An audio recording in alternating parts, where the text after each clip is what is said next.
Time-traveling novel. Ji Xiu discovers that he has unexpectedly become the tragic, villainous big boss within a story. Does the male protagonist possess an invincible golden finger? Is the female protagonist a reincarnated celestial emperor? Is his future destined for an inescapable demise? Ding! The supreme sign-in system awakens. Ding! Congratulations to the host for signing in and receiving the 9-star reward.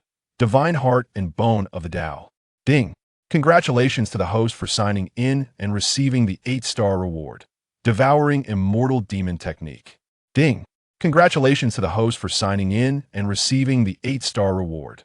Tao Sword Embryo. Ding! Congratulations to the host for signing in and receiving the 10-star reward. Transmutation of Freedom Technique. Several years later, Ji Xiu gazes down at the myriad celestial deities and Buddhas prostrating at his feet. With a slight smile, he declares, "I am the Heavenly Emperor, who is in favor and who is opposed." Chapter 1. Transcending into a fantastical realm. Sign in from the womb. Where am I? Ji Xiu awakens from a state of confusion. Upon opening his eyes, he observes an exceedingly unfamiliar environment surrounding him. It appears to be a realm of chaos, where one cannot see their own hand in front of their face. Yet, he can feel as though he is immersed in a warm ocean. The warm seawater envelopes his body, saturating him with an overwhelming sense of softness and warmth. Wait, why have my hands become so small? My heavens, why is there a string at my navel? Ji Xiu's mind races. Ultimately, he arrives at one conclusion. He has traversed into another world. Moreover, he has inexplicably transformed into a still unborn infant within the womb. Taking a deep breath, Ji Xiu calms himself and begins to reflect on how this came to be. In his memories, he recalls seeing a fantastical novel titled The Unparalleled Celestial Emperor.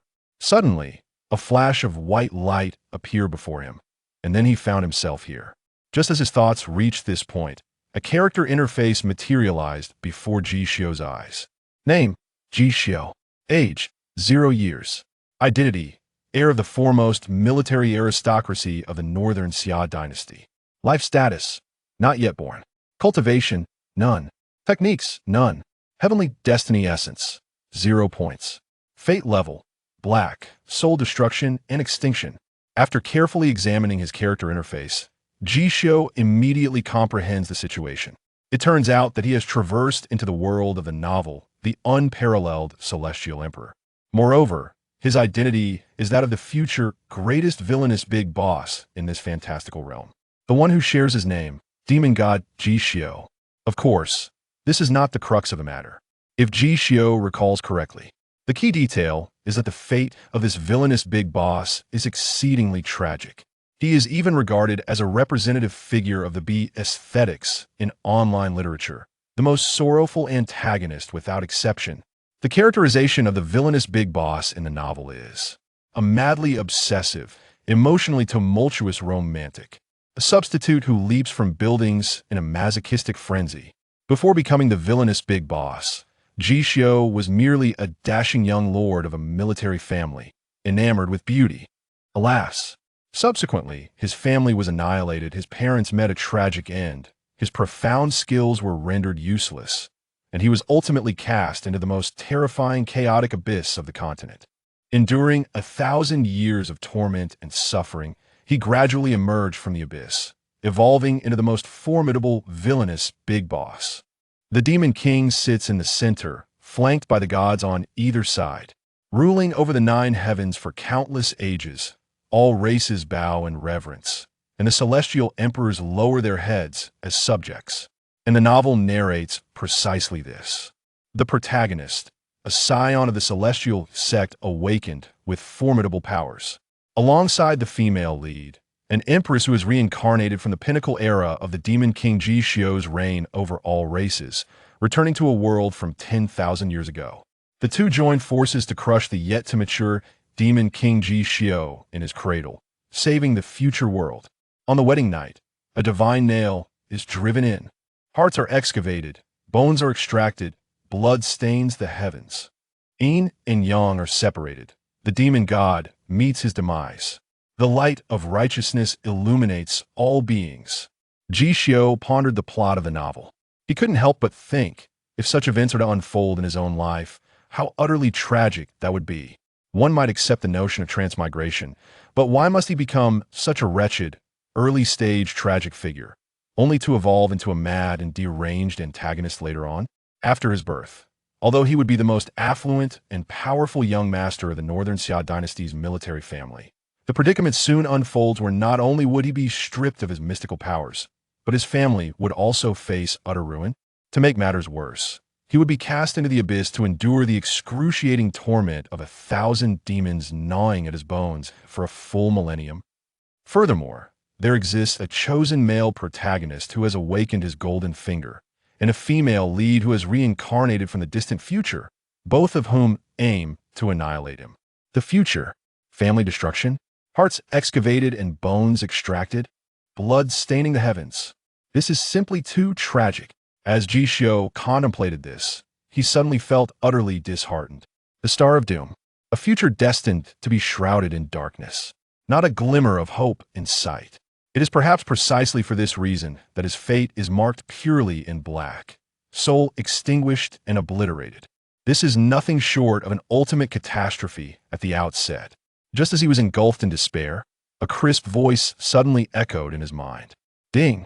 Congratulations, host, for awakening the sign-in system.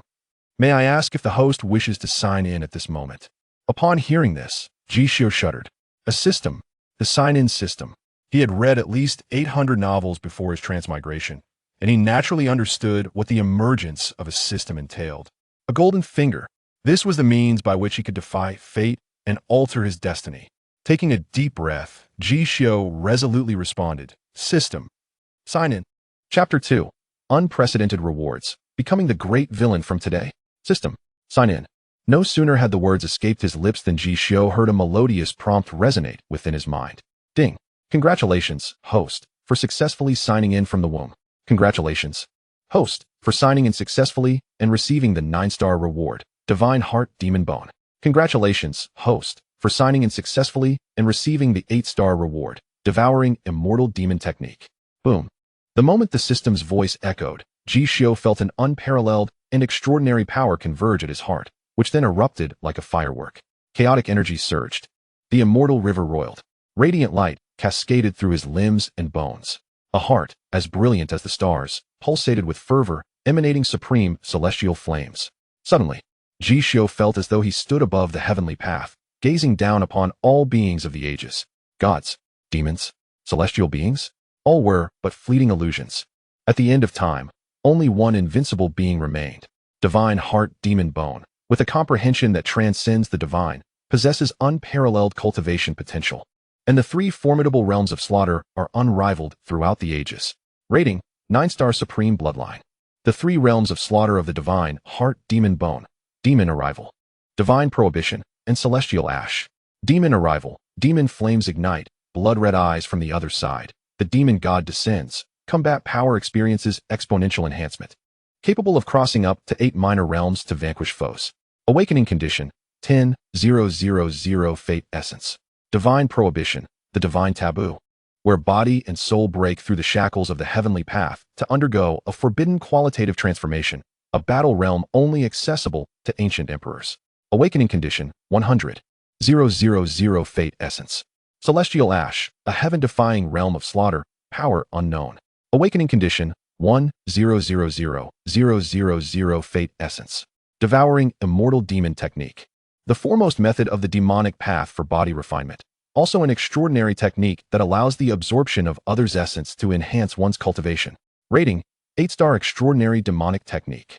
Upon earnestly reviewing the descriptions of the Divine Heart Demon Bone and the Devouring Immortal Demon Technique, Ji Xiu couldn't help but be momentarily taken aback.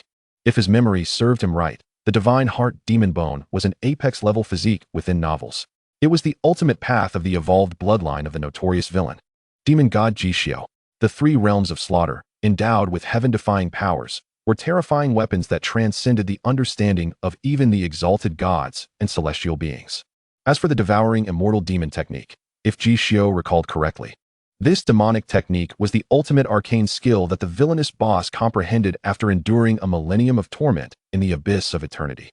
It was precisely through this arcane skill that Ji Xiu had grown into a slaughterous demon god that made even gods and celestial beings tremble. In essence, even before his birth, he had already acquired two supreme configurations befitting the ultimate villain. A polar reversal, a cataclysmic beginning transforming into a flawless start. Ji Xiu was filled with delight, his heart finally easing considerably.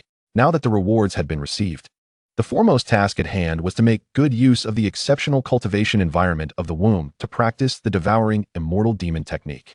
This would ensure that his flesh and meridians were tempered and strengthened. He must ensure that no unexpected occurrences would impede his birth in a few months. Once he was born, he would then contemplate how to awaken the realms of slaughter. Ji Xiu quietly pondered and soon devised his survival strategy.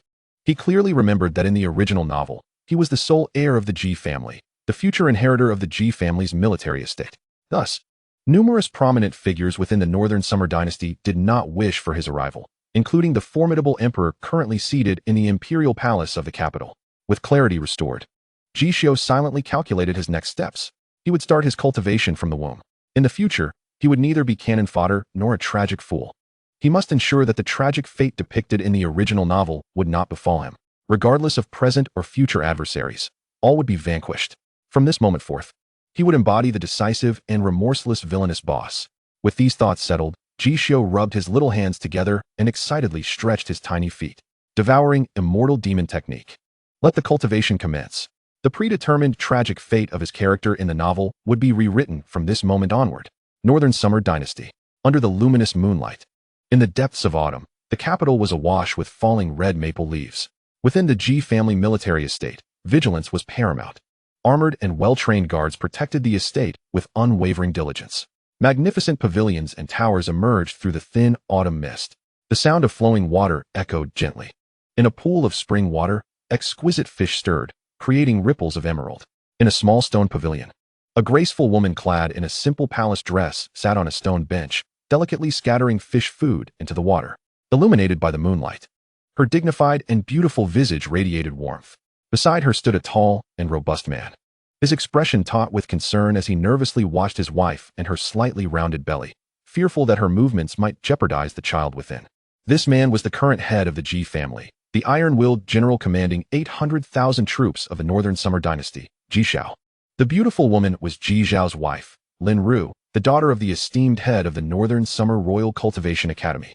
My lady, please be careful. Don't strain yourself. Ji Xiu urged anxiously. Fear not, my husband. The child and I are not so fragile. Lin Ru smiled gently. At that moment, her brow suddenly furrowed, a hint of pain crossing her elegant and lovely face as she placed her hand on her abdomen. My lady, what ails you? Ji Xiu exclaimed, startled. Rushing to support her, his eyes filled with anxiety as he scanned her for any signs of distress. And no, it's nothing. The little one just kicked me. Lin Ru chuckled softly, tenderly caressing her belly. Phew, what a relief. Ji Xiu sighed in relief. By the way, my husband, have you thought of a name for our little one? Lin Ru gazed up at Ji Xiu, her beautiful eyes sparkling with tenderness. Indeed, Ji Xiu nodded, a smile gracing his lips. If it's a girl, she shall be named Ji Xiu. If a boy, Ji Xiu. Chapter 3, Cultivation in the Womb. The strongest Scroll King is about to be born.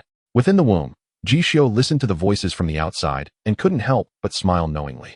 In the original novel, his father, Ji Xiu, and mother, Lin Ru, showered their beloved little Ji family heir with affection. They would have given him the entire world if they could. Even later, when the entire family faced annihilation, they unhesitatingly sacrificed their lives to ensure he had a glimmer of hope to survive. It could be said that they were the best parents in the world. They truly adore themselves. At the thought of this, Ji Xiu's heart stirred with ripples of emotion. Prior to his transmigration, he had never experienced the warmth of parental affection or care. Thus, at this moment, he felt an extraordinary warmth within. Simultaneously, a sense of urgency began to take root in him. The tragedies of his future, the calamities of his family, I shall not allow them to come to pass. Since I have arrived in this world, I must protect not only myself, but also ensure the safety and well-being of my family for all eternity. Ji Xiu silently resolved to himself. Subsequently, he commenced preparations for his cultivation. In the early to mid stages of the novel, the levels of cultivation are classified as Foundation Establishment, Qi Refinement, Life Earth, Star Gathering, Monarch Level, Saint Level, Legend, Divine Concealment, and Emperor Level. Presently, he found himself in the most favorable environment and timing for Foundation Establishment. In the womb, he was enveloped by the purest innate energy of the world. Once he was born, such pristine innate energy would no longer be available for absorption. Therefore, establishing a foundation here was undoubtedly the optimal choice. Without hesitation, Ji Xiu raised his small hand and lightly tapped his brow. Ding! A sprinkle of starlight burst forth. A series of extraordinary magical patterns were drawn out. Soon after, the starlight and magical patterns coalesced into a peculiar array of light. The array then merged into Ji Xiu's nascent little body. The first layer of the Devouring Immortal Demon technique is to refine the meridians and forge them into divine-level meridians. The potential of a cultivator, their combat prowess, and how far they can advance on the path of cultivation is decisively determined by the strength and resilience of their meridians. Ji Xiu pondered quietly.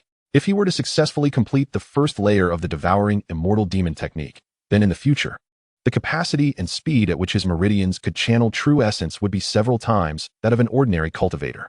It is no exaggeration to say that, if successful in forging divine-level meridians, he could effortlessly defeat dozens of equally ranked cultivators. Let us begin, Ji Xiu murmured to himself. Following the operational pathway of the first layer of the Devouring Immortal Demon technique in his mind, he began to guide the purest innate energy to refine his meridians. Ding, ding, ding. Ji Xiu clasped his small hands together, and radiant starlight erupted. A series of profound magical patterns flowed through the delicate meridians. Thus, his meridians commenced their most powerful transformation in history. A day swiftly passed. The innate energy had completed a full cycle within Ji Xiu's meridians. Although it was merely one cycle, Ji Xiu felt utterly exhausted.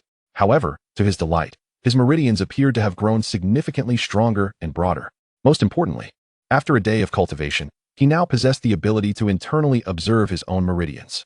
At a glance, he could see that within his once frail and delicate meridians, glimmers of extraordinary starlight twinkled. Moreover, profound magical patterns and an increasing amount of starlight were merging with his meridians like rivers converging into the sea. Excellent!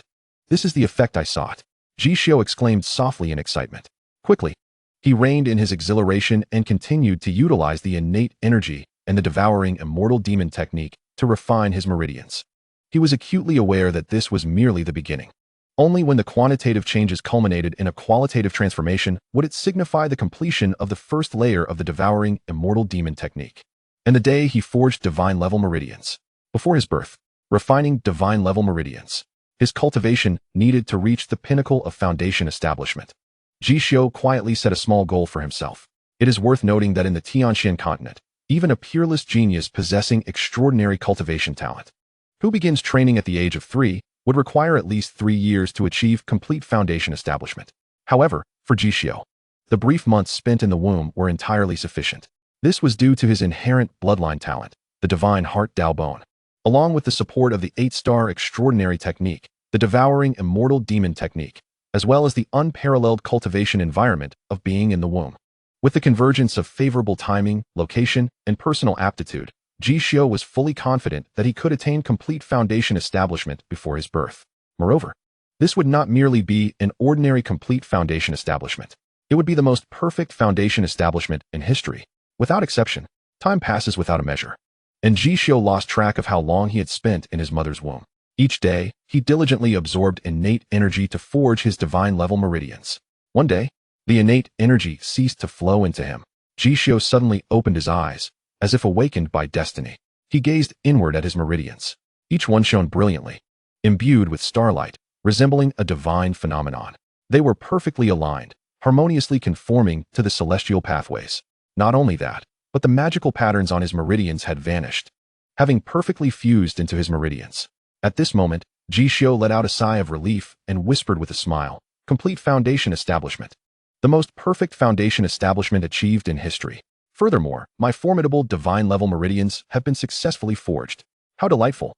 Indeed, at this moment, Ji Xiu's meridians had clearly transformed into supreme divine-level meridians. His cultivation had reached the pinnacle of foundation establishment. It is important to note that many cultivators in the Tianxian continent might spend their entire lives without reaching the pinnacle of foundation establishment. Yet, Ji Xiu had achieved this level even before his birth. Moreover, he had forged the most powerful divine-level meridians in history.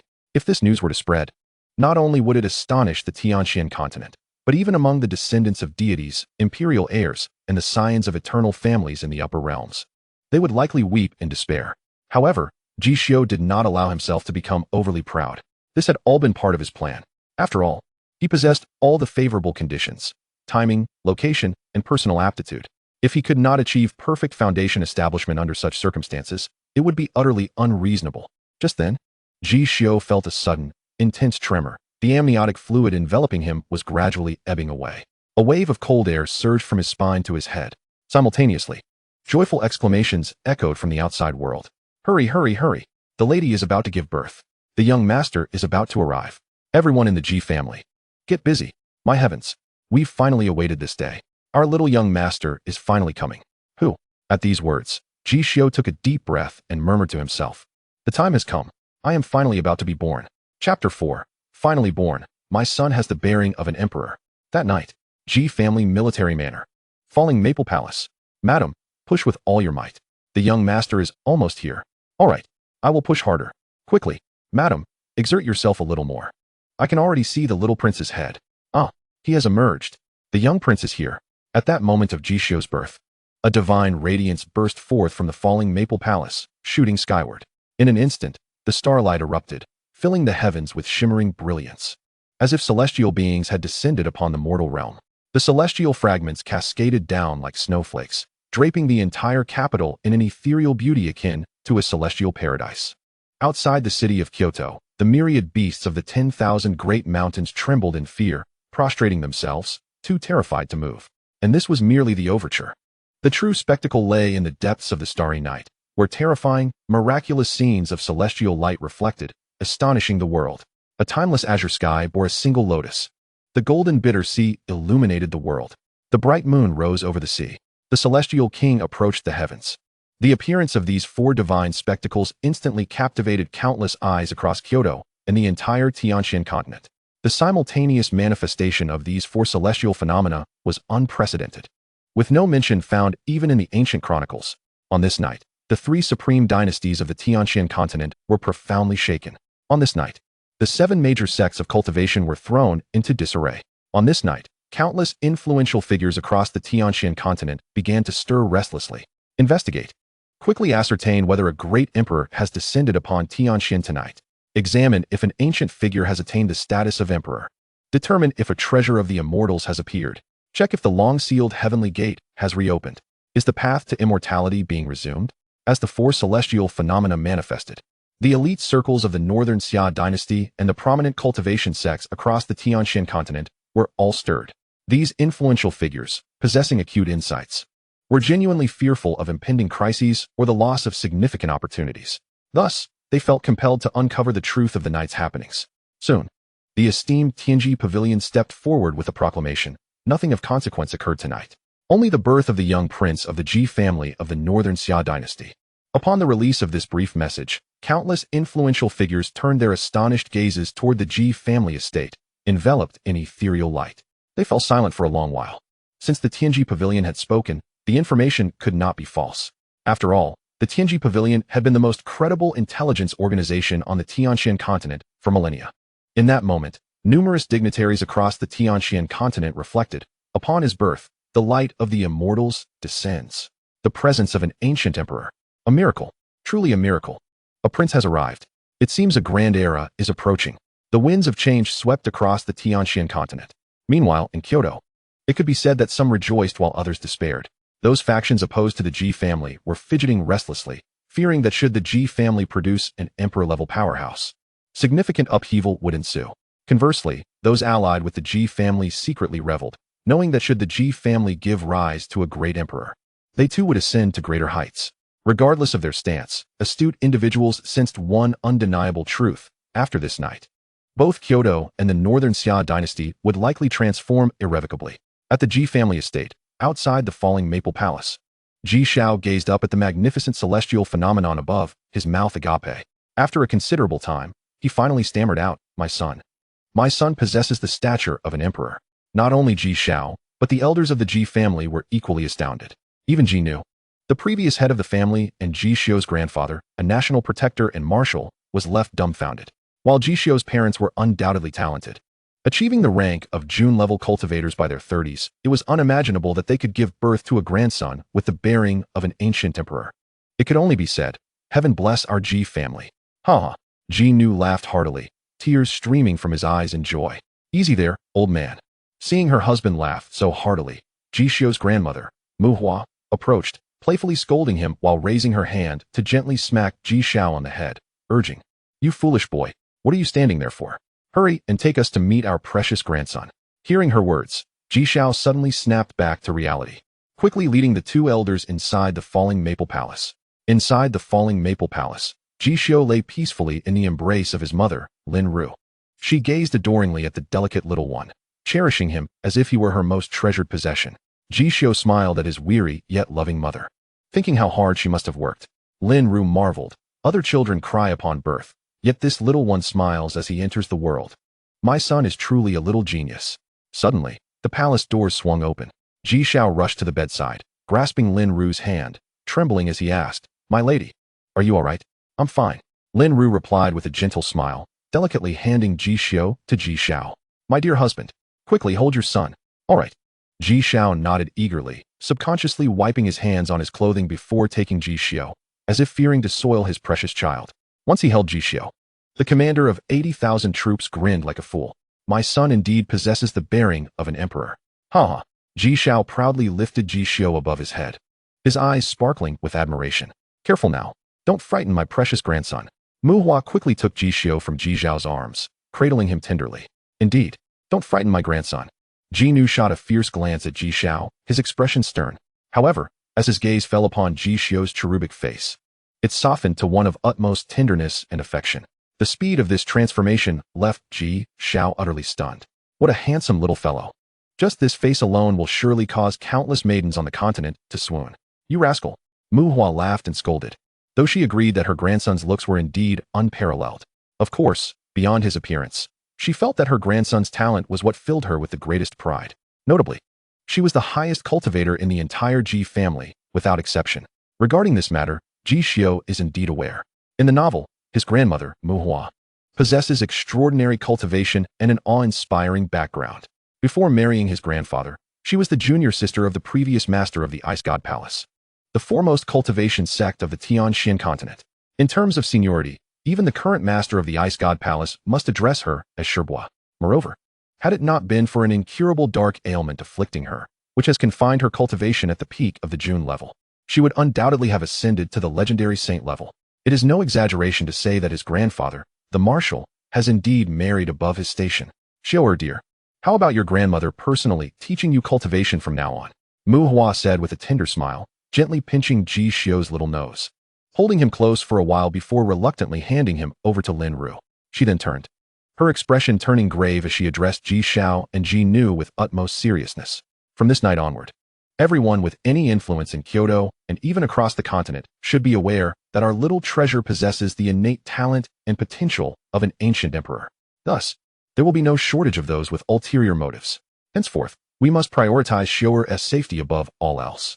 Should anyone dare to lay a finger on our little treasure, regardless of who they are, I shall annihilate their entire lineage. Do you understand?" "Understood." Ji Xiu and Ji Nu nodded vigorously, fully grasping the gravity of the situation. Meanwhile, nestled in Lin Ru's embrace, Ji Xiu murmured to himself, "Grandmother is so formidable." In truth, his original plan was to avoid drawing too much attention. Ideally, he would cultivate quietly and then devour all his enemies in one fell swoop.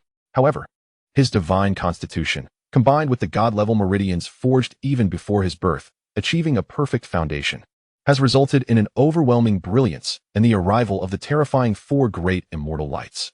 He found it utterly impossible to suppress it. Thus, given the circumstances, he resolved not to dwell on it any longer. The path of a low-key prodigy was no longer feasible. Perhaps the route of an invincible force, sweeping aside all enemies, would be equally splendid. Ji Xiu earnestly altered his mindset. Indeed, he was the type who despised being underestimated by others. Even if called a pig pretending to be a tiger, he could not play that role. Therefore, it was far more gratifying to sweep aside all foes. With a powerful background, 2 fully developed configurations from the outset, and the support of a system, if he could not conquer all adversaries in the shortest time possible, then he truly deserved to perish. As Ji Xiu pondered this, Chapter 6 unfolds. Enemies revealed. The Immortal Emperor female, Li Mu Bing. In Kyoto, within the Beixia Imperial Palace, a middle-aged man stood before a lotus pond. The moonlight cascaded down, illuminating his cold and imposing visage. Tall and clad in a black dragon robe, He emanated a terrifying aura befitting one in power. His name is Long Tian, the emperor of the Xia dynasty. Tonight, Kyoto is indeed bustling. Long Tian's voice was icy, his eyes as ruthless as those of a hawk. Just then, a shadow fell over the lotus pond, followed by an exceedingly effeminate voice. Your Majesty, it has been confirmed repeatedly. No incidents have occurred today, only the birth of the Ji family's young heir. The Tianji Pavilion has verified this for us. As the words fell, a man clad in a purple python robe, with an extraordinarily delicate and handsome face, slowly emerged from the night. He is Yu Huatian, the head of the western factory of the Xia dynasty, and one of the top 10 powerhouses in the dynasty, with unfathomable cultivation. Is it true that the Ji family's young heir possesses the demeanor of an ancient emperor? Long Tian suddenly turned, his gaze fixed intensely on Yu Huatian for confirmation. Indeed, at the moment of his birth, the 4 great immortal lights descended from the heavens. Such an occurrence is indeed unprecedented, and to describe it as the demeanor of an emperor would be an understatement. Yu Huatian responded, his typically gentle features now filled with emotion. Upon hearing this, Long Tian slammed his fist onto the stone table, gritting his teeth with a chilling demeanor. The Ji family truly has struck gold. You, tell me honestly, can we eliminate him? Yu Huatian shook his head in response. As it stands, the young heir of the Ji family has become an absolute taboo that cannot be touched, unless Your Majesty wishes to completely sever ties with the Ji family? Absolutely not. Long Tian pondered for a moment before waving his hand dismissively. He was somewhat apprehensive, stating, Ji Xiu and Ji Nu command the most elite 800,000 iron floating tower troops of Xia. Lin Ru is the daughter of Lin Mo, the head of the Xia Royal Academy. If I were to turn against them, the dynasty would be thrown into chaos. Moreover, the most formidable aspect is Mu Hua. This woman is backed by the Ice God Palace, the foremost cultivation sect on the continent. As long as that old woman remains alive in the Ice God Palace, I cannot afford to confront the Ji family. Indeed, Yu Huatian nodded. For the Xia royal family, the Ice God Palace holds overwhelming authority. As long as the powerful woman seated within that palace lives, not even tenfold courage would embolden the royal family to confront the Ji family. That said, rumors have circulated throughout the continent that the powerful figure within the Ice God Palace seems to have encountered a problem in her cultivation and may not have much time left. Yu Huatian suddenly interjected with a sinister reminder. I have heard of this rumor as well. However, as long as she is alive, I cannot take action against the Ji family. Thus, I must seek alternative methods. Long Tian remarked cautiously, stroking his chin. Given this situation, Your Majesty, perhaps we should consider employing that long-planned pawn of ours. Summon him back to the capital, placing him within the Ji family, and await the opportune moment to strike. Yu Huatian whispered in Long Tian's ear. Very well, it must be done. Long Tian nodded solemnly. He then issued an immediate decree. Yu Huatian, you are to summon Ji Wujia back to the capital at once. I have invested considerable effort in nurturing him as Ji Zhao's most trusted confidant. It is high time to put him to use. Yes, Your Majesty. In the far north of the continent, at the Ice God Palace, snowflakes drifted down. Within the depths of the Divine Palace, atop a snow-capped mountain that has stood for millennia, a tall figure stood.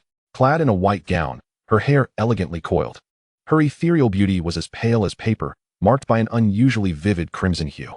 She stood atop the mountain like an ice goddess, pure and flawless. Her eyes, which seemed to have witnessed the vicissitudes of time, gazed longingly towards the direction of Xia's Kyoto, lost in thought. Junior sister, truly, congratulations are in order. The woman sighed deeply, her voice as cold as ancient ice, yet filled with boundless warmth at this moment. Master, what is on your mind? A tender and melodious voice resonated through the air. Upon hearing this sound, the woman cast her gaze downwards towards a small girl clad in white, seated upon a block of ancient ice. The girl appeared to be around 3 or 4 years of age, with cascading silver hair that flowed down to her waist. Her exquisitely delicate face radiated youthful innocence, and her bright smile had the power to melt even the iciest of hearts. She seemed almost unreal, akin to an ethereal ice fairy descended from the heavens. However, unbeknownst to those around her, the girl's eyes sparkled like ice crystals, harboring an air of authority and nobility that belied her tender age. Binger, today my esteemed master is in high spirits. Do you know the reason why? The woman gently inquired, stroking the girl's silky hair. Why? Mu Bing looked up at the woman with curiosity. Because, my dear, your master's sister, whom you have yet to meet, has just welcomed a grandson into the world. Moreover, that child possesses an extraordinary talent rarely seen in a millennium. I imagine your master's sister is overwhelmed with joy at this moment, and thus, so is your master. The woman replied softly, her face adorned with a tender smile. Is that so? What is the name of my master's sister's grandson? Mu Bing asked absently. Ah, his name is Ji Xiu, the woman responded. At the very instant she heard that name, the girl's delicate face froze in a mask of shock. Moreover, her body trembled slightly, as vivid images began to surface in her mind. A solitary figure slaughtering an ancient divine dynasty, annihilating 800,000 cultivators in the blink of an eye. One person battling against 9 celestial emperors, causing them to weep blood. The architect of a dark dynasty, born from 10,000 years of turmoil, as myriad races lamented. The demon king seated amidst chaos, flanked by deities on either side. In heaven and earth, he alone reigned supreme. As these haunting images etched themselves deeper into her heart, a fierce malice began to kindle within the depths of her eyes. Demon god Ji Xiu, you have finally emerged into this world. In this lifetime, I shall not allow you to escape. Even if it costs me my very existence, I will thwart your ambition to forge a dark dynasty after 10,000 years. Just as Mu Bing vowed silently in her heart, the woman suddenly swayed and let out a muffled groan. A streak of crimson blood trickled from the corner of her mouth. Master, are you all right? Mu Bing exclaimed, snapping back to reality as she rushed to support her beloved mentor. Haha, I am fine. Just an old ailment. Binger, it's getting late. Let us return to the palace, the woman said, wiping away the blood from her lips, and then smiling warmly at Mu Bing. Yet, it was evident that her condition was grave. Yes, master. Mu Bing nodded, her spirits dampened, and she took the woman's hand, leading her toward the grand ice palace below the snowy mountain. She was aware of her master Mu Qiu's deteriorating health due to cultivation issues that had drastically reduced her lifespan.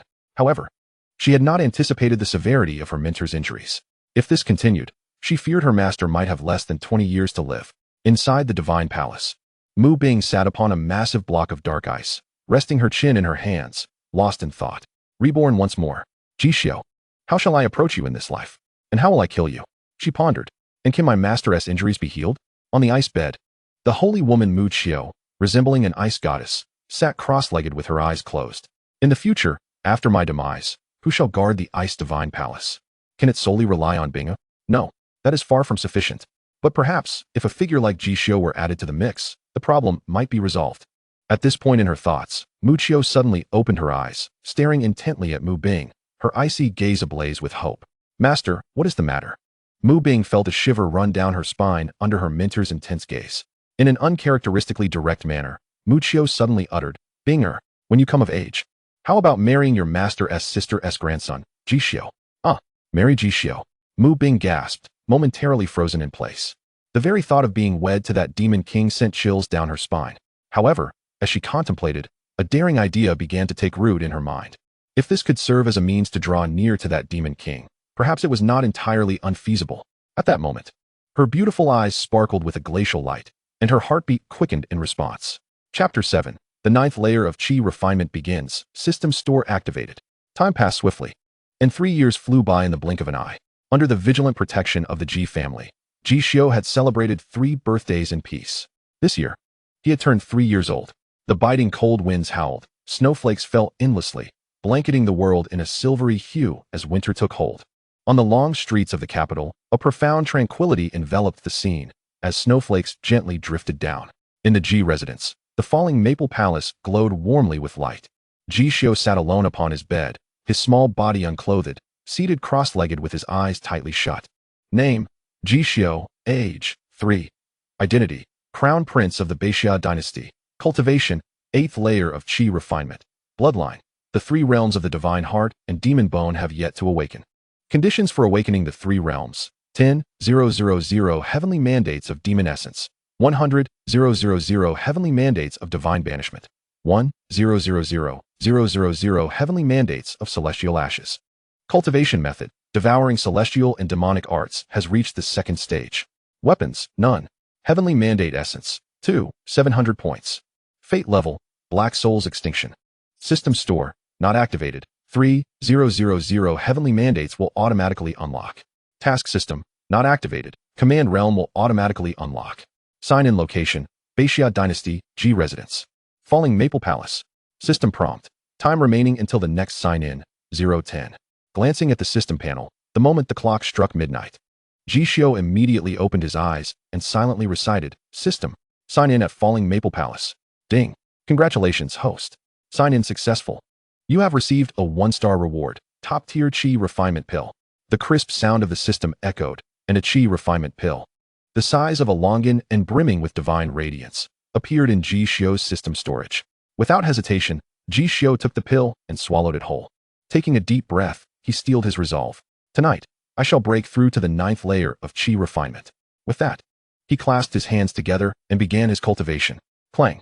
At that moment, resplendent starlight enveloped him, swirling like ethereal dragons around his form. Within his mind's eye, he could see the true essence within him bubbling like water in a boiling pot, invigorated by the effects of the chi refinement pill. The essence coursed through his meridians, radiating brilliant starlight, ultimately forming a miniature tornado in his dantian. Even the sound of true essence coursing through the meridians at high speed could be distinctly heard. After a full hour, a thunderous boom resonated within him. The starlight surrounding Ji Xiu erupted in a dazzling display. A warm and profoundly tingling sensation surged throughout his body. In that fleeting moment, it felt as though his very soul had undergone a sublime transformation. This feeling was not unfamiliar to Ji Xiu. Over the past 3 years, he had experienced such moments numerous times. Each time this sensation manifested, he knew he had successfully broken through. Beep. Congratulations to the host for reaching the 9th level of chi refinement, rewarded with 300 destiny points. Beep. Congratulations to the host for accumulating 3,000 points of destiny essence. The system mall is now open. Hearing the system's prompts, Ji Xiu let out a long sigh of relief. It had been 3 years since his birth, and his sign-in location had consistently remained at the Falling Maple Palace without any refresh. Thus, Ji Xiu had conveniently regarded this place as his long-term cultivation base. What brought him joy was that on the first day of every month, he could sign in at the Falling Maple Palace and receive a 1-star rated cultivation elixir from the system. It was precisely because of this that he had achieved the 9th level of chi refinement in just 3 short years. Furthermore, he was immensely satisfied with having developed his potential to the utmost limit of the chi refinement realm. Below the Fate Soil realm, he was akin to a deity.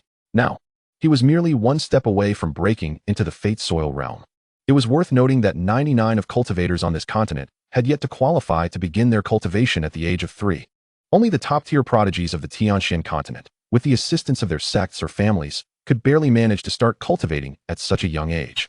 In stark contrast, Ji Xiu, at the tender age of 3, had already reached the 9th level of chi refinement. This placed him 2 major realms ahead of the continent's most elite prodigies who had only just begun their cultivation. How terrifying was that?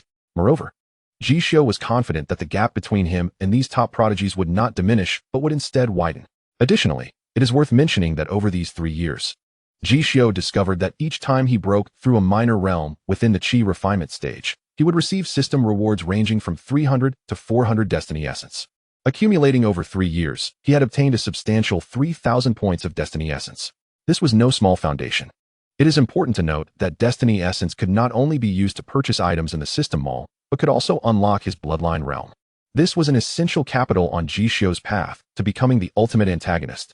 Taking a deep breath, Ji Xiu quietly mused to himself. Finally, he had saved up 3,000 destiny essence to unlock the system mall. Although he was still quite a distance away from the 10,000 required to unlock the first realm of demon descent, he could finally see a glimmer of hope. With that thought, Ji Xiu eagerly opened the system mall he had just unlocked, eager to see what marvelous items awaited him. Beep. System mall loading complete. Beep. Would the host like to activate the system mall? Without hesitation, Ji Xiu nodded. Beep. Mall activated. Ji Xiu felt a jolt in his mind as a transparent system mall materialized before him. Upon carefully examining the plethora of items available, his heart raced, and his blood surged with excitement. Chapter 8. Stealing Divine Techniques. Who is my fiancé? Ji Xiu meticulously browsed through the system mall. In the weapons section, he found Fish Intestine Sword, 300 Destiny Essence, Remnant Rainbow Sword, 300 Destiny Essence, Crimson Sky Sword, 300 Destiny Essence, Tai Sword, 600 Destiny Essence, 4 Laws Qingyun, 5,000 Destiny Essence, Lingxi Divine Sword, 5,000 Destiny Essence, Demon Sword Apophis, 5,000 Destiny Essence, Frostmourne, 5,000 Destiny Essence, Pangu Axe, 20,000 Destiny Essence, Holy Sword Xianyuan, 20,000 Destiny Essence, Descendant Divine Bow, 20,000 Destiny Essence. Ji Xiu studied the weapons available. To be honest, it was hard not to feel a stirring in his heart. Unfortunately, his pockets were rather light. He couldn't afford the exquisite weapons, and the average ones hardly warranted a purchase. Moreover, he truly had no immediate need for any weapons. After all, he was the precious jewel of the entire Ji family. The whole clan protected him, and at this stage, no one could pose a threat to him. Thus, weapons were not a pressing necessity. Shaking his head, Ji Xiu turned his gaze to the technique section. 8 Extremes Burst, 500 Destiny Essence, Great Wilderness Prison Heaven Finger, 1000 Destiny Essence, Flying Dragon Cloud Grasp, 1000 Destiny Essence, Great Wilderness No Sutra, 2000 Destiny Essence, Flame Decision, 3000 Destiny Essence, Buddha's Wrath Fire Lotus, 3000 Destiny Essence, 6 Paths Reincarnation Fist, 10,000 Destiny Essence, Supreme Forgetting Emotion Record, 10,000 Destiny Essence, Summoning Demon Sutra, 10,000 Destiny Essence, Heavenly Emperor Fist, 100,000 Destiny Essence, 9 Secrets, 100000 Destiny Essence, Reverse Chaos 8 Styles, 100000 Destiny Essence, Divine Elephant Shock Prison Technique, not for sale, Transformation into Freedom Great Method, not for sale. Ji Xiu swallowed hard as he examined the powerful techniques available in the system. The array of formidable techniques from across the realms was indeed astonishing. He couldn't help but muse that the more expensive the item, the more it stirred one's desires. Nevertheless, Ji Xiu was acutely aware of his own capabilities. After careful consideration, he opted to purchase the Stealing Divine Technique, Flying Dragon Cloud Grasp, for 1000 Destiny Essence. Flying Dragon Cloud Grasp, Stealing Divine Technique, capable of stealing anything, can silently pilfer hidden items from the target and has a certain probability of stealing the target's Destiny Essence. Ah, what a splendid Stealing Divine Technique, capable of pilfering anything, including Destiny Essence, Ji Xiu murmured. Although parting with 1000 Destiny Essence stung a bit, he felt reassured knowing that he would undoubtedly reclaim far more than that in the future. After all, this was a lucrative investment, a small gamble for great returns. It would be a shame not to seize the opportunity. Once he became financially comfortable, he would focus on purchasing the more expensive items. Shaking his small fist, Ji Xiu resolutely restrained his urge to indulge in extravagant spending. At present, his primary need was not for weapons or powerful techniques, but for improving his cultivation and accumulating Destiny Essence. Moreover, he was well aware that as long as he elevated his cultivation, Destiny Essence would flow in. Thus, enhancing his cultivation was of utmost importance at this moment. Now was the time to earn Destiny Essence, not to squander it recklessly. Money should be spent wisely. Investing in oneself was paramount, Ji Xiu murmured, then shifted his attention to the elixirs section, diligently browsing through the offerings. In the end, Ji Xiu spent 500 days worth of life essence to purchase a destiny pill rated 2 stars by the system. This singular pill could facilitate his rapid breakthrough into the Qi refining realm, allowing him to attain the Destiny Soil realm. Once he enters the Destiny Soil realm, he would be able to unlock the task system. This was indeed a significant breakthrough. After completing the purchase, Ji Xiu casually closed the system mall. Just as he was about to indulge in some well-deserved rest, he suddenly heard footsteps and voices coming from outside the palace gate. Mother, Xiu is only 3 years old. Is it really necessary to find him a fiancé at such an early age? Lin Ru stood in front of the falling maple palace, her face filled with helplessness as she gazed at Ji Xiu's grandmother, Mu Hua. Why not? If Xiu is betrothed to her, it would bring immeasurable benefits to our Ji family. Mu Hua explained with a gentle smile. But mother, I simply cannot bear it. Xiu is only 3. He is still just a child. Lin Ru bit her lip, her expression a complex tapestry of reluctance and sorrow. After all, Ji Xiu was her lifeblood. The mere thought of her son becoming engaged to a daughter from another family filled her with sadness and discomfort. All right, everything must be considered for the greater good. Mu Hua patted Lin Ru's shoulder, understanding her feelings as a mother. There is no mother in this world who can willingly hand over her precious son to another woman, especially when he is merely 3 years old. Not even if that woman, well, one cannot even call her a woman yet. She is but a girl. Even if that girl possesses an extraordinarily powerful background and talent, it simply cannot be allowed. Yet, as the matriarch of the Ji family, she ultimately had to consider the family's interests. In her view, this marriage proposal was a magnificent opportunity with no drawbacks whatsoever. Sigh, I shall go speak with Xiu now. We must prepare for tomorrow. Lin Ru sighed helplessly and made her way towards the falling maple palace.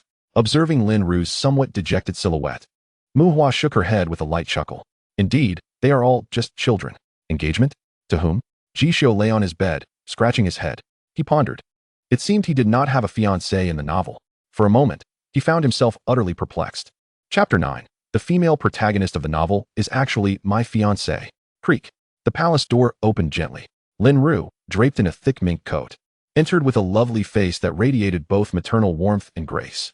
After stepping inside, she carefully closed the door, fearful that the cold air might harm her precious son. She tiptoed to the bed, gazing at her son's sweetly sleeping face, unable to suppress a tender smile. Leaning down, she kissed Ji Xiu's forehead and softly called Xiu. Wake up.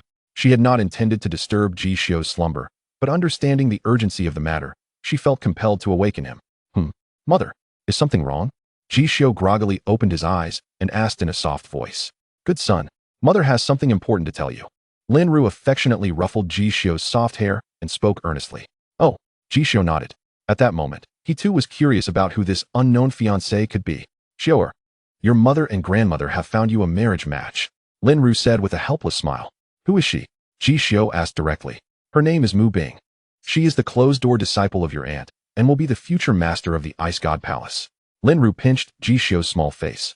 Her tone filled with complexity. Although she was reluctant to see her son married, she could not deny that Mu Bing was indeed worthy of her son. Moreover, once Mu Bing ascended to the position of master of the Ice God Palace, it would bring unlimited benefits to the Ji family. Thus, this marriage proposal was both an irreversible decision and a necessity. Mu Bing. Upon hearing this name, Ji Xiu's brows suddenly furrowed. Mu Bing. In the original novel, she was the female protagonist. Also, she was the empress of the celestial clan. In the peak era when the demon god Ji Xiu, his future self, reigned over countless races, she had been reborn back to 1,000 years prior. In the future, it would be she who would conquer him. It would be she who would feign a marriage with him. On their wedding night, she would be the one to drive the soul-piercing nail into him.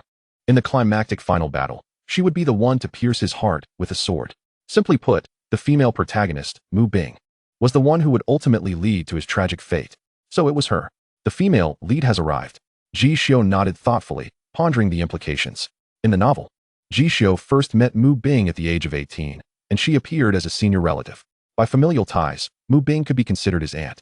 Thus, Ji Xiu had never considered that she would appear at this juncture and that they would be engaged.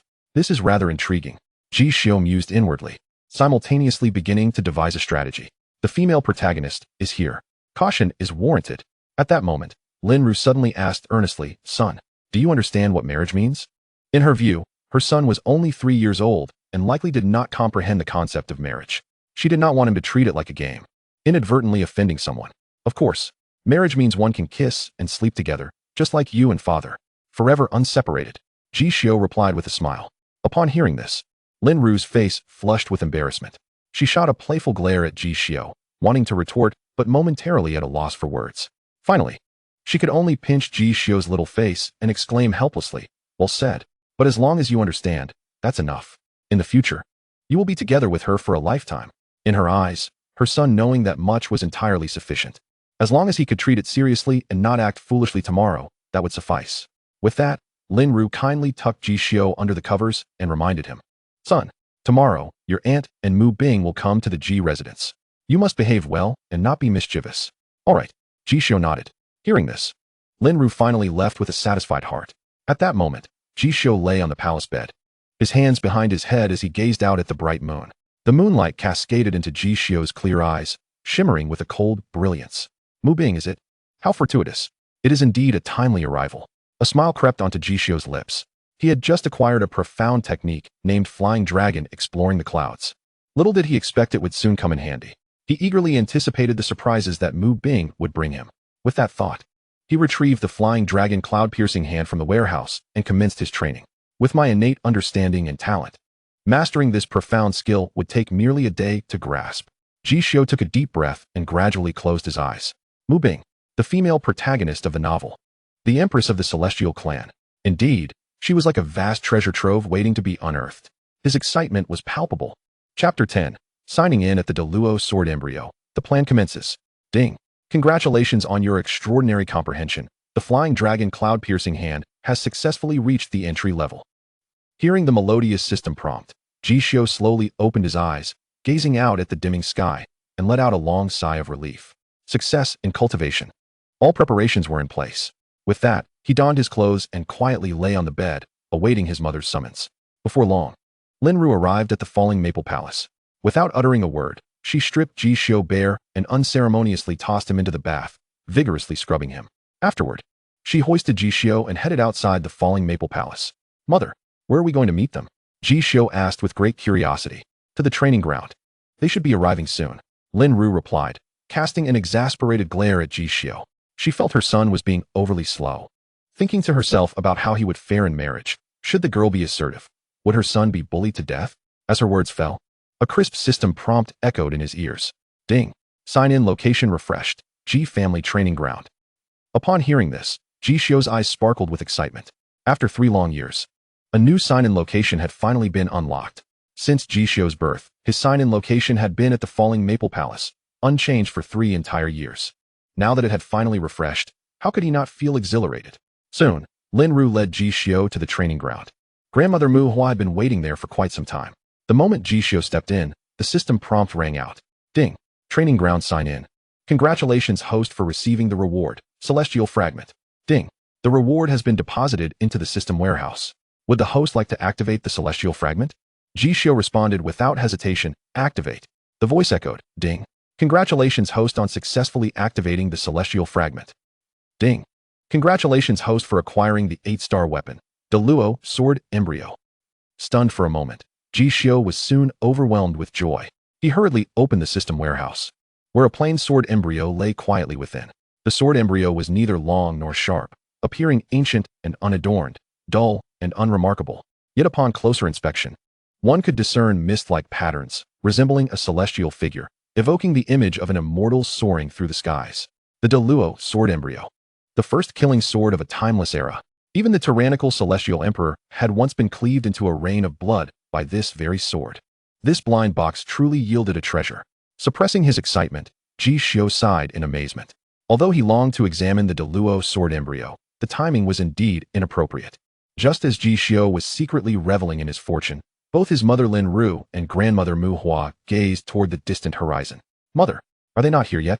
Lin Ru asked nervously. As her words fell, a cry of a crane resonated through the heavens. At the edge of the sky, a white crane tore through the night towards the capital. They've arrived.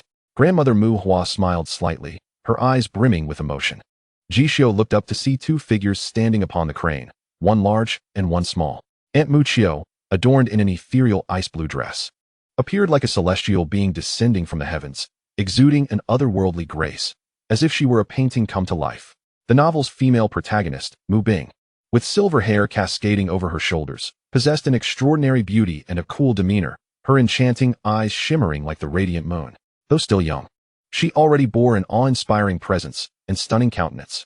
It was hard to imagine how breathtaking she would be as she matured. As the white crane descended upon the training ground, grandmother Mu Hua's eyes were already wet with tears. Her voice trembled as she called out to Mu Xiu, sister. Hearing this, Mu Xiu smiled warmly, nodding gently at grandmother Mu Hua. I'm here, junior sister. The moonlight cascaded between them, filling the air with the beauty of their long-awaited reunion. The bond between grandmother Mu Hua and Mu Xiu, once separated in their youth, had only deepened over time, growing richer and more profound with the passage of years. Meanwhile, Ji Xiu beheld the true female protagonist of the novel, Mu Bing, for the first time. It would be a lie to say he wasn't nervous at that moment. After all, this woman was the reincarnated empress of the Celestial clan, known for her ruthless strategies. In the novel, his future was to be ensnared by her. Yet, more than that, Ji Xiu felt a surge of anxiety about what he was about to do. Perhaps it would be a bit thrilling. Xiu'er, go and introduce yourself to your fiancé. Grandmother Mu Hua gently ruffled Ji Xiu's hair, encouraging him softly. His mother Lin Ru also nudged him from behind, whispering, son, go on. A man must be bold at this moment. You must carry yourself with poise. Don't let your future wife's beauty daunt you. With a deep breath, Ji Xiu nodded earnestly to his mother Lin Ru. Then, with resolute strides, he approached Mu Bing confidently. The plan was set in motion. Chapter 11. Crafty Ji Xiu, boldly kissing the female protagonist Mu Bing. Demon God Ji Xiu. In this lifetime, I have finally caught you. Mu Bing's beautiful eyes sparkled with fire as she gazed at Ji Xiu, perhaps due to her overwhelming emotions. Her delicate fist trembled slightly. However, she quickly suppressed her feelings and coolly introduced herself. I am Mu Bing. Hello, the female protagonist. Ji Xiu internally repeated, then. Following the first step of his plan, he took Mu Bing's hand. Her touch was cool, reminiscent of cherry blossoms. Yet, Ji Xiu felt no hesitation. With that, he stepped forward 2 paces, and, before the astonished eyes of the onlookers, gently embraced Mu Bing. At 3 years old, Ji Xiu was a head shorter than the 7-year-old Mu Bing, making the scene quite comical, leaving the elders in attendance dumbfounded. Hello, I am Ji Xiu. Ji Xiu introduced himself with youthful enthusiasm. In that instant, he distinctly sensed Mu Bing's cultivation level. 7 years old. Qi refining 7th realm. Truly worthy of being the reincarnated female protagonist of the novel. The aptitude for cultivation is undeniably formidable. Ji Xiu whispered to himself in his heart. What on earth is happening? Could it be that this demon king was so enthusiastic in his youth?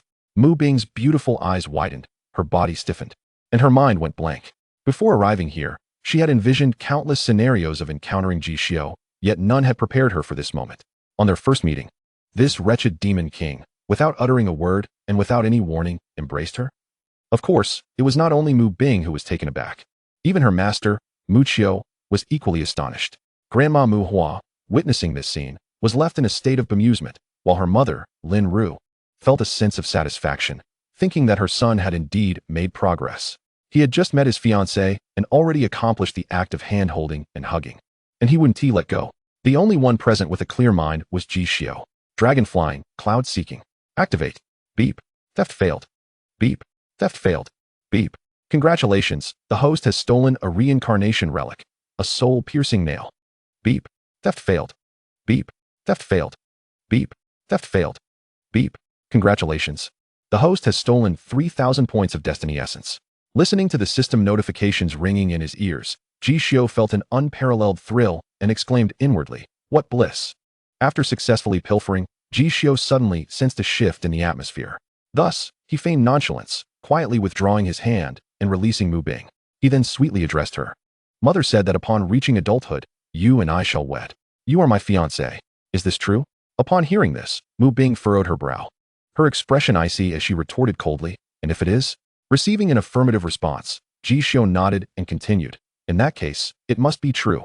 With that, under the astonished gazes of everyone present, he lifted his small hand to cradle Mu Bing's face, then stood on tiptoe and planted a fervent kiss on her exquisite cheek. Mua. Witnessing this scene, the entire training ground fell into stunned silence. Whether it was Mu Qiu, Grandma Mu Hua, or Mother Lin Ru, their eyes appeared glazed, and their mouths gaped wide enough to accommodate an egg. Junior sister, this.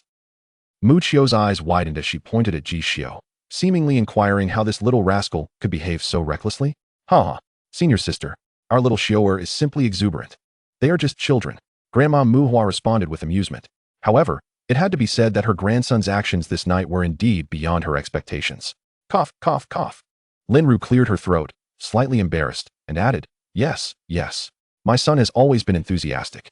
How amusing. With that, she thought to herself, Ji Xiu, you little rascal. I told you to be bold and charming, but I did not mean for you to act lewdly. Unable to bear it any longer, Lin Ru suddenly shouted, Let go of that girl. With that, she hurriedly pulled Ji Xiu to her side. Without hesitation, she delivered 2 hearty slaps to his rear. You little scoundrel. Are you not ashamed? From now on, you shall not be called Ji Xiu anymore. Let us rename you Ji Xiu. After receiving a beating, Ji Xiu began to perform theatrically. His eyes reddened with tears, and he pitifully countered, Mother, isn't marriage supposed to entail kissing and sleeping together? Am I mistaken? Lin Ru. Grandma Mu Hua. Ha ha ha ha. Mu Qiu. Mu Bing.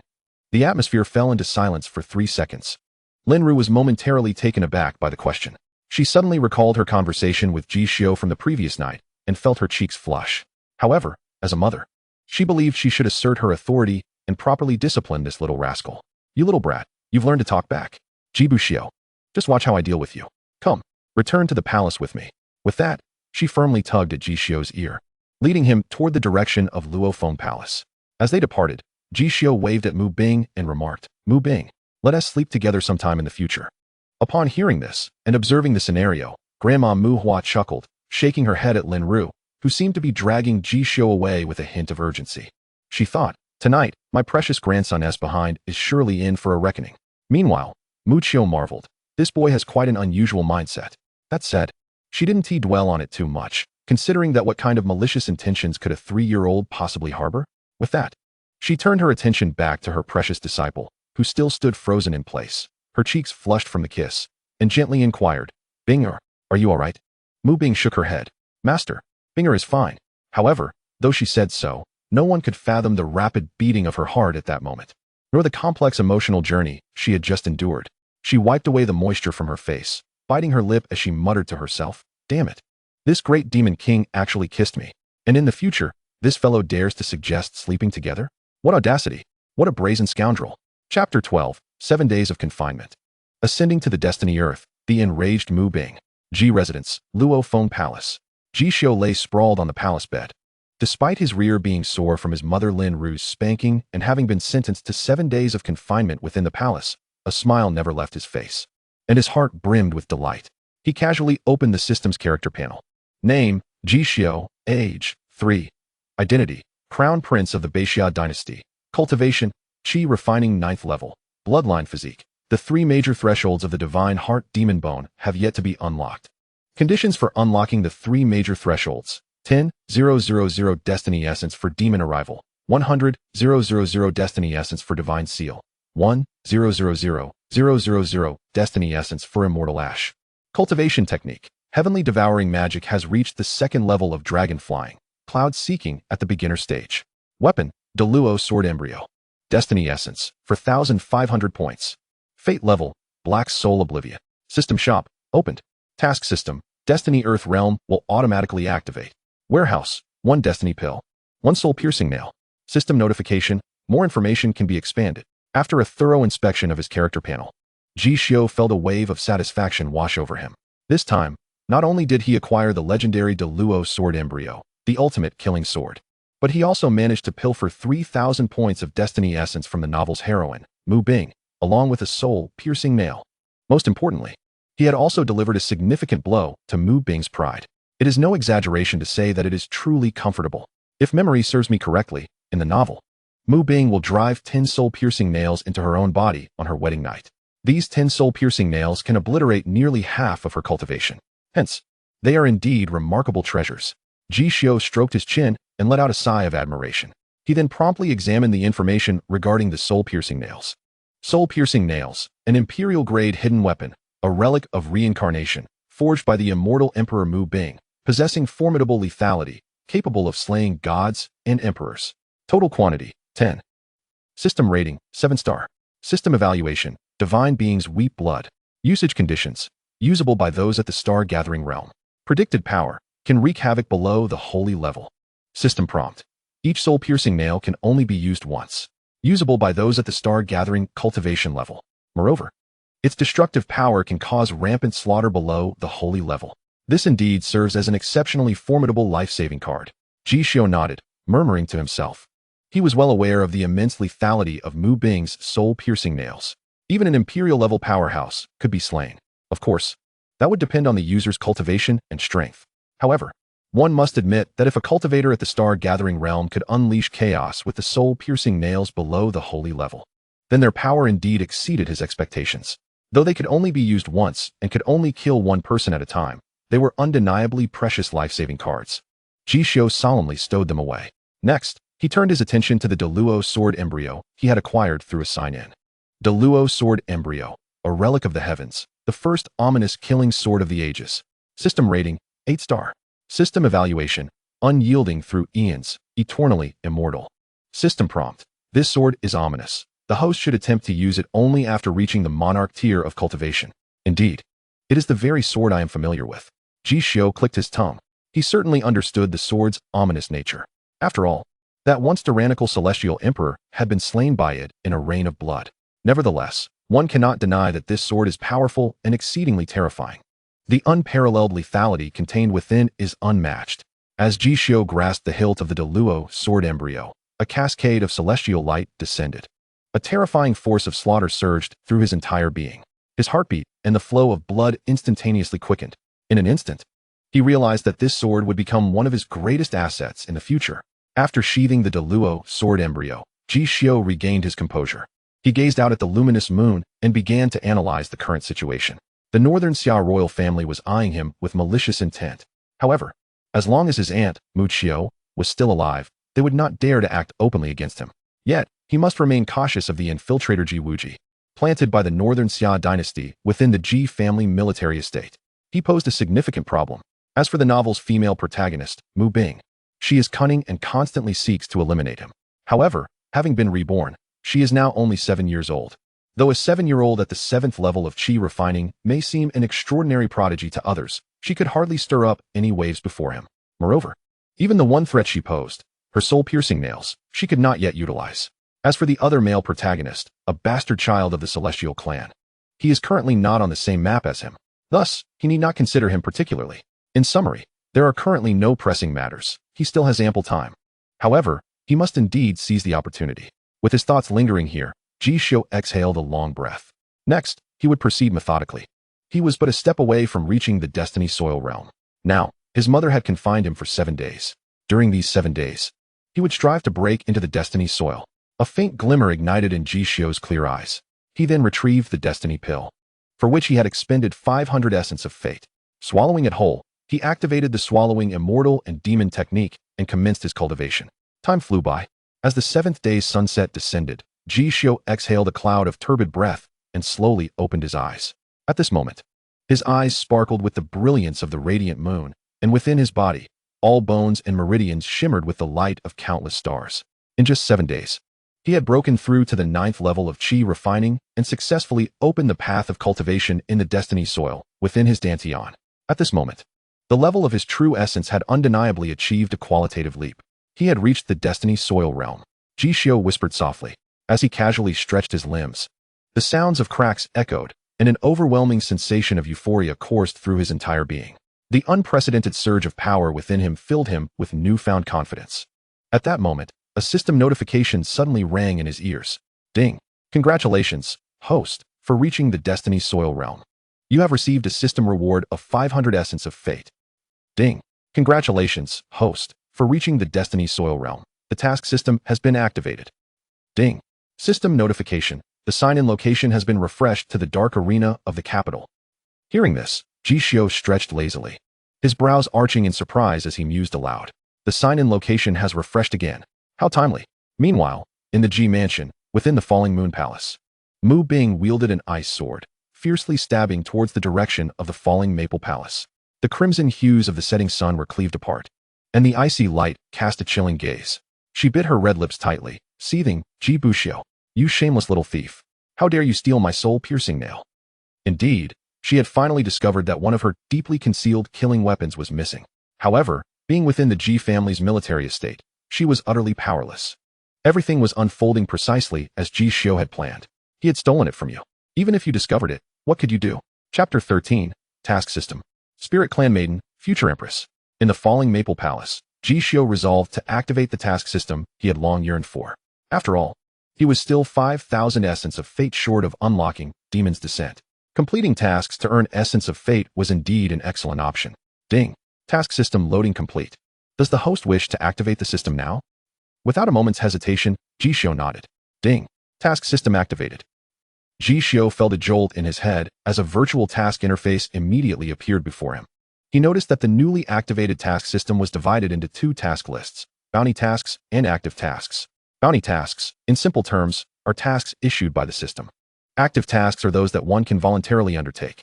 At this moment, Ji Xiu observed that the bounty task list was blank. This indicated that the system had not actively issued any bounty tasks. Fortunately, the active task list did display one task. Active task, Spirit Clan Maiden. Task description, save the Spirit Clan Maiden Gu Yao, who is imprisoned in the arena and has become a gladiator. Mission location, Northern Xia Empire. The Dark Arena of the capital. Mission reward, 6,300 Destiny Essence. Mission deadline, none. The Spirit Clan Maiden, Gu Yao. Upon seeing that familiar name, Ji Xiu could not help but let a playful smile grace his lips. In the narrative, Gu Yao is destined to become the Empress of the Spirit Clan, a paragon of both magic and martial prowess. She single-handedly averts the impending collapse of her clan, rescuing the Spirit Clan from the brink of despair and forging it into the premier royal lineage of Tianxian. With a single stroke of her sword, she obliterates an ancient demonic dynasty. On the battlefield of gods and demons, she recites forbidden incantations, causing stars to fall and millions of demonic generals to be reduced to ashes in an instant. She is the most talented woman of the millennium and the radiant beacon for countless righteous prodigies across the continent, stunningly beautiful and utterly resplendent. Most importantly, she is the sole confidant of the novel's protagonist, Mu Bing. Ji Xiu stroked his chin, his mind swirling with memories of Gu Yao's character, his excitement mounting. Gu Yao, the future queen of the Spirit Clan, Mu Bing's only intimate friend, one of the mightiest adversaries to come. If I could win her over to my side, my path ahead would surely become much smoother. Ji Xiu murmured to himself, his thoughts clanging together like a well-tuned instrument, his smile growing ever more radiant. With this thought in mind, Ji Xiu unhesitatingly chose to accept the mission. Ding. System notification. Mission successfully accepted. Ding. System notification. The mission concerning the Spirit Clan Maiden is now officially initiated. Upon hearing the crisp chime of the system notification, Ji Xiu exhaled deeply. Concerning Gu Yao, her past in the narrative remains shrouded in mystery. Even her closest friend, Mu Bing, knows little of it. Thus, it stands to reason that Mu Bing would be unaware of Gu Yao's experiences in the Dark Arena during her youth. I must seize every moment. I need to gather funds to venture to the Dark Arena. But where will the money come from? Just as Ji Xiu was lost in contemplation, familiar footsteps echoed from outside the palace. A surge of joy welled up in his heart. His benefactor had arrived. He quickly closed his eyes, pretending to be asleep. Clang. The palace door swung open. His grandmother, Mu Hua, approached the bed, arms crossed, and addressed Ji Xiu, who lay sprawled on the bed, with mock exasperation. Little rascal, Grandma has arrived. Are you still pretending to sleep? Hearing this, Ji Xiu could only smile helplessly, then opened his eyes, extending his hand toward Mu Hua. Speaking in a childlike voice, Grandma, hold me. Witnessing such endearing behavior, Mu Hua couldn't help but chuckle. She then lifted Ji Xiu into her arms and asked with a grin, Little one, does your bottom still hurt? Ji Xiu nodded vigorously. A pitiful expression on his face as he complained to his grandmother, It hurts. Mother was quite harsh. In this, he spoke no lie. If it were any other child, being subjected to such a severe beating from their mother would have left them in tears. Oh, come now. You're already a formidable figure of the Destiny Soil realm. Such a beating is nothing. Mu Hua mercilessly exposed Ji Xiu's complaints. Despite her words, pride glittered in her eyes. Over the years, her observations had led her to believe that her grandson's talents far surpassed her expectations. Ji Xiu scratched his head in embarrassment. He had never concealed his cultivation from his family, so it was only natural that his grandmother, Mu Hua, could sense his prowess. Grandma, it's been 7 days since we last met. I missed you so much. Ji Xiu cooed while embracing Mu Hua, his large eyes sparkling with mischief. He was laying the groundwork for his upcoming money-raising scheme. Speak up. What do you want? Mu Hua asked with a smile. She knew Ji Xiu all too well and was aware that he had a request. Gold coins. A lot of gold coins. Ji Xiu exclaimed, his face beaming with joy. What do you need gold coins for?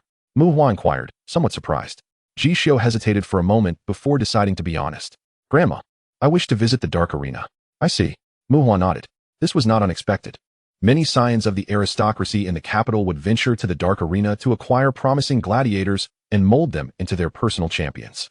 She did not think much of it, but her only concern was her grandson's safety, as the Dark Arena in the capital was a perilous place, rife with danger. However, after careful consideration, Mu Hua had devised a plan. She then produced a black card and placed it in Ji Xiu's hands. Xiu, this card contains 100 million gold coins.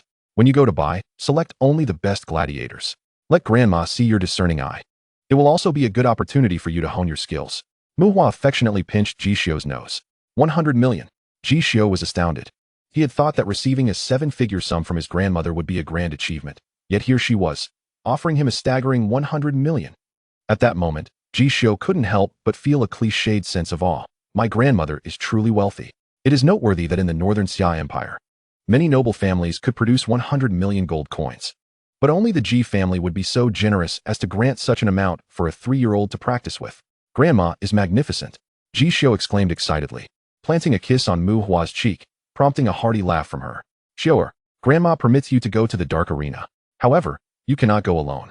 I must find someone to accompany you. After saying this, a figure clad in black emerged from the depths of the night, stepping into the falling maple palace. The elder's appearance was rather ordinary, the sort that blended easily into a crowd. Yet, he exuded an icy aura and an unspoken pressure that was undeniably real. Not only that, but Ji Xiu, with his extraordinary perception, also caught a whiff of the thick scent of blood emanating from him. This bloodiness seemed to have been forged in the fires of countless battles, sending shivers down one's spine. A sovereign-level powerhouse. Undoubtedly a sovereign-level warrior. Moreover, a killer. Ji Xiu's heart raced. This elder's cultivation was exceedingly high, even surpassing that of his parents. He surmised that the elder specialized in assassination and had once been an assassin. Who is he? Ji Xiu asked curiously. Let me introduce him. He will be the steward of your falling maple palace from now on. You can simply call him Elder Wei. Mu Hua replied with a smile. The elder then bowed respectfully to Ji Xiu and spoke. I am Wei Qin, the humble servant. Greeting the young master. Upon hearing this, Ji Xiu raised an eyebrow, thinking to himself, a sovereign-level assassin as a bodyguard? This is quite intriguing. Chapter 14, The Assassin Steward. Great figures gather at the arena.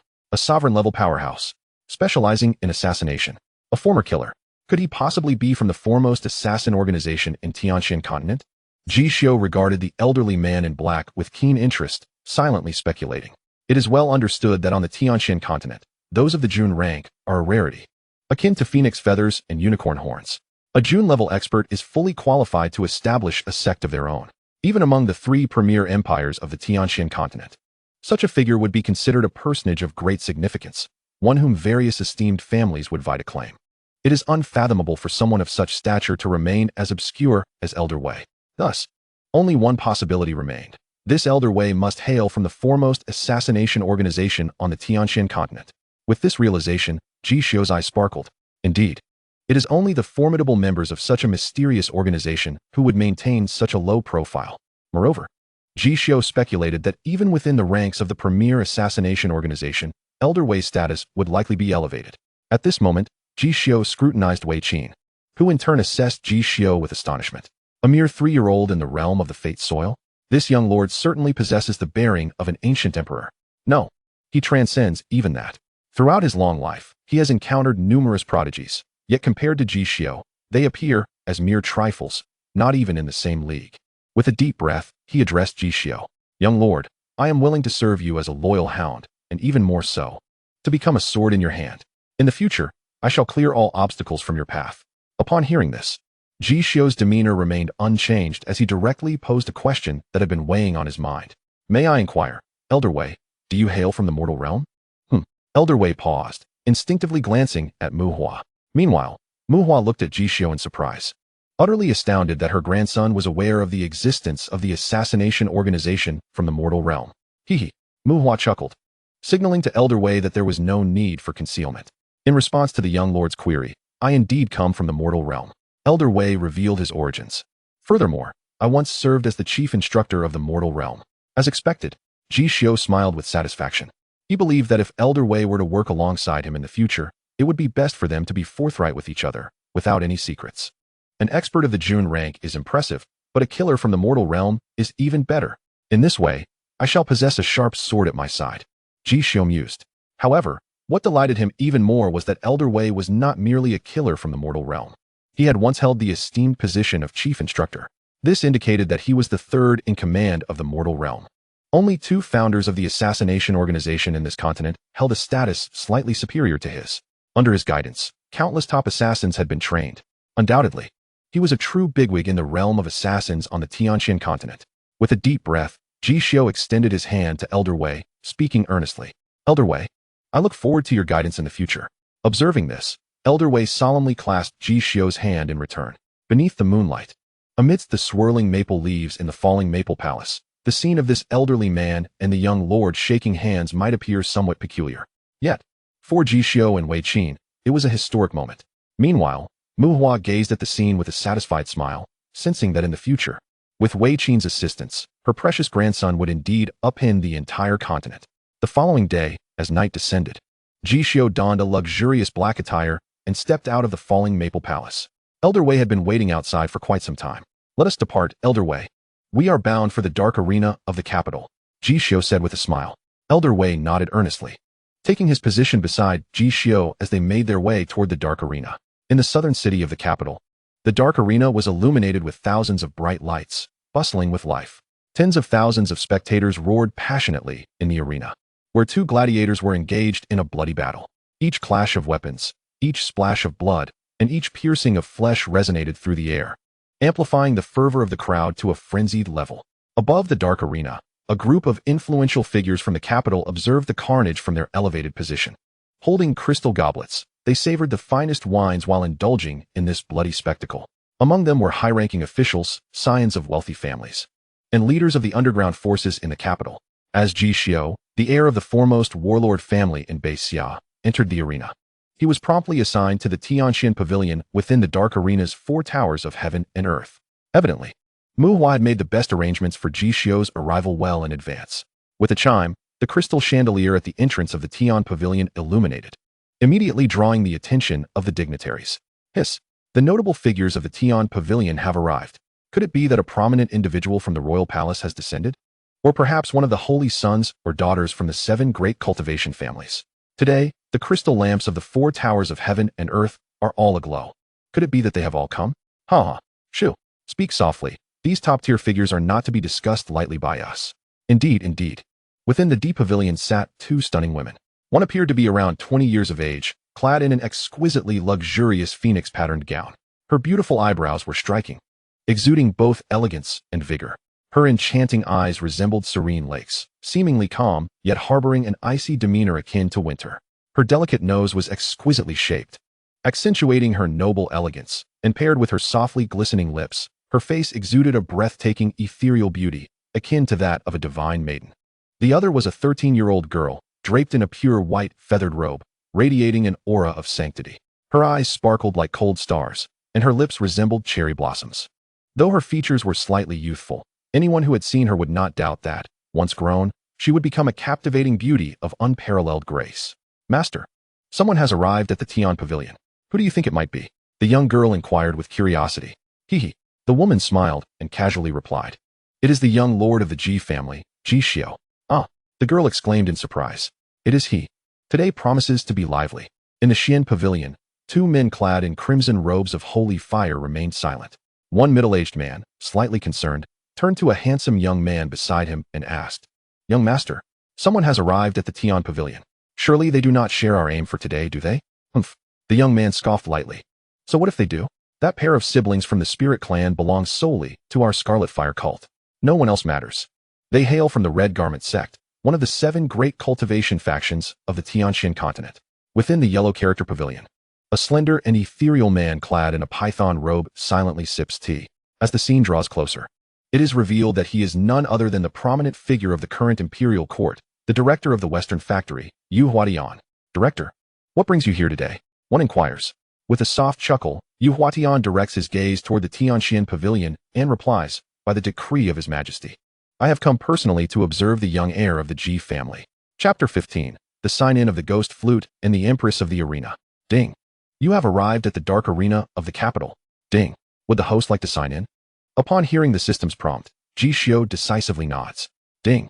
Sign-in successful. Congratulations to the host for receiving the 6-star reward. Ghost Flute of the Soul S Lament. Ding. Sign-in successful. Congratulations to the host for receiving the 6-star reward, the Soul Capturing Trilogy. With the system's announcements echoing in his ears, Ji Xiu hurriedly opens the system's repository. There, he finds a slender black flute resting within. Ghost Flute of the Soul S Lament. A relic of the demonic Path Grandmaster, it imposes no restrictions on cultivation. When used in conjunction with the Soul Capturing Trilogy, its power is unparalleled. The Soul Capturing Trilogy, Requiem of the Soul, can manipulate deceased cultivators to fight on one's behalf. Can be cultivated in the Gathering Stars realm. Soul Snatching Melody can seize the souls of cultivators, rendering them puppets.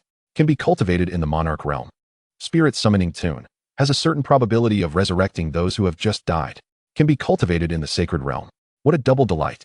Ji Xiu's Spirit Sword. This time, his sign-in yielded not just 1, but 2 6-star rewards. Although the Ghost Flute of the Soul S Lament and the Soul Capturing Trilogy are 2 stars weaker than the previously obtained Grand Luo Sword Embryo, they significantly enhance his capabilities. Controlling corpses, seizing souls, summoning spirits. How exhilarating. Taking a breath to steady his excitement, Ji Xiu shifted his focus to the dark arena. Now was not the time for self-satisfaction, but rather to devote himself to fulfilling the system's tasks. After all, he was determined to acquire the 300 Destiny Essence. Elder Wei, please enlighten me. What are the rules of the dark arena?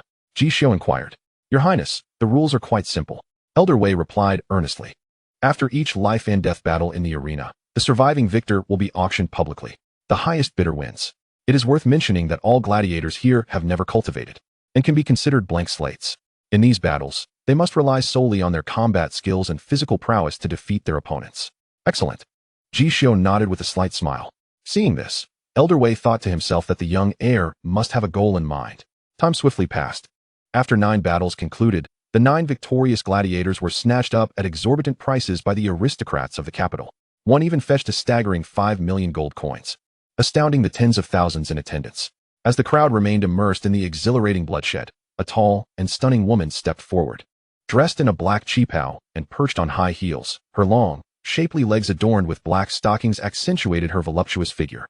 Her mere presence ignited the atmosphere, causing countless men to redden and swallow nervously at the sight of her. She was the chief auctioneer of the Dark Arena, Luo Yuzhu, a goddess in the hearts of countless men in the capital. Once, a certain prince sought her favor, only to meet a gruesome end the following day, his meridians shattered. Bones turned to ash, leaving behind only a human skin. Even the influential Western factory could find no trace of the perpetrator. Or perhaps they dared not pursue the matter further. Since then, Luo Yuzhu became one of the most untouchable figures in the capital. Elder Wei whispered an introduction to Ji Xiu. Upon hearing this, Ji Xiu slowly opened his eyes and surveyed the captivating woman standing at the center of the arena. The poison goddess, Luo Yuzhu, he murmured in awe. In the original novel, millennia later, Luo Yuzhu would ascend as the poison goddess, her master being a formidable antagonist of the same caliber as himself. It dawned on him that Luo Yuzhu had once been the chief auctioneer of the Dark Arena. Nodding thoughtfully, Ji Xiu's musings were interrupted as Luo Yuzhu announced, "Next up is tonight's climax battle. The last of the spirit race versus the berserker of the beast clan." With her words, the arena erupted in fervor. Even the esteemed figures of the capital were roused. The atmosphere thickened as Ji Xiu fixated on the arena. Luo Yuzhu snapped her long, delicate fingers, and with a thunderous crash, the barriers on either side of the arena swung open. Thud, thud, thud. A series of heavy footsteps resonated from the darkness, bringing an eerie silence over the arena. Out stepped a towering beast man, his physique robust and muscular, exuding an aura of raw power. His features were fierce, with crimson eyes glinting with bloodlust. Two sharp fangs protruded from his mouth like crescent moons, and he wielded a massive battle axe, resembling a fearsome, bloodthirsty deity. On the opposite side emerged a young girl, clad in tattered linen, barely covering her budding form. Her bare feet were caked in dirt, yet her extraordinary beauty shone through. Gripping an iron sword, her eyes sparkled with unwavering determination. The spirit race empress, Gu Yao. Ji Xiu's gaze brightened. It was for this girl that he had come. Suddenly, he noticed a timid, small boy standing behind Gu Yao, her younger brother, Gu Jian, the future spirit sword god, revered by millions of cultivators as the spirit sword sovereign. He possessed innate supreme bones, with exceptional talent. In the novel, he was destined to fall by Ji Xiu's hand, yet here he was. Today was indeed a fortuitous gain. Rubbing his chin, Ji Xiu felt excitement bubbling within him. Within the earthly pavilion, a mysterious woman sipped her tea, her beautiful eyes occasionally glancing toward the Tianxian pavilion. Finally, her red lips parted as she murmured to herself, "It seems that the young heir of the Ji family has arrived today for the final battle." Within the Xuanzi pavilion, the young master of the Red Robe sect, Shen Nanfeng, gazed upon Gu Yao and Gu Jian, the siblings of the spirit clan, and his eyes gleamed with avarice and desire. "Here they come. This time, I must secure this pair of siblings at the auction. The sister shall serve as a furnace for cultivation, while the brother will be stripped of his supreme bone. When I achieve greatness, I shall become the sole young master of the Red Robe sect." Ha ha ha ha. Shen Nanfeng's laughter was utterly sinister. The reason for his presence in the dark arena of Kyoto today was due to a clandestine report from his sect. He had long coveted the legendary supreme bone and would not let this opportunity slip away. Within the Huangzi pavilion, the chief of the Xichang, Yu Huatian, drummed his fingers on the table. The spirit clan siblings. Is the young heir of the Ji family here for them? He mused, casting a glance at Gu Yao and Gu Jian. Shaking his head, he concluded that with just one look, he could discern that while Gu Yao possessed decent roots, her meridians were severely damaged, and her bloodline was greatly depleted, making it likely that she would only reach the monarch rank in the future. As for Gu Jian, his roots were even inferior to Gu Yao's, and even with his spirit clan bloodline, he seemed rather unremarkable. If it weren't for this pair of siblings, Ji Xiu, you can't possibly be here for these wretched beast men. Impossible. Absolutely impossible. Yu Huatian furrowed his brow, feeling increasingly perplexed. Of course, his confusion was understandable, as he was unaware that Gu Yao would eventually become the unparalleled empress of the spirit clan. Even more unknown to him was that Gu Jian's supreme bone would only reveal itself after he truly began his cultivation. Chapter 16, as expected of her. Ji Xiu earns 10 million. In the arena, Luo Yuzhu's every frown and smile stirred the hearts of the men present. Ignoring the fervent gazes directed at her, she amiably spoke. The beastman Gu Dan possesses a trace of beast god bloodline. He is immensely strong and bloodthirsty. He has slain over 100 gladiators in the training grounds. He is one of the most outstanding warriors in our arena, known as the Berserker. As her words resonated, The crowd of thousands in the arena gasped in astonishment. They knew that gladiators underwent rigorous and brutal training before stepping into the arena. Only those warriors who had survived the harrowing killings in the training grounds had the right to ascend to the arena. To think that this beast man had slain over 100 gladiators before even entering the arena speaks volumes about his formidable combat prowess. After introducing the beast clan's berserker, Luo Yuzhu's beautiful eyes shifted towards Gu Yao and Gu Jian as she continued. The orphaned heirs of the Spirit Clan. It is well known that the Spirit Clan was once the foremost royal family of the Tianxian continent. Sister Gu Yao, a combat genius, has eliminated all challengers in the training grounds. Meanwhile, her brother Gu Jian, under her protection, has never taken a life nor shed a drop of blood. He is known as the Angel of Slaughter. With this declaration, the crowd erupted in a frenzy. The Spirit Clan was the premier royal family of the Tianxian continent 1,000 years ago, endowed with a powerful bloodline. Their blood could even heal countless wounds, making it the most exquisite spirit medicine. However, the Spirit Clan later fell into decline. Those with the Spirit Clan bloodline became the most coveted prey in the eyes of various sects and noble families across the continent. Next, as per tradition, the minimum bid is 1 gold coin, and the maximum bid is 10 million gold coins, with odds of 1 to 2. I kindly ask everyone to bid wisely. Upon finishing her speech, Luo Yuzhu turned on her long legs and departed the arena. Meanwhile, the audience buzzed with animated discussions. The Dark Arena undoubtedly reigns as the best in the Tianxian continent. Even the ferocious beastmen and heirs with Spirit Clan bloodlines can be trained as gladiators. Who would argue otherwise? Who do you think will win this match? I believe the beastman Gu Dan will prevail. I think so too. Yet, the Spirit Clan's Angel of Slaughter, Gu Yao, is impressive as well. The fact that she can protect her brother without him shedding a drop of blood until reaching this arena indicates her formidable strength. If Gu Yao wins, we could double our earnings. That's a valid point. While the crowd in the arena was abuzz with excitement, in the Tianxian pavilion, Elder Wei looked at Ji Xiu with keen interest, inquiring, "Your Highness, who do you believe will emerge victorious?" Ji Xiu smiled and replied, "I wager 10 million gold coins on Gu Yao." Indeed, Elder Wei nodded, expressing no doubt about Ji Xiu's decision, despite his tender age of merely 3 years. In the Dichuan pavilion, the girl clad in white feathers posed another question. "Master, who do you think will win? The beastman Gu Dan or the Angel of Slaughter? Gu Yao?" The mysterious woman chuckled lightly and replied, "How could a lowly beastman triumph over the noble Spirit Clan? Is that so?" The girl furrowed her brow. Yet she felt the beastman might win.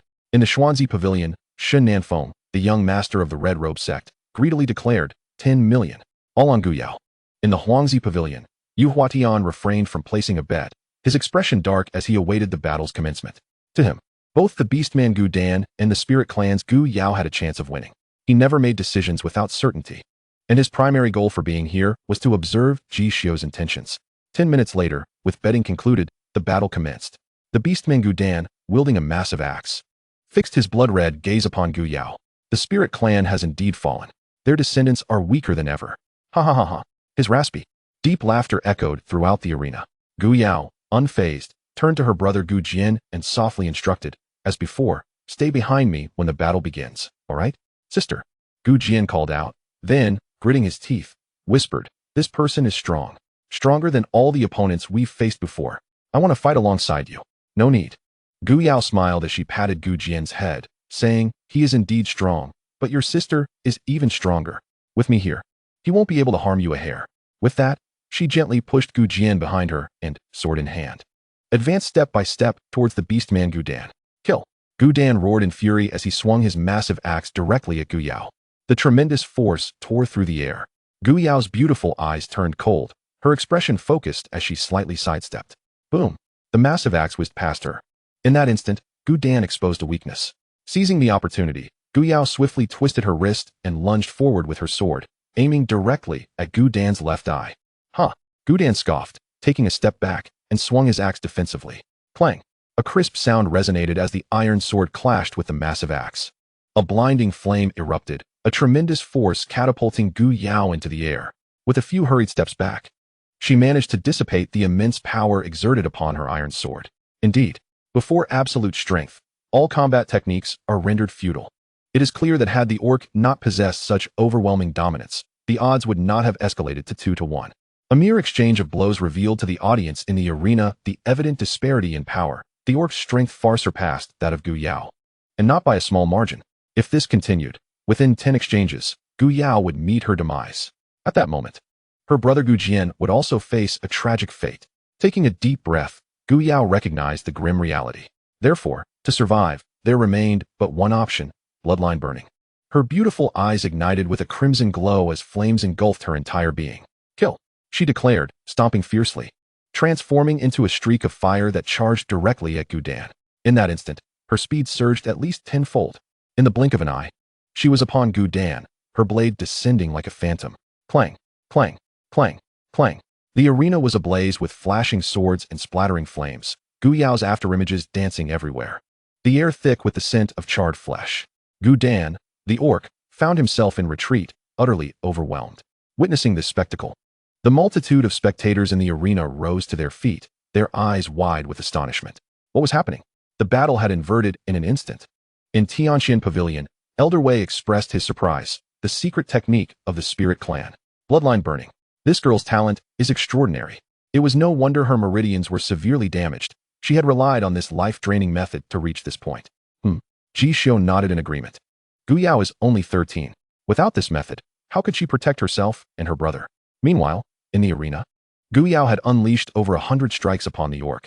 As the final blow fell, crack, the iron sword could no longer withstand such force, shattering into dozens of fragments scattered across the arena. Uft! Gu Yao suddenly coughed up a mouthful of blood, her body flying backward like a blood-stained kite. Her delicate, lovely face turned pale as a sheet, her form swaying precariously. In stark contrast, Gu Dan, the orc, was in even worse shape. Gasping for breath, he bore ghastly sword wounds that exposed the bone beneath, his body drenched in blood as if he had just emerged from a pool of it, utterly wretched. Damn it! That accursed Spirit Clan woman! Gu Dan seethed, his eyes glowing with a savage crimson. It was now his turn to unleash his fury. "Kill!" he roared, raising his massive axe, obscuring the moonlight, intent on cleaving Gu Yao into a shower of blood. However, the next moment brought a shocking turn of events. Gu Yao, her expression cold and detached, gazed at Gu Dan. Slowly, she raised her palm. With a single pointed finger, she locked onto her target. Clang, clang, clang, clang. The broken sword blades floated from the ground, transforming into piercing beams of fiery light that pierced through Gu Dan's body. Uft, uft, uft, uft. The sound of blood splattering echoed as numerous gaping wounds appeared upon Gu Dan's form. When the final shard of blades sliced through the air, Gu Dan's head was sent soaring high. Blood erupted like a fountain, spraying several meters into the air. The head landed, and Orcish blood scattered everywhere. In that moment, the entire arena fell silent. Chapter 17. Ji Xiu, the Young Master. The second generation of the first army of the Empire. Gu Yao had actually emerged victorious. With one final strike, she had directly slain the orc Gu Dan. Such formidable combat talent. No wonder she possessed the extraordinary bloodline of the Spirit Clan. It is unfathomable to consider the extent of her power once she begins her training. Unthinkable. Unimaginable. With Gu Dan's fall, Gu Yao survived. Those who bet on Gu Yao rejoiced, while those who wagered on Gu Dan lamented, pounding their chests and striking their thighs in despair. In Tianxian Pavilion, the Dark Arena sent Ji Xiu his winnings of 20 million gold coins for betting on Gu Yao's triumph. Congratulations, young master, on your substantial profit. Elder Wei chuckled. Now the real spectacle begins. Ji Xiu remained unfazed. It was only natural for Gu Yao to win. However, the real concern was that it was highly probable that everyone would want to purchase Gu Yao. Thus, it could be anticipated that the auction would be fiercely competitive today. Having said that, Ji Xiu turned to Elder Wei and inquired, "What do you think Gu Yao will fetch today?" Elder Wei pondered before responding. "At least starting at 8 digits. Agreed. Ji Xiu nodded. He too believed that it would take at least 8 digits to secure Gu Yao today. Nevertheless, not to mention millions, even if he laid all his gold coins on the table, it would be entirely worthwhile. In the arena, Gu Jian supported his sister, his heart aching as he gazed at Gu Yao, bloodied and pale. He loathed his own powerlessness, always relying on his sister to protect him at the cost of her life. He despised even more that he could not burn his bloodline to assist her in slaying foes. It was not that he did not wish to. It was simply beyond his capability. Not every individual with Spirit Clan blood could burn their lineage to enhance their strength. Out of 1,000 Spirit Clan practitioners, only one could accomplish such a feat. All right, we have one. We can live. Gu Yao, pale and exhausted, gently patted Gu Jian's head, her tone weak, yet reassuring. She understood her brother's feelings, yet as the elder sister, she was determined to protect him. For this, even if it meant burning her bloodline and exhausting her life, she would have no regrets. Just then, The sound of high heels clicked rhythmically. Luo Yuzhu returned to the arena, not sparing a glance at the decapitated Gu Dan. Instead smiling as she announced, the orphan of the spirit clan, Gu Yao and her brother Gu Jian. The starting bid is 500,000 gold coins. The minimum increment is 50,000 gold coins. Let the bidding commence. Barely had she finished speaking when a prominent figure from the underground forces of the capital placed a bid. 1 million gold coins. Heh. Another young master from a powerful financial family scoffed. 5 million gold coins. Is that all you've got? A noble from the capital derided. 8 million gold coins. 9 million gold coins. 950,000 gold coins. The price soared, reaching 20 million gold coins. At this moment, the number of bidders has dwindled significantly. After all, the price has escalated to extraordinary heights. 20 million gold coins would be sufficient to procure a formidable mercenary army. Just when everyone believed the matter was settled. Within the Xuanzij, Xin Nanfeng of the Scarlet Church made his move. 30 million gold coins. In that instant, the entire Colosseum erupted in astonishment. Upon hearing this price, even Luo Yuzhu, standing atop the arena, could not help but cast a sidelong glance. 30 million gold coins. Is there anyone else willing to bid? As those words fell, the Colosseum was enveloped in an eerie silence. 30 million gold coins.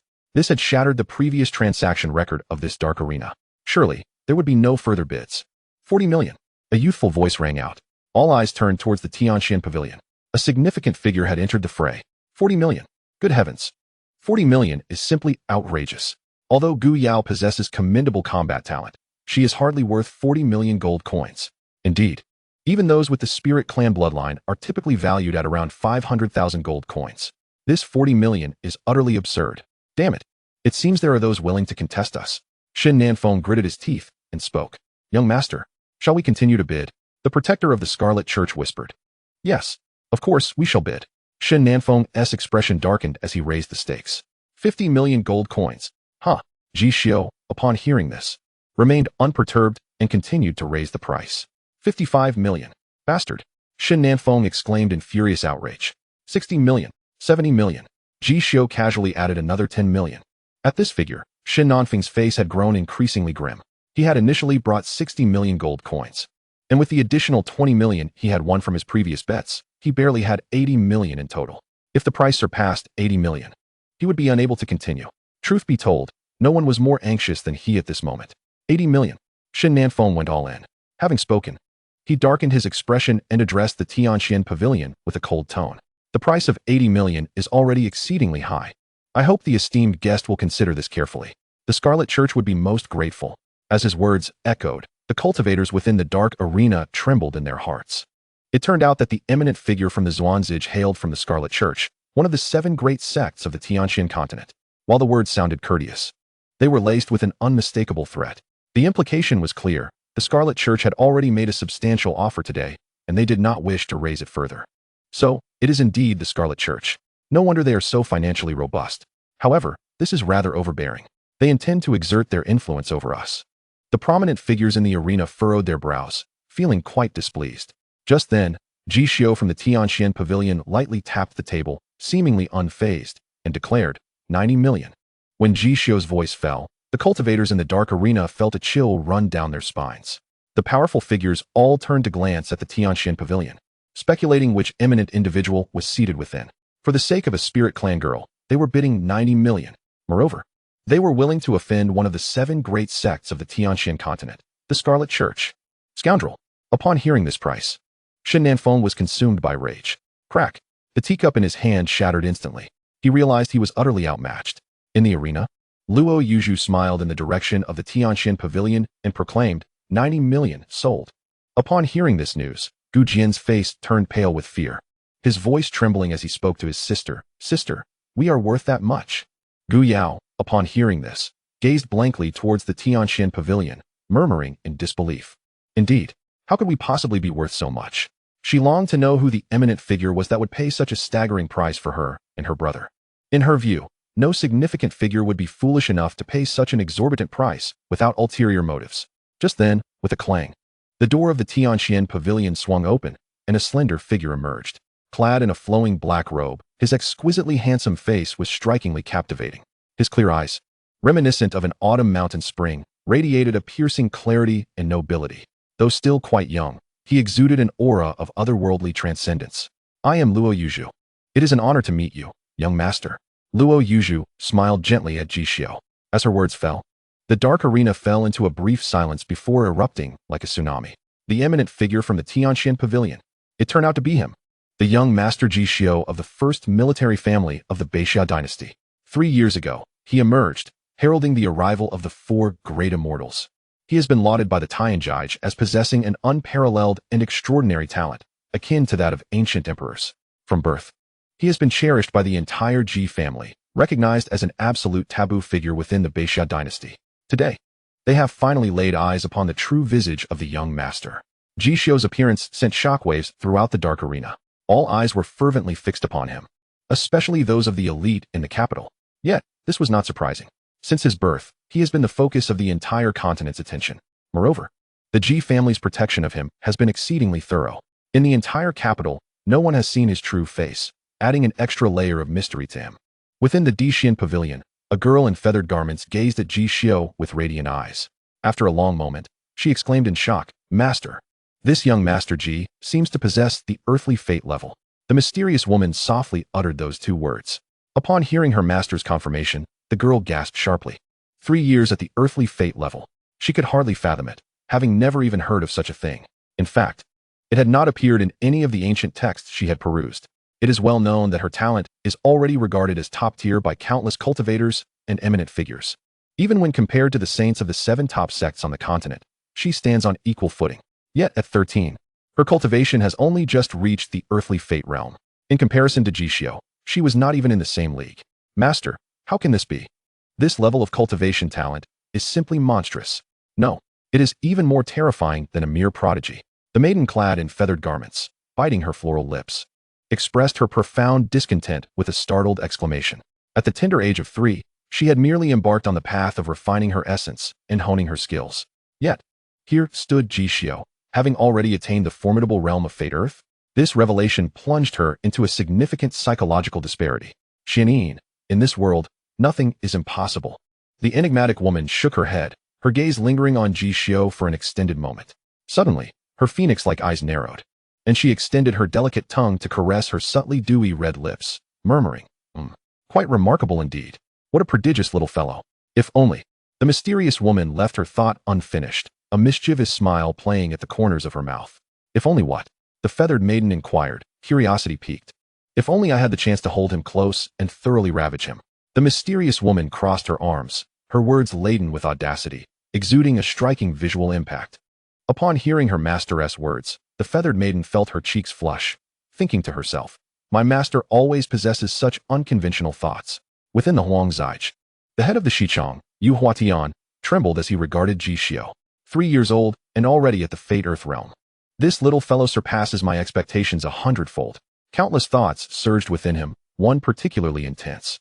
However, the realization that they were in the dark arena, a territory governed by that woman, coupled with the sight of the elderly figure in black standing behind Ji Xiu, compelled him to abandon his reckless notion. Very well. I shall seek another opportunity. Yu Huatian sighed deeply. In the xianxiai, the voice of a disciple echoed, young master. That individual from the Tianxian pavilion is actually the young scion of the Ji family. No wonder he seems unperturbed by the threats posed by our Scarlet Robe sect. Alas, we have indeed suffered a just defeat this time. The protector of the Scarlet Robe sect sighed heavily. Defeated? This young master has yet to be vanquished. What of the Ji family? They may flaunt their power in Beixia, but on the Tianxian continent, the Ji family does not rank among the top-tier cultivation factions. Shen Nanfeng spoke with a notably grim tone. He then rose and strode purposefully toward the exit. Young master, where are you going? The protector of the Scarlet Robe sect inquired, brows furrowing in alarm. I am going to reclaim what rightfully belongs to me. I intend to see if this young scion of the Ji family truly dares to oppose the Scarlet Robe sect. Shen Nanfeng scoffed, pushing the door open without a backward glance. Alas, this bodes ill. A sense of foreboding surged within the protector of the Scarlet Robe sect. In the arena, Luo Yuzhu scrutinized Ji Xiu anew. 3 years old and at the Fate Earth realm. What a terrifying little one. Her thoughts were interrupted as she noticed Ji Xiu also observing her. I must admit, Lord Poison God possesses splendid legs. Ji Xiu silently admired the long, shapely legs clad in black silk that belonged to Luo Yuzhu, reflecting on the peculiarities of youth and mischief. With a hint of amusement, Luo Yuzhu shot Ji Xiu a playful glare. As the chief of the dark arena, her ability to read the room was fundamental, and she could not help but notice the fervent and curious gaze Ji Xiu directed at her legs. Huh. Luo Yuzhu inhaled deeply, commanding, "Bring the Spirit Clan's siblings to the young scion." As her words fell, two figures clad in black escorted Gu Yao and Gu Jian to Ji Xiu's side. Ding. Congratulations to the host for completing the task, Spirit Clan girl. Ding. Congratulations to the host for receiving a task reward of 6,300 Essence of Fate. Spirit Clan girl. Gu Yao. Ji Xiu's gaze fell upon the exquisite young lady before him, a gentle smile gracing his features. Gu Yao, greetings to the young master. Gu Yao clasped her hands, her tone respectful, yet her beautiful eyes shimmered with vigilance. Gu Jian, trembling, clutched his sister's sleeve as if seeking solace, lacking the courage to meet Ji Xiu's esteemed gaze. Noticing this, Ji Xiu remained silent, observing Gu Yao, who was nearly exposed after the battle. He thoughtfully retrieved a black robe from his storage ring and draped it over her shoulders. However, he noted that Gu Yao instinctively stepped back slightly as he did so, a clear manifestation of her profound insecurity and distrust. Nevertheless, he did not take offense. After all, who could she trust after enduring such tumultuous experiences and emerging from the brutality of the arena? Come, I shall take you home. Ji Xiu smiled warmly at Gu Yao and Gu Jian. Home. Gu Jian was momentarily taken aback. For him, home was a foreign concept. I have no home. Gu Yao's beautiful eyes dimmed as she looked at Ji Xiu, her voice cold and resolute. Since she could remember, she had been evading capture with her family, and later, after their tragic demise, she and her brother had been sold into the dark arena, trained as gladiators. The notion of home had long ceased to exist for her. She had only her brother left. Upon hearing her words, Ji Xiu gazed intently into Gu Yao's eyes. After a brief silence, he solemnly declared, "From now on, wherever I am, that shall be your home." Gu Yao's expression froze, her face stiffening as she stood rooted to the spot, momentarily at a loss for words, uncertain of the sincerity behind Ji Xiu's declaration. At that moment, a chilling voice rang out, "Scarlet Robe Sect, Xianxiafans. I pay my respects to the young master." Chapter 19, Arrogant Beyond Measure, the Young Scion, a Brazen Rogue, Ji Xiu. The Scarlet Robe Sect, one of the 7 prominent cultivation factions on the Tianxian continent. Xianxiafans, the scion of the Scarlet Robe Sect. At the age of 17, he had reached the Fate Earth realm, and was one of the heirs to the Scarlet Robe Sect, with a chance of becoming its holy son. Elder Wei discreetly communicated with Ji Xiu.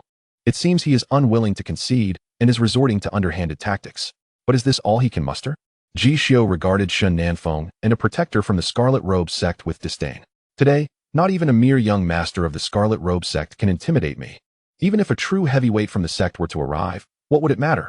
Young master, at merely 3 years of age, you have attained the Fate Earth realm. Moreover, you have the audacity to offer 90 million gold coins for gladiators. Truly, the future is bright, Xianxiafans proclaimed, hands clasped behind his back, a smile gracing his countenance. And then, Ji Xiu replied, his interest piqued as he regarded Xianxiafans. Xianxiafans, detecting the tone of Ji Xiu's response, regarded him with amusement and proceeded to assert, "At this point, young master, you must have heard of my Scarlet Robe Sect, yes?" "Indeed," Ji Xiu replied nonchalantly. "Very well. Since that is the case, may I implore your highness, the young master, to extend a favor to the Crimson Garb Sect?" A subtle smile graced Xianxiafans' lips, his confidence unwavering. In his eyes, Ji Xiu resembled a mere child of 3 years. What significance did innate talent hold if one's perspective remained so limited? It was understandable that Ji Xiu was unaware of the Crimson Garb Sect's reputation when he first opposed them. However, now that he was informed, he ought to deliberate carefully. Specifically, Ji Xiu's response was succinct and to the point. "Excellent. Since your highness is so agreeable, I shall speak candidly. My esteemed Crimson Garb Sect has taken a liking to this pair of spirit siblings. Might I request that you grant them to us as a personal favor? Rest assured, we shall not take your goodwill for granted. Within 3 days, I, this esteemed gentleman, shall procure 100 million gold coins and return them to you. Thus, your highness would gain a tidy profit of 10 million, along with a favor from my Crimson Garb Sect, which will be repaid in due time. What say you to this transaction?" Xianxiafans spoke with a veneer of amiability. To him, the mere mention of the Crimson Garb Sect secured the deal. After all, his sect was one of the 7 premier cultivation factions in the Tianxian continent. Even the foremost military family of the Beixia dynasty, let alone the royal family, would have to acknowledge his standing. As his words resonated, the aristocrats in the dark arena furrowed their brows, murmuring among themselves, "How brazen of Xianxiafans to invoke the Crimson Garb Sect so freely. This is not negotiation, but rather a threat." Yet, what could be done against such a threat? The Ji family was formidable. Yet their foundation paled in comparison to the ancient legacies of the 7 top cultivation factions. Ultimately, submission was inevitable. Indeed, even if the young master of the Ji family possessed extraordinary talent, he would still require time to mature. The most favorable outcome for the night would be for the young master to leave with a favor from the Crimson Garb sect and a financial gain. This transaction appeared beneficial for the Ji family. In the arena, Luo Yuzhu observed the unfolding scene in silence. For there was no rule against private dealings as long as both parties consented. Notably, her gaze occasionally flickered toward the direction of the Dijuan Pavilion, imbued with a profound respect and reverence. Within the Dijuan Pavilion, the feather-clad maiden rested her chin thoughtfully. Master, I believe this transaction is advantageous. Ji Xiu is likely to acquiesce. A profit of 10 million, along with a favor from the Crimson Garb sect. Where else could one find such a lucrative deal? A mysterious woman chuckled softly, a hint of disdain flickering across her enchanting features. Xianin, do you truly think Ji Xiu is in need of that 10 million gold coins? And as for a favor from the Crimson Garb sect, it is of no consequence. Young master, have you reached a decision? Shen Nanfeng inquired with a smile, feigning contemplation while occasionally scrutinizing his quarry, the spirit siblings. His greedy, fervent gaze made Gu Yao feel utterly uncomfortable. She was uncertain whether the young master of the Ji family was virtuous. But she was certain that Shen Nanfeng was anything but. If she were to follow Ji Xiu, her future remained a mystery. Yet if Ji Xiu were to sell them to Shen Nanfeng, she feared an exceedingly dark fate awaited her and Gu Jian. At that moment, her heart raced. Just then, Ji Xiu seemed to have made up his mind. He regarded Shen Nanfeng earnestly and said, I have considered it, but I must pose a few questions. Pray proceed. Shen Nanfeng replied with a slight smile, while the aristocrats in the dark arena perked up, their ears attuned to the unfolding dialogue. Ji Xiu nodded, curiosity glimmering in his eyes as he asked, First, what is your significance, Shen Nanfeng? Second, what is the Crimson Garb sect to be regarded as? Third, what qualifications does a mere 17-year-old, who has only just awakened his powers, possess to bark at me? Lastly, do you believe you are worthy enough for me to extend a favor to you? His voice was calm, neither loud nor soft, yet resonated clearly enough for all attentive ears in the arena. In that instant, the expressions on the faces of the adults in the arena mirrored one another's astonishment. The dignitaries of the imperial palace, the young masters and ladies of the aristocracy, and the leaders of the underground forces all widened their eyes, mouths agape, as if they could drop an egg. Had the young master of the Ji family truly lost his mind to publicly belittle the Crimson Garb sect and its scion? Even Luo Yuzhu couldn't stifle her laughter at the audacity of Ji Xiu. The young man was audacious beyond measure. The head of the Western factory, Yu Huatian, sipped his tea, amused by the unfolding drama. Master, you were right. The feather-clad maiden, Xianin, regarded Ji Xiu with sparkling eyes. Hee. The mysterious woman chuckled lightly, her gaze on Ji Xiu revealing an increasing fascination. Ji Xiu, you are courting death. Shen Nanfeng glared at Ji Xiu, his voice dripping with malice. No sooner had he spoken than an unremarkable elder in black, who had been standing behind Ji Xiu with his eyes slightly downcast, raised his gaze. Just a single look from him sent a chill coursing through Shen Nanfeng, an icy dread shooting from his feet to the crown of his head, rendering him immobile as if encased in ice. Not only him, but even the protectors of the Crimson Garb sect beside him trembled in fear. At that moment, Shen Nanfeng realized that the elder behind Ji Xiu was an entity to be reckoned with. Ji Xiu, remember this. Today, you have provoked the Crimson Garb sect, and you shall surely regret it in the future. Though fear coursed through him, Shen Nanfeng clenched his fists, unwilling to let down the reputation of the Crimson Garb sect. Is this what you call provoking? Ji Xiu responded, a look of confusion on his face. He then shook his head and commanded, Gu Yao, fetch a stool for me. At his words, Gu Yao hesitated momentarily, but obediently brought over a stool from the Dijuan Pavilion. Just as everyone wondered what Ji Xiu intended to do, he stepped atop the stool. In that moment, the 3-year-old Ji Xiu stood at the same height as the 17-year-old Shen Nanfeng. What do you intend to do? Shen Nanfeng gritted his teeth, asking coldly. Remember this. This is what true provocation looks like. A playful smirk danced upon Ji Xiu's lips as he spread his arms wide, resembling a bow. Then, before the stunned eyes of the audience in the arena, he delivered a resounding slap across Shen Nanfeng's face. Smack! The sharp crack of the slap echoed through the arena. Shen Nanfeng was sent flying like a cannonball, soaring 5 zhang before rolling several times on the ground before finally coming to a halt. In the air lingered the chilling sound of teeth, stained with blood, as countless onlookers gasped in horror. As Shen Nanfeng staggered to his feet, he discovered that his left cheek was grotesquely swollen, resembling that of a pig's head, and 3 of his teeth had been shattered. The world spun around him. leaving him dizzy and on the verge of collapse. "Young master," the red-clad guardian of the sect bellowed, rushing forward to support Xin Nanfeng while casting a furious glare at Ji Xiu. He intended to utter another harsh remark, but upon meeting the cold, murderous gaze of the elderly figure in black, he found himself forcibly swallowing his words. Ultimately, he left only the fleeting image of two retreating figures to the cultivators in the arena. "Boring." Ji Xiu shook his head and remarked to Gu Yao and Gu Jian, "I wonder what you think, but for me, this evening has been quite enjoyable." Gu Yao, Gu Jian. With that, Ji Xiu turned away, accompanied by Gu Yao and Gu Jian. "Farewell, young master." Luo Yuzhu smiled as she bid them goodbye. At her words, Ji Xiu suddenly turned back, casting a lingering, contemplative glance at her long, elegant legs, nodding in acknowledgement before departing. He mused that the legendary beauty of jade legs described in novels was indeed not without merit. Observing this, a hint of crimson graced Luo Yuzhu's exquisite face. With a playful huff, she muttered, "Little rogue." Chapter 20. Mu Bing, my best friend has become someone else's maid? After Ji Xiu's departure, within the Dixian pavilion, Luo Yuzhu stood respectfully before the enigmatic woman, who scrutinized her with keen interest. After a considerable pause, the woman spoke with a playful tone. "Our Yuzhu is indeed a beauty that could topple nations. Even the 3-year-old young master is captivated by her charm. Quite amusing. It seems the task of winning over the Ji family's young master will fall to you." Saying this, the mysterious woman reached out, lightly stroking Luo Yuzhu's thigh. "Master, you jest. The Ji family's young master is merely a child of 3. What do you mean by winning over?" Luo Yuzhu replied awkwardly with a smile. "Master, please do not tease Sister Yuzhu." The feather-clad girl, Xianyin, interjected helplessly. "Very well." The mysterious woman chuckled softly, retracting her slender jade hand. "Master, now that the Ji family's young master has taken the Ling clan siblings, do you believe the Red Garment sect will simply let this go?"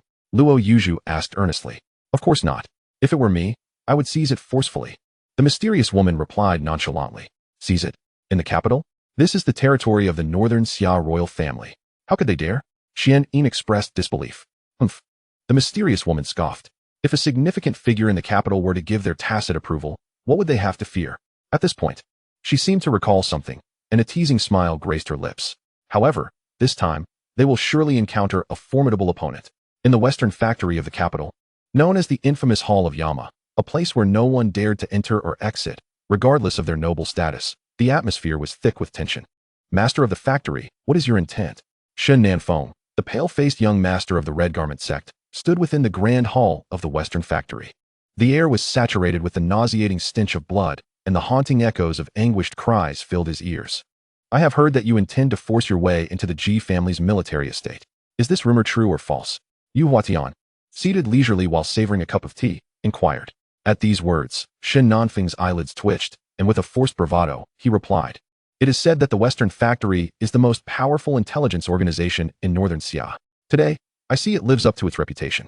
Indeed, I do intend to storm the Ji family's military estate to reclaim what rightfully belongs to the Red Garment sect. What? Do you wish to stop me?" No. Yu Huatian shook his head and replied, "If you wish to invade the Ji family South military estate, I could provide a modicum of assistance." "Oh." Xin Nanfeng looked at Yu Huatian with a hint of surprise and asked, "Can the factory master provide us with powerful allies?" That would not be possible. However, I can assure you that during your operation, at the very least, the Northern Xia royal family will not intervene."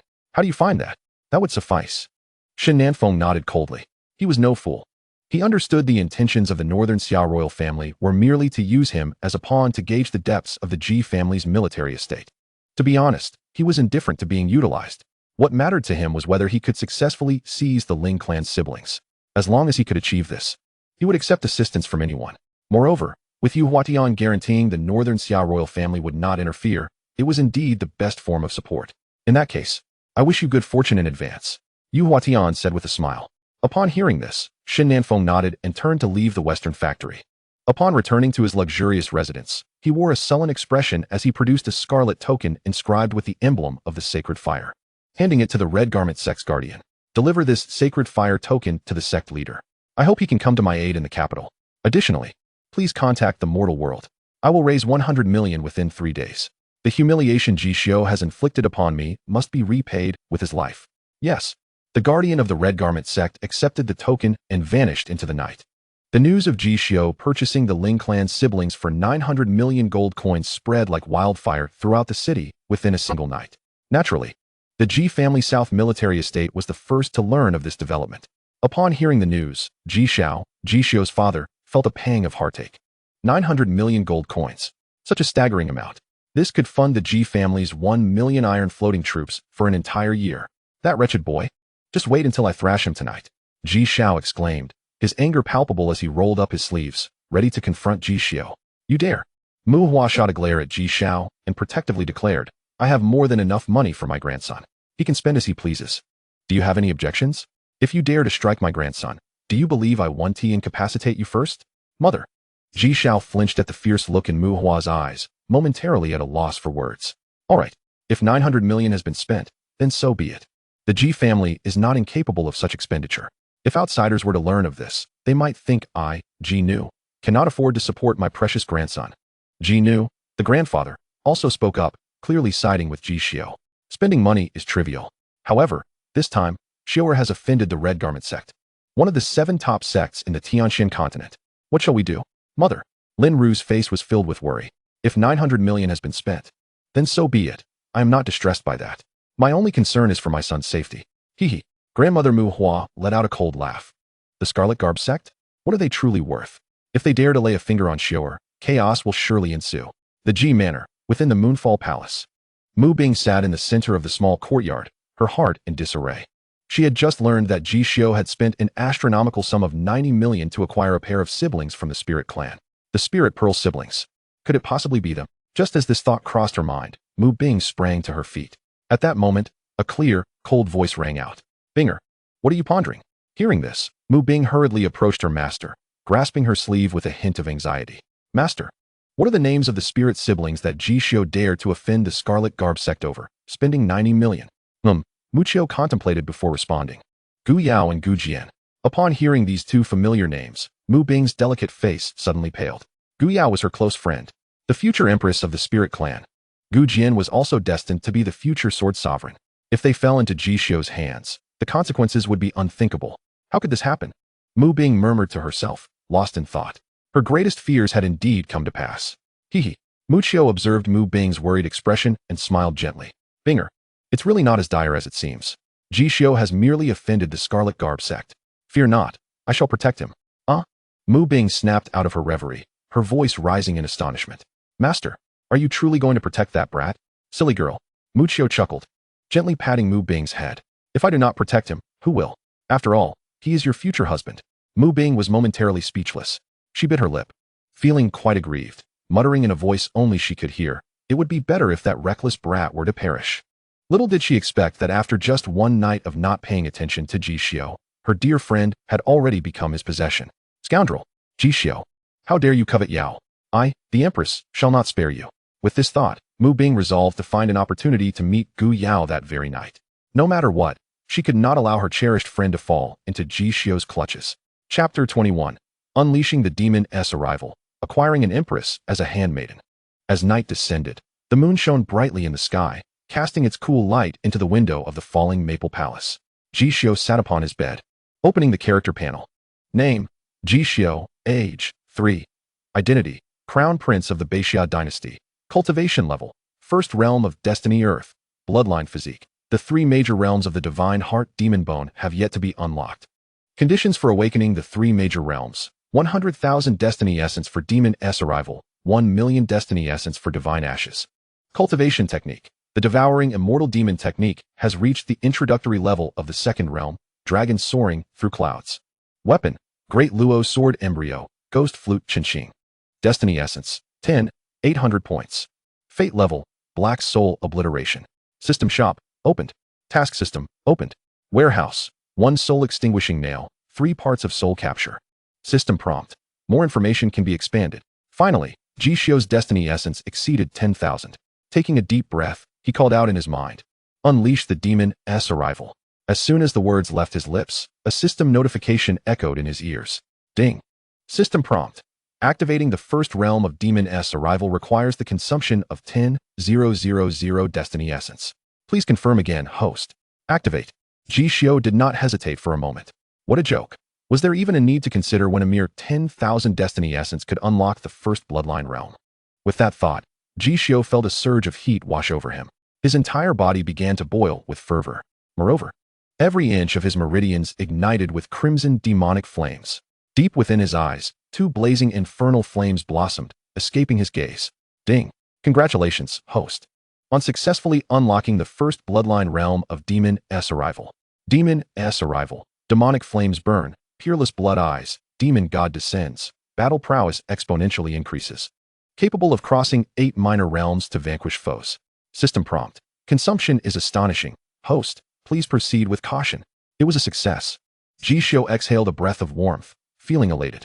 3 years. It took him 3 years to amass 10,000 destiny essence to unlock the first realm of bloodline slaughter, which was indeed worth it. With the Demon S arrival activated, it would serve as a formidable trump card and his source of confidence. Although he was left with only 800 points of destiny essence, the value of that 10,000 was undoubtedly immense. At that moment, a voice from outside the palace door broke the silence. Young prince, the banquet is ready. Upon hearing this, Ji Xiu slowly opened his eyes, responding with a soft hum. Before stepping out of the palace, in the small courtyard, a lavish banquet was laid out on the stone table. Gu Yao and Gu Jian stood beside Elder Wei, not daring to move. Please, take a seat. Ji Xiu smiled, taking his place first and gesturing for the siblings from the Gu family to sit opposite him. Eat. Ji Xiu said casually. Upon hearing this, Gu Yao and Gu Jian exchanged glances but ultimately said nothing, picking up their chopsticks to begin their meal. It was worth noting that neither Gu Yao nor Gu Jian had touched the sumptuous dishes, instead focusing solely on the white rice in their bowls. Don't just eat rice, serve yourselves some dishes, Ji Xiu said, slightly exasperated. Young prince, our mother once said that rice is the best thing in the world. With rice, one shall never go hungry. Thus, we are fine with just rice, Gu Jian timidly responded. Ji Xiu scratched his head, thinking that there was some truth to that. Nevertheless, it was indeed commendable that these siblings had survived thus far. In the future, what do you wish to do? Ji Xiu set down his chopsticks, turning his gaze towards Gu Jian. In the future, I want to protect my sister. I never want her to be harmed again. I also want to find those who killed our mother and father. I will make them pay in blood. Gu Jian replied softly, his eyes downcast. Upon hearing this, Gu Yao's eyes turned red. Ji Xiu nodded, then seriously contemplated before speaking. I can assist you with this. However, there is one condition. At his words, Gu Jian abruptly lifted his gaze, kneeling before Ji Xiu without hesitation, his eyes glistening with tears. Young prince, as long as you can empower me, I am capable of fulfilling any request. Very well. Ji Xiu nodded with a smile and spoke. Your talent is commendable. If you truly possess the determination, I can bestow upon you strength. However, in the future, I shall require a sword. Upon hearing this, Gu Yao's delicate face shifted slightly, and she was about to speak. Yet, Gu Jian, without hesitation, declared, I am willing to become His Highness the Young Lord's sword. Hee. The corners of Ji Xiu's mouth curled up as he turned to Elder Wei. In that case, Elder Wei, would you be willing to take Gu Jian as your disciple? At this, Elder Wei was momentarily taken aback, not anticipating that Ji Xiu would ultimately turn his gaze upon him. Ahem. Elder Wei cleared his throat and said, Your Highness, I am unsure whether this lad is up to the task. He was acquired at a considerable expense by you. If he were to perish under my tutelage, it would be quite unfortunate. In response, Ji Xiu shook his head. Fear not. He will not perish. His potential and talent will far exceed your expectations. What a jest. Elder Wei had once been the chief instructor of the continent's foremost assassin organization. To let such an opportunity slip by would be a tremendous waste.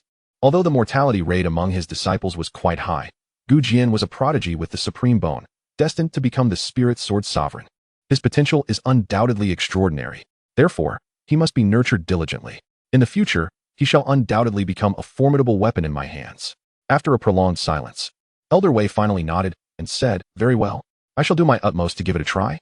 With Ji Xiu's words having reached this point, he naturally could not refuse. Bowing to his teacher, Gu Jian proclaimed, I will strive to survive under your guidance. He bowed 3 times to Elder Wei. One can only hope. Elder Wei nodded and then bent down to assist Gu Jian in rising. Let us proceed. I shall personally train you. From this day forth, you shall dine and reside with me. With that, Elder Wei bowed to Ji Xiu and led Gu Jian out of the small courtyard. Aware that Ji Xiu had matters to discuss with Gu Yao, he took Gu Jian away first. Once Elder Wei and Gu Jian had departed, only Ji Xiu and Gu Yao remained in the falling maple courtyard. Gu Yao gazed longingly in the direction where Gu Jian had left, her face etched with concern. Yet, she did not intervene, nor could she, for this was the path Gu Jian had chosen for himself. Stop looking. Your brother has already chosen his own path. It is time for you to let go, Ji Xiu remarked casually. His chosen path? Heh. Gu Yao let out a cold laugh, her beautiful eyes glistening with tears as she looked at Ji Xiu and questioned, he is my only brother. Do you wish for him to become a sword in your hand? What? Do you expect my gratitude for this? Upon hearing these words, the smile faded from Ji Xiu's face, and he looked at Gu Yao with a flat gaze, stating, all misfortunes in this world stem from the inadequacy of those involved. Your brother has already grasped this truth. Thus, he is willing to entrust his future to me. If you are unwilling, I can set you free. If you wish, you may leave at this very moment. What? Gu Yao's countenance changed dramatically. She found herself speechless for quite a while.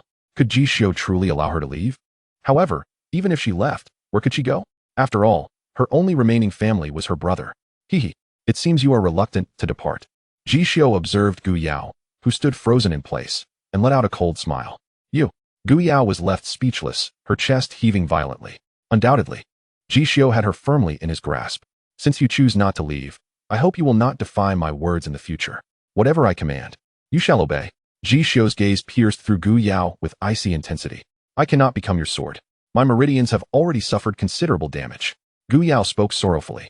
After 3 years in the training grounds, she had frequently utilized the Spirit Clan's secret technique, bloodline burn, resulting in severe depletion of her cultivation potential. It would be a blessing from the heavens if she could even reach the Fate Soil realm in the future. Hee. Ji Xiu shook his head with a light chuckle, teasingly regarding Gu Yao as he said, who said I needed you to be my sword. What this young lord currently requires is a maid. Will you accept the role? A maid. Gu Yao lowered her gaze, biting her red lip. After a prolonged silence, she suddenly raised her beautiful eyes and resolutely responded to Ji Xiu. I will. Why not? Chapter 22. Healing. Mu Bing is very angry. Excellent. Very well. Ji Xiu nodded, then casually appraised Gu Yao from head to toe before saying, in that case, follow me. Where to? Gu Yao furrowed her brow and inquired. To the palace. Ji Xiu glanced at Gu Yao and responded with 2 words. Huh. Gu Yao took a deep breath, her expression impassive as she followed Ji Xiu into the Falling Maple Palace. Having agreed to become Ji Xiu's maid, she was naturally mentally prepared for whatever might transpire. Inside Falling Maple Palace, the flickering candlelight was warm and a grand, opulent bed was set at the center, flanked by a magnificent bathing pool adorned with a screen depicting the harmonious dance of dragons and phoenixes. What do you want? Gu Yao asked in a low voice. Sit on the bed. Ji Xiu pointed to his palace bed. Upon hearing this, Gu Yao shot Ji Xiu a fierce glare, but nonetheless took a seat at the edge of the bed. At this moment, despite her mental preparation, she felt her heart racing with trepidation. And then, Gu Yao's gaze was fixed intently on Ji Xiu, her exquisitely beautiful face displaying a stubbornness. Do not speak. Ji Xiu, growing somewhat impatient, thought to himself, this woman is truly tedious. You. Gu Yao was left momentarily speechless, gazing at Ji Xiu with a look of grievance. Prepare yourself. It is about to begin. Ji Xiu spoke slowly. With that, he activated the swallowing immortal demon technique, and before Gu Yao could react, he swiftly pointed his finger directly onto her back, which bore numerous sword wounds and scars. Clang! A burst of starlight erupted and then swiftly vanished into Gu Yao's body. In that instant, Gu Yao felt her previously dormant meridians suddenly awaken with vigor. So he intends to help me restore my meridians. Gu Yao realized. Just then, Ji Xiu suddenly reminded her, it may hurt quite a bit from here on out. You must endure. Gu Yao was taken aback, having not yet had the chance to speak. Suddenly, an excruciating pain surged through her limbs and bones, causing her delicate body to tremble violently. Gu Yao furrowed her brows tightly, crying out in anguish. She had endured many injuries before, but none had ever caused her pain to reach even a fraction of what she was experiencing now. It felt as though her meridians were being shredded by blades. Every inch of her bones seemed to be shattered and reforged by a peculiar force. Gritting her teeth, Gu Yao bit her crimson lips, her delicate visage marred by anguish. Beads of sweat glistening on her smooth forehead. Endure. Ji Xiu's cold voice cut through the air, his response terse. The Devouring immortal demon technique was the most formidable body-refining method. Gu Yao's meridians were severely damaged, her body riddled with hidden injuries. If not rectified promptly, her future cultivation potential could indeed be severely limited. However, the cost of repairing her meridians and treating her concealed wounds was exorbitant and not guaranteed to be effective. Thus, Ji Xiu resolved to utilize the Devouring immortal demon technique to reconstruct her meridians and regenerate her bones. Yet, while this approach was promising, it would entail immense suffering, an agony beyond what ordinary mortals could bear. The pain was excruciating. Gu Yao clenched her lips tightly. Yet her cries of torment rang out, echoing throughout the entire Luo Foam Palace. Outside the Luo Foam Palace, under the high-hanging moon, maple leaves floated gently to the ground. A graceful figure stood bathed in moonlight, her silver hair cascading down her shoulders, exuding an ethereal chill. Her stunningly beautiful face was suffused with fury. With piercing eyes fixed upon the Luo Foam Palace, she clenched her fists tightly, trembling with rage. Ji Xiu, what have you done to my Yao? I shall not spare you. Mu Bing ground her silver teeth, emanating a chilling murderous intent. The sounds of Gu Yao's anguished moans from within the palace nearly drove her to madness. At that moment, she finally comprehended why Gu Yao harbored such intense hatred for Ji Xiu in her previous life. With this realization, Mu Bing strode forward without hesitation, kicking the palace door wide open. The sight that met her eyes ignited a blaze of wrath within her. Gu Yao lay on the bed, clad in thin garments. Her hair disheveled, her forehead slick with sweat, a picture of exhaustion and despair. Clearly, she had endured inhumane torment. Are you insane? Ji Xiu, panting heavily, regarded Mu Bing with a perplexed expression. Ji Xiu, get out here. Mu Bing shouted in fury, unable to bear the sight of Gu Yao any longer. Fearing for Gu Yao's safety, given her lack of cultivation, she turned and departed the Luo Foam Palace, stepping into the small courtyard. Is your mind deranged? Ji Xiu approached the courtyard, regarding the expressionless Mu Bing as though she were a lunatic. Do you think you're invincible just because you've reached the first realm of Fate Earth? Do you know a saying? There are always people beyond people, and heavens beyond heavens. Mu Bing gritted her teeth, her voice cold and biting. With that, she reached up and tore the necklace from her neck. Clang! Two brilliant golden rays erupted from Mu Bing's enchanting eyes as her cultivation began to surge, from the 8th to the 9th realm of Qi refinement, then to the first realm of Fate Earth. In a mere few breaths, her cultivation soared from the 7th to the first realm of Fate Earth. It turned out she had been concealing her true power. Ji Xiu raised an eyebrow, somewhat surprised yet not astonished. After all, the Mu Bing from his previous life had been a breathtaking celestial emperor, unparalleled in talent. Thus, it was not surprising that she achieved the first realm of Fate Earth at merely 7 years of age. Today, I shall not let you escape. Mu Bing glared coldly at Ji Xiu, her eyes shimmering with golden light, akin to a celestial emperor descending to the mortal realm. The great fool has come knocking on my door. How could I possibly blame myself for that? A playful smirk curled at the corners of Ji Xiu's mouth. He was currently in dire need of the essence of destiny, and here Mu Bing had graciously presented herself. How considerate of her. In the Moonfall Palace, Mu Qiu suddenly opened her eyes, her brows furrowing as she gazed toward the direction of the Luo Foam Palace, whispering in disbelief. Binger has lifted her seal. What on earth is that little girl planning? Is she truly going to kill her future husband with her own hands? That simply cannot happen. Absolutely not. With that, she turned and vanished from her spot. Chapter 23. The First Unleashing of the Demon. The flying dragon probes the clouds. The night was thick, yet the moonlight was resplendent. Before the Luo Foam Palace, Mu Bing's eyes radiated with brilliant golden light. Clad in white, she stood with her hands clasped behind her back, exuding an overwhelming aura of power, as if she were an unparalleled empress descended from the heavens. Ji Xiu, come forth in battle. Mu Bing's beautiful eyes locked onto Ji Xiu, her voice as cold as ancient ice. She understood that today, within Ji's estate, she could not kill him no matter what. However, since Ji Xiu had bullied Gu Yao, she would at least ensure he was left half damaged to recoup a fraction of her losses. Heh! Ji Xiu shook his head with a chuckle, saying nothing but quietly observing Mu Bing. The atmosphere grew tense for a brief moment. Mu Bing stomped her foot on the ground, and in an instant, she appeared before Ji Xiu like a flash of light. Boom!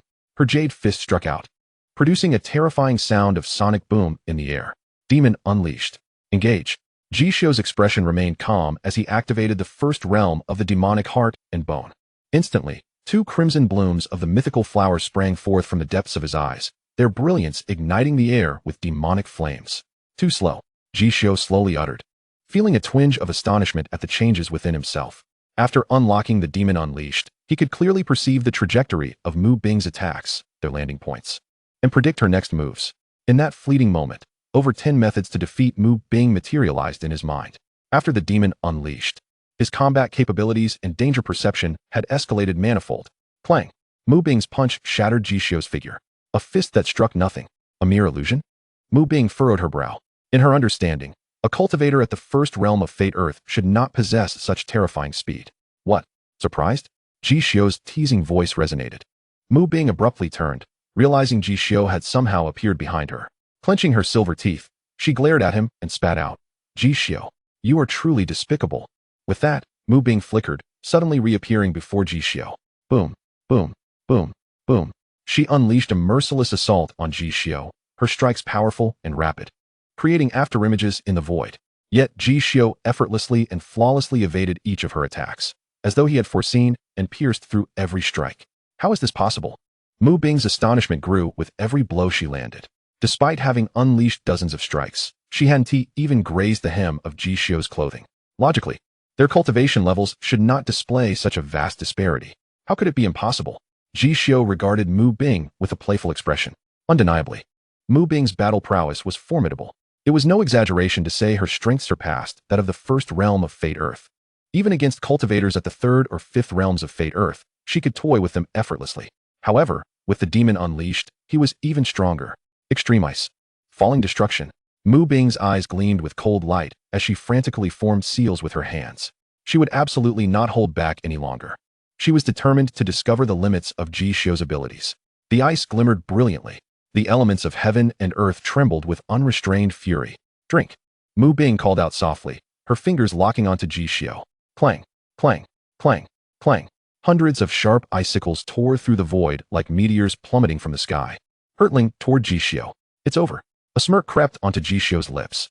The demon's presence unleashed, power at its maximum. The blazing demonic flames erupted from his eyes in an instant. The true essence within him ignited, burning with fervor. With every step he took, a fiery footprint materialized behind him. In that moment, he indeed resembled a demon deity descending upon the world. At this pace, in no more than 10 seconds, his true essence would be entirely depleted. However, 10 seconds was more than sufficient. Ji Xiu inhaled deeply, then propelled himself off the ground like a cannonball. "Drink." Ji Xiu's voice rang out coldly as he unleashed a punch that carved a blazing trajectory through the air. At that moment, even the atmosphere carried the scent of charred matter. Boom! Instantly, the icicles shattered, ice shards scattering like confetti, invisible ripples spreading through the void. "Is this all you can muster?" Ji Xiu leaned closer to Mu Bing, his tone unruffled. "You." Mu Bing's eyes trembled as she regarded Ji Xiu, taken aback by the extent of his power. Before she could finish her thought, Ji Xiu's finger gently pressed against her forehead. The swallowing immortal demonic technique surged forth, a halo of energy blossoming. Clang! In an instant, it sealed all her meridians. At that moment, Mu Bing lost control of her body, utterly immobilized beneath the weight of Ji Xiu's energy. Should Ji Xiu choose, he could extinguish her life in the next heartbeat. However, he refrained from doing so. After all, Mu Bing's master was his own aunt, Mu Xiu. Should he slay Mu Bing now, the Ji family would undoubtedly fracture relations with the Ice God Palace.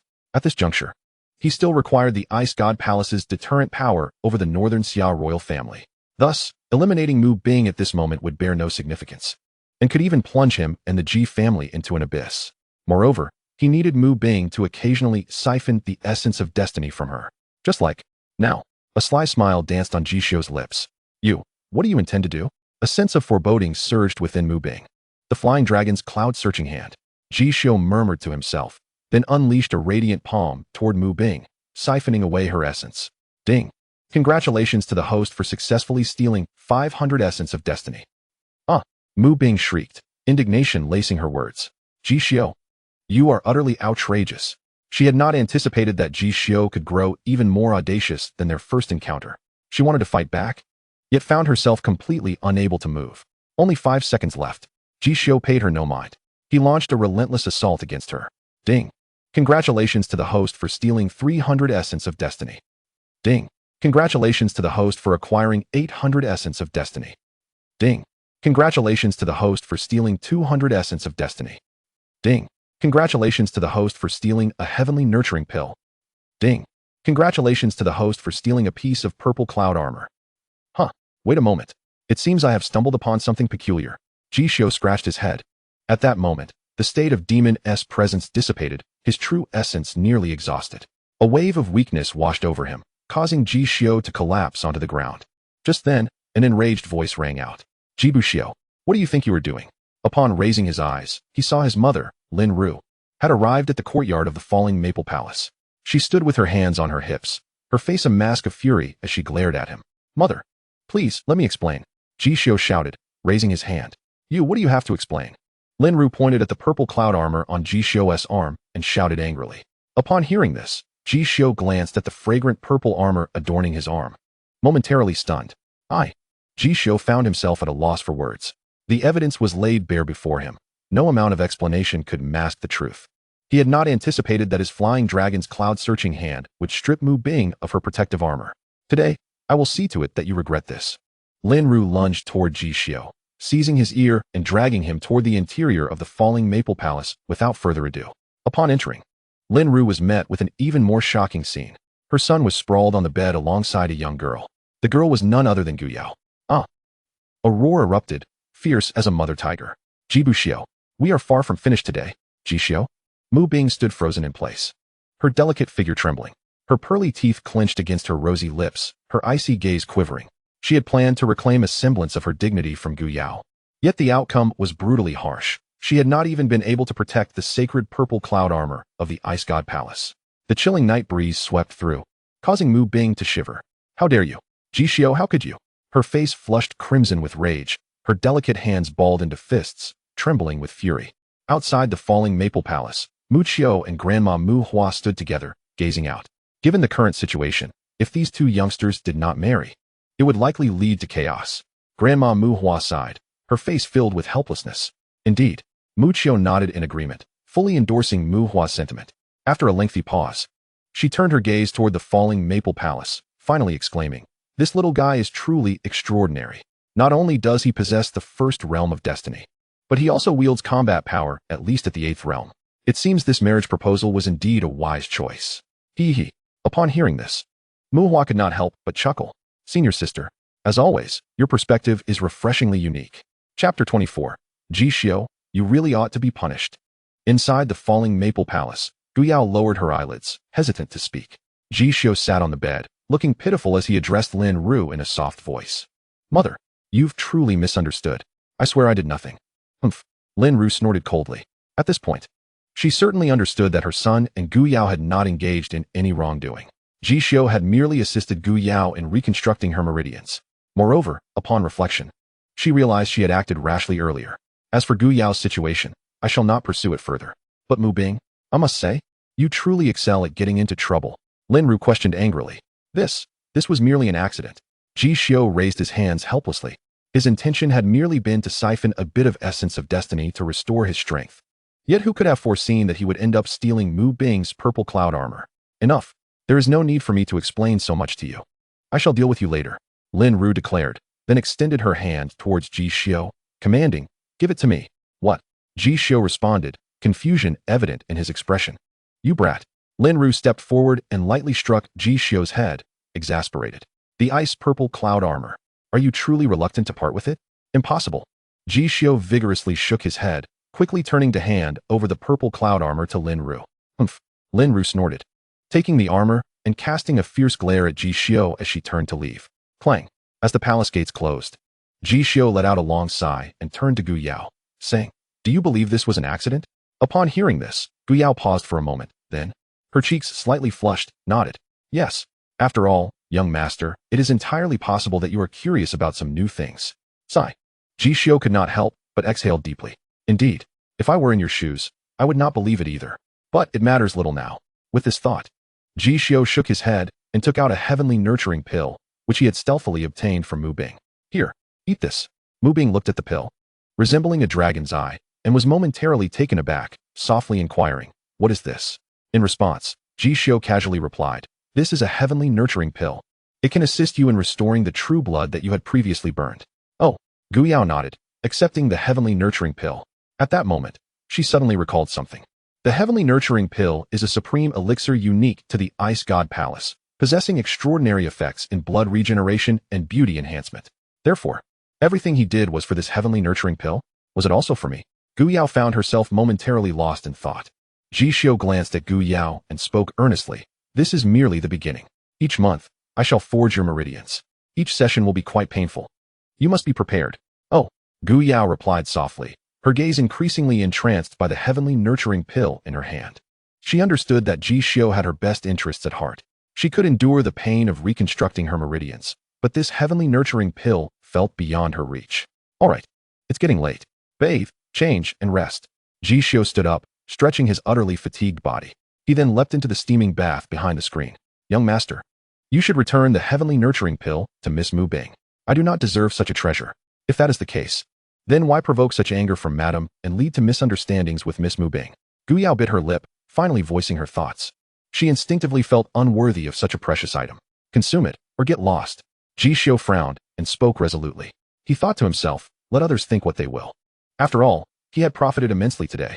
In just 10 seconds, he had gained 800 heavenly fate essence and a heavenly nurturing pill from Mu Bing. Did it matter if he explained himself? Besides, his mother was likely no longer angry. As for Mu Bing, she could think whatever she pleased. He cared only for Gu Yao's future. What was one heavenly nurturing pill in the grand scheme of things? I understand. Gu Yao nodded, then bent down to pick up the clothes Ji Xiu had carelessly discarded on the ground. She looked towards Ji Xiu's figure behind the screen, momentarily lost in thought, whispering to herself, such a young age, yet he can be so fierce.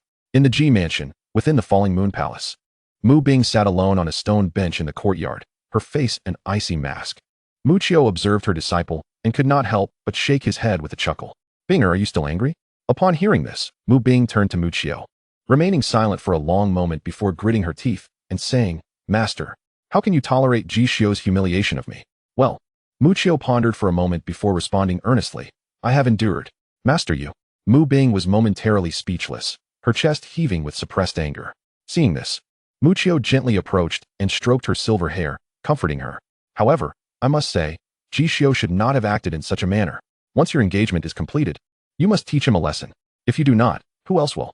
Hearing this, Mu Bing felt as if her silver teeth might shatter from clenching them so tightly.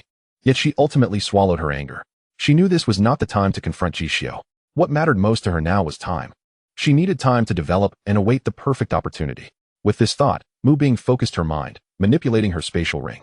After careful consideration and timing, she resolved. On the night of the wedding, once that night arrives, I shall possess sufficient power to obliterate the demon god Ji Xiu. The humiliation of today shall be repaid with your life in the future. With that, Mu Bing nodded, unconsciously glancing down at the spatial ring on her hand. Suddenly, she frowned, as a thought struck her. Previously, Ji Xiu had stolen a soul-piercing nail from her. What about now? She quickly checked her spatial ring. Moments later, fury filled her exquisite face. Her jade hand clenched into a fist. She gritted her teeth and cursed inwardly. My heavenly nurturing pill. Ji Xiu, you truly deserve to die. Shameless thief. Even if you died 1,000 times, it would not be enough. In the Imperial Palace of Kyoto, within the Imperial Flower Garden, Emperor Long Tian donned a black dragon robe, his gaze as deep as an abyss as he observed the fish in the flower pond, casually inquiring, what is the status? In response, the director of the West Factory, Yu Huatian, slightly bowed and replied solemnly, Your Majesty, the son of the Red Robe sect, Shun Nanfeng, has spent an astronomical sum of 1 billion and invited a killer from the mortal realm to Kyoto. It is said that this killer has successfully assassinated 3 sovereign-level powerhouses silently and ranks 10th on the current assassin leaderboard. Furthermore, Shun Nanfeng has also summoned the Sacred Fire Order. One of the 3 main bishops of the Red Robe sect, Shun Wuhui, is en route to Kyoto and should arrive by tomorrow night at the latest. Good. Very good. Emperor Long Tian turned his gaze towards the Ji mansion, a cold smile creeping onto his lips. Tomorrow night, I shall await the chaos within the Ji family. Chapter 25, The Engagement. The Celestial Emperor's daughter becomes my fiancée. The following day, as night fell, the engagement banquet between Ji Xiu and Mu Bing was set to take place at the Purple Smoke Pavilion. As the foremost banquet hall of the Ji mansion, the Purple Smoke Pavilion was constructed with extravagant luxury. Golden and resplendent stone pillars spiraled like divine dragons. A red carpet adorned the palace, and crystal-clear decorative jewels sparkled with opulence. When Ji Xiu arrived at the entrance of the Purple Smoke Pavilion alongside Elder Wei, his mother, Lin Ru, had been waiting there for quite some time. You impudent boy, today marks a significant occasion for our Ji family. Do not bring shame upon us. Should you misbehave, I assure you, your mother will not spare you. Lin Ru admonished softly. Mother, I understand. Ji Xiu replied helplessly.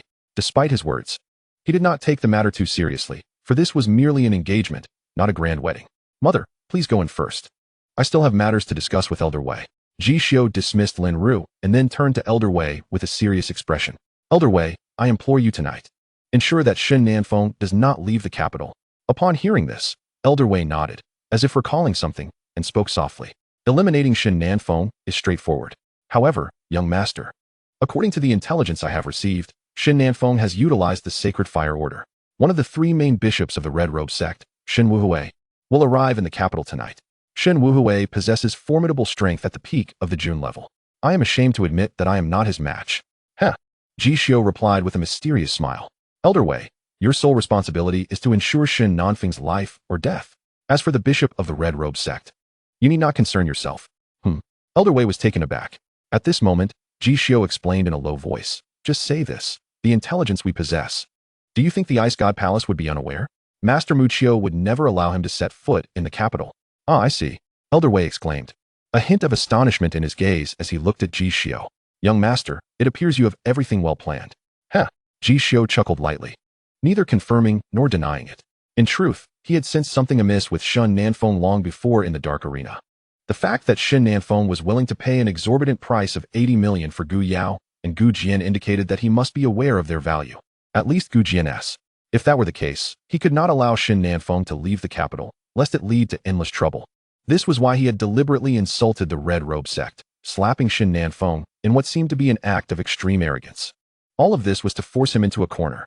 As Ji Xiu had anticipated, Xin Nanfeng could not swallow this humiliation. After leaving the arena, he immediately gathered funds to hire the most notorious assassins in the world. He even utilized the Sacred Fire Order to summon Xin Wuhui, one of the three bishops of the Red Robe sect, to the capital. This all played directly into Ji Xiu's hands. Tonight, not only did this young master intend to prevent Xin Nanfeng from leaving the capital, but he also aimed to make the prominent figures of the capital aware that the Ji family is not to be trifled with. Cold light flickered in Ji Xiu's eyes. With his thoughts settled, he bid farewell to Elder Wei and turned to enter the Xian Pavilion. Within the Xian Pavilion, the elders of the Ji family had gathered. Grandmother Mu Hua, grandfather Ji Nu, father Ji Xiao, and mother Lin Ru were all present. Additionally, there was the esteemed Aunt Mu Qiu from the Ice God Palace and Mu Bing. Xiu has arrived. Let the engagement banquet commence, Mu Hua said with a smile. Afterward, she approached Ji Xiu and handed him a black jade tiger talisman, prominently displaying the character Ji. This is dragon pattern black gold. Ji Xiu exclaimed in astonishment.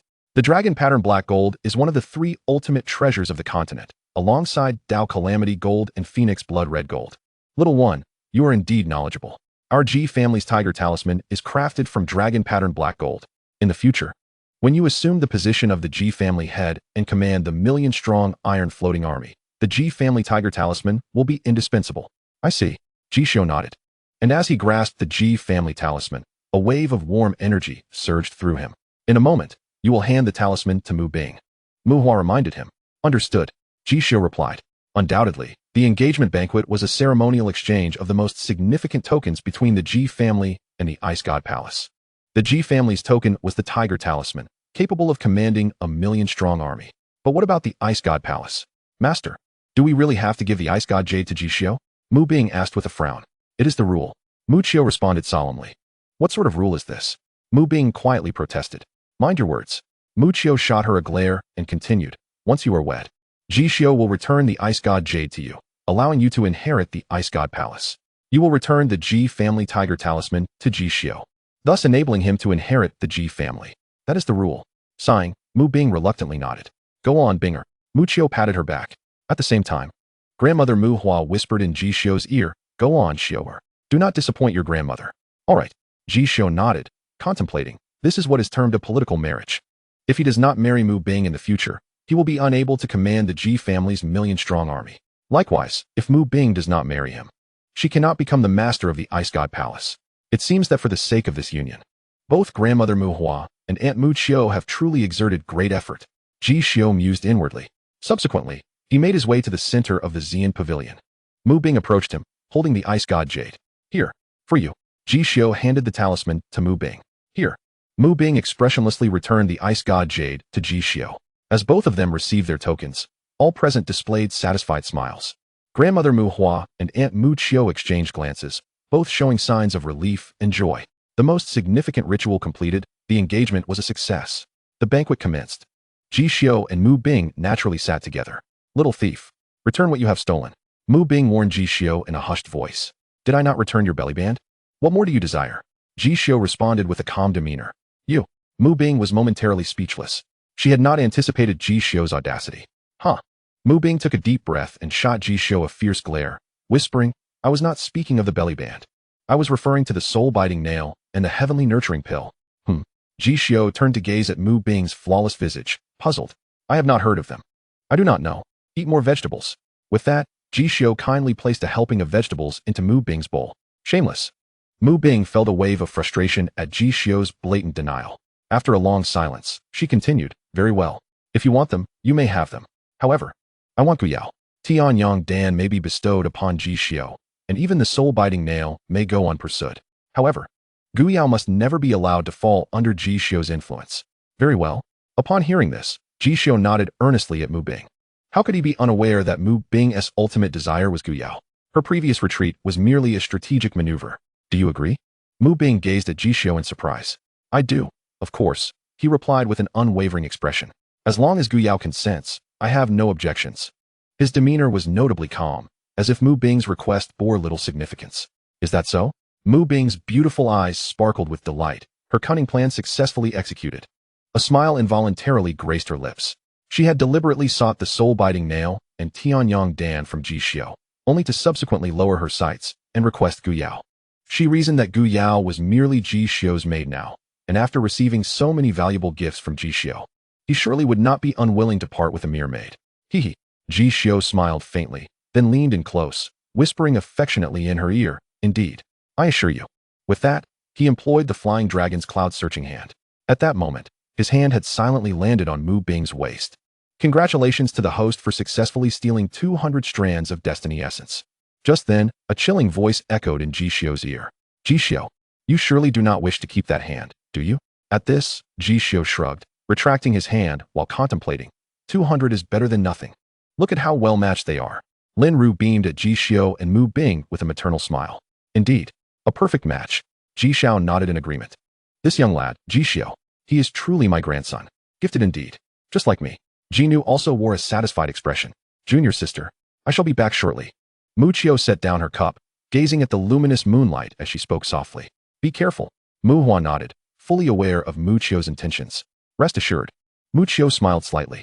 The instant she stepped out of the Xian pavilion, a terrifying glimmer of murderous intent erupted from her eyes. Chapter 26. Dark Night, High Winds. A murderous feast, Kyoto trembles. The night was profound, the moonlight resplendent. In the southern city of Kyoto, there lay an exceedingly opulent mansion. "My lord, the guests have arrived." A red-clad cult enforcer spoke softly. As the words fell, a figure cloaked in a black cape descended into the courtyard. Thousand-faced Shura, "Mr. Bai Yi?" Shin Nanfeng furrowed his brow, inquiring in a low voice. "It is I." Bai Yi responded coldly. He slightly raised his head, and the moonlight illuminated his deathly pale visage, rendering it particularly eerie. His eyes were vacant, devoid of any emotional ripple, only exuding an endless silence of death. "Your target tonight is the young master of the Ji family, Ji Xiu. Is that acceptable?" Shin Nanfeng inquired softly. "Certainly," Bai Yi replied succinctly. "Just a young master from a warlord family. This poses no difficulty for me. As for the consequences post-murder, I have no fear." For behind him stood the foremost assassin organization in the Tianxian continent, the realm of humanity. "Excellent. Very well. Since all preparations are complete, let us depart." Shun Nanfeng inhaled deeply, shifting his gaze toward the direction of the Ji residence in Kyoto. "My lord, the high priest has yet to arrive. Should we wait for him?" The red-clad enforcer gently reminded. "No need. The high priest will join us directly at the Ji residence. I have made all arrangements." Shin Nanfeng smiled faintly. He was well aware that he had prepared thoroughly for today. "That is splendid." The red-clad enforcer sighed in relief upon hearing this. They were aware that if their high priest could not arrive, their reckless intrusion into the Ji residence would spell certain doom. "Let us go. Forward." Shin Nanfeng waved his hand. A dozen figures clad in red followed closely behind him. At that moment, a voice as frigid as ancient ice pierced the air. "No need to exert yourselves. Tonight, you shall not leave this place." As the words concluded, the grand doors of the mansion swung open with a clang. The chilling winds rushed in, causing everyone present to shiver involuntarily. Upon lifting their eyes, they beheld a black-clad elder standing at the entrance of the mansion. He was of short stature, and his appearance was quite ordinary, the kind that would go unnoticed in a crowd. However, from the moment he appeared, the temperature in the air plummeted by more than 10 degrees. "And you are?"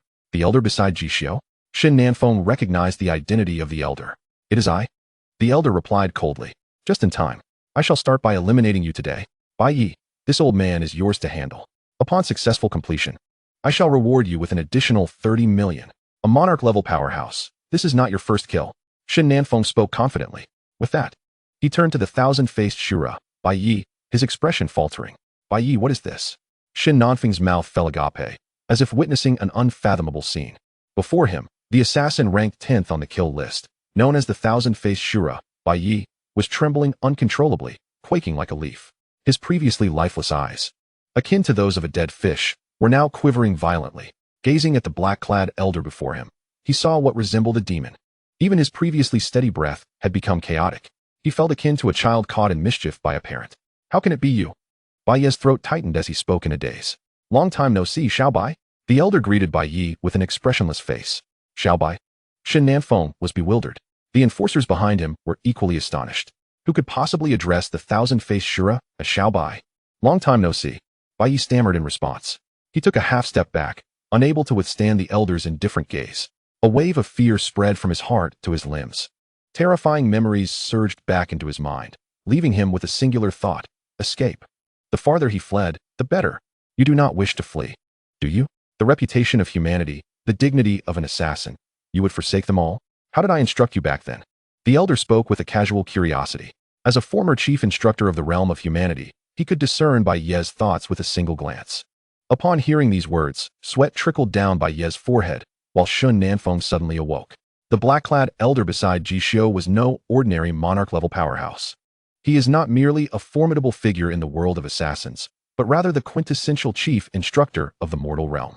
It is he who has meticulously crafted a legion of fearless killing machines. Instructor, you jest. Bai Yi trembled as he spoke. As your pupil, I cannot presume to overstep. Since you are here, I shall take my leave. Tonight, consider that you have not encountered your student. Upon hearing this, Elder Wei shook his head with a look of regret and mused, what a pity. After all these years in the mortal realm, you have yet to become a true assassin. If your senior brothers and sisters were present, they would not speak of respect for their teacher, for they understand that slaying me would be the highest form of reverence. With that, he turned and closed the grand door of the residence with a resounding thud. At that moment, a shiver coursed through the hearts of all present. Under the moonlight, Elder Wei strode towards Shen Nanfeng and his group, hands clasped behind his back. Kill! Shen Nanfeng roared in fury. Rather than await their demise, it was far better to strike first. The 10 or so formidable members of the Red Garment sect leaped into action, charging at Elder Wei. Yet, in the next instant, the sound of blood splattering echoed. Each of the Red Garment sect's elite suddenly bore a line of crimson across their necks. Dozens of heads flew into the air, blood gushing forth in torrents. Astonishingly, no one present could discern how Elder Wei had made his move. Instructor, do not bully me so. Bai Yi gritted his teeth and shouted angrily. He prepared to attack, but instead turned to flee. Before his former instructor, he harbored no desire to engage, for he knew all too well the terror that stood before him. Clang! A thick shadow enveloped him. Suddenly, a gnarled, ancient hand pierced through his chest without warning. Bai Yi coughed up blood, his eyes dimming as the light of life faded. When Elder Wei withdrew his hand, a spray of blood erupted. His body turned icy, and he plummeted to the ground. A sovereign-level assassin. The ruthless figure ranked 10th on the assassin's list. He fell in a single stroke. Do not come any closer. I am the scion of the Red Garment sect. If you kill me, the sect will exact a bloody vengeance. Shen Nanfeng gazed at Elder Wei in terror, his legs giving way as he collapsed to the ground. Alas, I have heard words like yours countless times in my lifetime, Elder Wei replied, shaking his head as he placed a hand upon Shen Nanfeng's head. Crack! The sound of a broken neck echoed. Shen Nanfeng's head was wrenched off with brutal ease. Having completed this grim task, Elder Wei cast aside the severed head without a glance at the surrounding corpses and departed the Red Garment sect's residence. The most chilling aspect was that from the moment he entered to the moment he left, less than a minute had passed. Although rivers of blood flowed, not a single drop stained his garments. Your Highness, surely you are satisfied now, Elder Wei remarked with a faint smile in the direction of the Ji residence. Meanwhile, outside the capital, an elderly man clad in fiery red stared in shock at the white-clad woman before him. The Ice Goddess Palace. Master Mu Qiu. Shen Wuhui's voice trembled as he looked at Mu Qiu with fear in his eyes. Do you know who Ji Xiu is? Mu Qiu asked expressionlessly. The young master of the Ji family. Shen Wuhui stammered in response. And what else? Mu Qiu inquired with a slight raise of her brow. I do not know. Shen Wuhui shook his head. He certainly understood the relationship between Ji Xiu and Mu Qiu, but he could not admit it, not now. Do you wish to kill him? Mu Qiu pressed further. I shall leave at once. Shen Wuhui hurriedly replied. I shall see you off. Mu Qiu's tone remained calm. No sooner had she spoken than Shen Wuhui's expression changed drastically. He realized that Mu Qiu harbored murderous intent. Without a moment's hesitation, he began to form seals with his hands. Clang! A mysterious, intricate teleportation array materialized beneath his feet. In the next moment, a terrifying aura, akin to a slumbering dragon, awakened from Mu Qiu's being. At that instant, the entirety of the capital's cultivators trembled under the weight of this overwhelming presence. This was the aura of a saint, transcendent above all beings. Clang! The temperature of heaven and earth plummeted. Frost enveloped the teleportation array in an instant. Master Mu Qiu, spare my life. I promise never to step foot in Northern Summer's capital again. Shen Wuhui pleaded loudly. Before a saint-level powerhouse, he lacked even the courage to draw his sword. It was no wonder, for there is a saying on the Tianxian continent. Below the saint level, all are but ants. And if one is but an ant, how can they defy fate? Too late. Mu Qiu shook her head, and with a flick of her fingers, she commanded, clang. A dazzling sword light swept through the void, brilliant and radiant, scattering 1,000 rays. The entire night in the capital was rendered as bright as day beneath this sword light, as if frost had fallen. Shen Wuhui's body was instantly reduced to shards of ice beneath this blinding brilliance. That night, the heavens wept, a torrential rain heralding the fall of a peak sovereign-level powerhouse. The entire capital fell into a hushed silence amidst the patter of rain. Mu Qiu turned her gaze toward the Ji residence, murmuring to herself, thus, I trust this will buy time for Binger and that lad. I hope they do not disappoint me in the future. Chapter 27. She, the National Master of Northern Summer. Ji Xiu, time is running short. In the capital, the rain continues to pour. The influential figures of the capital tremble in the downpour. In the Imperial Palace's flower garden, Emperor Long Tian gazed at the distant horizon, his eyes quivering. After a long while, he finally spoke in horror. It is she. She has actually come to the capital. Indeed, the head of the Western Bureau, Yu Huatian, stammered. Who else would dare to lay hands on the Grand Priest of the Red Garment sect, if not her? Your Majesty, I beg your pardon. It is my negligence that I failed to detect that Mu Qiu had arrived in the capital. Enough. Long Tian waved his hand, speaking with evident trepidation. She is a saint-level powerhouse, not only in the capital, but even in my palace. What can you do if she wishes to enter? Upon hearing this, Yu Huatian finally breathed a sigh of relief. As long as Long Tian did not place the blame upon him, he would be content. To be frank, a saint-level powerhouse like Mu Qiu was not someone he could provoke. What of Shen Nanfeng? Did he not spend a fortune to hire an assassin from the mortal realm? What has become of the situation? Long Tian inquired further. Yu Huatian's expression shifted, and he responded in a hushed tone laced with fear. They are all dead. All of them. They didn't even make it out of the residence before they were slaughtered. Even Shen Nanfeng's head was wrenched off. Alas. Long Tian let out a long sigh, his teeth clenched in reluctant frustration. It seems that after tonight, this young heir of the Ji family will indeed become the most untouchable taboo figure in the capital. Indeed. Yu Huatian nodded in agreement. The former master of the Ice God Palace has personally intervened. One must ask, who in the capital would dare to covet Ji Xiu now? At that moment, he leaned in and whispered, Your Majesty, what shall we do next? After a prolonged silence, Long Tian slowly inquired, Has the National Master returned to the palace? Upon hearing this, Yu Huatian's expression changed drastically, a deep fear flickering in his eyes at the mention of the National Master. Reporting to Your Majesty. The National Master has already returned to the palace. Good. Long Tian nodded heavily and declared, Let us proceed to the Divine Strategy Palace. In the palace, at the Divine Strategy Palace, on the Ganlu Terrace, one could gaze upon the entirety of the capital. A woman clad in a black gown adorned with phoenix patterns stood upon the terrace, her feet resting upon the entirety of Kyoto. The moonlight cascaded upon her stunningly beautiful visage, enhancing her allure. Master, the voice of the young girl Xian broke the silence. The master of Mu Qiu Palace has struck, and the Grand Priest of the Red Robe sect, Shen Wuhui, has fallen. The former premier instructor of the mortal realm, Wei Qin, has exterminated everyone from the Red Robe sect, including the young master Shen Nanfeng and his former student, the faceless Azura, Bai Yi. Suppressing her shock, Xianyin spoke in a hushed tone. What else? The mysterious woman asked casually. Also, Father Emperor has arrived. Xianyin whispered. As her words fell, Long Tian and Yu Huatian had already ascended to the Ganlu Terrace. Long Tian gazed at the tall and exquisite silhouette beneath the moonlight, his eyes filled with infatuation and admiration. Witnessing this scene, Xianyin could not help but shake her head. Her father had been enamored with her master for quite some time. Unfortunately, the prince harbors feelings, yet the divine maiden remains indifferent. National Master, I have come. Long Tian's voice was deep and restrained, evidently suppressing the restlessness within. Your Majesty, the mysterious woman replied flatly. Though her words were respectful, her body exhibited no sign of deference, showing neither bow nor kneel, even in the presence of the sovereign of Northern Xia. National Master. You must be aware of the situation, Long Tian stated, taking a deep breath. I am aware. And then, the mysterious woman slightly turned her body. Her profile illuminated by the moonlight, flawless to perfection. Her icy eyes, reminiscent of the summit of a snow-capped mountain, gazed quietly at Long Tian. I require your assistance. Long Tian articulated his intent. Haha. The mysterious woman chuckled, shaking her head. I have yet to reach the saint level. How can I assist? Long Tian's expression shifted as he stepped forward urgently. Could it be that even you are powerless? Are you afraid, Your Majesty? The mysterious woman arched her brows teasingly. Upon hearing this, Yu Huatian's expression changed dramatically. Had anyone else dared to speak such words before Long Tian, they would have surely met a fatal end. However, this woman was an exception. Long Tian fell into a long silence before finally expressing, yes. How could I not be afraid? If in the future, the Ji family produces an emperor, you should be aware of the consequences. The mysterious woman nodded, lightly tapping the railing with her jade hand. In that case, I shall take care of that young heir of the Ji family. Do you have a plan? Long Tian asked, astonished.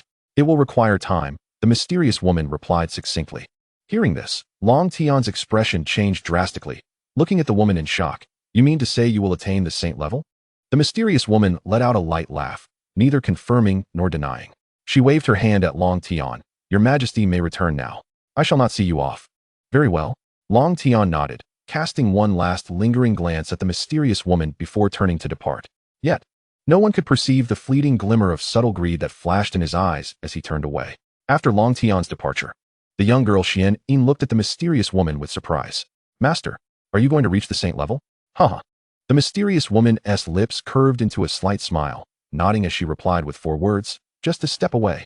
Hiss. Xian drew in a sharp breath, exclaiming, as expected of you, when you reach the saint level, will you truly act against Ji Xiu? I recall, just days ago at the Dark Arena, you instructed Luo Yuzhu to deal with Ji Xiu. You appeared genuinely thrilled to have him under your wing, a sight forever etched in my memory. Haha. The smile on the mysterious woman's stunningly beautiful face widened. Your father is the Emperor of Northern Xia. I am the National Master. He is the Sovereign. I am the subject. Is it not the case that a subject may defy the will of the Sovereign? Indeed. Xian nodded.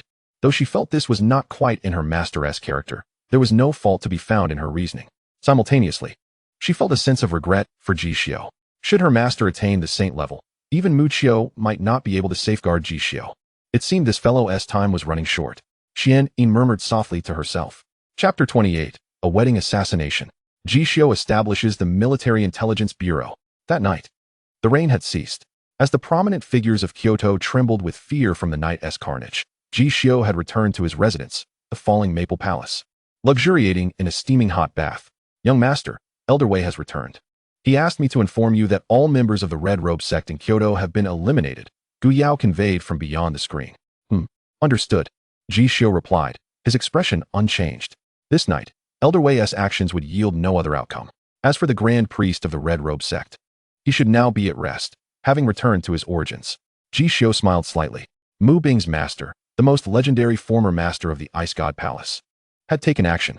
One could say that not even the Grand Priest of the Red Robe sect could stand before her.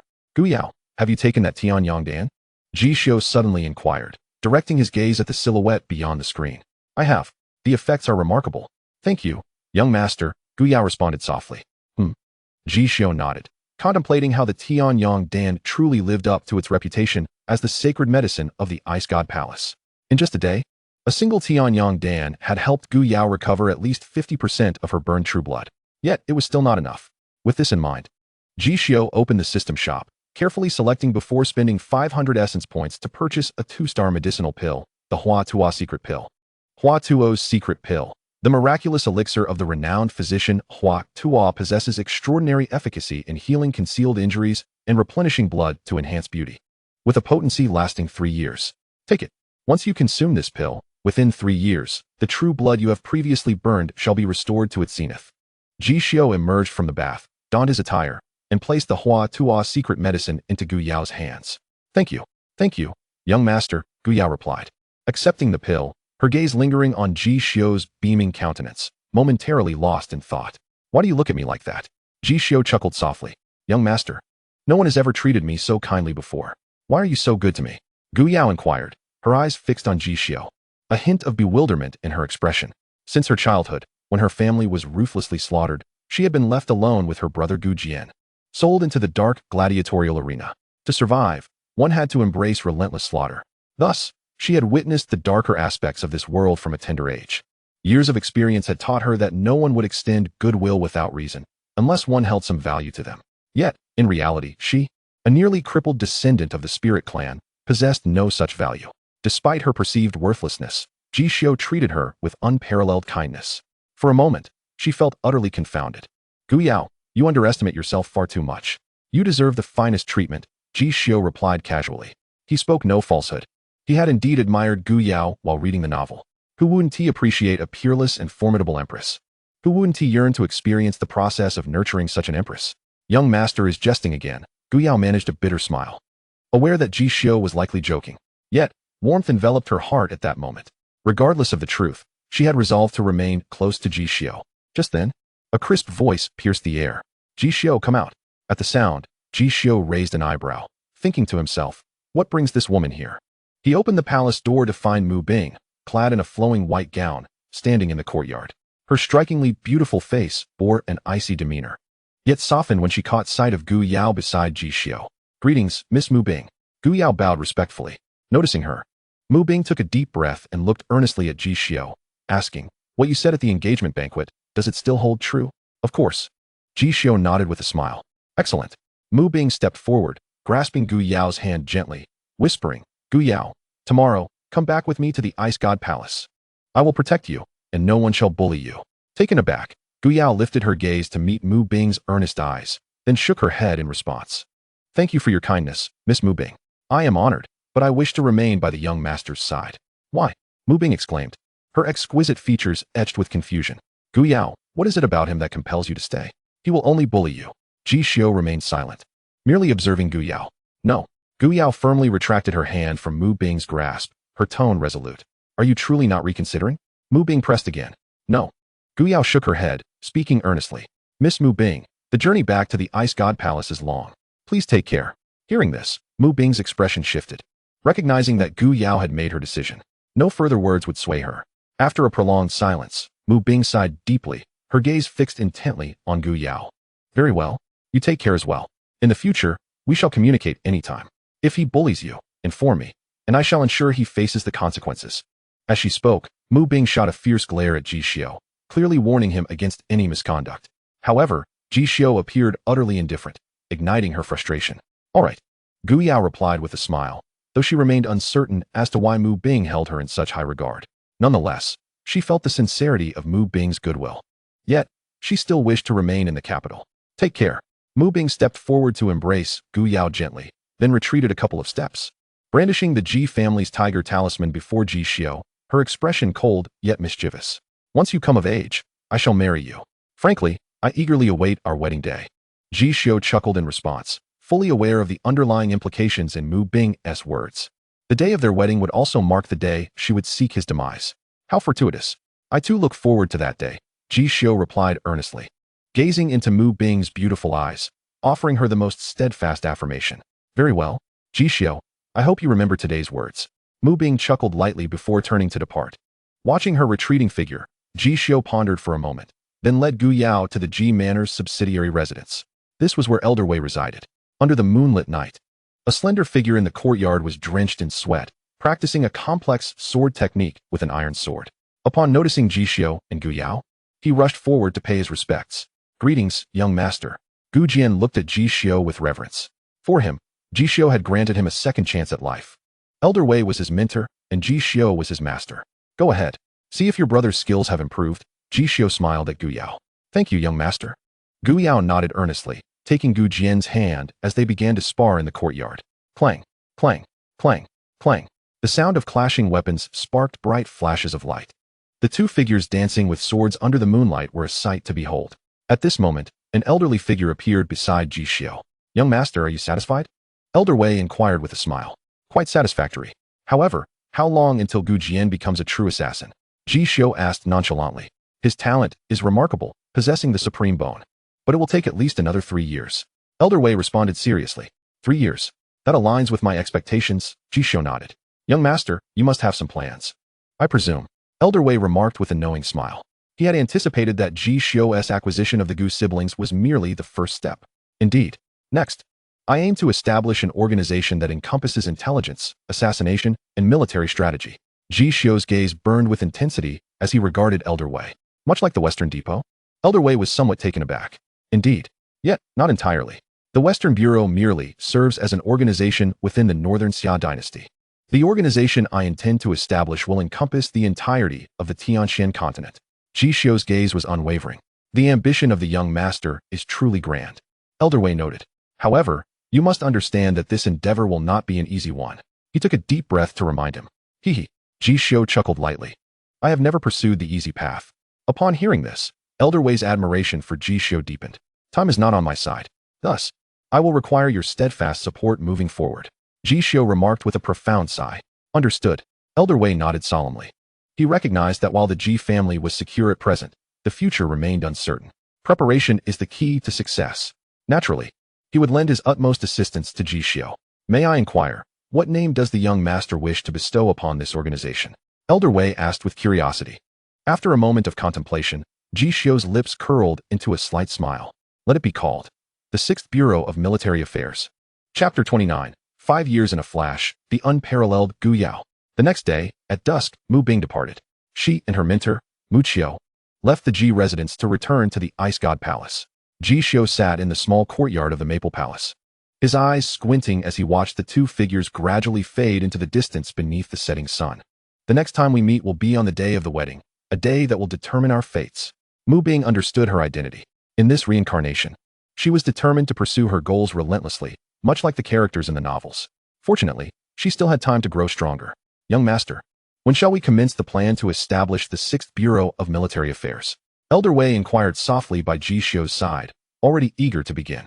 Now, at this very moment, Ji Xiu replied without a moment's hesitation. With that, he produced a black gold card from his storage ring and handed it to Elder Wei. This contains 30 million gold coins. Consider it the initial funding for the 6th Bureau of Military Affairs. Elder Wei nodded solemnly. 30 million gold coins constituted a considerable sum for any newly established organization. After all, the initial capital for the human realm was merely 30 million. Thus, this amount was entirely sufficient to launch the 6th Bureau of Military Affairs. Young master, what is our first step for the 6th Bureau? Elder Wei asked with curiosity. Quite simple. Recruit geniuses. Cultivate assassins. Most importantly, we must begin constructing an intelligence network that is exclusively ours throughout the Northern Xia dynasty. Ji Xiu replied with a faint smile. He had long since devised his vision for the 6th Bureau. First, to recruit geniuses, as the villain from the novel. He was well aware of those who had once faced adversity, yet later rose to prominence. He intended to gather these talents under his banner to serve him, just as Gu Yao and Gu Jian currently did. Second, to cultivate assassins, he required a loyal assassination squad to eliminate obstacles on his path. After all, he could not personally handle every matter, and having a cadre of hidden assassins to act on his behalf was an ideal solution. Third, establishing an intelligence network was of paramount importance. Information is always crucial. With accurate intelligence, one could be invincible and even predict the future through a web of insights. Understood. I shall prepare immediately. In 3 years at the shortest or 5 years at the longest, I will ensure the young master witnesses the results. Elder Wei declared resolutely. With that, he turned with newfound confidence and set about preparing for the establishment of the 6th Bureau of Military Affairs. Good. Ji Xiu nodded. Now that the plan for the 6th Bureau was underway, it was time to commence his own cultivation plan. Within 5 years, I shall reach the star-gathering realm. Ji Xiu inhaled deeply, his clear, spring-like eyes shimmering with determination. Establishing the 6th Bureau was essential, yet elevating his own cultivation was even more critical. For in the Tianxian continent, only power was the ultimate truth. Beneath the setting sun, Ji Xiu's diminutive figure was elongated by the golden rays. Gu Yao emerged from the Maple Palace, momentarily taken aback as she beheld Ji Xiu standing in the sunlight with his hands clasped behind his back. At that moment, an inexplicable thought surged within her heart. In the future, the entire Northern Xia dynasty will surely be under the control of our young master. Time flew by swiftly. 5 years passed in the blink of an eye. It was the height of summer. The luminous moonlight cascaded gently upon the Maple Palace. Ji Xiu sat cross-legged upon his bed, his eyes tightly shut, breath steady, and physique lean, though his visage still bore a hint of youthfulness. His aura had grown increasingly ethereal. The final step. Ignite the fate star. Ji Xiu brought his hands together, igniting his true essence, and launched into a full-throttle sprint towards the star-gathering realm. Crack! As a shattering sound echoed, the barrier between the fate Earth and the star-gathering realm crumbled.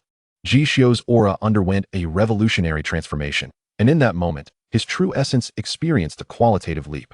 Simultaneously, a remarkably radiant star began to ascend from the realm of his cultivation. I have arrived at the star-gathering realm. Ji Xiu suddenly opened his eyes, the brilliance of the stars radiating from within.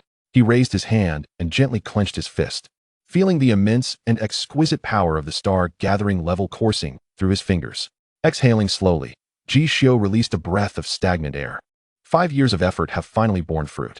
I have achieved my planned goal and reached the star-gathering realm. It is worth noting that attaining the star-gathering realm positioned him as a formidable figure even in the vast Tianxian continent.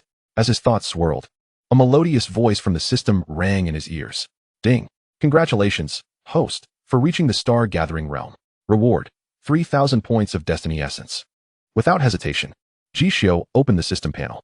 Name: Ji Xiu. Identity: Young Master of the Northern Xia Dynasty. Established organization: 6th Bureau of Military Affairs. Cultivation level: Star-Gathering Stage 1.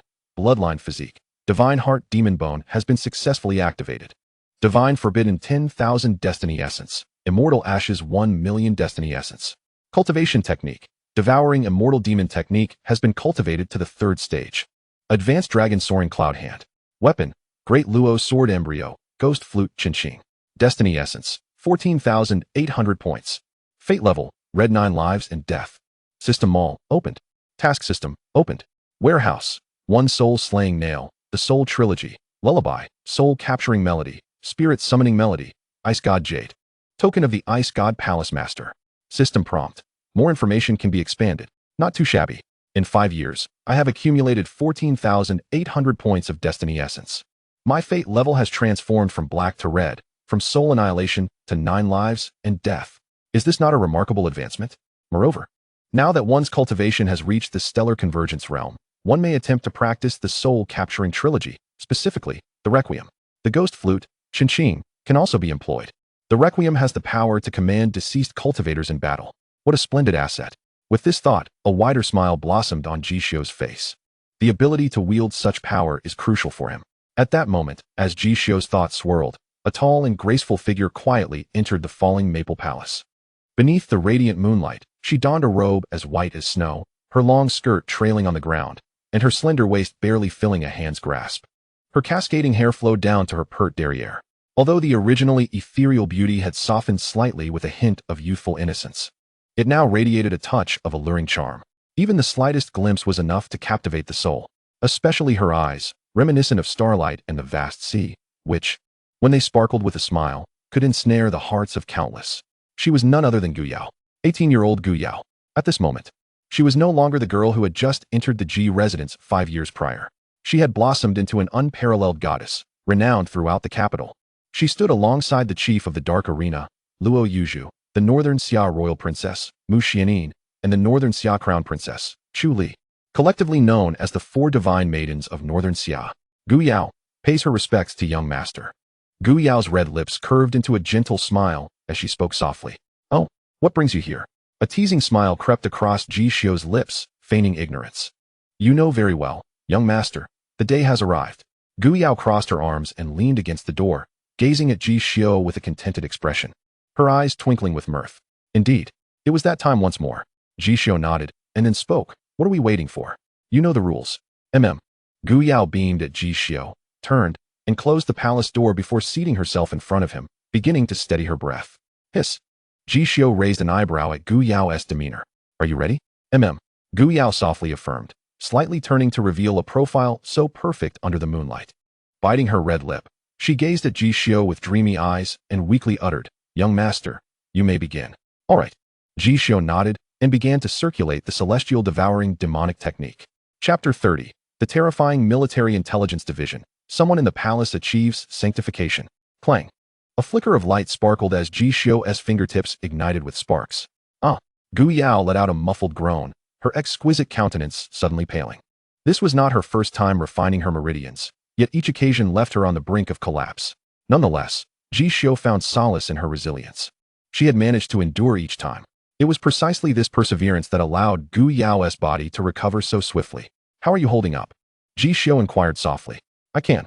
Young master, please continue. I can endure," Gu Yao murmured, biting her red lips. "Very well. It will be over soon." Ji Xiu shook his head, increasing the power of the celestial devouring demonic technique once more. Ugh! Gu Yao's brows knitted together. She bit her lip, stifling a moan as she resolutely persevered once again. 10 minutes later, the refining concluded. Gu Yao trembled and softly collapsed onto the palace bed.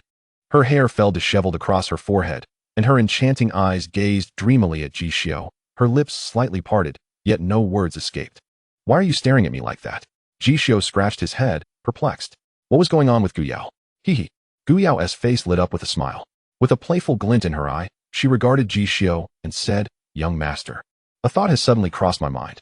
I wonder if I should share it?" Upon hearing this, Ji Xiu helplessly shrugged and replied, "Go ahead." Gu Yao scrutinized Ji Xiu from head to toe before speaking meaningfully. "I've realized that your techniques have become increasingly adept over the years." Ji Xiu was momentarily taken aback. Gu Yao's observation was not without merit. Over the years, he had indeed refined her meridians numerous times, and his skills had improved significantly. However, this was merely to ensure better refinement. "Indeed, I have grown more proficient." "So what?" Ji Xiu responded with a hint of amusement. Gu Yao pondered, her rose-like lips curling slightly. With an air of mystery, she whispered, "So, it cannot be spoken of just yet. In due time, young master will understand." Ji Xiu scoffed dismissively. "If you want to say it, then forget it. It matters not." Hee. Gu Yao chuckled lightly, her beautiful eyes glinting with increasing mirth as she gazed at Ji Xiu. "What a strange woman." Ji Xiu shrugged, not taking Gu Yao's words to heart. He stretched lazily, burrowing into the fragrant bedding, and waved at Gu Yao, saying, "You may leave. This young master is weary." With that, Ji Xiu closed his eyes, utterly exhausted. Having just broken through to the stellar convergence realm, and then helping Gu Yao refine her meridians, he felt completely drained. "Thank you for your hard work, my young master," Gu Yao murmured softly. The following day, upon opening his eyes, Ji Xiu found Gu Yao no longer by his side. However, as the aroma of breakfast wafted in, he knew it was Gu Yao who had prepared his morning meal. After dressing, he stepped out of the falling maple palace to find a strikingly beautiful woman standing in the courtyard. "Young master, it is time for breakfast." Gu Yao turned and smiled gently at Ji Xiu. "All right." Ji Xiu nodded. At that moment, he gazed at the radiant girl brewing tea for him and found himself momentarily entranced. 5 years ago, Gu Yao had agreed to be his maid. In these 5 years, she not only took exceptional care of him, but also transformed the military intelligence division into a force as formidable as the Western Bureau. Gu Yao's talents, it cannot be overstated, were truly extraordinary. As he became lost in thought, Gu Yao had already presented him with a cup of brewed floral tea and was meticulously reporting.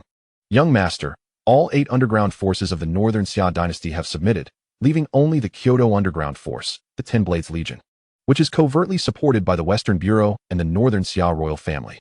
The youngest son of the second financial family, the Morong family, has ascended to the head of the family with the assistance of the Military Intelligence Division. He is our puppet head. All scandals of the 108 high-ranking officials of the Northern Xia dynasty have been meticulously documented by the Military Intelligence Division, and young master can access them at any time." Ji Xiu nodded. In just 5 years, the Military Intelligence Division had achieved remarkable victories and had become the true ruler of the Northern Xia's Dark Night. Having mastered the 8 underground factions of the Northern Xia dynasty, a compilation of the scandals of 108 prominent ministers has been assembled. The youngest scion of the second wealthiest family in Northern Xia has been subverted to ascend to the head of his family, transforming this illustrious lineage into a clandestine treasury for the Military Intelligence Division. Each of these events merely represents the tip of the iceberg of the achievements accomplished by the Military Intelligence Division over the past 5 years. In the eyes of many influential figures in Northern Xia, the Military Intelligence Division has now ascended to a status on par with the royal-sanctioned Western Depot. Indeed, in the eyes of some, it is even deemed more formidable than the Western Depot itself. "Your hard work over the years is greatly appreciated," Ji Xiu remarked gently with a smile directed at Gu Yao. "The significant growth of the Military Intelligence Division is undeniably attributable to her efforts." "Not at all. As long as His Highness is satisfied, all is worthwhile," Gu Yao replied, shaking her head softly, just as the atmosphere was imbued with warmth. A tall and poised young man entered the falling maple palace. I pay my respects to the young master. Ji Xiu raised an eyebrow upon seeing the newcomer and responded nonchalantly. Ji Xian, the son of Ji Wuji, 18 years of age, possessing a cultivation level of the 6th realm of earthly fate. His position is that of the sergeant major of the Iron Floating Troops, and he is a close friend of Crown Prince Long Yuan. His father, Ji Wuji, has risen to the position of deputy commander of the Iron Floating Troops over the years, and both father and son serve as undercover agents planted by the imperial family within the Ji clan. A series of thoughts flitted through Ji Xiu's mind as he smirked, eyeing Ji Xian with a playful expression. Oh, isn't this the sergeant major? What brings you to the young master's falling maple palace today? Hearing this, Ji Xian smiled slightly and replied with utmost respect, reporting to the young master.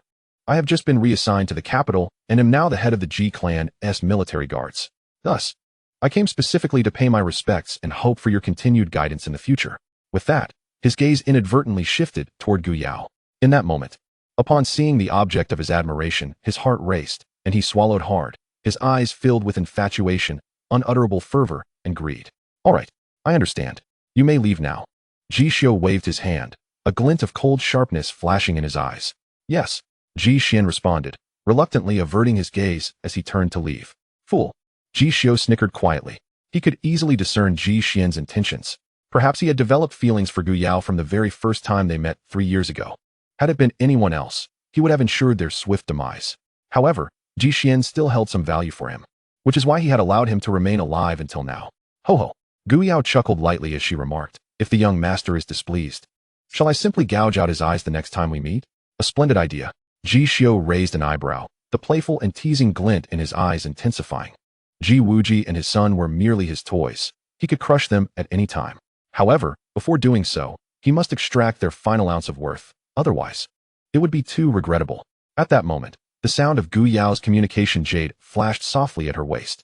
Upon receiving the news from the Military Intelligence Division, her expression abruptly changed, and she turned to Ji Xiu with utmost seriousness. Young master, the latest intelligence. Someone has attained sainthood within the Northern Xia Imperial Palace. Furthermore, Ji Xian's transfer order also came from the Northern Xia Imperial Palace. Hearing this, Ji Xiu furrowed his brow. The combination of both pieces of information hinted at an impending storm. Chapter 31. Signing in at the Imperial Tomb, the 2 great saint levels deep within the underground palace. As Ji Xiu fell into silence, lost in thought, a crisp system notification echoed in his ears. Ding. System notification. Sign-in location has refreshed. Sign-in location, Northern Xia Imperial Palace, the Rear Mountain Imperial Tomb. The timing of this sign-in location refresh is simply uncanny. The Northern Xia Imperial Tomb. This is, after all, a forbidden ground of the Northern Xia royal family. Ji Xiu rubbed his temples. Over the past 8 years, he had deliberately avoided contact with the Northern Xia royal family, seeking to gain more time for development.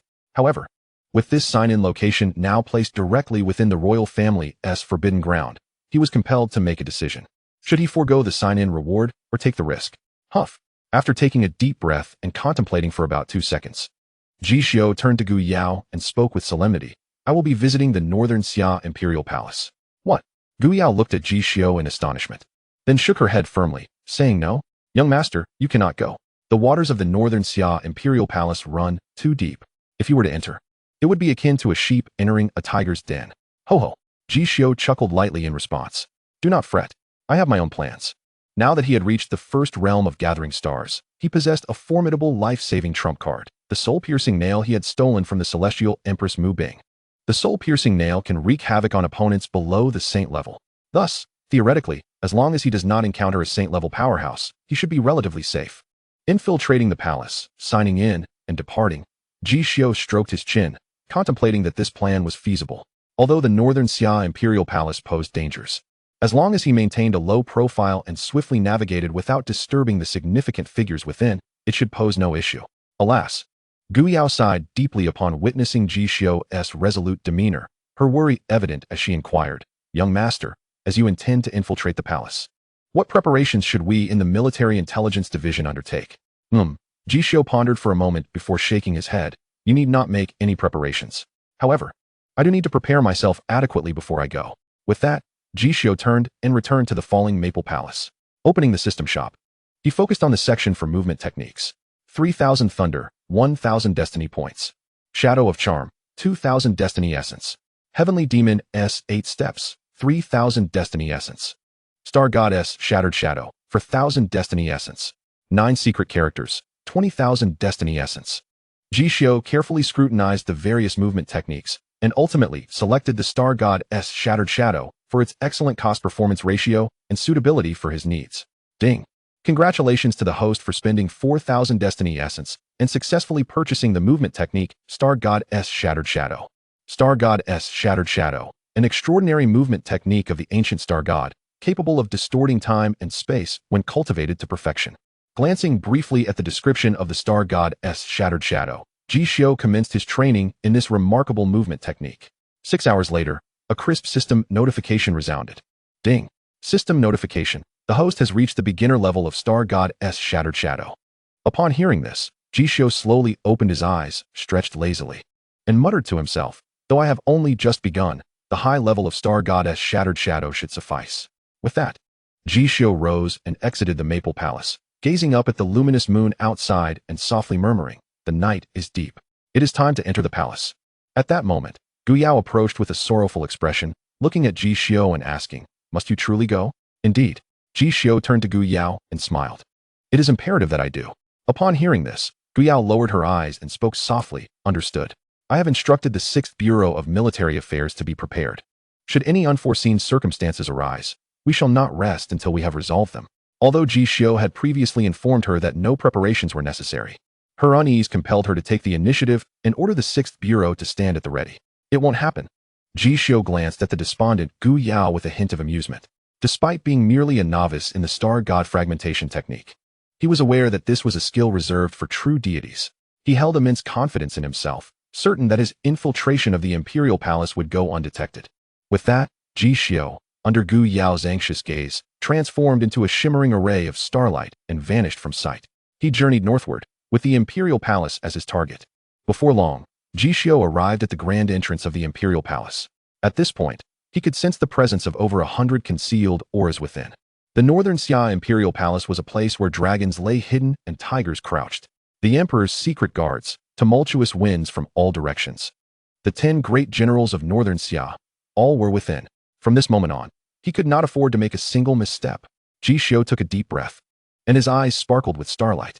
In an instant, his figure transformed into a myriad of twinkling stars and disappeared from the spot. A streak of starlight traversed the profound night sky of the palace, unnoticed by any formidable beings. Ji Xiu successfully infiltrated the palace. Following the intelligence provided by the 6th Bureau, he hastened toward the rear mountains of the palace, where the northern Xia imperial tomb was located. The rear mountains were a vast range, shrouded in thick clouds that lent an air of mystery. Venturing into the mountains, Ji Xiu finally arrived at a deep bamboo grove, where a colossal tomb stood. 2 imposing dragon statues flanked the entrance, exuding an aura of majesty. Surely, this was the northern Xia imperial tomb. Ji Xiu inhaled deeply and murmured to himself. However, he soon furrowed his brow and gazed at the tomb's entrance, where he was taken aback to find the door ajar. Had someone already entered? Ji Xiu's heart raced. He was uncertain of this individual's intentions, yet he resolved to proceed cautiously. Entering the imperial tomb, he was greeted by a long corridor illuminated by everlasting lamps. Following the corridor deeper into the tomb, he noticed that the temperature of the air gradually increased. Nevertheless, he did not retreat a single step. At last, he arrived at the entrance to the inner chamber, the very place he sought to sign in. System, sign in. Ji Xiu thought to himself. Ding. Sign in successful. Congratulations, host, you have obtained a 5-star reward, Blue Lotus Earth Heart Fire. To his astonishment, the sign-in reward was an exotic fire. Ji Xiu felt a surge of delight. The Blue Lotus Earth Heart Fire, born deep within the earth, takes a century to form and a millennium to blossom into a lotus. Its power enigmatic and unpredictable. The renowned Flame Emperor of the vast world possessed one of these. What a remarkable reward. Ji Xiu smiled faintly, pleased with his acquisition of this exotic fire. Just as he prepared to depart, a wave of scorching wind emanating from the inner chamber halted him in his tracks. Could it be that the northern Xia imperial tomb also concealed an exotic fire? With this thought, Ji Xiu held his breath and cautiously activated the star god fragmentation technique, turning to stealthily enter the inner chamber. If there truly was an exotic fire within, it would be unreasonable not to claim it. The inner chamber was expansive, filled with countless terracotta warriors standing in solemn formation. Deep within the chamber, there was an altar, Upon the altar, a pure white lotus flower rested, and at its core, a vibrant red flame pulsed like a heartbeat, exuding an aura of extreme malevolence. Though sealed by the altar, the heat was still palpable, and one could faintly hear the anguished wails and roars of hellish spirits. Indeed, it was an exotic fire, and not just any exotic fire. The power of this flame undoubtedly far surpassed that of the blue lotus earth heart fire. Ji Xiu's heart raced. Yet, he remained motionless, for two figures stood before the altar, a man and a woman. The man wore a flowing white robe, his silver hair and beard lending him an ethereal appearance, while the deep lines etched on his weathered face revealed the passage of many years. The woman, adorned in an extravagant black phoenix gown, enveloped her voluptuous figure with elegance and allure. Her hair was intricately styled, emanating an indescribable grace and nobility. Alas, she wore a veil that obscured her features. It appeared they were at an impasse. Notably, the auras radiating from them made Ji Xiu's presence seem utterly insignificant, akin to that of an ant. Fortunately, his concealment technique, the star god fragmentation, was of divine caliber, allowing him to seamlessly blend into a corner of the inner chamber without detection by these two formidable beings. Holy-level powerhouses. Not just one, but two. Ji Xiu furrowed his brow. If the Northern Xia dynasty possessed two holy-level powerhouses, the ensuing situation could prove quite unfavorable for him. Just then, an aged voice resonated. Woman, depart at once. The Northern Xia imperial tomb is not a place for you. The white-robed elder gazed at the woman with an expression devoid of emotion, his tone cold and indifferent. Hee. The woman chuckled, her laughter enchanting. With her arms crossed, her beautiful eyes regarded the elder with playful defiance. Old man, what if I refuse to leave? Hearing this, Ji Xiu stroked his chin, a smirk playing at the corners of his mouth. It appeared that these two were not allies. This development was intriguing. In an instant, he heightened his alertness. I have already given you one chance, woman. If you do not depart now, you will bear the consequences.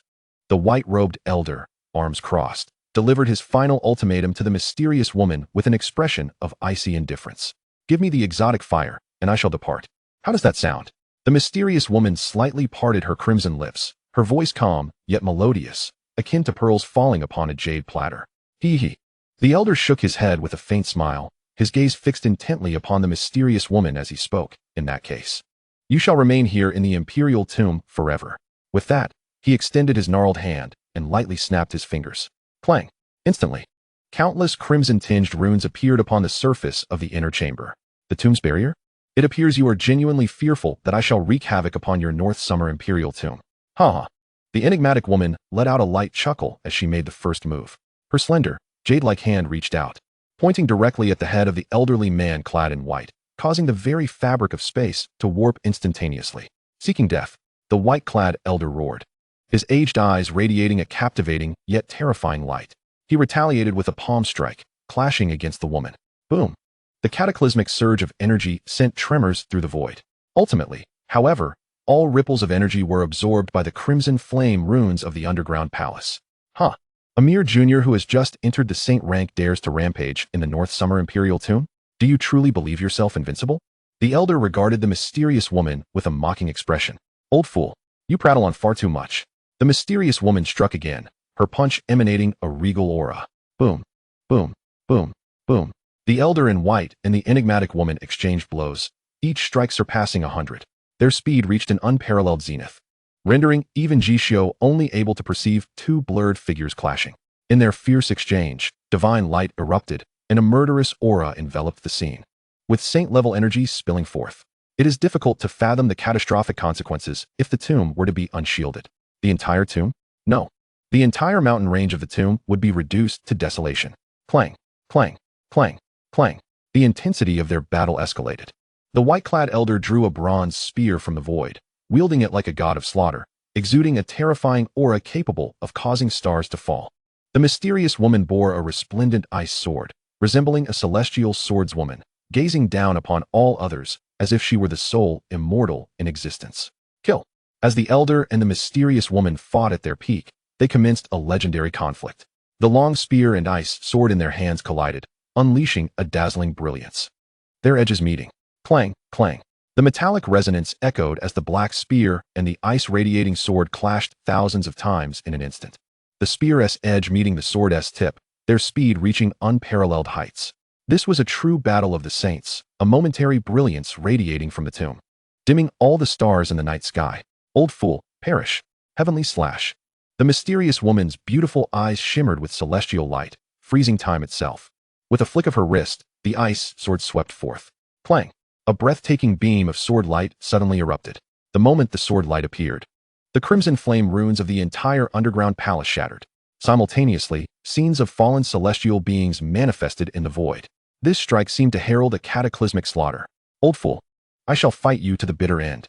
The elder's expression changed dramatically. The power of this strike exceeded his expectations. He activated a spell with his left hand to unseal the strange fire, while his right hand unleashed the full might of the spear, shattering the heavens. Boom! The sword light swept through, fracturing the void. The bronze spear shattered violently. A chasm 100 feet deep tore open upon the surface of the underground palace. Yet, the white-clad elder stood firm before the altar. How is this possible? The mysterious woman furrowed her brow slightly. That sword could slay a saint. Yet the elder remained unscathed. It is the strange fire. Ji Xiu, lurking in the shadows, suddenly realized. Woman, die. The white-clad elder opened his palm, revealing a blossom of strange fire. Spewing black smoke and engulfed in crimson flames, hovering ominously in his palm. The terrifying temperature, the otherworldly aura, and the dreadful energy surged forth in an instant. Kill! The elder roared, thrusting his fist imbued with strange fire. The mysterious woman's expression changed abruptly as she countered with a palm strike. Boom! The horrific force reverberated through the void. The entire mountain range of the tomb shook violently. The ground cracked open with numerous fissures resembling a spider's web, and the void itself collapsed. In the center of the battlefield, the white-clad elder was sent flying 100 feet. Uffed. The mysterious woman also spat out a mouthful of blood, her stunningly beautiful face, concealed beneath a veil, growing somewhat pale. In the air, wisps of drifting flames transformed into black smoke, suddenly penetrating the woman's body. Damn it! The mysterious woman muttered a curse under her breath and turned to flee. Clang! Clang! Clang! With several bizarre flickers of her body, she abruptly vanished from the elder's sight. Observing this, the white-clad elder had no intention of pursuing her. After the mysterious woman departed, he hurriedly resealed the strange fire within the altar. Once this was accomplished, he staggered, violently spitting out 3 mouthfuls of blood, collapsing weakly beside the altar. No, I still cannot control it. It is indeed the third-ranked netherworld demon flame in the realm of strange fires. The white-clad elder wiped the blood from the corner of his mouth, speaking with a hint of fear. At this moment, although he had repelled the mysterious woman using the strange fire, he had also suffered severe backlash. The netherworld demon flame, the third-ranked strange fire of the realm. Quite interesting. Ji Xiu murmured to himself. At this moment, he gazed at the strange fire sealed within the altar, a black smoke emanating and glowing a crimson hue. His eyes filled with intrigue. If he remembered correctly, this netherworld demon lotus was the strange fire of the novel's primary antagonist, the Divine Princess. The Divine Princess had used this strange fire to annihilate 8 million cultivators of the Eternal Life Dynasty. Just then, a figure stepped into the imperial tomb. It was a middle-aged man clad in a black dragon robe, handsome in appearance, yet bearing a gloomy expression. The Emperor of North Summer, Long Tian. Ji Xiu, hidden in the shadows, felt a jolt at the sight of the newcomer. Grand Elder, what news? Long Tian bowed slightly before the white-clad elder. As you wished. She has already been wounded by the netherworld demon flame. Within 7 days, the demonic poison will assail her heart, subjecting her to the agony of 10,000 insects devouring her bones, causing her cultivation to plummet to the saint rank. At that time, you may do with her as you please. The white-clad elder spoke with a somewhat weakened tone. Upon hearing this, the smile on Long Tian's face could hardly be contained. He deeply bowed to the white-clad elder and then smiled, saying, "Thank you, Grand Elder, for your assistance. At my wedding with the National Master, you must take the head table." Cough, cough, cough. The white-clad elder coughed up a mouthful of blood. He glanced at Long Tian, but said nothing further, merely waving his hand and stating, "Leave now." Very well. Long Tian nodded heavily and then turned to depart. This is a scheme. Long Tian sought to forcibly marry the National Master of North Summer, thus ensnaring her in a trap. Ji Xiu stroked his chin, silently pondering. Regarding the National Master of North Summer, the intelligence gathered by the 6th Bureau of Military Affairs revealed her to be exceedingly mysterious. Her name, gender, cultivation, appearance, and origins were all untraceable. The only thing that could be uncovered was that this National Master possessed the ability to traverse heaven and earth. Furthermore, Emperor Long Tian treated the National Master exceptionally well. Thus, this National Master was indeed a figure of unparalleled authority beneath the Emperor in the North Summer Dynasty. However, Upon closer inspection today, it appeared that Long Tian, this old rascal, was simply coveting the young lady's body. This emperor truly displays an appalling lack of dignity. Ji Xiu wore a scornful expression on his face, while simultaneously a novel idea blossomed in his mind. The enemy of my enemy is my friend. If he could draw the esteemed master of Beixia to his side, it would undoubtedly be a splendid stroke of fortune. Yet, the pressing question remained. Where would the wounded master of Beixia flee? Would she escape from the capital? Ji Xiu shook his head, unconvinced. After a moment of serious contemplation, he mused within himself. If she were unaware that today was a trap, she would likely return to the palace of divine strategy. Furthermore, given her grievous injuries, even if she wished to escape the imperial palace, it would be a formidable challenge. With his thoughts anchored here, Ji Xiu promptly activated the star goddess fragments, transforming into a streak of starlight, silently departing the imperial tomb and heading towards the palace of divine strategy. As for the third-ranked otherworldly flame on the list, the purifying demon flame, he was confident he could secure it. However, prior to that, he needed to devise a comprehensive strategy and meticulous preparations to seize this extraordinary flame, which even a saint-level powerhouse would find difficult to control. Chapter 33. The Master of Beixia? No, she is the great antagonist, the divine princess. The moonlight was resplendent, and the night breeze was cool. Ji Xiu stood beneath a begonia tree, quietly surveying the dark and desolate palace before him, murmuring, the palace of divine strategy. She must have returned by now. With that, Ji Xiu transformed into a beam of starlight and stealthily infiltrated the palace. The master's chambers were extravagantly opulent. Upon entering, he beheld an exquisite imperial bed, while simultaneously sensing an icy chill that seemed to envelop him as if he were atop a snow-capped mountain. The bed was empty. Ji Xiu shivered and ventured further inside. At that moment, a magnificent screen depicting a moon rising over the sea and stars shining in the azure sky caught his eye. Beyond the screen, he could perceive a breath of frosty air wafting, and a strikingly alluring figure seemed to be bathing. She had indeed returned. Ji Xiu whispered from the shadows, his heartbeat suddenly quickening. Just then, a voice, magnetic and enchanting, emanated from behind the screen. Who dares to intrude? Such audacity to enter the palace of divine strategy. Taking a deep breath, Ji Xiu responded, the Ji family, Ji Xiu. I pay my respects to you, master. Upon hearing this, the woman appeared startled, but her tone swiftly turned frigid. The young master of the Ji family? Huh. Ji Xiu, how bold of you. Do you have any idea what punishment awaits for trespassing into the palace of divine strategy? Unfazed, Ji Xiu replied with a calm demeanor. Perhaps it is akin to the crime of intruding upon the imperial tomb? What does the master think? As those words left his lips, the atmosphere in the chamber grew tense, thick enough to cut with a knife. Only Ji Xiu's heartbeat and the faintly disordered breaths of the woman beyond the screen were discernible. After a protracted silence, the sound of splashing water broke the stillness. The woman emerged from the bath, hastily draping a thin black garment over herself before stepping out from behind the screen. In that moment, illuminated by the moonlight cascading through the window, Ji Xiu caught his first glimpse of the true visage of the enigmatic master of Beixia. She possessed exquisite willow-like brows, an air of nobility tempered with vigor. Her beautiful eyes seemed to hold the vastness of the cosmos, yet bore the chilling essence of ancient glaciers. Her delicate nose was elegantly sculpted, complemented by lips that glistened like dewy rose petals. Her beauty was indeed breathtaking, capable of rendering one speechless. This woman was even more stunning than his future empress, Gu Yao, by a margin of threefold. Ji Xiu was momentarily taken aback, but his gaze quickly regained its composure. It is quite late. The young master should be resting comfortably at the Ji family South military estate. Yet here you are in the palace of divine strategy, spouting nonsense. Such enthusiasm. The master of Beixia regarded Ji Xiu with cold indifference, her red lips curling in mockery. Indeed, the hour is late. Yet, the master has not chosen to remain in the palace of divine strategy, but instead meandered to the Beixia imperial tomb before returning for a bath. Such fervor. At his words, the master's delicate features turned icy, her beautiful eyes radiating a fierce murderous intent directed at Ji Xiu. It seems tonight, I am not the only one who has ventured into the imperial tomb, young master. Indeed, Ji Xiu nodded, fully aware that this chilling master had harbored intentions of killing him. However, such a reaction was anticipated, given that he had stumbled upon her secret. Is that so? The master of Beixia regarded Ji Xiu with a raised brow, her delicate fingers tapping her chin, a playful glint in her eyes. Let me understand. You have deduced that I am the one who intruded upon the imperial tomb.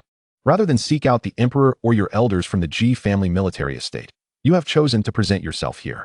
Are you courting death? Ji Xiu shrugged nonchalantly. The Beixia royal family is my enemy. Why would I seek out the Emperor? As the heir of the Ji family military estate, my presence here suffices. Why should I seek out my elders? Upon hearing this, the master of Beixiao paused, her gaze towards Ji Xiu growing more earnest. You possess keen insight. Now, state your purpose. An alliance. Ji Xiu slowly articulated. He was convinced that both the master of Beixiao and emperor of Beixiao harbored their own agendas. Thus, it was prudent to clarify his stance and draw the master into his camp. With her assistance, he could confidently aim to sever Long Tian's head from his shoulders. An alliance? The master of Beixiao fell silent for 3 seconds, then abruptly burst into laughter. Huh, Ji Xiu, what makes you think you can forge an alliance with me? Simply because you are the young master of the Ji family? Ji Xiu shook his head and replied, because, at this moment, I am your only lifeline. Is that so? The master of Beixiao crossed her arms, amusement dancing in her eyes as she regarded Ji Xiu. Indeed, Ji Xiu retorted. Do you truly believe you can maintain your position as the master? Do you genuinely think that after your significant actions in the imperial tomb today, Long Tian remains unaware? If you still think that way, you are indeed foolish. What do you mean? The expression on the master of Beixiao shifted slightly. Logically, she should have taken sufficient precautions during her visit to the Beixiao imperial tomb to avoid revealing her identity. Yet, Ji Xiu's words kindled doubt within her, as the circumstances surrounding the event were far too suspicious. The guardians of the tomb had seemingly anticipated her arrival, preparing otherworldly flames in advance to guard against her. Just as her thoughts reached this juncture, a multitude of imperial auras appeared outside the palace of divine strategy. The Emperor's secret guards, the 8 winds of storm, the 10 great generals of Beixiao. The Emperor Long Tian also arrived outside the divine strategy palace. See, what did I tell you? Ji Xiu spread his hands towards the national master of Beixiao. Silence. The national master glared fiercely at Ji Xiu. At this moment, Emperor Long Tian stood outside the divine strategy palace with his hands clasped behind his back, his expression one of indifference as he spoke. National master, it is I. In response, the national master of Beixiao coldly replied, the hour is late. Does your majesty have something to discuss? Upon hearing this, Long Tian's lips curled into a playful smile as he continued, having known the national master for many years, I trust you understand my intentions. I believe our relationship should transcend mere sovereign and subject. At this juncture, I feel it is time for us to advance our connection. The national master furrowed her brow slightly, biting her silver teeth as she coldly inquired, may I ask, what does your majesty mean by this? Quite simple. Long Tian's smile grew increasingly pronounced as he stretched leisurely, speaking in a contented tone. While the bond of sovereign and subject is commendable, a marital union would be even more splendid. National master, I desire for you to become my consort. In the future, I hope we can rule the world together. What say you? Preposterous. Taking advantage of another's misfortune. Upon hearing this, the national master of Beixiao, Nan Lingyue, turned pale, her body trembling with rage. Had she not been injured this night, had she been in her prime, she would have made Long Tian pay a bloody price. Yet, in her current weakened state, she was powerless to act. Meanwhile, Ji Xiu stood by, hands behind his head, watching the spectacle unfold with an amused expression. Outside the divine strategy palace, Long Tian, receiving no response from within, chuckled lightly. Nan Lingyue, 7 days hence, I hope you provide me with a satisfactory answer. Should you refuse, I shall be greatly disappointed. With that, Long Tian turned his back, departing with a retinue of formidable individuals. Inside the divine strategy palace, Nan Lingyue listened to the blatant threat, her blood surging as a crimson droplet escaped the corner of her mouth. Ji Xiu, on the other hand, trembled, his gaze fixated on the national master. At this moment, his clear eyes were filled with confusion and complexity. Nan Lingyue. That name. It sounds familiar. Ji Xiu murmured to himself. If he recalled correctly, the ultimate antagonist in the novel was indeed named Nan Lingyue. Good heavens. The national master of Beixiao is none other than the goddess of death, Nan Lingyue. Ji Xiu inhaled deeply, his heart a tempest of emotions, yet also filled with boundless excitement. Chapter 34. The Fiery Decision and the Buddha's Wrathful Lotus. Goddess of Death, Nan Lingyue. After Ian's, a prime antagonist of epical caliber. She is an unparalleled existence on par with himself. In the future, she would establish the first dark organization of the 9 heavens, Xianxian. She and her organization would incite an unprecedented dark upheaval. Ji Xiu recalled that in that dark turmoil, she single-handedly shattered 3,000 star realms. The blood of billions of cultivators staining the 9 heavens. On that day, the heavens wept. She suppressed the 4 divine realms of the 9 heavens for a millennium. That day was deemed the twilight of the gods. She annihilated an ancient dynasty, blood flowing for 30,000 miles, poison lingering for 3,000 years. She obliterated a forbidden zone of antiquity, using the skull of its supreme lord as a goblet. She was the most ruthless and cold-blooded antagonist within the narrative. Demon god Ji Xiu, goddess of death Nianlingwe. Together, they would be heralded as the cataclysm of celestial beings and the nightmares of the gods by countless cultivators in the 9 heavens after millennia. Ji Xiu had initially thought he would not encounter the legendary goddess of death, Nianlingwe, for a long time. Yet, he never anticipated their meeting would occur in such a manner. However, it must be said, this was not an entirely negative outcome. If the Immortal Emperor Mu Bing could be reborn, why should he face a present and future enemy alone? Thus, forging an alliance with a formidable antagonist seemed rather sensible. Just then, as Ji Xiu's thoughts whirled and his expression shifted, Nianlingwe turned her gaze towards him, coldly admonishing, "Have you seen enough?" At her words, Ji Xiu snapped back to reality, silently observing her pale face, blood trickling from her lips under the moonlight. He then took a deep breath to calm his tumultuous heart and earnestly stated, "I have seen enough. However, you must understand that this is a trap. You covet his strange fire. He desires your body. You venture to the royal mausoleum. He comes to press for marriage. Everything has been meticulously orchestrated." "Humph," Nianlingwe scoffed. "This matter is none of your concern. Once I recover from my injuries, no one can coerce me. Long Tian wants me to marry him? He is merely dreaming." "Suit yourself." Ji Xiu chuckled lightly, then turned to exit the Divine Strategy Palace. He understood that he had already succeeded halfway at this moment. All that remained was to give Goddess of Death Nianlingwe some time, allowing her to experience the toxic power of the third-ranked pure world magic flame firsthand. Then, naturally, she would seek him out. Moreover, by that time, he would hold the reins of initiative. Oh, by the way, a friendly reminder, starting tonight, you will suffer unbearable pain, and it will only intensify. Should you find it intolerable, you may come to me. I will grant you one last opportunity. Ji Xiu turned back to Nianlingwe, offering her a faint smile. It was said that those afflicted by the pure world magic flame's poison would wish for death. Perhaps she could still barely suppress it with her holy tier cultivation for now. Yet, at most, within 3 days, she would be unable to hold it back. After 7 days, her cultivation would plummet to the sacred realm. This was also why Long Tian had given Nianlingwe 7 days to consider. Currently, in the entire Beixia Empire, aside from himself, who possessed the devouring immortal demon art, no one could aid her. "Ji Xiu, who do you think you're looking down on? A mere poison cannot harm me," Nianlingwe muttered under her breath, gritting her teeth as she watched Ji Xiu's retreating figure. "As long as you are happy." Ji Xiu waved his hand dismissively, choosing not to engage further with Nianlingwe as he departed the Divine Strategy Palace. Time was of the essence for Nianlingwe.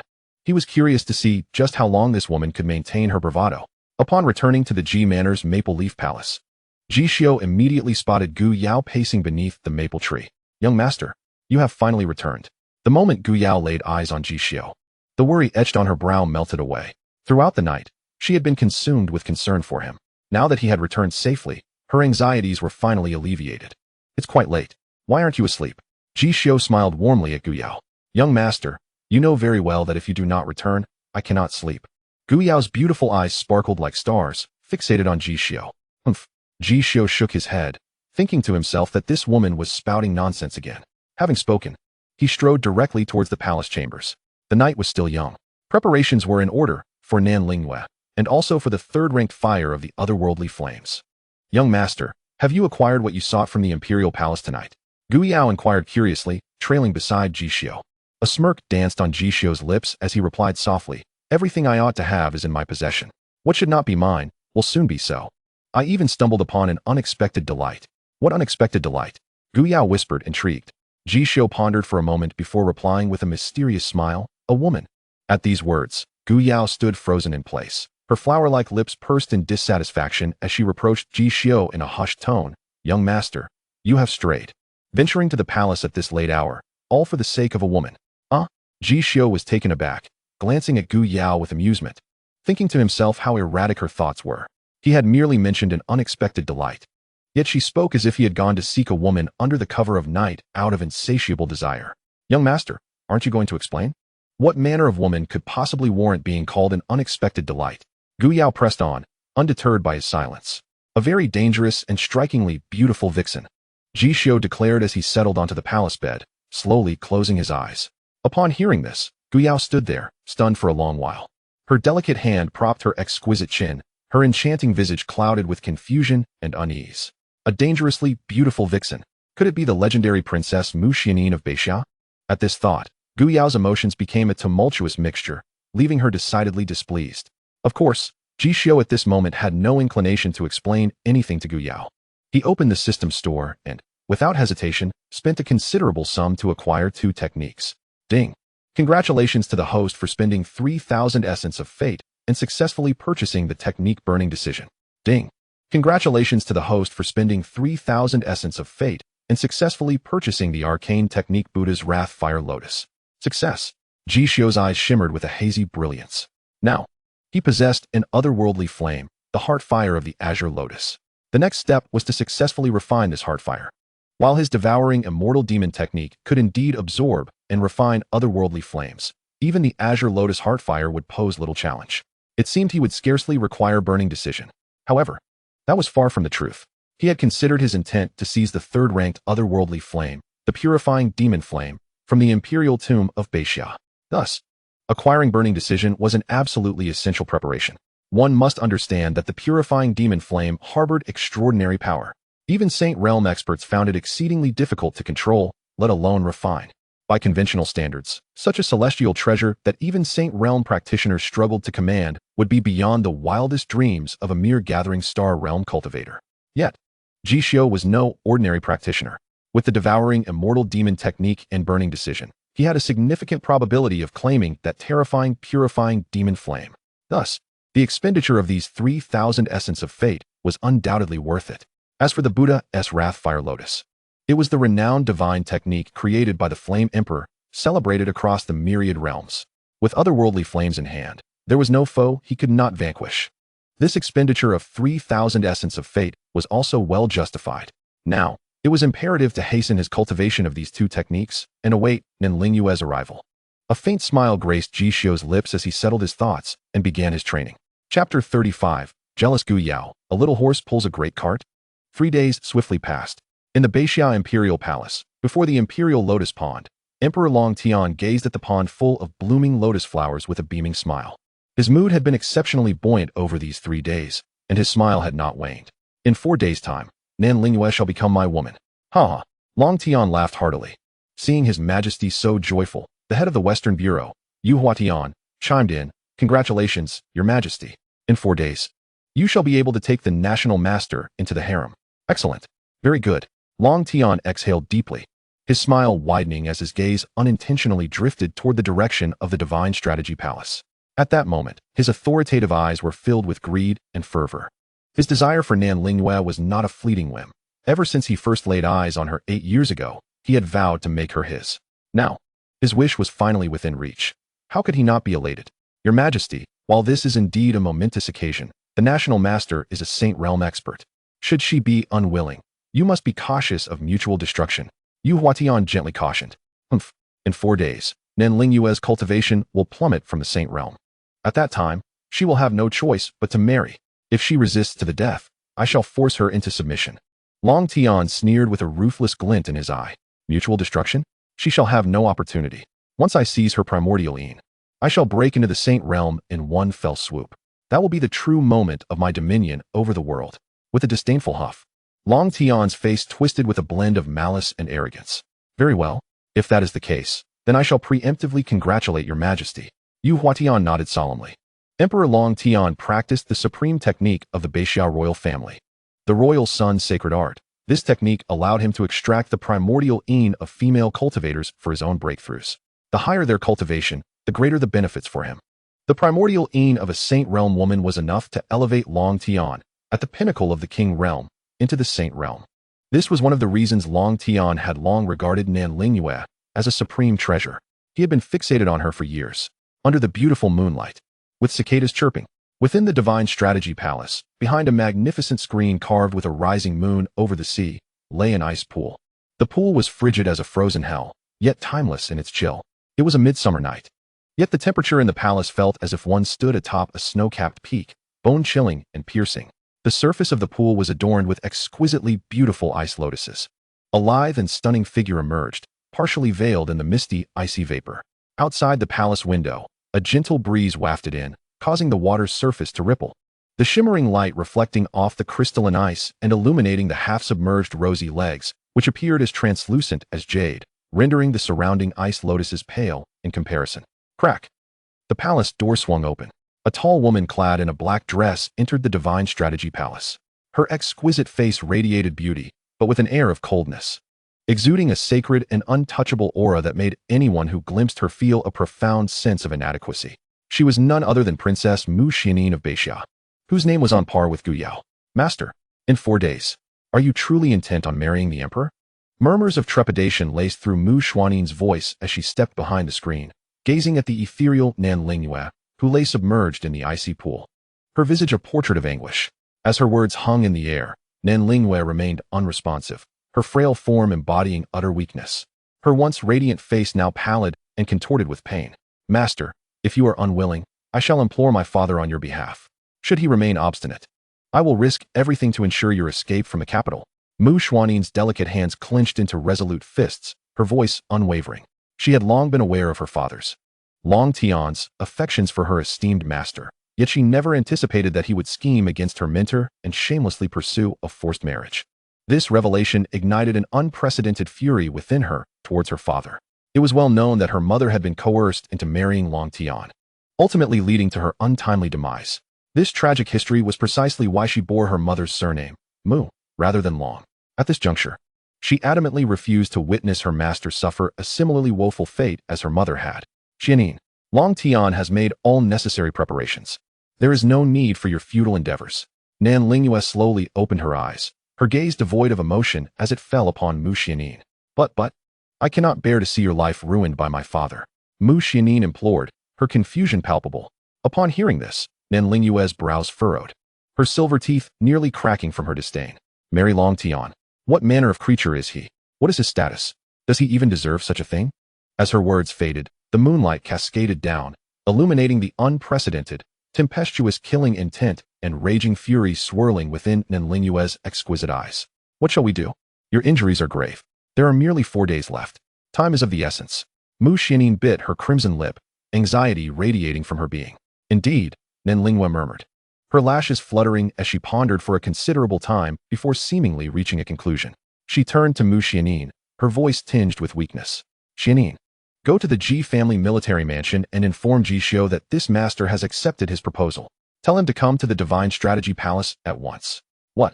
Mu Xianxian was momentarily taken aback. If she heard correctly, her master was instructing her to seek Ji Xiu at the Ji family military mansion? Could that man truly assist you? Mu Xianxian stared at Nan Lingyue in disbelief. I do not know. Yet, it seems this is my only opportunity. Nan Lingyue shook her head, her beautiful eyes reflecting an intricate tangle of emotions. Over the past 3 days, she had endeavored to eradicate the demonic poison within her body, only to be met with excruciating agony. Now, she could only sit in the ancient icy pool to barely suppress the poison from erupting and maintain her saintly cultivation level.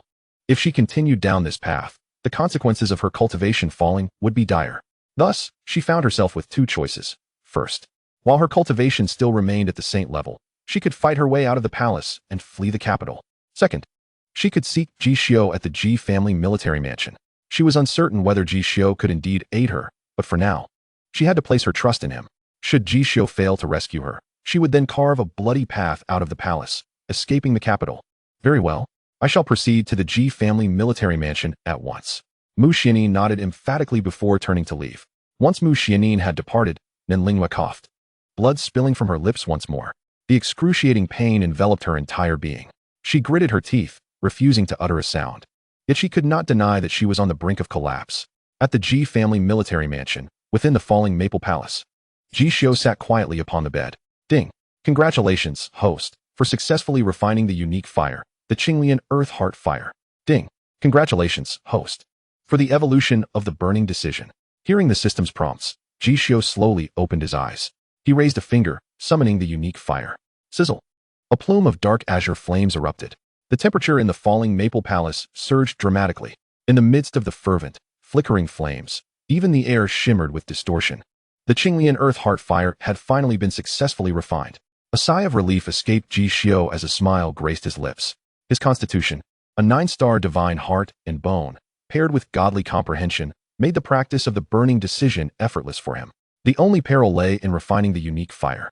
Now that he had succeeded, with the burning decision evolving, it was undoubtedly the most splendid outcome. As for the Emperor's unique technique, the Buddha's Wrath Fire Lotus, it was essentially a secret for merging unique fires. He had now mastered it. He merely awaited the acquisition of the third-ranked unique fire, the purifying demonic flame, to execute it flawlessly. At that moment, a strikingly elegant woman clad in a black gown appeared at the palace gates. She addressed Gu Yao, who was leisurely sipping tea beneath a maple tree outside the falling maple palace. Miss Gu Yao, I request you convey my presence. This princess wishes to see Ji Xiu. Upon hearing this, Gu Yao set down her teacup, rising to scrutinize the woman before smiling. Princess Xianin, are you so infatuated with my family's young master that 3 days apart feels like an eternity? My young master is still too young to bear the weight of significant matters. Please, conduct yourself with decorum. Mu Xianin, what audacity is this from Ji Xiu? Chapter 36. Nanlingwa, close your eyes. I shall save you. Gu Yao, what nonsense are you spouting? Mu Xianin retorted, her brows knitted with intense displeasure. Hee. Gu Yao chuckled softly, her gaze scrutinizing Mu Xianin before she nodded in acknowledgement. Upon closer inspection, you are indeed a beautiful yet perilous woman. However, even so, you are unworthy of my young master's affections. You. Mu Xianin felt a surge of indignation at those words. How could she, a princess of Beixia, be deemed unworthy of the Ji family's young master, Ji Xiu? At that moment, the palace doors swung open. Ji Xiu stepped out of the falling maple palace, his tone flat as he addressed Gu Yao. Yaoer, do not be rude. Humph. Gu Yao huffed, feigning grievance as she looked at Ji Xiu. The young master always bullies me. Yet, despite her words, her heart swelled with joy. Yaoer. This was the first time Ji Xiu had referred to her in such a manner. Hee. Ji Xiu chuckled lightly, shaking his head at Gu Yao, signaling that this was a serious matter. He then turned his attention to Mu Xianin, feigning ignorance. It is getting late. I wonder what brings the princess here. Upon hearing this, Mu Xianin regarded Ji Xiu earnestly and replied, I asked that the young master accompany me to the Divine Strategy Palace. Master wishes to see you. With utmost urgency, I implore your understanding. Upon hearing these words, Ji Xiu raised an eyebrow. As he had anticipated, Nanlingwa would seek him out within 3 days at most. It seemed she could no longer endure the situation. Ji Xiu murmured to himself. Immediately, his expression grew serious as he turned to grasp Gu Yao's hand, speaking softly. Gu Yao, listen carefully. I shall make another visit to the Imperial Palace. Subsequently, summon Old Wei and Gu Jian back. It is high time they return to the capital. During these 5 years, Old Wei had first sent Gu Jian to the treacherous 10,000 Great Mountains in Beixia for 2 years of training, followed by 3 years at the northern border of Beixia. Now, Gu Jian commanded the most elite assassins of the Military Intelligence 6, serving as the director of the 5th Division. Considering the unpredictable circumstances that lay ahead, Ji Xiu resolved to call back his sharpest sword. Yes, I understand. Gu Yao nodded. Being as astute as she was, she comprehended the profound significance of Ji Xiu's actions. This signified the formal commencement of the war between the Ji family and the Beixia royal family.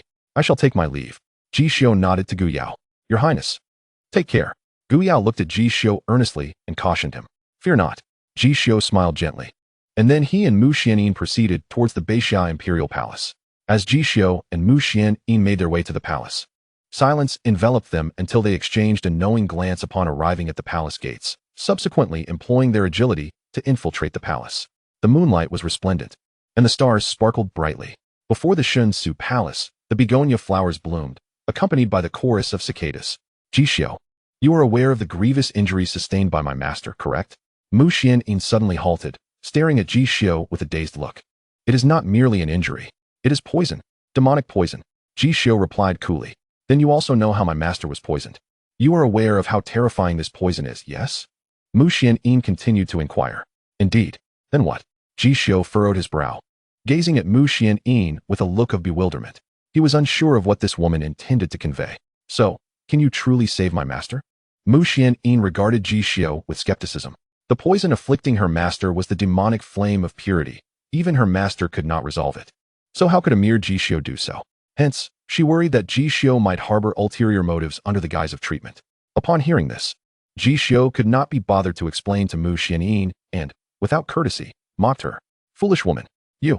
Mu Xianin was momentarily speechless, her face a mask of disbelief as she stared at Ji Xiu.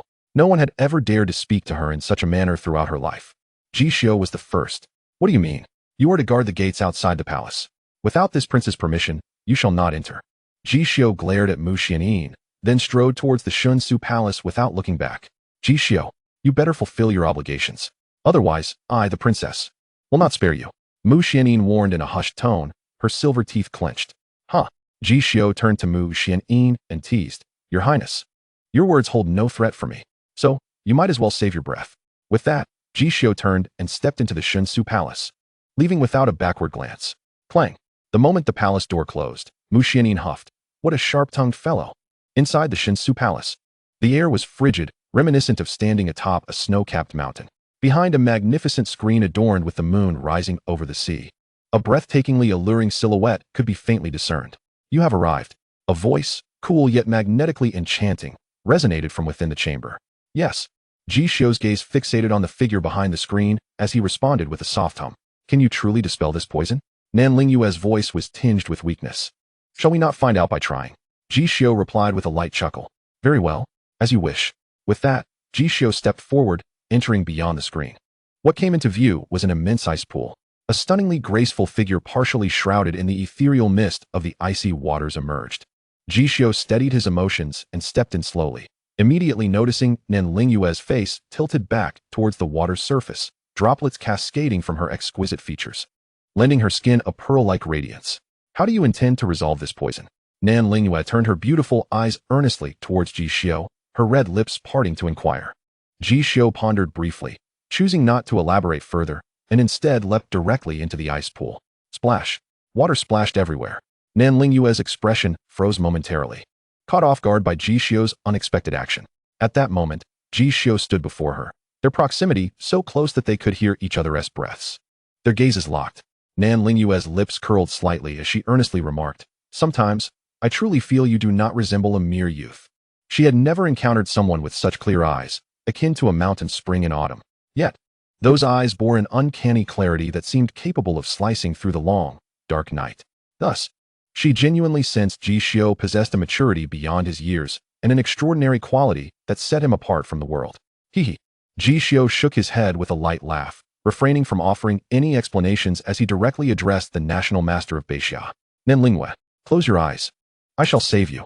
The devouring immortal demon technique. Devour the heavens, devour the earth, consuming all things in the world to nourish oneself. Though he had only cultivated to the 3rd level, he believed consuming the demonic flame of purity's poison would pose no issue. Heh! Nan Lingyue's lips parted slightly as she slowly closed her eyes. In her current state, she could only choose to place her trust in Ji Xiu. Observing this, Ji Xiu gazed at Nan Lingyue's breath-stealing beauty and took a moment to steady his own emotions. He took a deep breath and whispered to himself, Activate the devouring immortal demon technique. With that, he extended his finger and pressed it directly against Nan Lingyue's forehead. You! Nan Lingyue abruptly opened her eyes wide, astonished to discover that the poison within her was dissipating at an astonishing rate.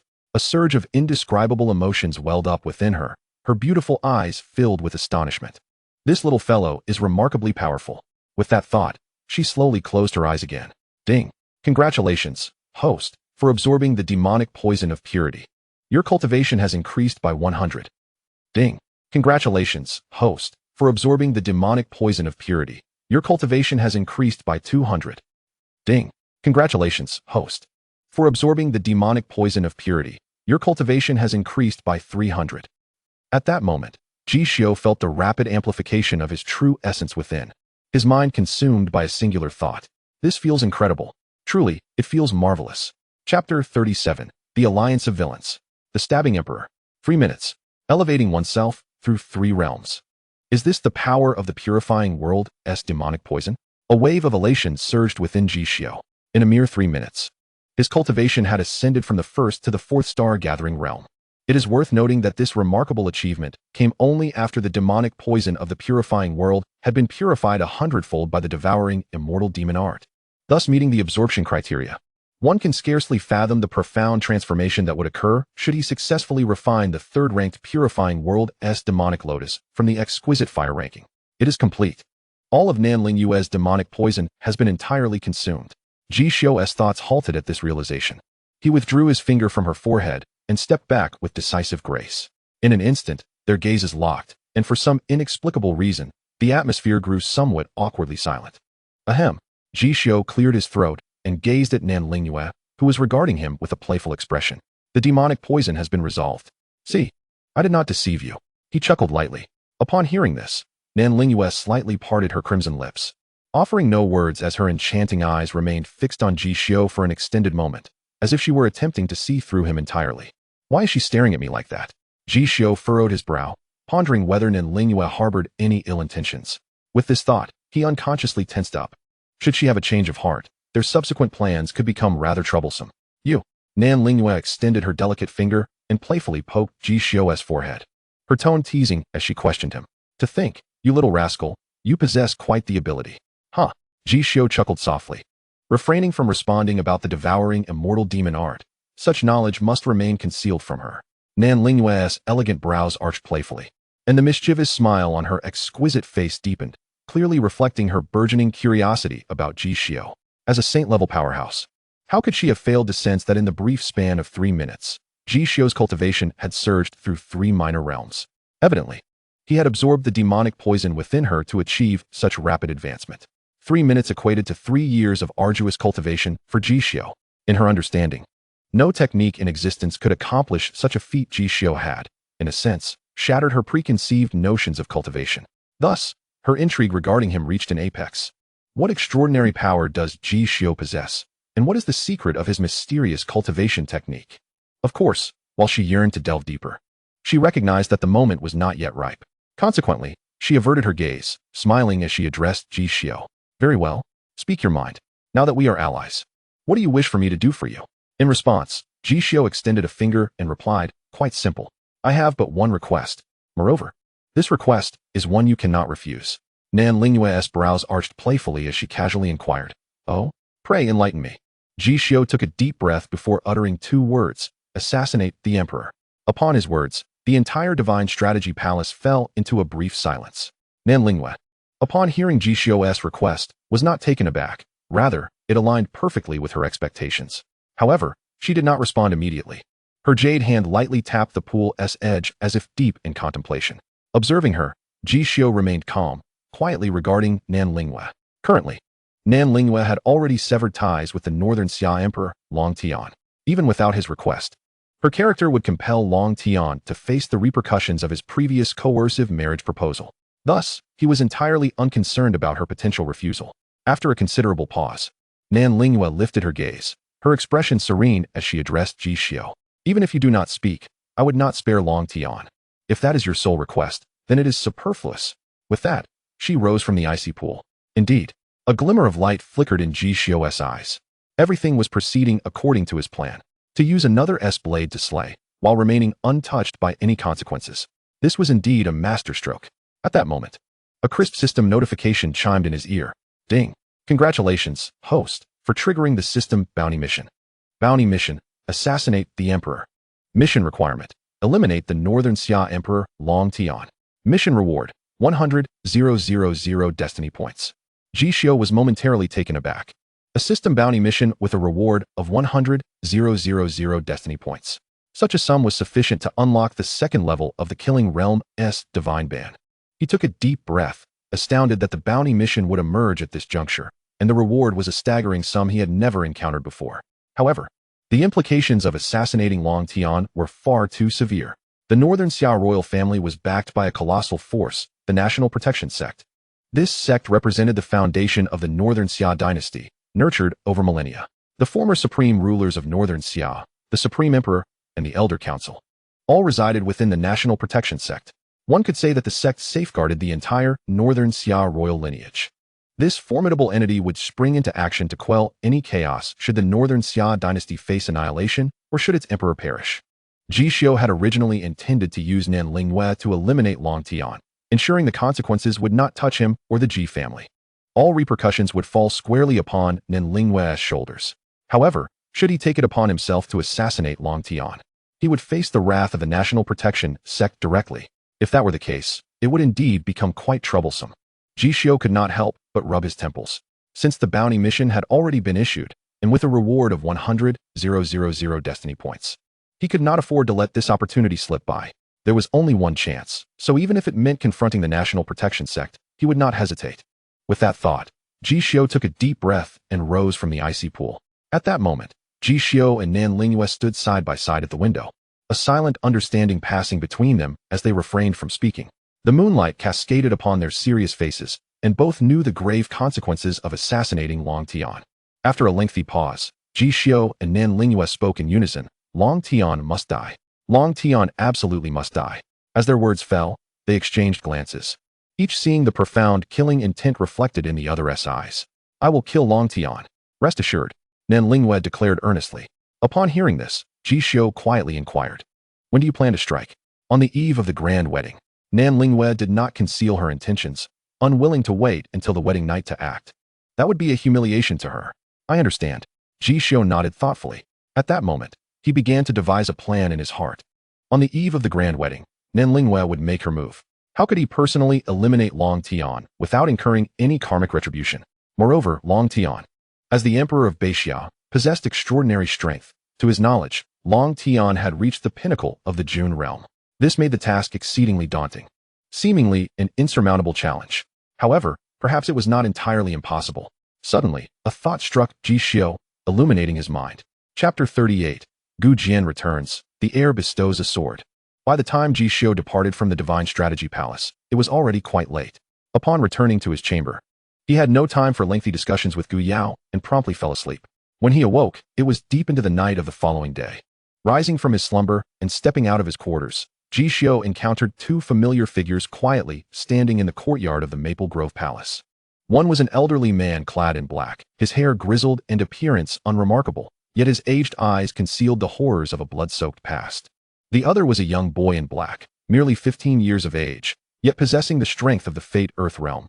He stood tall like a sharp sword, his eyes radiating a feral ferocity and coldness. Only upon seeing Ji Xiu did his gaze soften and warm. Old Wei, Gu Jian, Ji Xiu greeted with a gentle smile, calling out the names of two old friends. Greetings to His Highness, the young heir. Old Wei chuckled lightly and bowed to Ji Xiu. Meanwhile, Gu Jian knelt before Ji Xiu, performing a deep bow. Gu Jian, greetings to His Highness, the young heir. At this moment, the bloodthirst and coldness in his eyes dissipated, replaced by gratitude and reverence. Hee. Gu Yao, observing her brother, couldn't help but smile with a sense of nostalgia. The Gu Jian of today was almost unrecognizable compared to 5 years ago. 5 years prior, Gu Jian was timid and fearful. Now, he was resolute and decisive. Having transformed into a competent assassin, not only had he avenged their parents, but he had also become the sharpest blade in Ji Xiu's hand. At this moment, she felt immense pride for her brother, for he was no longer the cowardly boy who hid behind her. All right, rise. Ji Xiu stepped forward to help Gu Jian up, surveying him with satisfaction as he began to praise. 5 years have passed, and you have reached the 3rd stage of Fate Earth. Not bad. Very impressive. I am quite pleased with you. Thank you for the compliment, Your Highness. Gu Jian nodded vigorously, his eyes glistening with emotion. After 5 long years, he had finally earned Ji Xiu's recognition. In that instant, he felt that all the suffering and bloodshed he had endured were worth it. Over these 5 years, he had ventured into the perilous 10,000 great mountains, growing amidst countless brutal battles with ferocious beasts. He had also traversed the borders of Beixia, facing numerous cultivators. And through life and death encounters, he had emerged as a qualified warrior. Ultimately, with the assistance of Ji Xiu and Old Wei, he had eradicated the forces responsible for slaughtering his family, avenging his deep-seated grievances. Now he only wished to stand by Ji Xiu and his sister Gu Yao, fulfilling his promise to become the sharpest sword in Ji Xiu's hand, vanquishing all enemies for him. This had seemingly become his sole desire and purpose for living. Your Highness, this lad is truly remarkable. Over the past 5 years, no matter how severe his injuries, he has never uttered a word of complaint. Whatever tasks you assigned him, he completed with utmost diligence, regardless of the difficulty. In these 5 years, the swords he has broken have exceeded 100. This lad has become the most satisfactory disciple I have ever had. Old Wei said with a broad smile, patting Gu Jian's shoulder. 5 years ago, he had doubted whether Gu Jian could withstand his rigorous training, but he soon realized his concerns were unwarranted. To him, Gu Jian possessed an indomitable fighting spirit and remarkable perseverance. Even without the supreme bone, he would still become a formidable warrior. Ji Xiu smiled slightly and immediately opened the system shop. Generously, he spent 600 life points to acquire a renowned sword. Here, I hope this sword will accompany you in vanquishing all foes. As Ji Xiu handed over the newly purchased sword to Gu Jian, the moment Gu Jian grasped the hilt, he felt an overwhelming aura of ferocity emanating from the weapon. In an instant, he fell madly in love with this sword. Undoubtedly, it was the most powerful sword he had ever encountered, perfectly suited to him. Overwhelmed with emotion, he bowed deeply to Ji Xiu and declared with unwavering determination, Thank you for the sword, Your Highness. In the future, I shall not disappoint you. Hee. Ji Xiu nodded with a smile. He had never doubted Gu Jian's capabilities. Your Highness, what is the name of this sword? I believe I have never seen it before, Old Wei remarked, gazing in admiration at the sword in Gu Jian's hand. Yuan Hong, Ji Xiu replied solemnly. Huh. Old Wei inhaled deeply, reflecting on the name with admiration. Yuan Hong, a splendid sword indeed. All right. Ji Xiu waved his hand, shifting the focus back to business. Let us discuss important matters. Tomorrow night, I have a task for you. Upon hearing this, Gu Jian and Old Wei's expressions instantly turned serious as they both fixed their gazes on Ji Xiu. Tomorrow night, Long Tian will die, Ji Xiu stated plainly and directly. As his words hung in the air, Gu Yao, Gu Jian, and Old Wei were momentarily stunned. Tomorrow night, the Emperor of Beixia, Long Tian, will die. Your Highness, what do we need to do? Gu Jian inquired without hesitation. He believed wholeheartedly in Ji Xiu. Since Ji Xiu proclaimed that Long Tian would die, then the Emperor of Beixia was indeed doomed. Thus, he was solely concerned with the task Ji Xiu would assign him. Tomorrow night, all the powerful figures in the Imperial Palace will be stretched thin. Old Wei, you will take command to oversee the situation in the capital. Gu Jian, I need you to lead your intelligence unit to annihilate the first underground force in the capital, the Ten Blades Legion. Finally, Gu Yao will take full control of the underground forces in the capital. This is our best opportunity. We cannot let it slip by. Ji Xiu spoke with a calm demeanor. The 6th Intelligence Unit had already taken control of the 8 underground forces of the Beixia dynasty. Currently, the only remaining force was the Ten Blades Legion in the capital, supported by the Eastern Factory. However, since the assassination of the Emperor was destined to occur, it was crucial to seize the moment during the chaos in the capital to gain control of the most powerful underground force. If successful in mastering the Ten Blades Legion, the entire underground world of the Beixia dynasty would ultimately fall into their hands. Understood. Old Wei and Gu Jian both nodded solemnly. Your Highness, if we were to take control of the underground forces in Kyoto, what would you do? Gu Yao inquired with a hint of curiosity. Ji Xiu chuckled softly, his gaze lingering meaningfully towards the Beixia Imperial Palace as he murmured, Tonight, I shall go to the palace. Gu Yao, Wei Lao. Gu Jian, true to his noble lineage, exclaimed. Upon hearing this, Ji Xiu smiled and shook his head, offering no further explanation. Instead, gazing at the moon above and silently reflecting, it is time to bring matters to a close. Chapter 39, A Loving Father and a Filial Daughter. She approaches amidst bloodshed. Time flew swiftly. The night of the following day arrived with remarkable speed. This evening, Kyoto bustled with its usual fervor, devoid of any unusual atmosphere. However, the Beixia Imperial Palace was enveloped in an eerie stillness. In the Imperial Palace of Beixia, the Dragon Hall blazed with lights, exuding an air of utmost authority. Within the Grand Hall, 9 eternal lamps burned brightly. Inside, the Emperor Long Tian paced back and forth, his face clouded with anxiety. After a moment, he halted and quietly asked Yu Huatian, the head of the Eastern Bureau, last night. Did Princess Xianxiaaudiobooks truly bring the young master of the Ji family into the Divine Strategy Palace? Upon hearing this, Yu Huatian nodded in affirmation. Reporting to your majesty. Last night at the 2nd hour, Princess Xianxiaaudiobooks brought Ji Xiu into the Divine Strategy Palace, and it was not until 2 full hours later that Ji Xiu departed. Listening to this, Long Tian's brow furrowed into a deep frown. Something was amiss. He directed his gaze at Yu Huatian, his voice low and ominous. Your Majesty, are you concerned that the national master might seek an alliance with the Ji family? Yu Huatian ventured. No, Nanlingwe would not ally with the Ji family. Nor would the Ji family casually form an alliance with Nanlingwe. Furthermore, even if they were to ally, Nanlingwe would not seek out the young master Ji Xiu. That boy is merely 8 years old. He cannot represent the Ji family. Long Tian's thoughts were clear. If it was not an alliance, then what could it be? Yu Huatian was perplexed. I do not know, but there is one person who does. Long Tian's expression darkened, his eyes gleaming with a cold light reminiscent of a hawk's. He spoke icily. Yu Huatian, go, summon Xianxiaaudiobooks to me. I wish to see what they intend to do. He continued, if all goes according to plan, Nanlingwe should have already fallen from the sacred realm. Tonight, I shall make her my woman, to avoid any prolonged uncertainties. Understood. Without hesitation, Yu Huatian turned to summon Princess Mu Xianxiaaudiobooks from the Divine Strategy Palace. However, at that very moment, the palace doors swung open. A graceful figure clad in a simple white gown entered the palace. Her demeanor was ethereal, her beauty unparalleled. She was none other than Princess Mu Xianxiaaudiobooks of Beixia. Your Highness, Yu Huatian exclaimed, taken aback by her unexpected arrival. He had not anticipated that Mu Xianxiaaudiobooks would come uninvited. Yu Gonggong, are you surprised to see me? Mu Xianxiaaudiobooks asked. her expression neutral as she regarded Yu Huatian. He chuckled softly, shaking his head. Not at all. Your Highness, your timing is impeccable. His Majesty is awaiting you. Humph. Mu Xianyin scoffed lightly, not even glancing at Yu Huatian as she strode directly into the inner hall, bowing slightly to Long Tian. Father, I have arrived. You. Long Tian felt a surge of foreboding rise within him as he beheld the uninvited Mu Xianyin. Yet, he forced a smile, his expression warm and benevolent. Xianyin, your arrival is fortuitous. I was just thinking of you when you appeared. Perhaps this is a sign of our profound connection as father and daughter. Hee. Mu Xianyin let out a chilling laugh before replying. Father, if you have something to say, please do so directly. Very well. Long Tian, adorned with a smile, cut straight to the chase. Xianyin, I have heard that last night you brought the young master of the Ji family to the Divine Strategy Palace. What was the reason for this? Upon hearing this, Mu Xianyin paused momentarily before responding. Father, my master does not wish to marry you. So she asked me to find Ji Xiu. Oh, is that so? Long Tian's brow arched, a dangerous glint flashing in his eyes. He smirked, keenly intrigued. Then, does your master believe that Ji Xiu and the Ji family's military can assist her? Mu Xianyin shook her head in response. That is her concern. I am not privy to the details. Ah, I see. Long Tian nodded. Then, maintaining his composure, continued. Xianyin, I have heard that your master has sustained severe injuries and her powers have fallen from the sacred realm. Are you aware of this matter? At this, Mu Xianyin's gaze turned icier still.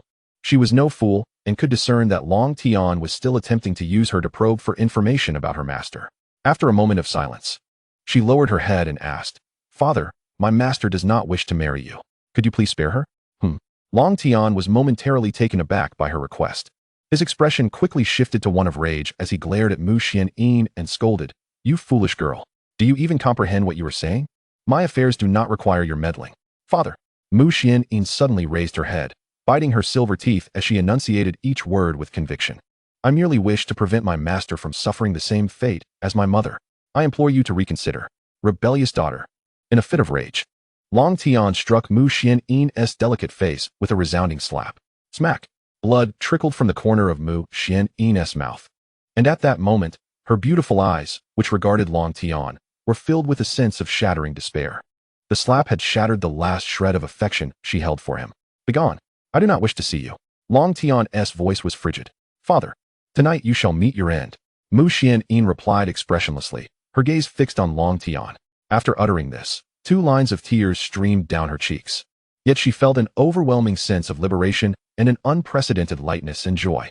As her words fell, a tremendous roar echoed through the air. The dragon hall trembled violently. The entire Beixiao imperial palace erupted in flames. The sounds of clashing weapons, splattering blood, and anguished cries resonated throughout the heavens. What have you done? Long Tian's gaze widened in shock, a chilling premonition washing over him. Hee. Mu Xianyin let out a bitter laugh. Father, if you are so eager to know, why not step outside and see for yourself?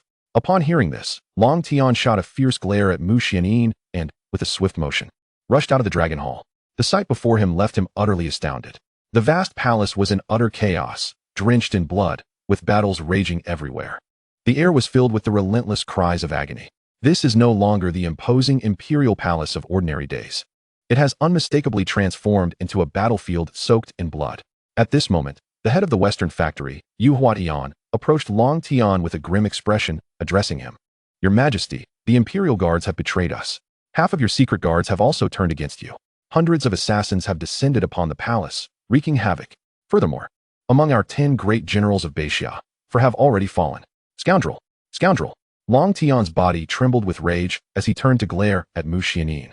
His teeth clenched as he spat. Mu Xianyin, you wretched woman. You, like your mother, are worthless scum destined for death. A laugh escaped Mu Xianyin's lips, genuine amusement flickering in her gaze as she observed Long Tian's frantic state. If we are to discuss worthlessness, how can I and my mother compare to you? Are you not aware of your own despicable nature? Over the years, how many women have you destroyed? How many have you taken into your harem as mere playthings? Only to discard them like refuse when they perish? To speak the truth, among the 3,000 concubines in your harem, 2,800 wish for your demise. Rebellious daughter. Long Tian's furious roar echoed, his nails digging deep into his palm, blood dripping steadily onto the ground. Tonight, once I quell this rebellion, I will carve out your hearts and shatter your bones, one by one, you and your accomplices, as well as those vile women who conspired against me. His glare at Mu Xianyin resembled that of a wounded beast. Is that so? Mu Xianyin regarded Long Tian with disdain. You Hua Tian. Immediately extract this wretched woman's heart for me. Reduce her to a mere walking stick. Long Tian's bloodshot eyes were icy as he issued the command. Just then, the sound of footsteps echoed from the heavens above. Clack, clack, clack. The sound of high heels striking the ground. A woman appeared, clad in a black phoenix-patterned gown, hands clasped behind her back as she strode towards the Imperial Dragon Palace. Behind her lay a sea of corpses, fallen warriors who had met their end at her hands, their blood pooling beneath her feet. Stepping through the moonlight, her figure was illuminated, her exquisite features reminiscent of a divine goddess from a flourishing era. From the moment she emerged, everything in the world seemed to dissolve into mere backdrop.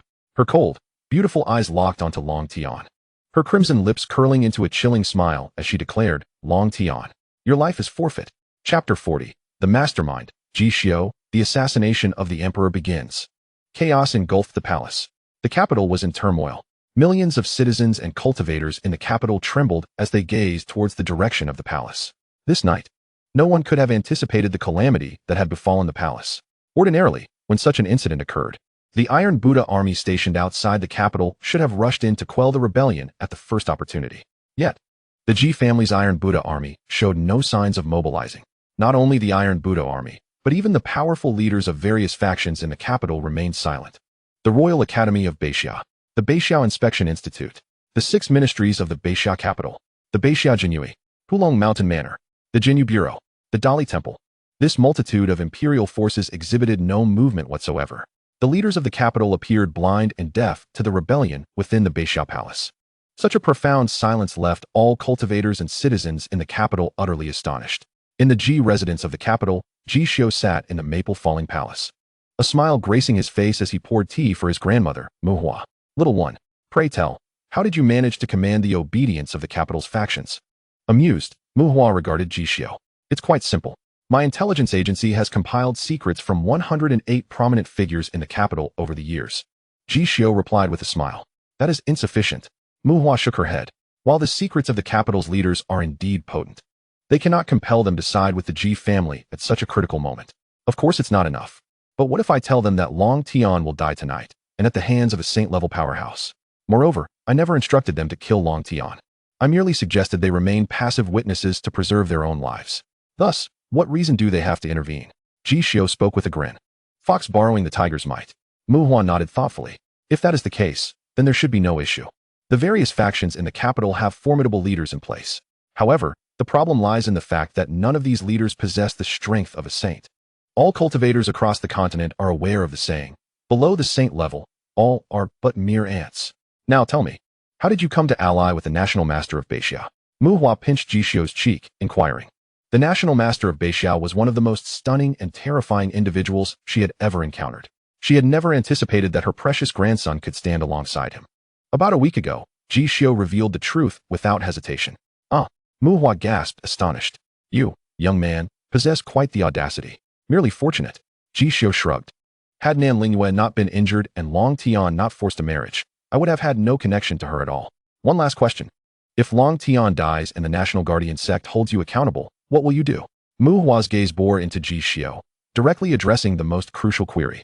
Grandmother, if the National Master of Beixia kills Long Tian, what connection does that have with me, Ji Xiu? We are merely like the majority in the capital, failing to arrive in time to render aid. Would you not agree? Ji Xiu spread his hands innocently. You sly fox.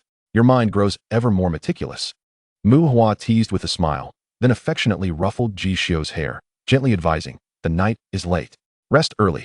After tonight, not only the capital, but the entire Beixia dynasty will tremble. For this, our Ji family must be well prepared. With that, she turned with satisfaction and left the maple-falling palace. Clearly, her grandson had considered all possible outcomes, and thus, there was no need for her to inquire further. As for what Ji Xiu intended to do next, she had no desire to delve into it, trusting him implicitly. Regarding the National Guardian sect, she had to admit that Ji Xiu played his cards exceptionally well. With this move, he had bound the entire capital's factions and leaders together. Even if the National Guardian sect possessed unfathomable power, they could not find fault with the Ji family. After all, everyone was merely a bystander. Who among them could claim to be innocent? Who could claim to be virtuous? With saint-level powerhouses stepping in, what could the Ji family possibly do? Grandmother, rest early. After bidding farewell to grandmother Muhua, Ji Xiu returned to the stone bench to sip tea. At that moment, 3 figures appeared beside him.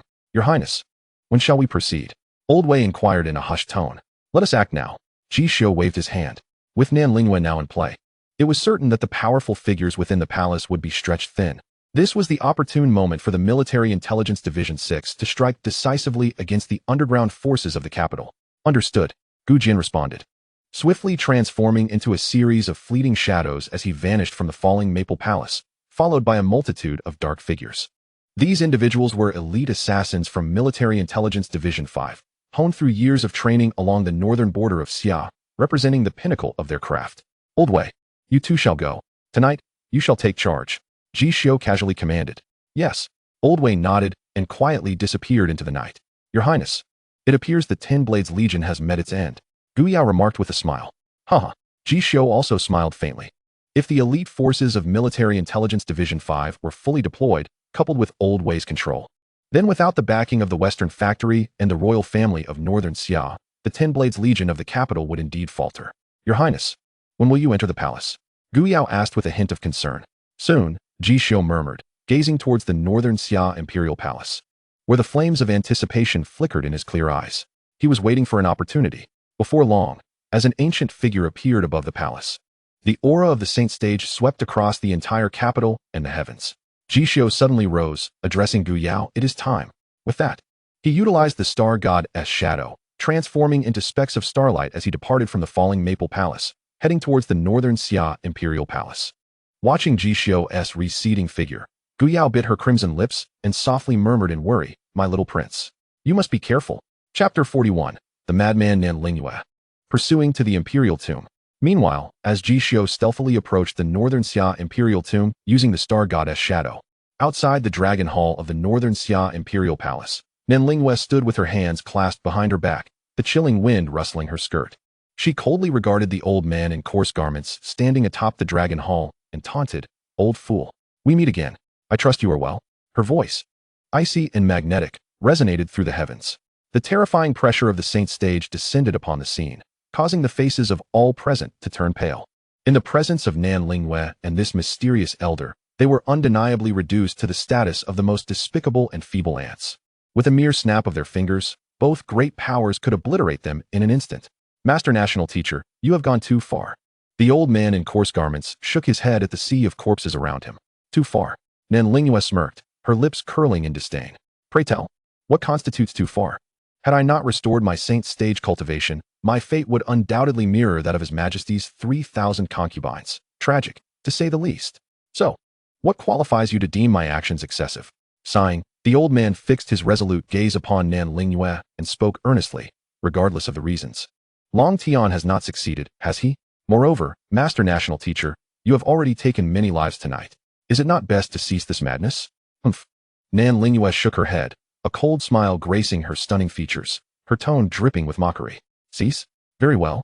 Once I have slain Long Tian, I shall consider it done. How does that sound? At her words, the old man's expression darkened considerably. Nan Lingyue, you dare to attempt regicide within the Northern Xia Imperial Palace? Do you truly believe yourself invincible? With a soft laugh, Nan Lingyue lowered her head, her enchanting visage radiating increased derision. Invincible? Not quite. However, eliminating you, old man, poses no challenge. With that, she raised her hand, summoning a uniquely shaped longsword that blazed with a resplendent crimson light. The moment the sword manifested, the temperature of the surroundings plummeted by 10 degrees.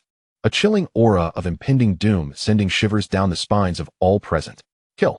Nan Lingyue's lips parted, and she shattered the void beneath her, soaring into the air. The moonlight gracing her back as her sword pointed menacingly at Long Tian. Supreme Elder, save me. Long Tian's pupils dilated as he called out to the old man.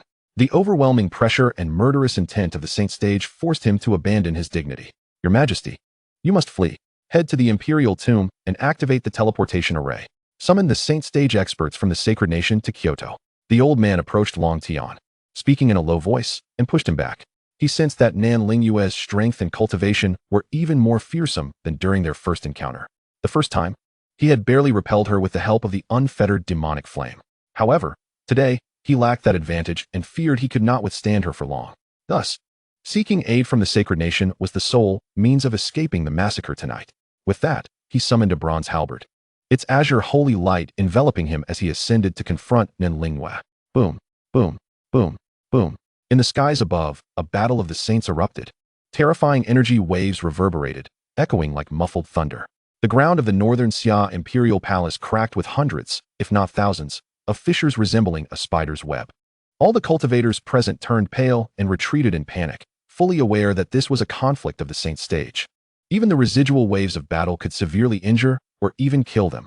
In a shadowed corner of the northern Xia imperial palace, Ji Xiu watched in astonishment as the two saint stage powerhouses clashed in the heavens.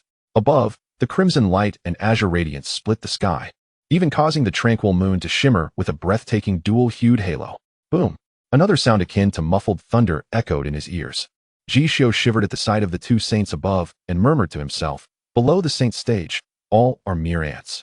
Indeed, this statement rang true. With a shake of his head, he forcibly suppressed the tumult of emotions within, scanning the palace for traces of Long Tian. Tonight, Long Tian was his primary target. He absolutely could not allow Long Tian to survive the night. Just then, he spotted Long Tian fleeing towards the northern Xia imperial tomb, shielded by Yu Huatian. Damn it! There's an additional player, Yu Huatian from the Western Factory. Ji Xiu frowned deeply. Currently, he possessed a soul-piercing nail, capable of eliminating any being below the saint stage. However, one soul-piercing nail could only kill a single individual. If he were to slay Long Tian, he would be unable to deal with Yu Huatian. As his mind raced with thoughts of how to escape after assassinating the emperor, he suddenly spotted a familiar figure stealthily following Long Tian and Yu Huatian towards the North Xia imperial tomb. It was none other than the beloved disciple of Nanlingwe, the princess of North Xia, Mu Xianyin. Ji Xiu's eyes brightened. If memory served him right, Mu Xianyin harbored a profound hatred for Long Tian. Clearly, she was a contingency arranged by Nanlingwe. This was becoming quite intriguing. A smirk played at the corners of Ji Xiu's lips as he activated his stellar shadow and swiftly made his way toward the North Xia imperial tomb. Deep within the tomb, an altar engraved with ancient runes bore a mesmerizingly strange flame, radiating a dazzling crimson light, accompanied by tendrils of dark vapor rising into the air. This peculiar fire was none other than the third ranked on the strange fire list, the purifying demonic flame. Boom! The grand doors of the tomb swung open. Long Tian and Yu Huatian stumbled in, looking exceedingly disheveled. Upon sighting the strange flame, they finally felt a sense of relief and exhaled long breaths. Your Majesty, that was truly perilous, Yu Huatian remarked, still shaken. The pressure and pursuit from a saint-level powerhouse were overwhelmingly terrifying for him. Damn it, Nanlingwe is indeed a madwoman. Long Tian cursed in a low voice, his expression darkening. He had never anticipated that Nanlingwe would audaciously storm the palace to take his life, disregarding all consequences. Indeed, this woman is the most insane and incomprehensible one I have ever encountered in my life. Yu Huatian took a deep breath. At that moment, the chilling gaze of Nanlingwe flashed through his mind, causing him to involuntarily shiver. This woman feared no authority and was utterly indifferent to the repercussions of her actions. In simpler terms, Nanlingwe was a reckless madwoman without any taboos. What of her madness? Once the leaders of our national guardian sect arrive, what waves can she possibly stir? I shall ensure she is turned to ashes. And as for that rebellious girl Mu Xianyin, I will make her suffer. Long Tian spoke coldly. Alas, Yu Huatian sighed heavily. Your Majesty, we must activate the formation post-haste. We need to urgently inform the Grand Elder of the National Guardian sect. That woman, Nanlingwe, is too unhinged. I fear the Grand Elder may not withstand it. Quite right. Long Tian nodded, then approached an ancient formation behind the altar. The formation was small, yet it was inscribed with high-level North Xia runes all around. This was a teleportation array, leading directly to the most mysterious National Guardian sect of North Xia. Once activated, the leaders of the National Guardian sect would arrive at the Imperial Tomb within the time it takes to burn an incense stick. Just as he was forming seals with his hands, preparing to activate the teleportation array, a clear voice echoed through the tomb. Father, today, we must come to a resolution. Hearing this voice, Long Tian and Yu Huatian abruptly turned to face the entrance of the tomb. It was then that they beheld Mu Xianyin slowly walking in. Rebellious girl, are you truly seeking death? Long Tian's expression darkened completely. He could not fathom who had given Mu Xianyin, a star-gathering realm cultivator, the audacity and courage to pursue them alone to the Imperial Tomb. Chapter 42. The Usurper, Ji Xiu. Rewards received. Ha! Mu Xianyin laughed heartily upon hearing his words. She regarded Long Tian as if he were a fool and spoke softly. The North Xia Imperial Tomb. The purifying demonic flame. The teleportation array. All of this is under my master's control. Today, not only will you fail to kill me, but I fear you shall also perish here." At her words, Long Tian's expression shifted drastically, and Yu Huatian's face turned exceedingly grim. If everything was within the madwoman Nan Lingyue's predictions, then it was no wonder Mu Xianyin dared to follow them to the tomb without fear. What? What do you mean? Long Tian stammered, his voice trembling. Hee. Mu Xianyin chuckled lightly, reveling in Long Tian's fear. She then produced a crystal vial from her storage ring. The vial was translucent, containing a droplet of crimson golden blood floating within. This is... Yu Huatian stared blankly at the blood within the vial. Suddenly, he seemed to realize something, and his expression changed drastically as he retreated 3 steps. Saint-level essence blood. Long Tian exclaimed in disbelief. The saying, "all below the saint level are but ants," was widely accepted among the countless cultivators on the continent. A single droplet of saint-level essence blood represented the full force strike of a saint-level powerhouse. This was Mu Xuanin's trump card, the backup bestowed upon her by Nan Lingyue. "Father." Mu Xianyin looked coldly at Long Tian. "Since you recognize it, then you shall die?" With that, her expression hardened as she hurled the crystal vial away. Crack! The vial shattered mid-air, and the droplet of crimson golden blood instantly exploded. The aura of the saint level surged forth, engulfing the space. Clang! Clang! Clang! Blinding crimson golden light erupted within the tomb, and the terrifying saint-level power unleashed a storm of light that surged outward. At that moment, the surface of the tomb illuminated with over 100 mysterious runes, ablaze with fierce flames.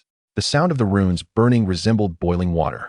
Had these runes not absorbed most of the saint-level energy, the entire imperial tomb would have been obliterated in an instant. Nevertheless, a substantial amount of saint-level energy still spilled forth like waves. Boom, boom, boom.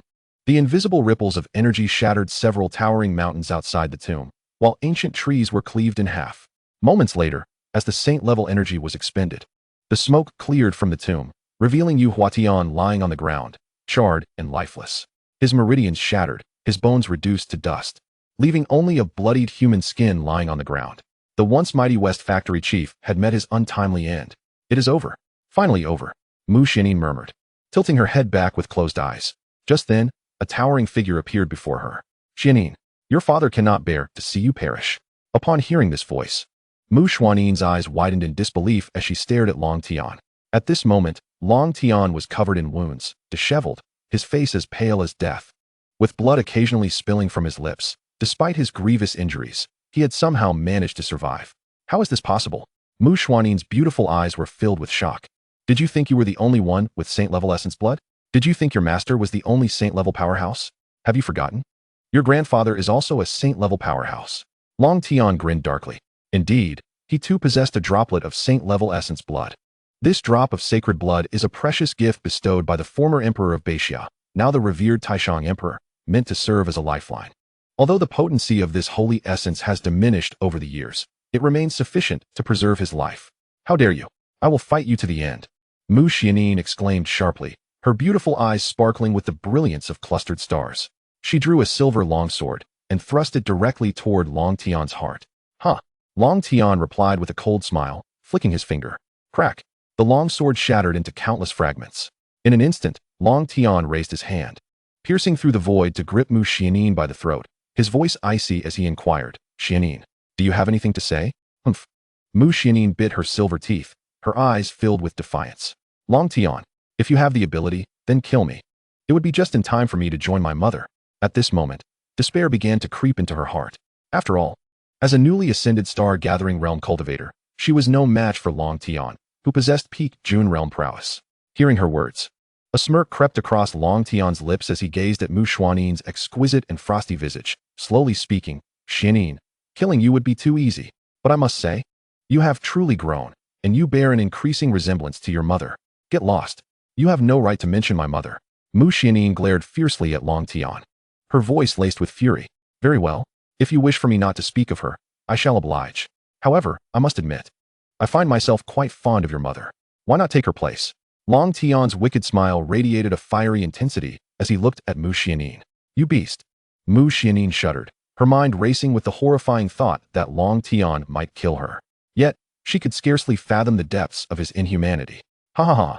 Feel free to struggle. You may scream all you like, but I assure you, I will not relent." Long Tian's excitement grew as he continued. At that moment, A series of crisp applause echoed through the dimly lit palace. Clap, clap, clap. Upon hearing this sound, Long Tian's expression shifted dramatically. At that instant, he realized that there was someone else present in the palace besides him and Mu Xianin. Who could it be? He released his grip on Mu Xuanin's neck, his eyes scanning the surroundings with heightened vigilance. Then, a cold yet slightly youthful voice emerged. Quite the spectacle, Your Majesty. This young master knows of your shamelessness. But I never anticipated you to be so utterly devoid of shame. TSK, TSK, TSK. Are you not afraid of divine retribution? As the words fell, a slender figure emerged from the shadows of the palace. Ji Xiu. Mu Xianin recognized the newcomer, inexplicably feeling a surge of strange security. The young master of the Ji family, Ji Xiu. Long Tian's brows furrowed as he coldly addressed Ji Xiu. Your Majesty. A pleasure to meet you for the first time. Ji Xiu waved at Long Tian in a casual greeting. Very well. It seems I have stumbled upon quite the bounty today. If you had stayed hidden in the Ji residence, perhaps I would have had little recourse against you. However, daring to invade the Beixiao imperial tomb leaves me no choice. Long Tian's sinister smile widened as he stepped forward menacingly. Boom! The terrifying aura of peak June realm erupted forth, sending ripples of invisible energy through the air, the temperature soaring alarmingly. Behind him, a blazing sun began to rise, a testament to his mastery of the imperial sun's sacred art. Huh! Ji Xiu's lips curled into a slight smile, showing no fear as he responded intriguingly. Your Majesty. Is it truly so? With that, he slowly opened his palm, revealing a black iron nail that appeared ancient and unremarkable, lacking any redeeming qualities. Yet, upon seeing this iron nail, a chill shot down Long Tian's spine, a primal fear emanating from the depths of his soul. What is this? Long Tian's gaze trembled as he stared at Ji Xiu, his teeth chattering. He could sense an unfathomable and terrifying power emanating from the black iron nail. Guess. Ji Xiu's clear eyes sparkled with murderous intent as he activated the power of the star-gathering realm, directing the soul-biting nail to lock onto Long Tian. Clang! The black iron nail transformed into a slender beam of deep light, shooting forth with a velocity that defied all logic. You! Long Tian barely managed to utter a word before his voice was abruptly silenced. The deep light grazed his neck at an eerie speed, leaving him no time to react. He felt a sudden chill and instinctively reached for his throat, only to find his fingers soaked in blood. Die! Ji Xiu uttered coldly, his face devoid of emotion. Uft! Long Tian's head was sent soaring into the air, blood gushing from his neck like a fountain, splattering several meters high. Beep! Congratulations to the host for completing the bounty task. Assassinate the Emperor. Beep! Congratulations to the host for receiving a bounty reward of 100,000 Destiny Essence. Chapter 43. Awakening the Divine Ban. Devouring the Otherworldly Flames. Listening to the system notifications ringing in his ears, the tension that had been coiled tightly within Ji Xiu finally began to ease. He instinctively opened the system panel. Name, Ji Xiu. Age, 8. Title, Young Master of the Beixiao Dynasty. Established Organization, Military Intelligence 6. Cultivation Level, Star Gathering 4th Realm. Bloodline Physique, Godheart Demon Bone has been successfully awakened. Divine Ban Awakening Conditions, 100,000 Destiny Essence. Immortal Ash Awakening Conditions, 100,000 Destiny Essence. Cultivation Technique, Devouring Immortal Demons has reached the 3rd Realm. Dragon Soaring Cloud Hand, Advanced Star God Fragmentation, Entry Level. Weapon, Great Luo Sword Embryo, Ghost Flute. Qing, Destiny Essence, 104, 800 points. Fate Level, Red, 9 lives 1 death. System Store, now open. Task System, now open. Storage, Soul Binding Trilogy, Lullaby, Soul Seizing Melody, Spirit Summoning Tune, Ice God Jade, Token of the Ice God Palace Master. System Prompt, more information can be expanded. At last, I have accrued enough Destiny Essence. The Divine Ban can finally be awakened. Ji Xiu let out a long breath, his heart swelling with excitement. Without further ado, he commenced the long-awaited awakening of his second killing realm, the Divine Ban. Beep. System notification. Awakening the second killing realm Divine Ban requires the consumption of 100,000 Destiny Essence. Please confirm, host. Activate. Ji Xiu did not hesitate in the slightest. The divine forbidden zone within the universe of the Veiled Heavens is a realm of taboos that can only be traversed by the ancient emperors. In this mystical world, possessing a mere 100,000 strands of Destiny Essence can lead to an immediate awakening. What a delightful thrill. His thoughts ceased at this point. With a resonant clang, a flash of chaotic divine radiance swept across his eyes. Ji Xiu felt his body become extraordinarily ethereal. In that fleeting moment, His soul seemed to soar to the pinnacle of the 9 heavens, as if transcending the very firmament. Simultaneously, an inexplicably wondrous epiphany surged within him. The splendors of this world ultimately amount to nothing but fleeting illusions. At the world's end, at the terminus of time, through the ages, only an invincible being shall remain. Ji Xiu closed his eyes, murmuring softly as if in a dream. A blazing and dazzling chaotic divine light radiated from his being, as celestial rain cascaded down around him. In that moment, he truly embodied the essence of a celestial being descending to the mortal realm, while the overwhelming pressure of an ancient emperor emanated from his small frame. What on earth has transpired? Has he entered the legendary realm of unity with heaven and humanity? Mu Xianxian gazed in astonishment at Ji Xiu, who stood with his back to her, enveloped in the light rain that exuded boundless might, murmuring in awe. Ding! Congratulations, host, on successfully unlocking the second battle realm of the bloodline, the Divine Forbidden Zone. Divine Forbidden Zone, a divine taboo, where the body and soul transcend the shackles of the heavenly Tao, achieving a forbidden transformation. It is a battleground that only ancient emperors are deemed worthy to enter. System notification: the consumption is exceedingly immense. Host, please proceed with caution. Success. Ji Xiu slowly opened his eyes. At this moment, the unparalleled chaotic light within his gaze had vanished, replaced by an exuberant joy emanating from deep within. Just then, Ji Xiu sensed a searing gaze upon him from behind.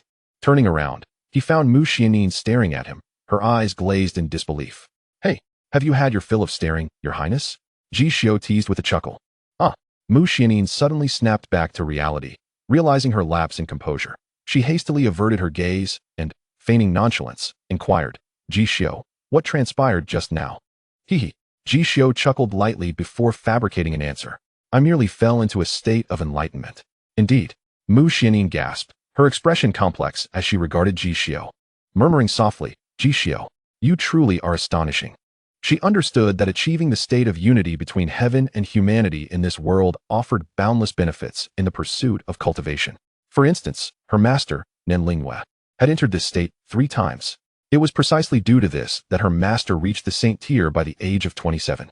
Upon hearing this, Ji Xiu shrugged his shoulders, looking at Mu Xianxian with a playful glint in his eyes. Your Highness, do refrain from gazing at me with such profound emotion.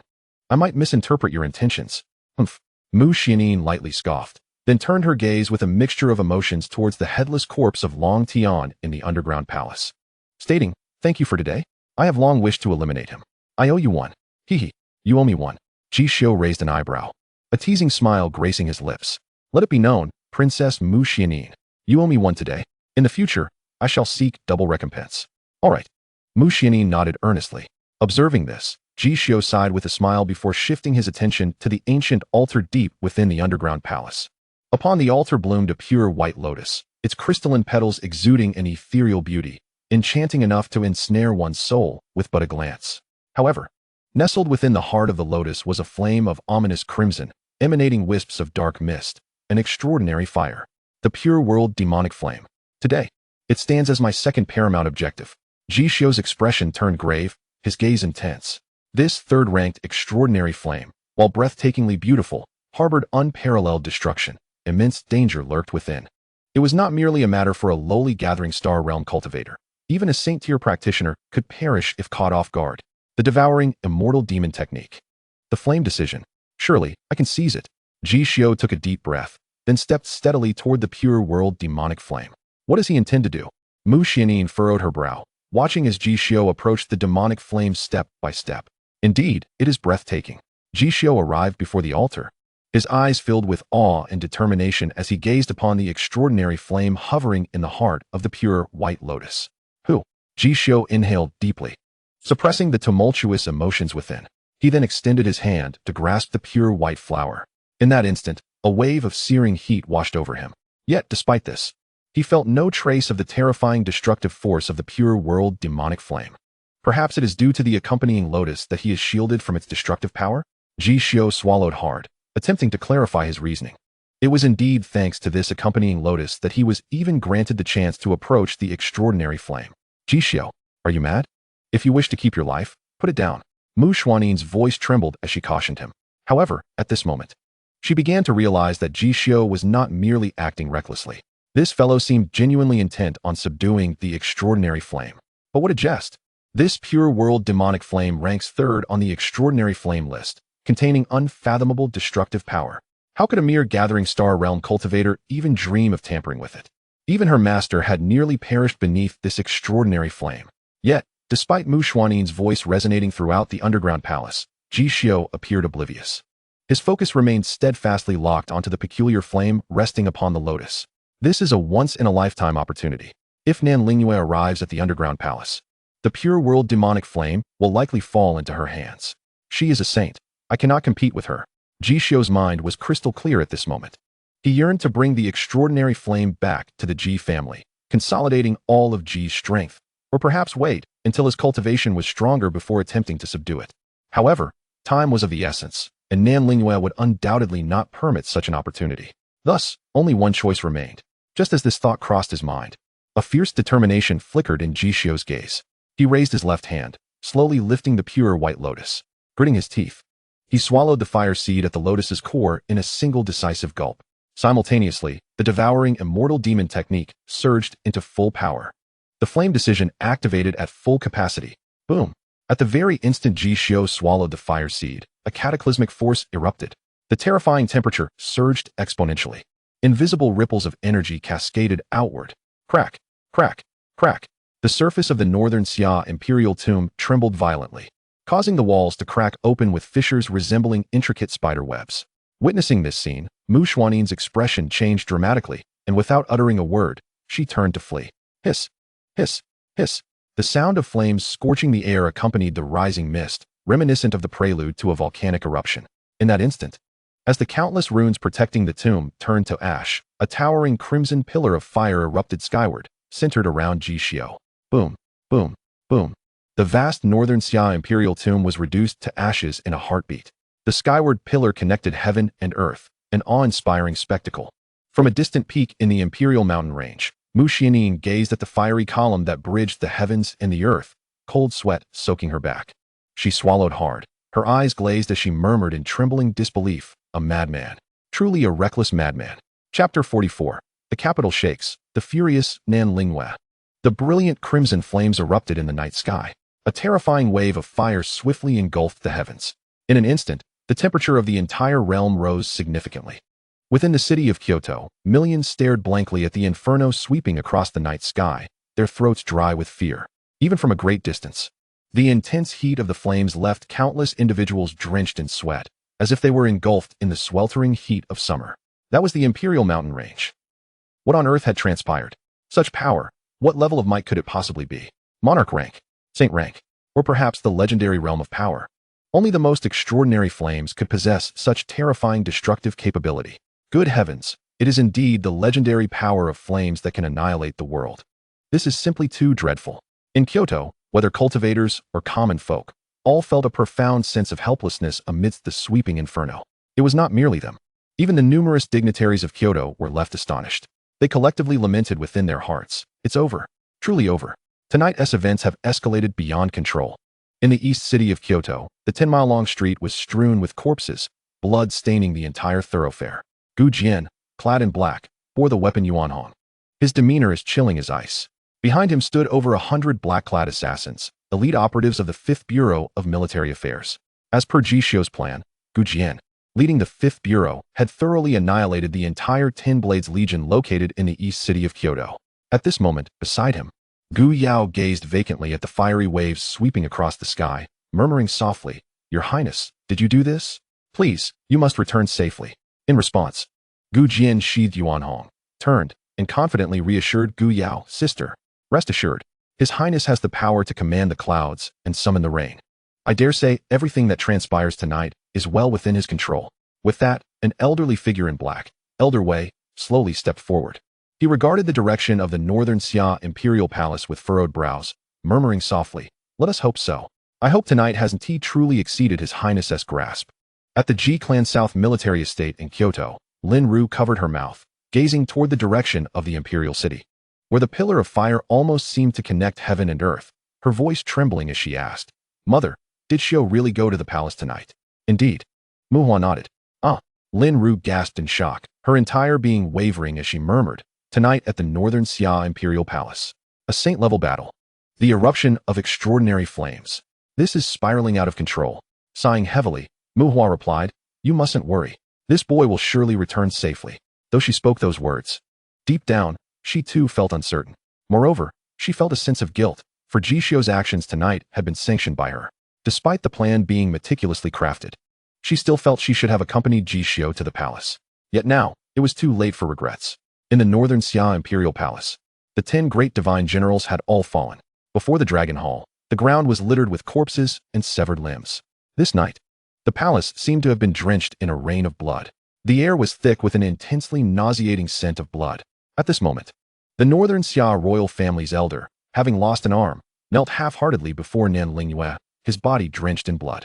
His battle spear lay shattered, his life force extinguished. Covered in over 100 sword wounds, blood poured forth incessantly from his injuries. This once great saint-level figure was on the brink of death. The elder in tattered robes gazed forlornly towards the northern Xia tomb, a bitter smile gracing his lips. Long Tian is dead. The tomb is destroyed. Ha ha ha ha. I, the guardian of the northern Xia royal family, have truly failed in my duty. Coughing violently, he suddenly expelled a mouthful of blood. Is there anything else you wish to say? With her hands clasped behind her back, Nan Lingyue gazed down at the elder, her mood fraught with agitation. She was unaware of what calamity had befallen the northern Xia tomb that triggered the eruption of the pure world demon flame. This was not a favorable turn of events for her. The elder began to utter a word, but his voice faltered. Suddenly, Nan Lingyue's sword pierced through his heart. What you wish to say, I have no desire to hear. With that, she withdrew her sword, blood trailing behind, and vanished from before the dragon hall. On the peaks of the northern Xia tomb, Mu Xianxian stared in a daze at the towering pillar of fire that seemed to connect heaven and earth. Just then, as a gentle breeze blew, Nan Lingyue's figure materialized from the void before her. Xianxian, what on earth has transpired? Nan Lingyue inquired sharply, her brows knitted in concern. Seeing the familiar figure before her, Mu Xianxian felt as if she had found a lifeline. She rose, grasping the hem of Nan Lingyue's robes. Her words stumbling as she spoke. Master, Long Tian was killed by Ji Xiu. And then what? Nan Lingyue pressed, her brows furrowing deeper. And then Ji Xiu swallowed the pure world demon flame. Mu Xianxian replied, her voice quivering. What? Nan Lingyue exclaimed, her stunningly beautiful face shifting dramatically. Her eyes abruptly turned towards the epicenter of the flame eruption. There, crimson flames surged skyward, the fiery waves rippling and sweeping across the realm, a sight of unparalleled grandeur. In the area surrounding the explosion, all living beings faced devastating obliteration. It could be said that half of the imperial mountain range had been affected, turning into a desolate wasteland. With such power, not just a mere star-gathering cultivator, even a saint-level or legendary realm cultivator would surely perish. Yet soon, as the fiery waves gradually subsided, a slender figure appeared within Nan Lingyue's line of sight. This little one was still alive. Nan Lingyue's eyes widened in disbelief as she gasped in a whisper. Upon finishing her words, her form suddenly flickered, transforming into a radiant beam of light that swiftly traversed the void, arriving instantaneously before Ji Xiu. At this moment, Ji Xiu lay on the ground, utterly weakened. His garments reduced to ashes. His entire being was akin to a glowing ember, his skin a vivid crimson, marred by countless lacerations, blood seeping from every wound. He appeared to be a mere specter of blood, yet even in such a grievous state, faint signs of life persisted. Notably, in his grasp, he still clutched a pure white lotus, its stem tightly entwined around his left wrist. Ji Xiu, did you swallow the pure world demon flame? Nan Lingyue questioned, her silver teeth clenched, astonished and unwilling to accept the reality. It hurts. So painful. Ji Xiu rasped, utilizing the scant remnants of his consciousness to speak. Of course it hurts. Nan Lingyue retorted coldly, her exquisitely beautiful face a mask of icy cruelty. She had never anticipated that Ji Xiu would so recklessly devour the pure world demon flame she coveted. Furthermore, he dared to complain of pain. Was he attempting to act coy? Your Millennium Profound Pool, may I borrow it? Ji Xiu trembled, suppressing the excruciating agony coursing through his meridians. Before his consciousness plunged into darkness, it must be said that his audacious act of forcibly consuming the pure world demon flame was indeed perilous. In that instant of consumption, his meridians and bones should have been reduced to ash. However, the presence of the accompanying lotus in his hand had safeguarded his fragile life. Coupled with the miraculous powers of the devouring immortal demon art and the burning decision, he had successfully entered the process of absorbing the pure world demon flame. Though he had succumbed to unconsciousness, the devouring immortal demon art and burning decision continued to operate autonomously. Once the process of absorbing the exotic fire was initiated, it would never cease. Should it halt, the pure world demon flame would erupt anew.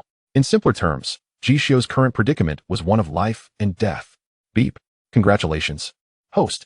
The absorption process of the pure world demon flame has reached level 1. You little rascal. Nan Lingyue gazed at Ji Xiu, who lay unconscious at her feet, her chest tightening. Though she yearned to strike him dead with a single blow, after much hesitation, she ultimately lifted him in her arms and set off toward the Divine Strategy Palace. Remember, Ji Xiu, this time you owe me. In the future, I shall have you repay me tenfold. Chapter 45. Ji Xiu, from now on, you shall be mine. The bright moon hung high in the sky, late into the night. No one could find rest. The leaders of various factions in the capital anxiously gazed toward the palace. The holy stage battle had ceased, and the cataclysmic exotic fire gradually receded. Was this night coming to an end? If so, what would the outcome be? This was a matter of their future fortunes. Yet, despite their anxiety, not a single person dared to send a spy into the palace to investigate. For Ji Xiu had commanded them that if they wished to live, they were not to set foot within the palace before dawn. Inside the Divine Strategy Palace, Nan Lingyue stood with her arms crossed, coldly gazing down at Ji Xiu, who was immersed in an ice pool, utterly weakened. The moonlight streaming through the window cast a luminous glow upon her unparalleled beauty, enhancing her icy demeanor. Master, how could this Ji Xiu fellow still be alive? How is that possible? Mu Xianin exclaimed, her tone filled with incredulity. The pure world demon flame ranked third on the exotic fire list, and Ji Xiu had forcibly consumed it, yet somehow survived. At that moment, she felt her mind was utterly bewildered. Humph, Nan Lingyue scoffed.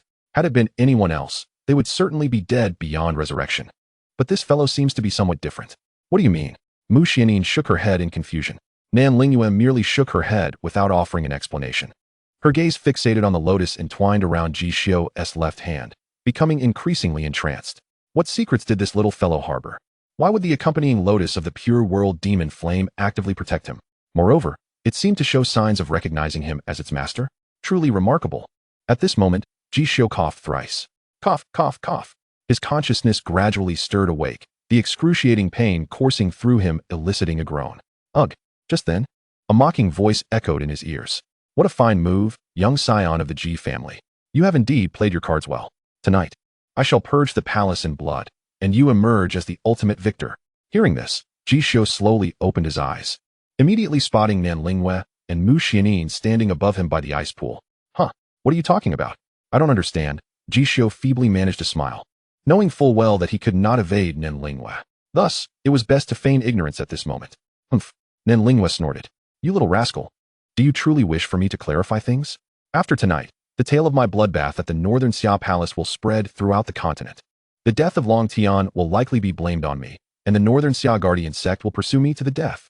Meanwhile, you, Ji Xiu, shall escape unscathed, untouched by the storm.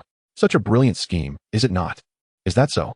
Ji Xiu feigned innocence, adopting an expression of complete ignorance, leaving Mu Xianin momentarily taken aback. Hee. Nan Lingyue, seeing his response, let out a cold laugh, then shifted her tone. Of course, none of this truly matters. Since I dare to bloodbath the palace, I will bear the consequences. However, you have taken my exotic fire. Do you truly believe I would not kill you? Killing me will not prevent you from obtaining the exotic fire. Ji Xiu suddenly raised his head, his gaze piercing as he replied to Nan Lingyue. If you truly wished to kill me, you would have acted long ago, rather than allowing me to linger until now. Moreover, you should understand that since I have begun to absorb the pure world demon flame, I am now half its master. If you kill me, the exotic fire will go out of control and erupt once more, and this time, it will unleash its full fury. Humph. Upon hearing this, Nan Lingyue shot Ji Xiu a fierce glare before falling into a prolonged silence. She had come to the Northern Xia dynasty as a national advisor, primarily to obtain the third-ranked pure world demon flame. Now, after 8 years of effort, she felt as though her work had merely served to benefit Ji Xiu, which left her unwilling to accept. Yet, she also understood that Ji Xiu, now burdened with the pure world demon flame, was akin to a ticking time bomb. Should she truly kill him, the uncontrolled explosion of the exotic fire would have catastrophic consequences, and she might not only perish but also return empty-handed. The primary concern is that she cannot confront the relentless pursuit of the North Summer Guardian sect in her severely injured state. Thus, this young man had meticulously orchestrated everything from the very beginning. Nan Lingyue's thoughts paused. a glint of coldness flashing through her beautiful eyes as she commanded Mu Xianyin in a stern voice. Xianyin, you must go out. Mu Xianyin was momentarily taken aback, unable to comprehend the meaning behind her master's words. Go out, Nan Lingyue reprimanded sharply. At this, Mu Xianyin trembled slightly, realizing her master was genuinely enraged. She hastily withdrew from behind the screen, casting a glance at Ji Xiu that seemed to convey a plea for self-preservation. Your Excellency the National Master. Since the ship has already sunk, let us discuss matters as they stand. What do you desire? Whatever you wish for, as long as it is within my means. Ji Xiu took a deep breath and spoke sincerely to Nan Lingyue. Given the circumstances, collaboration appeared to be the most prudent course of action, and he trusted that Nan Lingyue would judiciously weigh the pros and cons. No sooner had he finished speaking than a cacophony of splashing water erupted. Nan Lingyue gracefully stepped into the millennium-old mysterious pool. The splashing water sparkled against her cold and exquisite visage, enhancing her unparalleled beauty. What do you intend to do? Ji Xiu was momentarily bewildered as he faced the frost-laden Nan Lingyue now standing before him. Could it be that she genuinely wished to take his life right here in the Divine Strategy Palace? A subtle smirk graced Nan Lingyue's crimson lips as she grasped Ji Xiu's left hand and raised it aloft. Under the moonlight, he noticed a pure white floral circlet adorning his wrist, adorned with 9 lotus petals, each glowing with a faint luminescence, radiating boundless vitality. What is this? Ji Xiu was momentarily stunned. The companion flower lotus. It has indeed recognized you as its master. Upon hearing this, Nan Lingyue's beautiful eyes sparkled with an incomprehensible brilliance. What do you mean? Ji Xiu asked, still in a daze. Given the circumstances, I have no qualms about granting you the pure world demon flame. However, Nan Lingyue paused, leaving her words hanging in the air. Yet the peculiar intensity in her gaze sent shivers down Ji Xiu's spine. But what? Ji Xiu inquired, perplexed. But you, Ji Xiu, from now on, you shall belong to me. Nan Lingyue's lips formed a subtle smile, her enchanting eyes gazing at Ji Xiu as if he were a treasure meant solely for her. What does that mean? Ji Xiu remained bewildered. What did it entail to be hers in the future? Just as his thoughts reached this point, Nan Lingyue extended her jade hand and gently tapped his forehead. Clang! Amidst the flickering demonic light, an extraordinary sensation of icy fire coursed through Ji Xiu, causing him to shudder involuntarily. What had this woman done? The moon hung high in the sky, radiating a gentle glow.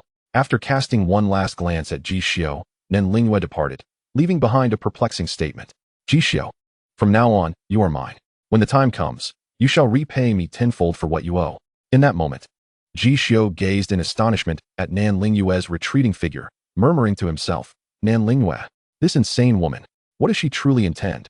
What does it mean to be her possession in the future? A flurry of questions raced through his mind. Unbeknownst to him, a faint purple crescent moon mark had appeared on his forehead where Nan Lingyue had touched him. Chapter 46. Nan Lingyue dares to be the vanguard. Ji Xiu strikes gold.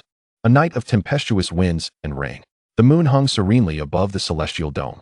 On the viewing platform of the Divine Strategy Palace, Nan Lingyue, draped in a flowing black robe, stood under the cold moonlight that illuminated her breathtaking beauty. At this moment, her beautiful eyes surveyed the bustling city below, devoid of any emotion. Xianyin, it is time to depart. Upon hearing this, Mu Xianyin nodded, her expression tinged with concern. Master, where shall we go next? To the Great Qin Empire or the Divine Phoenix Empire? Today we have bloodied the Imperial Palace, and with Long Tian dead, the North Summer Guardian sect will undoubtedly pursue us relentlessly. Thus, only these 2 empires possess the might to shelter us. We shall go to neither. Nan Lingyue responded with a dismissive huff. The Great Qin Empire, under its first emperor, harbors grand ambitions and employs ruthless tactics to acquire what I possess. The Divine Phoenix Empire, ruled by the primeval Phoenix Sovereign, is equally cunning, and I will not place my trust in him. But, Mu Xianyin hesitated, shaking her head, clearly perplexed. In this world, is there any land that is not ruled by the king? We cannot remain in the North Summer, nor can we venture to the Great Qin or Divine Phoenix. Where else can we possibly go? Upon hearing this, Nan Lingyue's lips curled into a slight smile as she chuckled softly. Xianyin, in the 9 Heavens continent, there are 3 supreme empires. We cannot remain nor venture forth. The 7 top-tier cultivation sects will not lend us a single ounce of support. Therefore, there is but one choice left. Mu Xianyin was momentarily befuddled, shaking her head. Master, I do not understand. Given the situation, what choice do we have left? Foolish child. Nan Lingyue gently caressed Mu Xianyin's hair, speaking with conviction. To seek protection and entrust one's life to others is ultimately the most lamentable decision. In this world, Only by safeguarding oneself and possessing strength can one forge a true path. Allow me to be frank. Henceforth, I shall establish a cultivation sect that belongs solely to me. Nanlingwe. In the future, this sect will stand at the pinnacle of the Nine Heavens continent. Even the 3 great empires and the 7 top cultivation sects will only be able to look up in awe. Mu Xianyin was struck with shock and exhilaration upon hearing this proclamation. Her master, Nanlingwe, was indeed the most astonishing woman in existence. She had often pondered that if her master were to establish a sect, it would undoubtedly send tremors throughout the entire continent. Thus, she never doubted the truth of Nanlingwe's words. Yet at that moment, a thought crossed her mind, and she smiled wryly. Master, with the North Summer Guardian sect now pursuing us with all their might, where can we establish a sect? Who would dare to join us? Ha! Nanlingwe's smile widened even further upon hearing this. Wherever they dare not go, that is where I shall establish our sect. What do you think of the Heavenly Demon Mountain, one of the 9 forbidden zones of the continent? As for those who would dare to join us, that is even simpler. I shall welcome those who are at their wits' end, those who are shunned by the 3 great empires and the 7 top cultivation sects. I shall accept them. Is this not the world of the unorthodox? My esteemed self, how shall I establish the foremost demonic sect in opposition to these self-proclaimed righteous forces? Upon hearing these words, Mu Xianyin was momentarily rendered speechless, her heart racing exponentially. It is certainly feasible to establish a sect atop the Heavenly Demon Mountain. For the mass grave within harbors great mysteries that even the strongest of the sacred realm dare not trespass. Yet, she felt no trepidation, as few were aware that her master had emerged from the very depths of the Heavenly Demon Mountain. Therefore, what issues could arise from founding a sect there? What truly unsettled her was her master's ambition. At present, the entire 9 Heavens continent is dominated by 3 grand empires and 7 prominent sections. Should her master succeed in founding the supreme demonic sect, it would equate to a declaration of war against all righteous forces in the realm. However, perhaps it is precisely for this reason that the hidden demonic practitioners across the 9 Heavens continent would flock to their cause. Not only would demonic practitioners converge, but even those from the spirit clans, once exterminated and now reduced to prey, alongside practitioners of the unaccepted paths of cultivation, would descend into a frenzy. The sect they establish would rapidly flourish, becoming a colossal power within the 9 Heavens continent. Master, what shall we name our future sect? Mu Xianyin gazed at Nanlingwe with sparkling eyes, torn between anxiety and excitement. Yet, as her master had stated, this was their only avenue forward. Nanlingwe pondered briefly before speaking. Let us call it the Supreme Heaven. Mu Xianyin, she thought to herself, Supreme Heaven, the highest realm surpassing the 9 heavens. Truly befitting of my master. Just as she was enveloped in awe and excitement at Nanlingwe's idea, a brilliant violet flame ignited in the night sky. With a resounding explosion, a resplendent full moon's mark ascended on the horizon, identical to the mark that had once flashed across Ji Xiu's forehead. This mark was uniquely Nanlingwe's demonic seal. Master, we must depart. Sister Yuzhu has signaled. They must have already retreated from the capital, Mu Xianyin softly stated. All right, let us set forth. Nanlingwe nodded. Afterward, she turned back to glance once more at the direction of the Divine Strategy Palace. At that moment, she pressed her lips together, a charming smile gracing her face as she whispered, Little one, we shall meet again in the future. Do grow well, and do not disappoint me. With that, she vanished into the night alongside Mu Xianyin. Inside the Divine Strategy Palace, Ji Xiu gazed at the system panel, feeling a slight sense of relief wash over him. The process of devouring the purifying world demon flame has reached 3. System prompt. When the devouring progress reaches 15, the host will be able to summon and utilize the purifying world demon flame. Nanlingwe had departed. Finally, today's affairs had come to a close. Ji Xiu, enduring overwhelming pain, crawled out from the Millennium Mystic Pool. Despite minor setbacks, the overall plan had been deemed successful. Long Tian was dead. The bounty of 100,000 Essence of Fate was secured, the divine prohibition had been lifted, and the purifying world demon flame was within grasp. The successful devouring of it was merely a matter of time. Truly, fortune favors the bold, Ji Xiu murmured in relief. At that moment, he raised his hand to see the 9-petaled flower lotus on his wrist. The system's description surfaced in his mind. Purifying World Flower Lotus, the companion flower of the Purifying World Demon Flame, containing unfathomable and profoundly mysterious life force. Status, now bonded to the host. Owner, Ji Xiu. The Purifying World Flower Lotus. Ji Xiu regarded the 9-petaled pure white flower lotus on his wrist in silence for a long while. Although he did not yet comprehend its purpose, he recognized that this flower lotus had indeed saved his life. It harbored an incomprehensible life force within it. Thus, Keeping it close and wearing it was undoubtedly prudent. Very well. He would study it further in due time. I wonder how Gu Yao and Gu Jian are faring now. Ji Xiu remarked as he prioritized not wasting resources. Stowing the Millennium Ice Pool left by Nan Lingyue into his spatial ring before dragging his weary body and utilizing the Star God Shadow to leave the Divine Strategy Palace. Chapter 47. This year, Ji Xiu became the uncrowned king of Beixia. The night was fleeting. The eastern sky of the capital had already begun to lighten. The entire Ji family military residence was eerily silent. Lin Rumu and Mu Hua had not slept a wink throughout the night. Mother, we truly cannot wait any longer. Dawn is approaching, yet Xiu'er has not returned.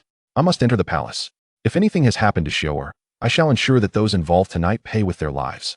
Lin Ru's eyes glimmered with red, her tone icy.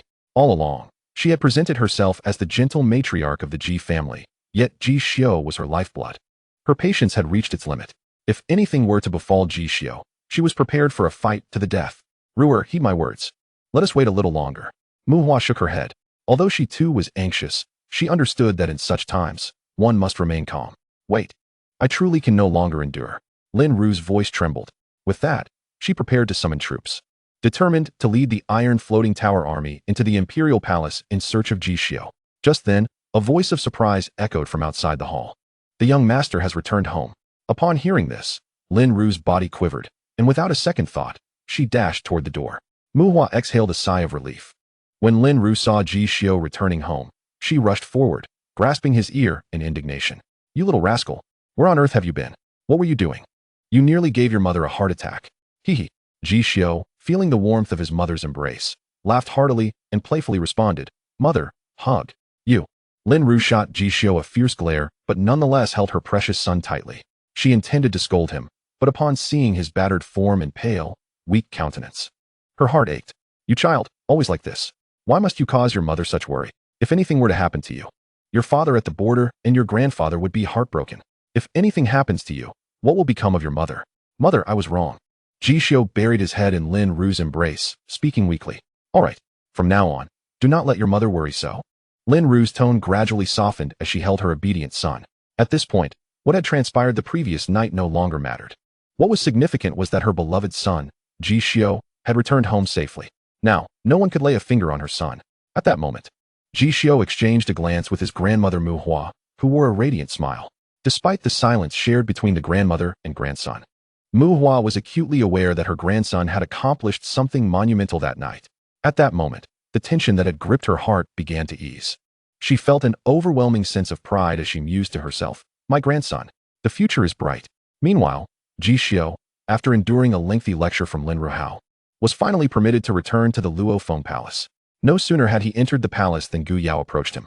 Dressed in a flowing white gown that cascaded to the ground, her exquisite features were adorned with a smile that radiated relief. Her delicate teeth bit down on her red lips, her beautiful eyes glistening with unshed tears as she gazed at Ji Xiu. What is it? Ji Xiu inquired softly. Little prince, you have finally returned. I thought you were going to abandon me. Gu Yao's voice trembled, tinged with a hint of sorrow. Hee. Ji Xiu chuckled lightly, shaking his head. Fear not. That shall never happen. Upon hearing this, Gu Yao nodded vigorously, her heart swelling with emotion. Without further ado, she stepped forward and enveloped Ji Xiu in her arms.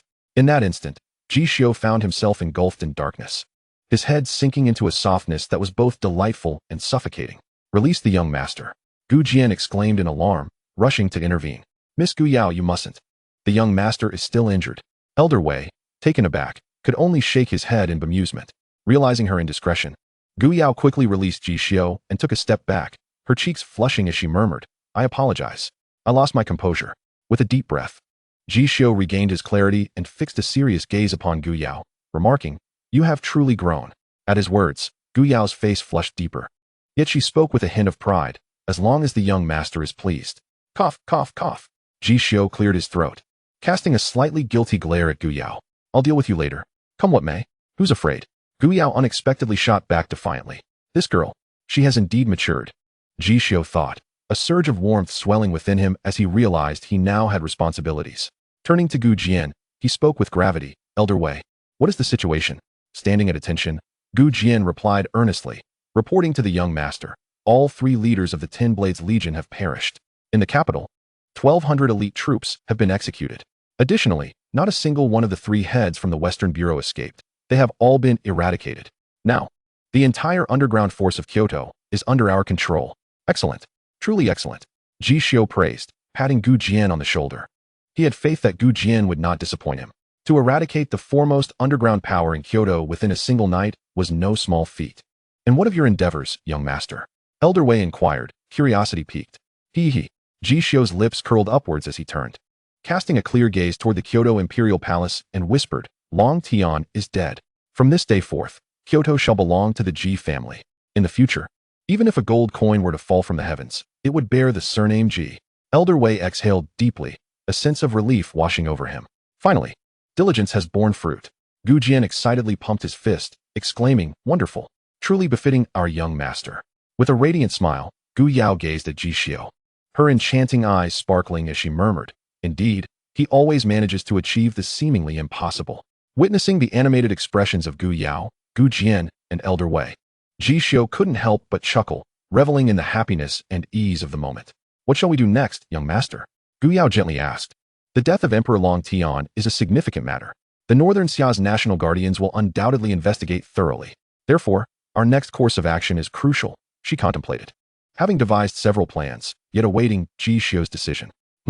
Ji Xiu mused, then smiled. Yaoer. You and Gu Jian shall take the military intelligence department to deliver a bowl of noodles to the prominent figures of Kyoto. Then watch as they consume it bite by bite. Deliver noodles? Gu Jian was momentarily taken aback, struggling to comprehend the intent behind this gesture. However, Gu Yao quickly grasped the implication and asked with a smile, Might I inquire, young master, is it longevity noodles? Indeed. Naturally, it is longevity noodles.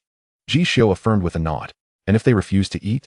Elder Wei's voice turned cold, his eyes shimmering with a glint of menace. Refuse? He. Should they decline, we shall send them off in an orderly fashion. Ji Xiu replied with an air of nonchalance. Many have already perished today. I am indifferent to one more, or an entire family. Though his tone was lighthearted, he was confident that the influential figures of Kyoto would comply.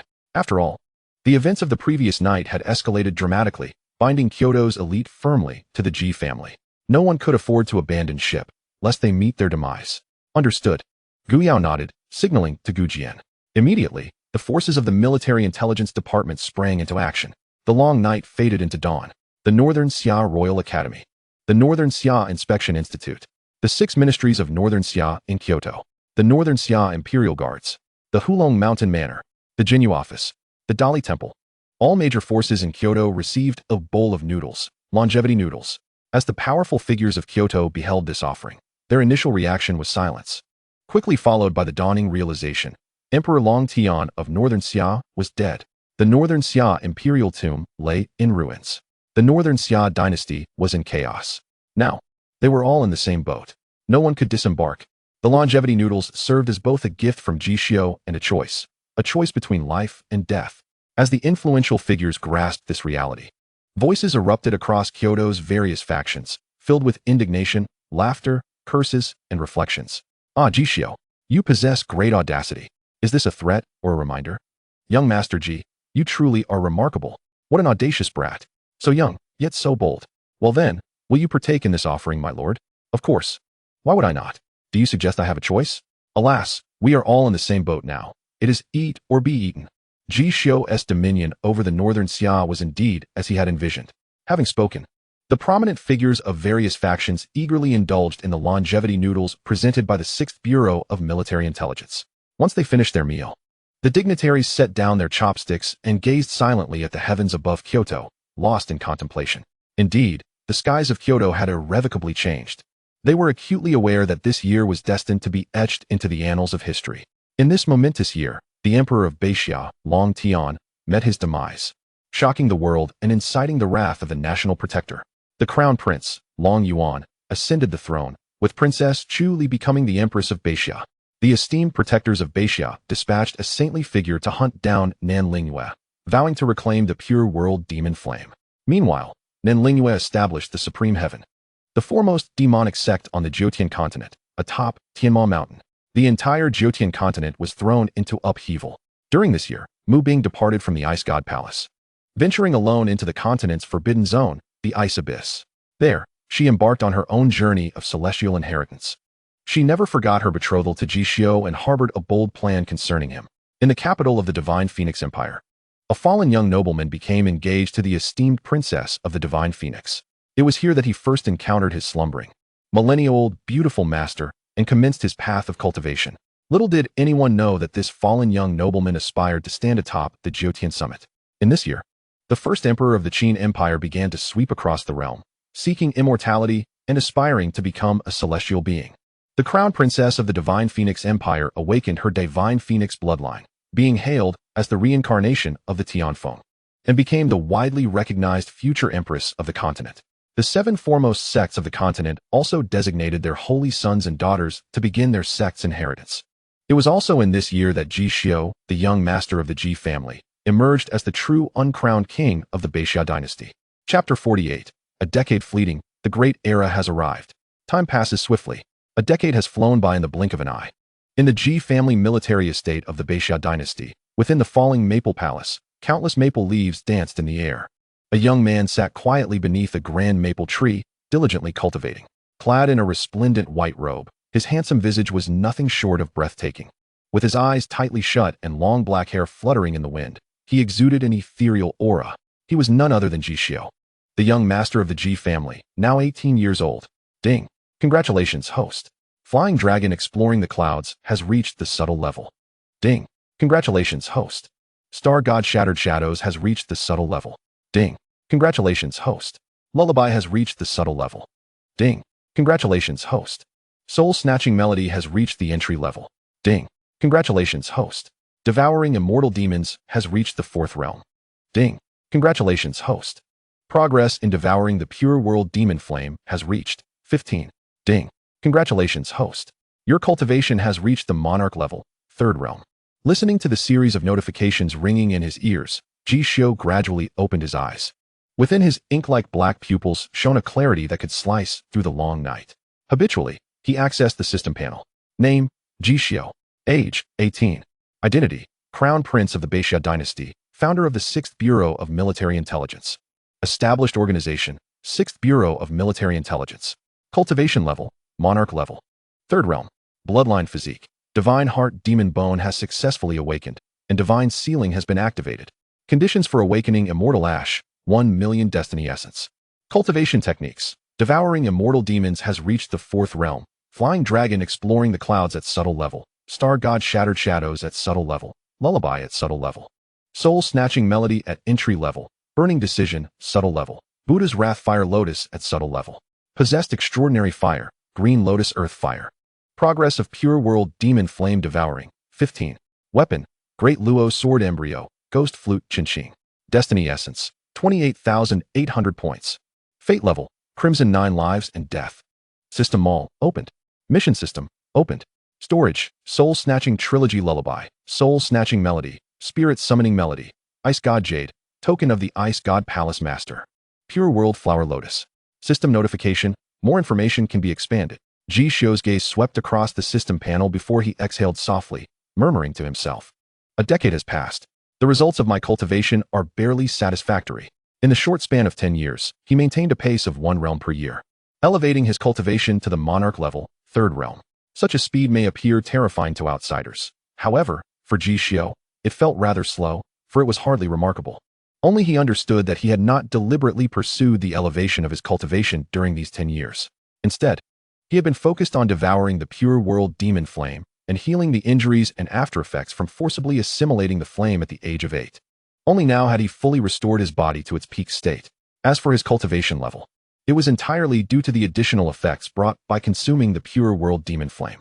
Nevertheless, over the last decade, he had qualitatively enhanced all the techniques he practiced. It was precisely for this reason that he deemed the fruits of his cultivation over the past 10 years as acceptable. Clang! Ji Xiu snapped his fingers. A plume of blackened smoke and crimson flame danced upon his fingertip. An overwhelming force of destruction instantaneously radiated outward. Gazing at the extraordinary fire at his fingertip, alongside the subtly warping space around him, Ji Xiu could not help but smile softly, speaking to himself. A decade has passed. At last, I can wield the power of the Pure World Demon Flame. Although I can only utilize 15 of its strength, even so, I am confident that I can wreak havoc among Monarch-level opponents, and should I activate the Divine Sealing, I believe I could contend with Saint Realm experts. As his thoughts settled, a figure clad in white gracefully descended silently into the falling maple palace. Almost immediately, the courtyard was filled with a melodious laughter akin to silver bells. Congratulations, young master. You can finally wield the pure world demon flame. Hearing that familiar voice, Ji Xiu's lips curled into a slight smile as he turned his gaze towards the enchanting silhouette clad in white. She was breathtakingly beautiful, her ethereal grace captivating, and her eyes, gazing at Ji Xiu, sparkled with the brilliance of countless stars. With a figure that boasted delicate curves and an alluring elegance, she was impossible to look away from.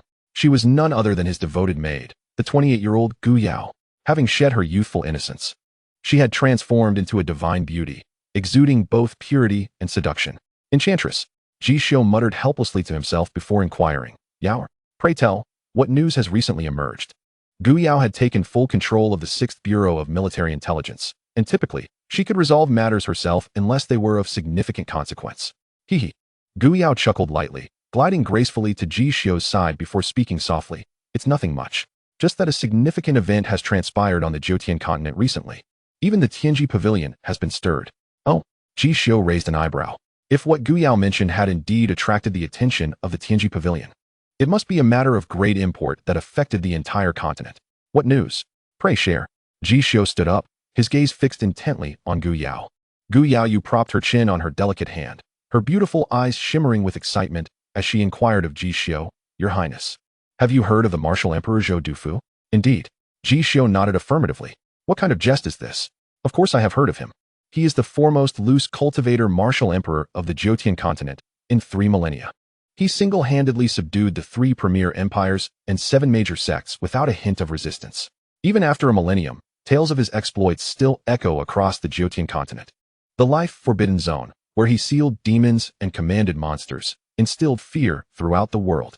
On Taohua Mountain, he engaged in discourse with the sage, articulating the philosophy of an egalitarian realm. In the capital of the Great Qin, he narrowly triumphed over the first emperor, ushering in an era of peace.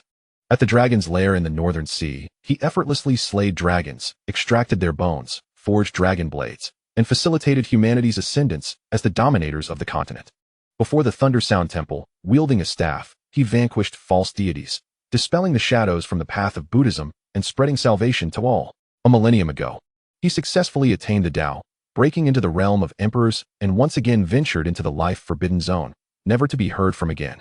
There are those who claim Zhou Dufu perished within that forbidden realm, while others assert he ascended to immortality, transcending the void to the celestial realms above Jiotian. Yet some whisper that he succumbed to madness, becoming an immortal entity within the life-forbidden zone. Regardless, since that day, Zhou Dufu and the supreme technique he crafted, the imperial law of the dual severing blade, have not graced the mortal realm again. So he has returned? Ji Xiu asked, a hint of surprise in his voice. No. Gu Yao shook her head, responding earnestly. He has died, perished within the life-forbidden zone. However, his tomb has manifested in the world. I see. Ji Xiu nodded, feeling a sense of melancholy. The emperor's tomb has emerged. Surely, the entire continent must be in a frenzy.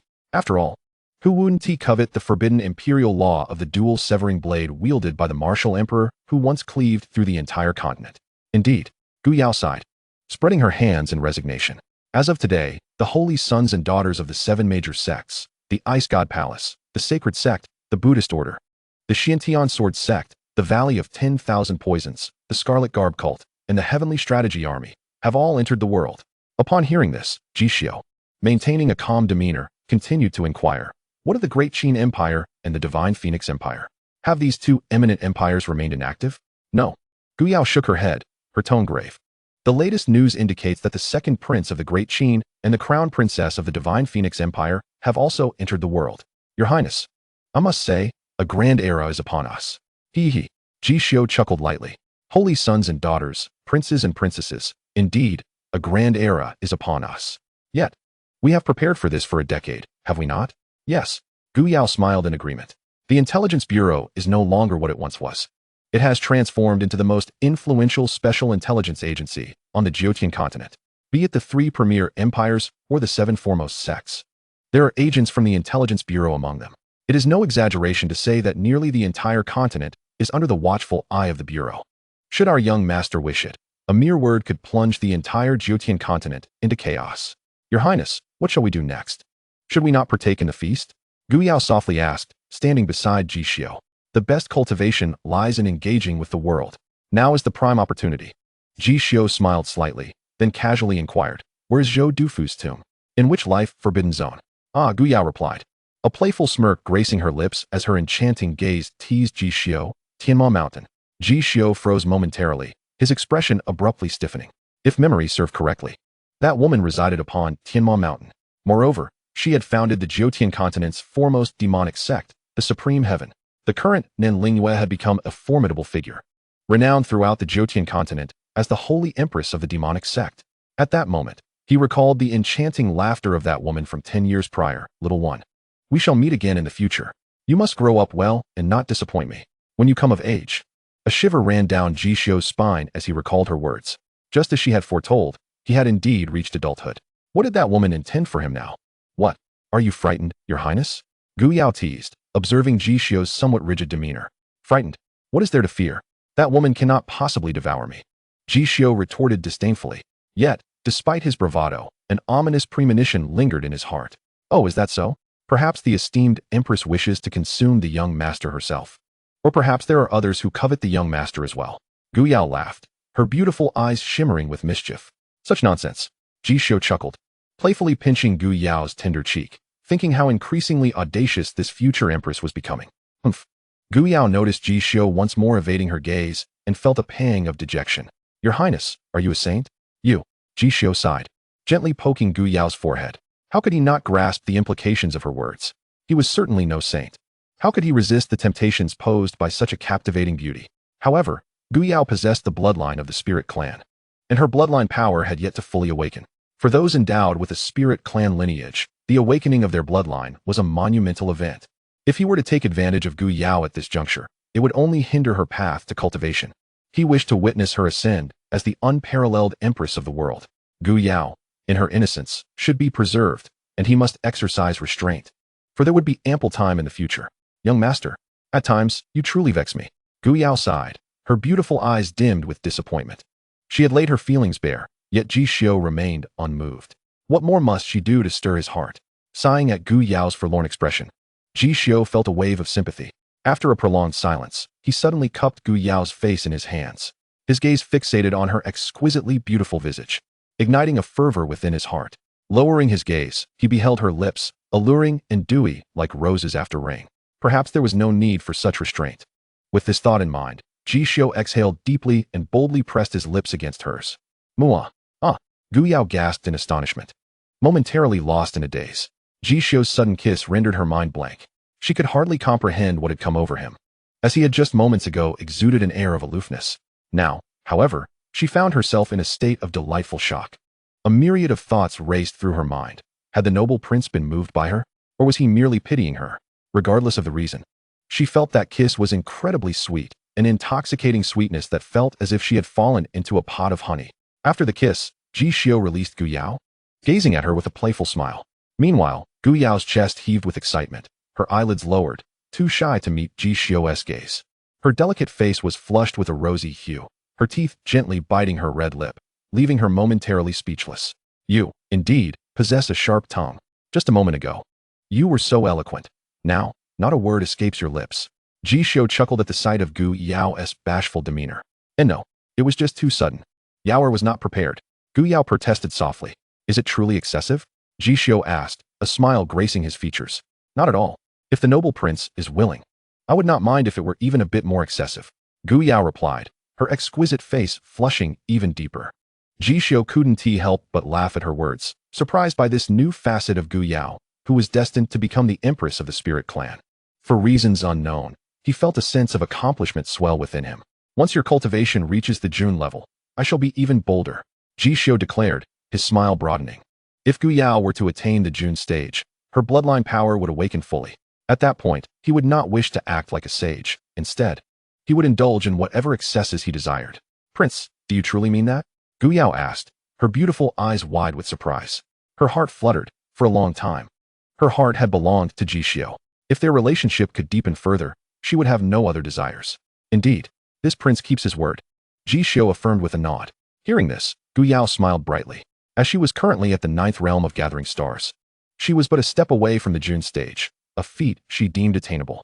Just as the two shared an intimate gaze, a figure clad in black swiftly entered the falling maple palace. The newcomer was an elderly man, exuding an uncontrollable aura of coldness and menace. "Elder Wei, what has transpired?" Ji Xiu asked, noticing the gravity of the elder's expression. He understood that Elder Wei was typically calm and collected, so such a display of hostility indicated a serious matter at hand. "Your Highness, I regret to inform you that Gu Jian has gone missing." Elder Wei's voice trembled slightly as he spoke. "What?" Ji Xiu exclaimed, rising abruptly, his clear eyes flashing with cold light. Beside him, Gu Yao's delicate face turned icy in an instant. "What on earth has happened?" Ji Xiu demanded with a sharp tone. Gu Jian was his right-hand man and the head of military intelligence. Over the past decade, he had become Ji Xiu's most formidable sword, flawlessly completing every task assigned to him until now. "Your Highness, we do not yet know the specifics. However, it has been confirmed that the Yuanhong sword you bestowed upon Gu Jian has been shattered." Elder Wei maintained a calm demeanor, but Gu Jian was his most cherished disciple. Given the circumstances, his disappearance, and unknown fate, how could he remain composed? Moreover, with Gu Jian possessing the supreme bone, if he fell into the hands of those with ill intentions, the outcome was dire. To put it bluntly, death would be the least of his worries. "Yaoer, immediately notify the Military Intelligence Bureau to investigate. Within the Northern Xia territory, who dares to lay a hand on a member of my Ji family? Who has abducted Gu Jian? Who has shattered the Yuanhong?" Ji Xiu's voice was icy as he commanded. The Military Intelligence Bureau controlled intelligence and had extensive reach. They could uncover even events occurring across the entire Nine Heavens continent. "Understood." Gu Yao nodded firmly before swiftly exiting the falling maple palace. In no time, within the span of an incense stick's burning, Gu Yao returned with news. "Your Highness, the Military Intelligence Bureau has relayed that the location where my brother went missing was recently visited by two prominent figures." "Who are they?" Ji Xiu inquired, his expression impassive. "The Emperor of Northern Xia, Long Yuan. The Crown Princess of Northern Xia, Chu Li." Gu Yao gritted her teeth as she spoke. "Ha!" Ji Xiu let out a cold laugh, his tone laced with chilling disdain. "The Emperor of Northern Xia? How audacious. It has been 10 years. It seems he still fails to recognize his position. Very well. Yaoer, let us pay a visit to the Northern Xia Imperial Palace." "Yes, Your Highness." Chapter 50. Power over Northern Xia. Distorting truths, the Emperor spits blood. In the Northern Xia Imperial Palace, within the Dragon Hall, a young man clad in a black dragon robe reclined against the imperial throne. With sharp brows and captivating features, his deep-set eyes were both profound and ominous, emanating an undeniable imperial majesty. He was Long Yuan, the former crown prince of Northern Xia, now the emperor. At this moment, Long Yuan was engaged in a lively discussion about state affairs with his court officials, the atmosphere in the Dragon Hall bustling with activity. "Your Majesty, the tomb of the martial Emperor Zhou Dufu has emerged in the Demon Mountain, a development that has sent shockwaves across the Nine Heavens continent. Indeed, the second prince of the Great Qin Empire and the esteemed princess of the Divine Phoenix Empire have both entered the world. Moreover, the holy sons and daughters from the Ice God Palace, the Holy Sect, the Buddhist Sect, the Xiantian Sword Sect, the Valley of 10,000 Poisons, the Scarlet Cloak Cult, and the Heavenly Strategy Army have also emerged. Your Majesty, a grand era is upon us. Should not our Northern Xia Empire send forth strong warriors to partake in the spoils? Indeed, Zhou Dufu was a powerful emperor who dominated an era, his emperor law. The two-edged blade technique must not fall into the hands of other empires and sects. The Prime Minister speaks wisely. The Minister of Personnel also has a valid point. The general's words are equally prudent. As Long Yuan listened to the chorus of opinions from his officials, he appeared somewhat lost in thought, his mind seemingly elsewhere. He was well aware of the emergence of the martial Emperor Zhou Dufu's tomb and the arrival of the continent's top powers' holy sons and daughters. He too yearned to send forth the might of the Northern Xia dynasty to seize a share of the treasures. The coveted two-edged blade technique was something he desired greatly. However, at this moment, he had a far more pressing concern, one that loomed larger than Zhou Dufu's tomb or any other matter. He had indeed reigned as the Emperor of Beixia for a decade. However, throughout this time, the shadow of that young lord from the Ji family had loomed large over him. In these 10 years, a single word from that young lord held more weight than his 10 imperial edicts. As long as that young lord remained in the capital, he, the Emperor of Beixia, could only lower his head in submission. Despite being an emperor, he felt an inexplicable sense of suffocation, as if he were beneath another. This feeling had gnawed at him for a full decade. The tomb of the great emperor. Perhaps this was an exceptional opportunity for me. A glint of cold light flickered in Long Yuan's eyes. He let out a long breath to suppress the feelings of helplessness and irritation rising within him. After a moment of contemplation, he raised his gaze towards the assembly of civil and military officials and spoke in a solemn tone. We must not miss the inheritance of the Zhou Dufu. However, do we have any candidates willing to compete for the great emperor's legacy? The 7 great cultivation clans have dispatched their exceptionally gifted sons and daughters. The second prince of the Daqin Empire possesses unfathomable cultivation. The crown princess of the Shanhuang Empire is a reincarnation of the celestial phoenix.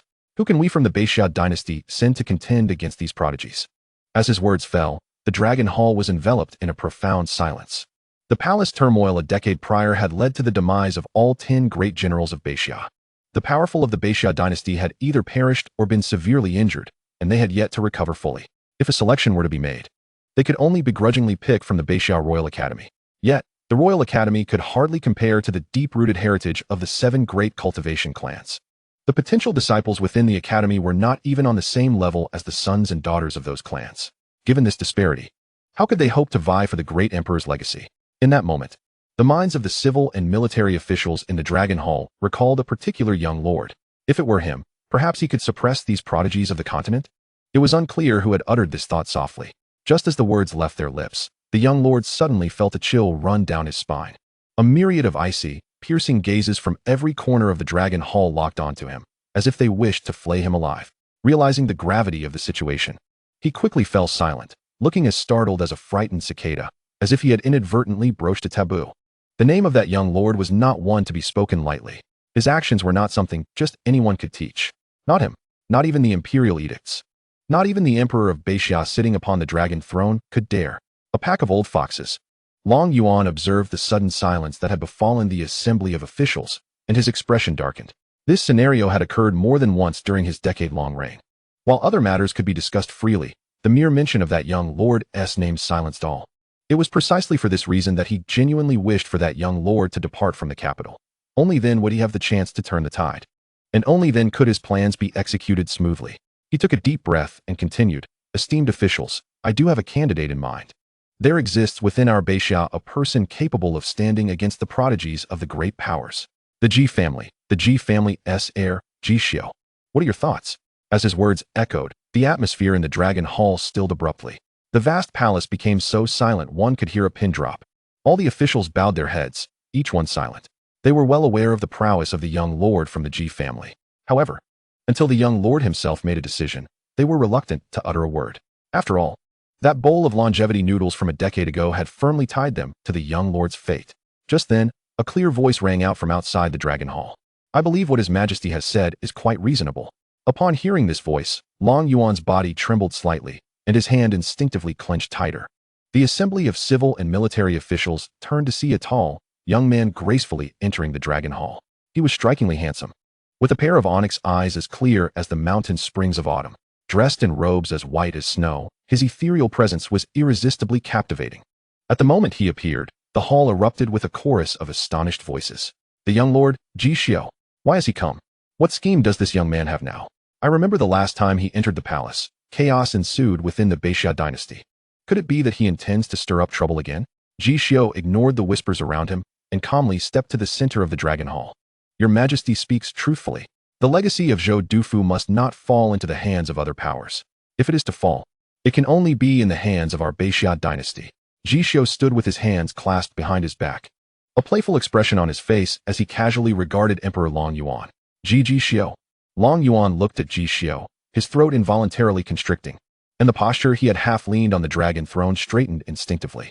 This was the first time he had encountered this exceptionally young lord. 10 years ago, when he ascended to the throne, Ji Xiu had not been present. Throughout the decade, Ji Xiu had never attended court and had rarely made an appearance. Yet, it must be said that the shadow of Ji Xiu had always loomed over him. Today, he finally stood before the legendary young lord. In that instant, he felt the weight of the shadow upon him intensify. Taking a deep breath to calm himself, he adopted a regal demeanor and spoke. "Ah, it is the young lord Ji Xiu. It seems you share my views. The legacy of Zhou Dufu must not fall into the hands of other powers. If that is the case, are you willing to lead our Beixia dynasty to the Tianma mountain?" "Willing. Of course, I am willing." Ji Xiu responded with a smile. He would not let the two-blade technique of Zhou Dufu slip through his fingers, as he indeed needed a powerful legacy as a trump card. However, it was not for the sake of the Beixia dynasty, but for himself alone. Excellent. Very well. In that case, do any of you esteemed ministers have any objections? Long Yuan beamed, glancing at the officials in the hall. None. Certainly none. If the young Lord Ji Xiu is willing, it would indeed be a blessing for our Beixia. Indeed, with the young Lord Ji Xiu taking the lead, the prodigies of the continent are but mere clouds. The existence of green leaves is to highlight the splendor of the red flower. How fortunate that this red flower blooms within our Beixia. Well said, Lordly. Minister Zhao is also quite correct. What say you, Chancellor? Good. Very good. Long Yuan observed the rapid shift in sentiment and listened to the flattery from the assembly of officials, rolling his eyes in exasperation. However, he could not help but feel a quiet sense of relief within. Since Ji Xiu was willing, that was undoubtedly the best outcome. In that case, when does the esteemed young Master Ji plan to embark on his journey? Long Yuan gazed at Ji with a smile in his eyes and casually inquired. Not in a hurry. Not yet. Before that, I have a matter to discuss with your majesty. Ji Xiu calmly replied, locking his gaze on Long Yuan. Ask. Feel free to inquire. Long Yuan nodded. May I ask, your majesty, where have you taken my subordinate, Gu Jian? Is he still alive? As these words left his lips, Ji Xiu's gaze turned sharp and icy, revealing two flickering flames of malice deep within his eyes. With his statement, the lively atmosphere of the Dragon Palace abruptly froze. The prominent figures of the Northern Xia dynasty trembled, sensing an impending storm. They were all aware of Gu Jian's identity, the very assassin who had once delivered longevity noodles to them. Over the past decade, they had frequently heard the name Blood Azura. In these 10 years, Gu Jian had become Ji Xiu's most lethal weapon, and anyone daring to obstruct Ji Xiu's path had met their demise, earning him the title of Blood Azura. The Emperor truly lacks memory. After 10 years, he still hasn't righted his position. How dare he lay a hand on Ji Xiu's right-hand man? Truly, he is asking for trouble. At this moment, the dignitaries shook their heads in unison. Meanwhile, Long Yuan furrowed his brow, finally comprehending Ji Xiu's purpose for visiting the Dragon Palace. He had come to demand answers. A surge of anger ignited within him. As the Emperor of Northern Xia, how could he be confronted by Ji Xiu in front of all his ministers? What audacity! Ji Xiu, what do you mean by this? Do you think I have captured your man? Long Yuan's voice turned chilling, his imperial authority palpable. I believed I had made myself quite clear. Dare I ask, your majesty, have your ears become deaf? Ji Xiu's expression remained impassive as he unceremoniously mocked. Very well. How dare you, Ji Xiu? Long Yuan's teeth clenched in rage, yet he restrained his fury. Taking a deep breath, he attempted to maintain his composure. Young Master Ji Xiu, I do not know what you are speaking of. Gu Jian, I have not captured him. Perhaps you should inquire of others. Oh. Ji Xiu let out a cold laugh, and then turned to the dignitaries of Northern Xia. His Majesty claims he has not detained him. What say you, esteemed lords? At this, the faces of the Northern Xia dignitaries twitched.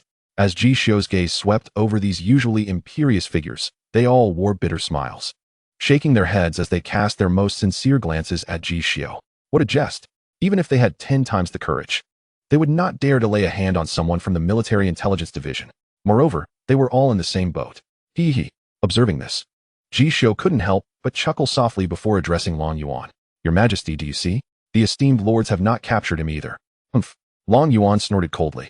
Then may I ask, young Master Ji Xiu, what leads you to believe it was I who acted? Ji Xiu pondered for a moment before speaking. Your Majesty, did you visit Shuiyue City a few days ago? According to the intelligence from the Military Intelligence Division, Shuiyue City is where Gu Jian went missing. The shards of the Yuan rainbow were also found in Shuiyue City. I did visit. Long Yuan replied assertively. However, he soon faltered, realizing that he had indeed secretly gone to Shuiyue City a few days prior, as it was the residence of the Empress.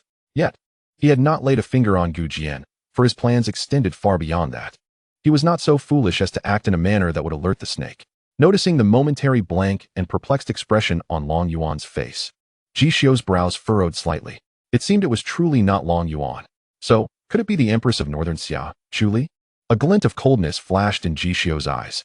Was it she who orchestrated this? At that moment, clarity dawned upon Long Yuan as well. After a few seconds of silence, he waved his hand nonchalantly and said, Young Master Ji Xiu, rest assured, I will provide you with an answer regarding this matter. If there is nothing else, you may take your leave. Hee hee.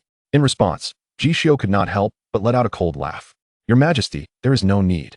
This matter, I shall personally seek clarity from Her Majesty the Empress. Insolent. Long Yuan's expression darkened, rage boiling within him. He immediately slammed his hand on the table. pointing an accusatory finger at Ji Xiu as he barked, "Ji Xiu, how dare you? What nonsense is this?" Ji Xiu intends to bypass him, the emperor, to confront his empress? If word of this got out, would he have any face left as emperor? "Your Majesty, calm your anger. Your Majesty, your health is paramount." The dignitaries in the Dragon Palace hurriedly interjected. "Insolent. Truly a band of scoundrels." Long Yuan's face flushed red with fury. He. Ji Xiu observed Long Yuan, who was on the brink of rage, and the mockery in his eyes grew more pronounced. He then casually remarked, "Your Majesty, do temper your anger. My people, I shall rescue them myself, so there is no need to trouble your Majesty. Furthermore, I have prepared a gift for you. Your Majesty, please accept it graciously. Yaoer, come in." As he spoke, a remarkably beautiful woman clad in white entered the Dragon Palace, leading a reindeer. The dignitaries of Northern Xia, including Long Yuan, instantly recognized her. Gu Yao. She was the acknowledged queen of the underground forces in the capital and the entire Northern Xia. Moreover, she served as Ji Xiu's spokesperson. For the past decade, while Ji Xiu remained hidden, it was she who had manipulated the winds and rains of Northern Xia. "Young Master Ji Xiu, what does it signify that Miss Yao has brought a reindeer to the Dragon Palace? What does this imply?" The dignitaries of Northern Xia were somewhat bewildered. "Your Majesty, this is the legendary steed I have gone to great lengths to procure for you. I hope you will accept it." Ji Xiu smiled, his voice cheerful. As these words fell, everyone present was taken aback. The creature beside Gu Yao was clearly a reindeer, worth merely half a gold coin. Yet Ji Xiu claimed it to be a legendary steed, and that he had gone to great lengths? "Young Master Ji Xiu, are you mocking me?" Long Yuan's face darkened, amusement mixed with irritation. He thought Ji Xiu truly regarded him as a fool. Ji Xiu, upon hearing this, scoffed disdainfully. "Your Majesty, this is undoubtedly a legendary steed. I implore you to examine it once more." With that, he nonchalantly scanned the room filled with the bewildered dignitaries of Northern Xia, then cheerfully asked, "Esteemed lords, what do you think?" As his words echoed, the Northern Xia nobles immediately grasped Ji Xiu's intent. Immediately, one after another, they began to lend their voices in support. Aligning themselves with Ji Xiu, their expressions grave. "Your Majesty, this is undeniably a steed of unparalleled pedigree. Indeed, its value is likely around 10 million gold coins." 10 million? That's far too little. I believe the prince's steed is worth at least 30 million. What 30 million? It's worth at least 100 million. In an instant, the dignitaries from the Royal Academy of Beixia, the Beixia Appraisal Institute, the 6 ministries of Beixia's capital, the Imperial Guard, the Dragon Protection Manor, the Jinyu Division, and the Supreme Court of Dali all rallied behind Ji Xiu, transforming an ordinary reindeer into a priceless steed of legendary status. Witnessing this lively scene, Ji Xiu's smile deepened. He spoke with a grin, "Your Majesty, surely you can see that this is indeed a steed of unmatched lineage." With that, Ji Xiu turned to lead Gu Yao out of the Dragon Palace. "Scoundrel!" Long Yuan roared in fury, his gaze shifting from the reindeer before the palace to the sycophantic nobles echoing Ji Xiu's claims. In that moment, his vision blurred, and a heaviness settled in his chest. Unable to contain himself, blood surged forth. "PFF!" Long Yuan coughed violently, his complexion paling instantly. He raised a trembling hand, pointing at Ji Xiu's retreating figure. His voice filled with anguish. "Well done, Ji Xiu. You dare to call a deer a horse. Truly, you are remarkable."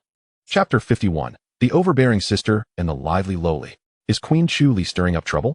After Ji Xiu departed, the prominent figures of the Beixia dynasty also began to disperse. Within the Dragon Palace, Long Yuan stood in silence, casting a brooding gaze at the reindeer in the center of the hall for an extended time. Eventually, he broke the silence, muttering darkly to himself, "Ji Xiu, calling a deer a horse. This is not merely a display of defiance against me. It serves as a reminder for me to recognize my true position. Well then, Ji Xiu, the humiliation of today shall surely be repaid tenfold in the future." With that, he rose and exited the Dragon Palace, determined to seek out an ally, someone capable of turning the tide in his favor. Since ascending to the throne, he had come to understand a fundamental truth. In this world, one does not wield power simply by donning a crown. Rather, it is through possessing power that one earns the right to wear a crown. In the Weiyang Palace, resplendent with blooming flowers, vibrant red petals unfurling under the setting sun, it exuded an extraordinary allure. This was the residence of the Beixia Empress and, at present, a place shrouded in taboo within the Imperial Palace. Upon arriving at Weiyang Palace, Long Yuan did not enter immediately, but instead stood quietly outside, appearing somewhat reticent, as though he were not the Emperor of Beixia, but rather the true sovereign resided within the palace. Despite this, he bore no resentment, patiently waiting with a willing expression. At that moment, a loud clang echoed. The gates of Weiyang Palace swung open, revealing two graceful figures emerging. Bathed in the sunset, one girl donned a snowy attire. Her bright eyes and pearly teeth framed by twin ponytails, her exquisite face adorned with two sweet dimples. With a scabbard slung over her back, she resembled an extraordinarily charming young blade-wielding girl. The other girl, clad in tight black attire that accentuated her voluptuous figure, possessed an exceptionally stunning visage. Yet her gaze was chillingly frosty. Gripping a sword, she appeared to be a dangerously alluring swordswoman. Long Yuan greets the two young ladies. Long Yuan offered a slight smile. "Your Majesty, what brings you to Weiyang Palace today?" The black-clad swordswoman inquired directly. You are truly naive. Our young lady is the Empress. Naturally, His Majesty has come to seek her." The sweet young girl smiled brightly, displaying her understanding. "Indeed, I have come to see the Empress." Long Yuan nodded with a smile. "Regrettably, Our Lady is not receiving guests today, not even for your Majesty." The snowy girl shook her head, her smile unwavering but her tone shifting swiftly. "No, I must see the Empress today. I have pressing matters to discuss." Long Yuan insisted, his resolve firm. "Your Majesty, please take your leave. Our Lady is unwell, and it is not a suitable time for visitors." The black-clad girl interjected coldly, her demeanor radiating an icy distance. At her words, Long Yuan's brow furrowed, and the gentle smile faded from his face. He then coldly shouted towards the Weiyang Palace, "Empress, are you there? I demand to see you. Now." Immediately, seeing Long Yuan's demeanor, the snowy girl's smile vanished, her glare at him fierce and protective. The black-clad girl's expression grew even frostier, her demeanor seemingly capable of freezing the very sunset above. In perfect unison, they coldly admonished, "Your Majesty, please conduct yourself with dignity." As their words fell, an overwhelming aura of power surged forth from the two girls, filling the air with a palpable tension. "What? Are the two ladies truly intending to lay hands on me?" Long Yuan observed the two with a bemused expression. These two young ladies were the Empress's personal attendants, holding a unique status in Xiuyue City. It was precisely for this reason that he had shown them respect, yet it now appeared that such respect was unwarranted. At that moment, a melodious and captivating voice resonated within the Weiyang Palace. "Shuer, Yuer, mind your manners." Upon hearing this voice, the snowy girl and the black-clad girl immediately retracted their auras and stepped aside. "Your Majesty, today, Chu Li is unwell. Please state your business from outside the palace." Hesitating for a moment, Long Yuan finally nodded and spoke. "Empress, today, I encountered Ji Xiu." As his words echoed, a profound silence enveloped the Weiyang Palace. Moments later, the voice of Chu Li emerged from within. "I am aware." "So what?" "Humph." Long Yuan snorted coldly.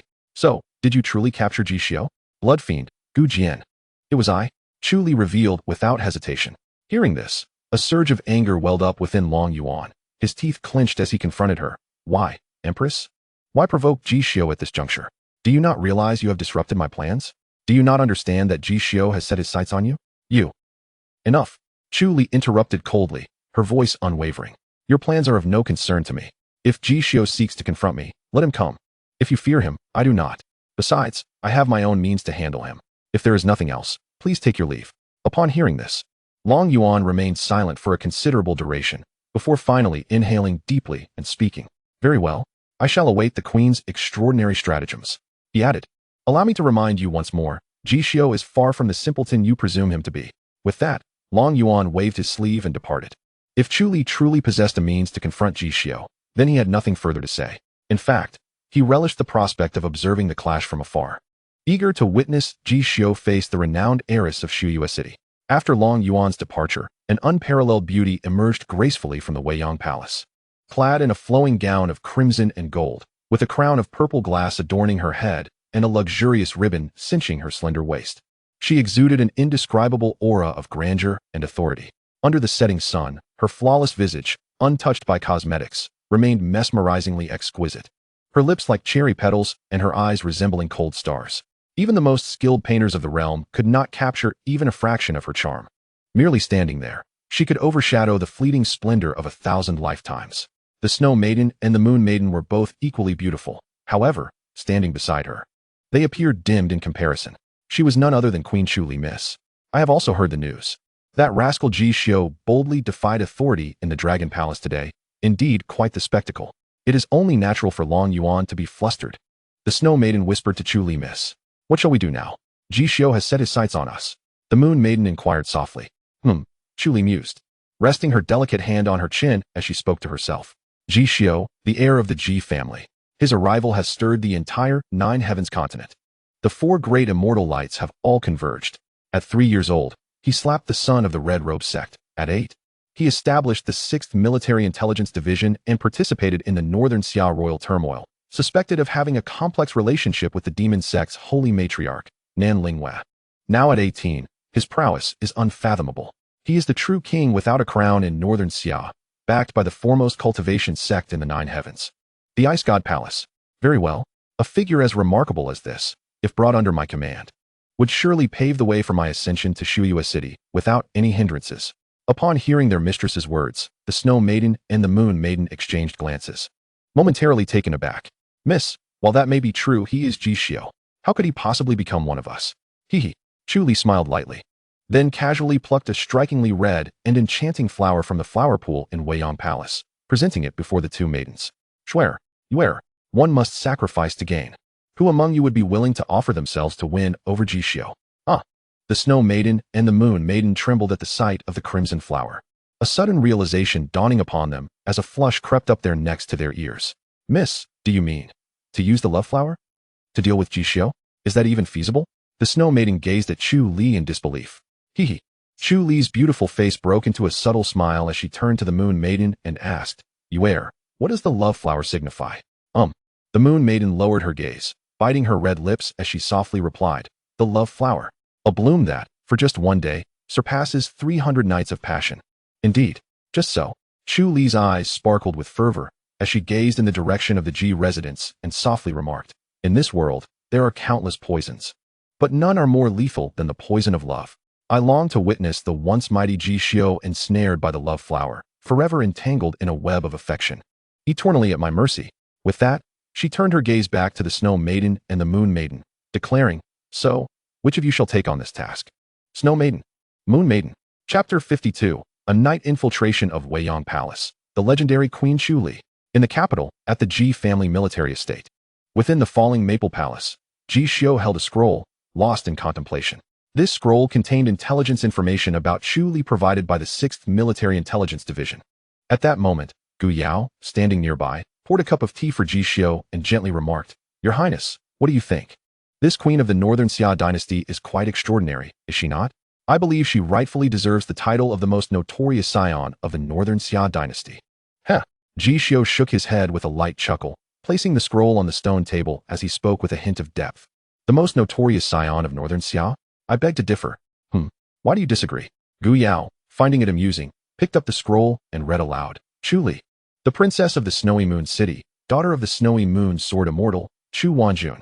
She accompanied her father to the Northern Xia dynasty at the age of 3 to experience life. At 5, she set fire to the residence of the Northern Xia Empress Dowager. At 7, she broke the leg of the eldest son of the Northern Xia Grand Marshal.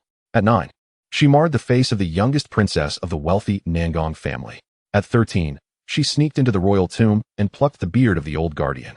After that, she earned the infamous reputation of being the most notorious scion in the capital. Whenever she ventured out, the streets of the capital would be devoid of any soul. Whether princes, princesses, or the esteemed figures of the capital, none dared to provoke her. Your Highness, please tell me, if Chu Li is not the most notorious scion of Northern Xia, then who in the entire capital could possibly be? Upon hearing this, Ji Xiu sipped his tea with a smile, then gazed meaningfully at Gu Yao and replied, Yao, if we consider only the intelligence information, Chu Li certainly holds the title of the most notorious scion of Northern Xia, without question. However, have you ever pondered why, after the age of 13, her information dwindled to almost nothing? Even the intelligence we have in the 6th Military Intelligence Division is merely superficial knowledge. Hearing this, Gu Yao furrowed her brows, looking at the last line of information on the scroll. Chu Li, at 16, she was betrothed to the then Crown Prince Long Yuan. From that point on, she became the Crown Princess of the Northern Xia dynasty. And then, the information ceases. Indeed, after Chu Li turned 16, there was no further information available. Your Highness, why is that? Ji Xiu's lips curved into a subtle smile as he replied, It is quite simple. She has concealed herself, and very effectively, to the point where even our 6th Military Intelligence Division cannot uncover any information regarding her after the age of 16.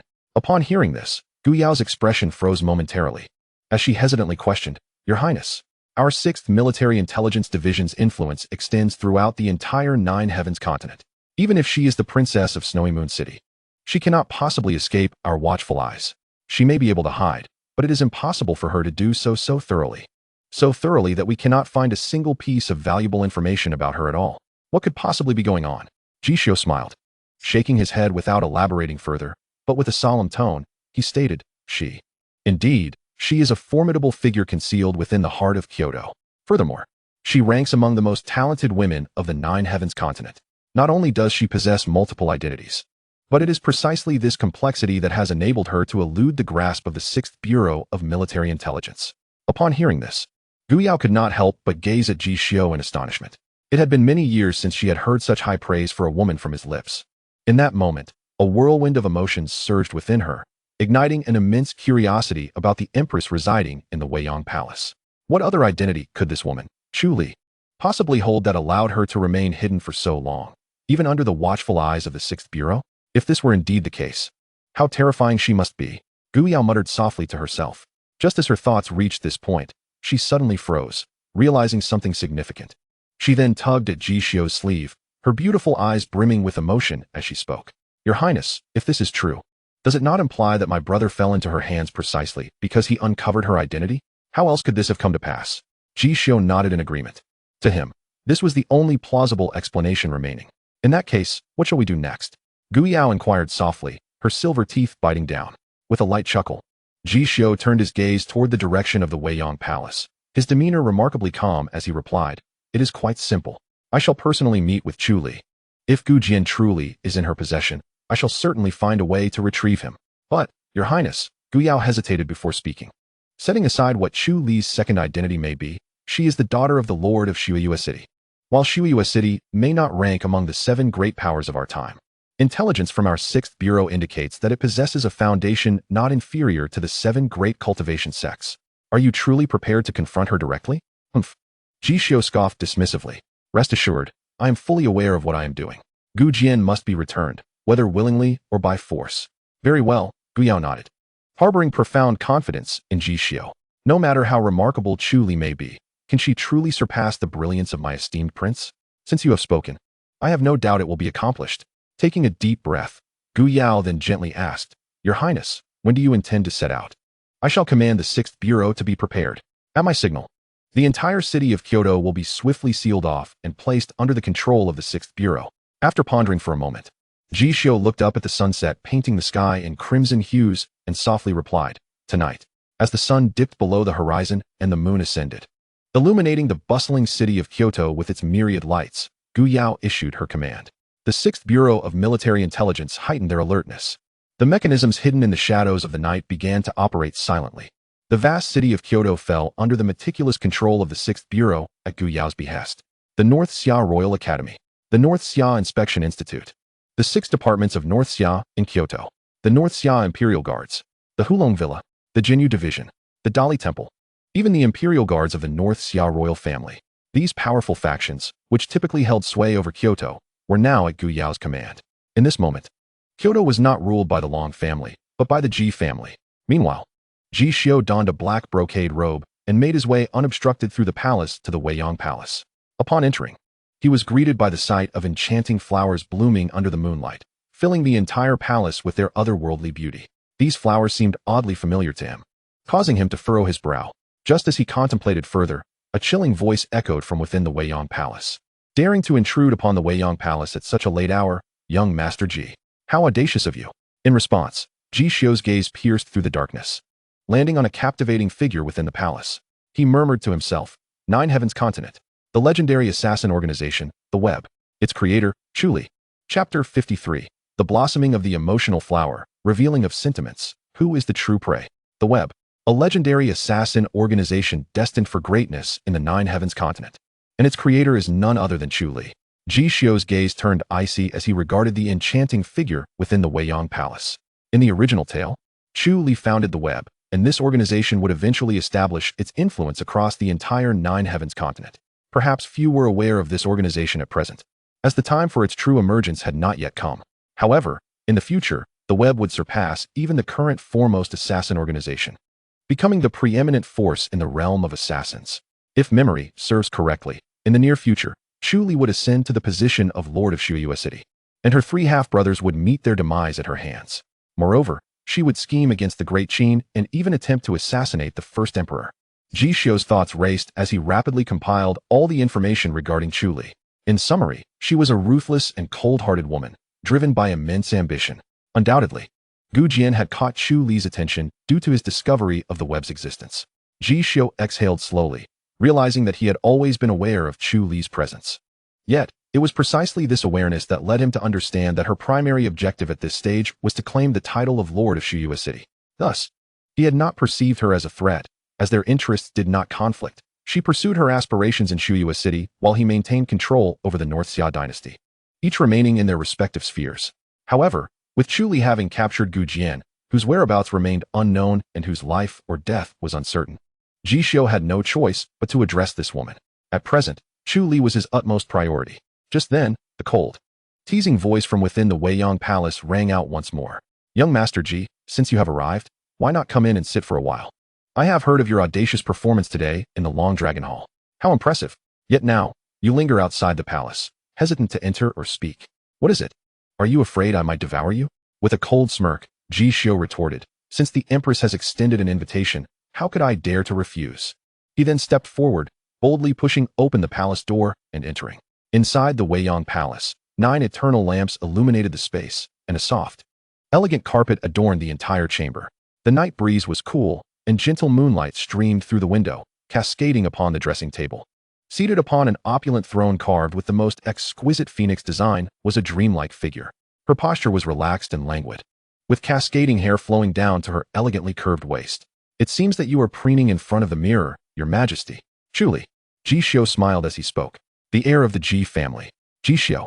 Chu Li did not turn around. Instead, she gazed at the reflection of Ji Xiu in the mirror, a slight smile gracing her lips. "Your Highness, did you find today a spectacle at the Long Palace, where the deer was called a horse, to your satisfaction?" "Not quite," Ji Xiu replied casually, his tone indifferent. "It pales in comparison to the thrill of intruding upon the Queen's chambers tonight." "Humph." Chu Li snorted lightly, rising to glance back at Ji Xiu with a playful tone. "So, you are aware then. You have dared to trespass into the Queen's chambers this night. I must say, Ji Xiu, you possess quite the audacity." Upon hearing this, Ji Xiu regarded Chu Li with a mocking expression, responding bluntly, "The Queen herself exhibits considerable boldness. You dare to apprehend my men from the 6 departments of military intelligence? We are even in that regard." As the words hung in the air, Chu Li made no denial, her enchanting eyes fixed intently on Ji Xiu as she smirked disdainfully. "The 6 departments of military intelligence? And what of it? You have captured my people. So what? What can you, Ji Xiu, do to me?" He. Ji Xiu, upon hearing this, maintained a calm demeanor in his clear eyes. He first appraised Chu Li from head to toe before inquiring. "Chu Li, I am quite curious. Who endowed you with the courage to speak such words to me? Is it the Emperor of Beixia? Or your father, the Sword Immortal of Snow Moon? Guess." Chu Li's red lips curled into a subtle arc, her beautiful eyes mockingly surveying Ji Xiu. Through their verbal sparring, she suddenly felt that perhaps Ji Xiu was not as formidable as the legends portrayed, for Ji Xiu was exceedingly arrogant. Yet, it is understandable. How many at his age and of his standing can avoid such arrogance? Ji Xiu noticed the shift in Chu Li's gaze, then shrugged his shoulders and casually remarked, "It appears neither. Perhaps it is the web?" As those words fell, Chu Li's expression froze, her smile abruptly stiffening, her beautiful eyes turning deep and frigid. "You, how did you come to know of the web?" Chu Li's voice turned icy. In that moment, she lost all the earlier composure and arrogance, replaced by an aura as chilling as a 1,000-year-old iceberg, coupled with shock. She was bewildered, unable to fathom how Ji Xiu had discovered her secret organization. After all, even her father was unaware of this matter. "Huh." Ji Xiu's lips curled into a faint smile. He offered no response to Chu Li, merely observing her in silence, his eyes devoid of any emotion. Then, he coldly stated, "Chu Li, I care not whether you are the queen or the daughter of the Lord of Snow Moon City. I do not concern myself with your intentions behind establishing the web. Right now, at this moment, I present you with but one choice. Surrender Gu Jian." "Humph." Chu Li coldly scoffed, her tone provocative. "And if I refuse?" Upon hearing this, Ji Xiu smiled, his gaze fixated upon Chu Li's stunning visage as he spoke sternly. "If you refuse, I shall eradicate you and your pitiful web in its entirety. Long Yuan cannot protect you. Your father cannot shield you. Your web will be of no assistance. So it is." Chu Li nodded thoughtfully, then slowly approached Ji Xiu. She gazed into his eyes, responding, "Ji Xiu, remember this. I do not require anyone as protection. I am my own greatest safeguard. As for who will be ensnared by whom, you shall soon discover. With that, she stepped back, raised her hand, and with a cold smile, snapped her fingers. Clang. The space momentarily froze. In the next second, the beams of moonlight streaming through the window transformed into an enchanting pink hue. At that moment, Ji Xiu caught a whiff of an unusual floral fragrance. Before him, it appeared as if a resplendent sea of flowers was gradually blooming. Indeed, outside the Weiyang Palace, a pool of crimson and enchanting flowers blossomed, bathed in the moonlight, rendering it breathtakingly beautiful. In that instant, Ji Xiu suddenly recalled the name of the flower, Love Blossom. Truly, so this is your trump card. Ji Xiu murmured softly. In the tales, love blossoms bloom once, surpassing 300 nights of consummation. In simpler terms, love blossoms are not poisonous in themselves. But if one has been nourished by them since childhood, becoming a love-stricken individual, their potency becomes monumental, regarded as the deadliest poison in existence, with no antidote. Those afflicted by this love poison shall eternally become slaves. This woman, she truly considers me her prey. Yet who truly is the prey? Ji Xiu's lips twitched slightly as he retrieved a pitch-black flute from the system's repository. This flute is known as xianxia. Outside Weiyang Palace, as the love blossoms flourished, the young girl Snow, with a sword sheath on her back, and the valiant Lady Yu, wielding a sharp blade, exchanged glances. In that moment, they both perceived the shyness and tension reflected in each other's eyes. They were Chu Li's personal maidservants. Having been nourished by love blossoms since childhood, they had long understood their fate.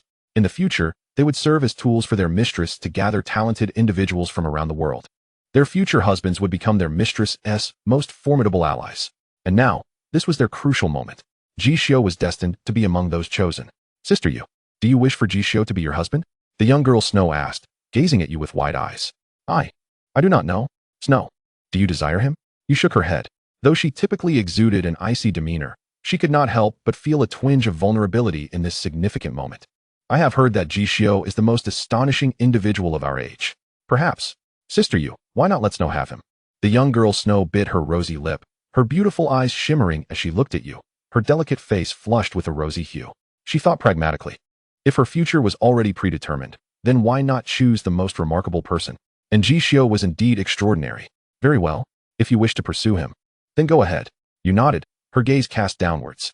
Her thoughts mirrored those of Snow. However, Snow was her younger sister. If Snow spoke up, she deemed it inappropriate to object. Just then, a melodious flute sound resonated from within the Weiyang Palace. This sound seemed to emanate from the heavens, ethereal and elusive, yet also dark and foreboding, akin to the depths of the abyss.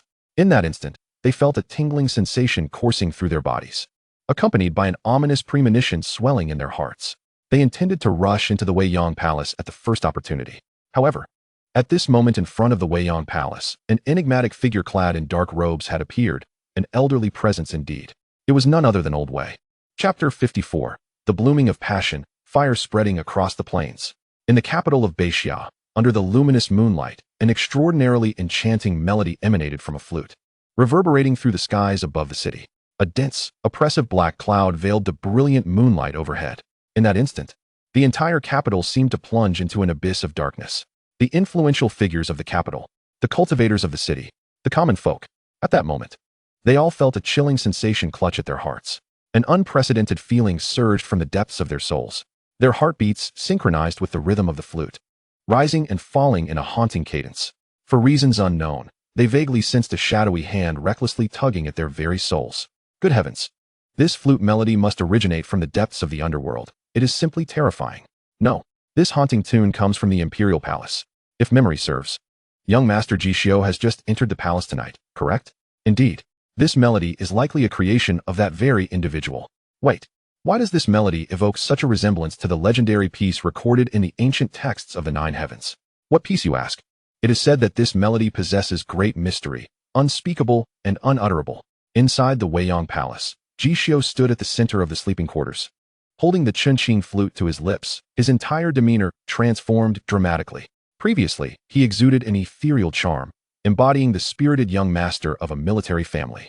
Now, he was enveloped in an eerie black aura, emanating a sinister presence akin to that of the Lord of the Underworld.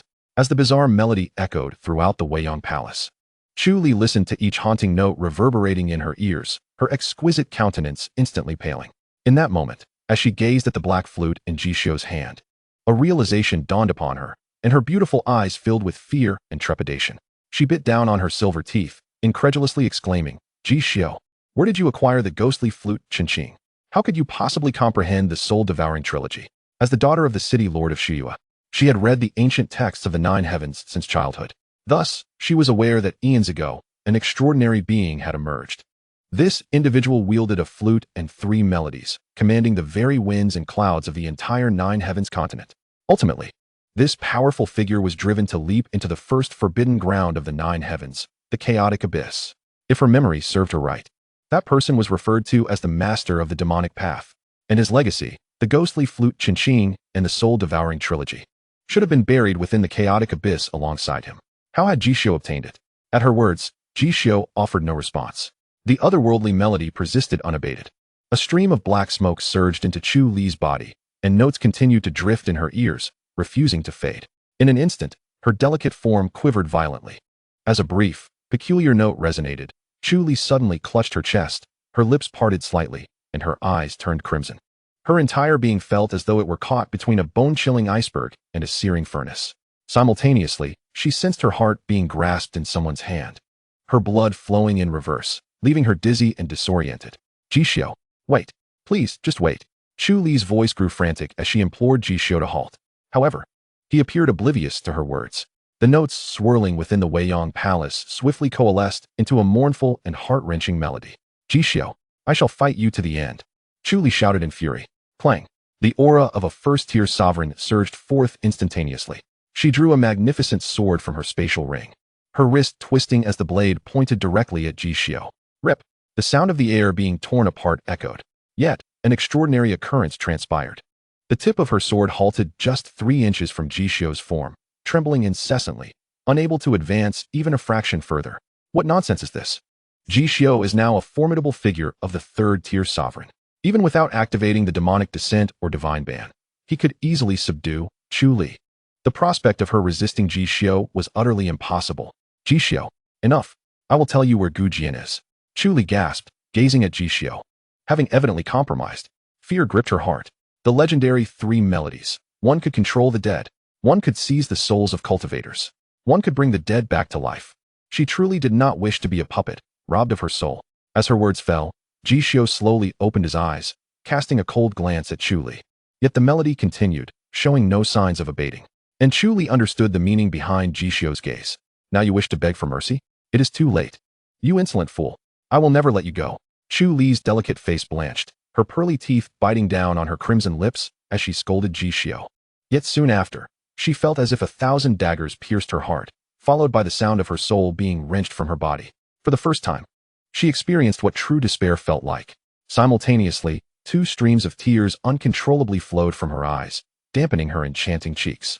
As the melody gradually approached its conclusion, Chu Li's gaze began to cloud over, becoming increasingly vacant. Her previously cold and ruthless eyes turned dull, her jade-like hands weakly dropping the sword hilt. Clang. The sword clattered to the ground. The melody ended. With a sigh, Ji Xiu set down the Qianxia flute, observing Chu Li before him, resembling a lifeless puppet bereft of her soul. Since obtaining the soul-devouring trilogy at the tender age of 3, he had long awaited the day he could witness its extraordinary power. Now, his wish had finally come to fruition. As this thought crossed his mind, he suddenly felt an uncontrollable heat surging within his body. Passion flower. Ji Xiu furrowed his brow, taking a deep breath. Although he had now controlled Chu Li with the soul-devouring melody, he too had been afflicted by the passion flower poison. However, this posed no significant threat. As long as Chu Li's puppet did not administer the love seed upon him, all would remain well. And as for the antidote, now that Chu Li had become his marionette, he had no fear of being unable to neutralize the poison. Cough, cough. Ji Xiu cleared his throat, then approached Chu Li, asking, "What is your name?" At his words, Chu Li blankly lifted her gaze to meet Ji Xiu's, responding, "Chu Li." Her voice now resembled that of a marionette, devoid of any emotional fluctuation, entirely at Ji Xiu's command. "Where's Gu Jian? Is he in Xianxia City?" Ji Xiu inquired further. "I do not know." Chu Li shook her head. "How is that possible?" Ji Xiu frowned. Just moments ago, Chu Li had admitted to knowing. Why now claim ignorance? Was Gu Jian not captured by you? Ji Xiu's fists clenched tightly as he fixed his gaze upon Chu Li's eyes. "It was my master who captured him. My master took Gu Jian away from Xianxia City." Chu Li responded intermittently. "Master?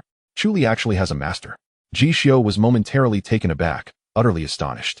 After all, the novel does not mention that Chu Li has a master. Huh. Ji Xiu forcibly suppressed the heat surging within his body, taking a deep breath before speaking. Chu Li, who is your master? After a moment of silence, Chu Li, in a daze, lifted her head to gaze at Ji Xiu and replied. The North Summer Guardian sect. Yin Fei. Upon hearing this response, Ji Xiu's brows furrowed into a deep frown. Yin Fei? Yet another unfamiliar name. He could not recall any information related to Yin Fei in his memory. However, one thing was certain.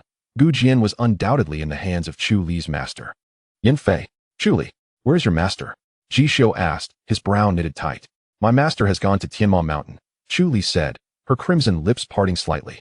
Tianma Mountain. Now this was intriguing. Ji Xiu's brow arched with interest. Presently, Tianma Mountain could be described as the epicenter of tumult across the entire Nine Heavens continent.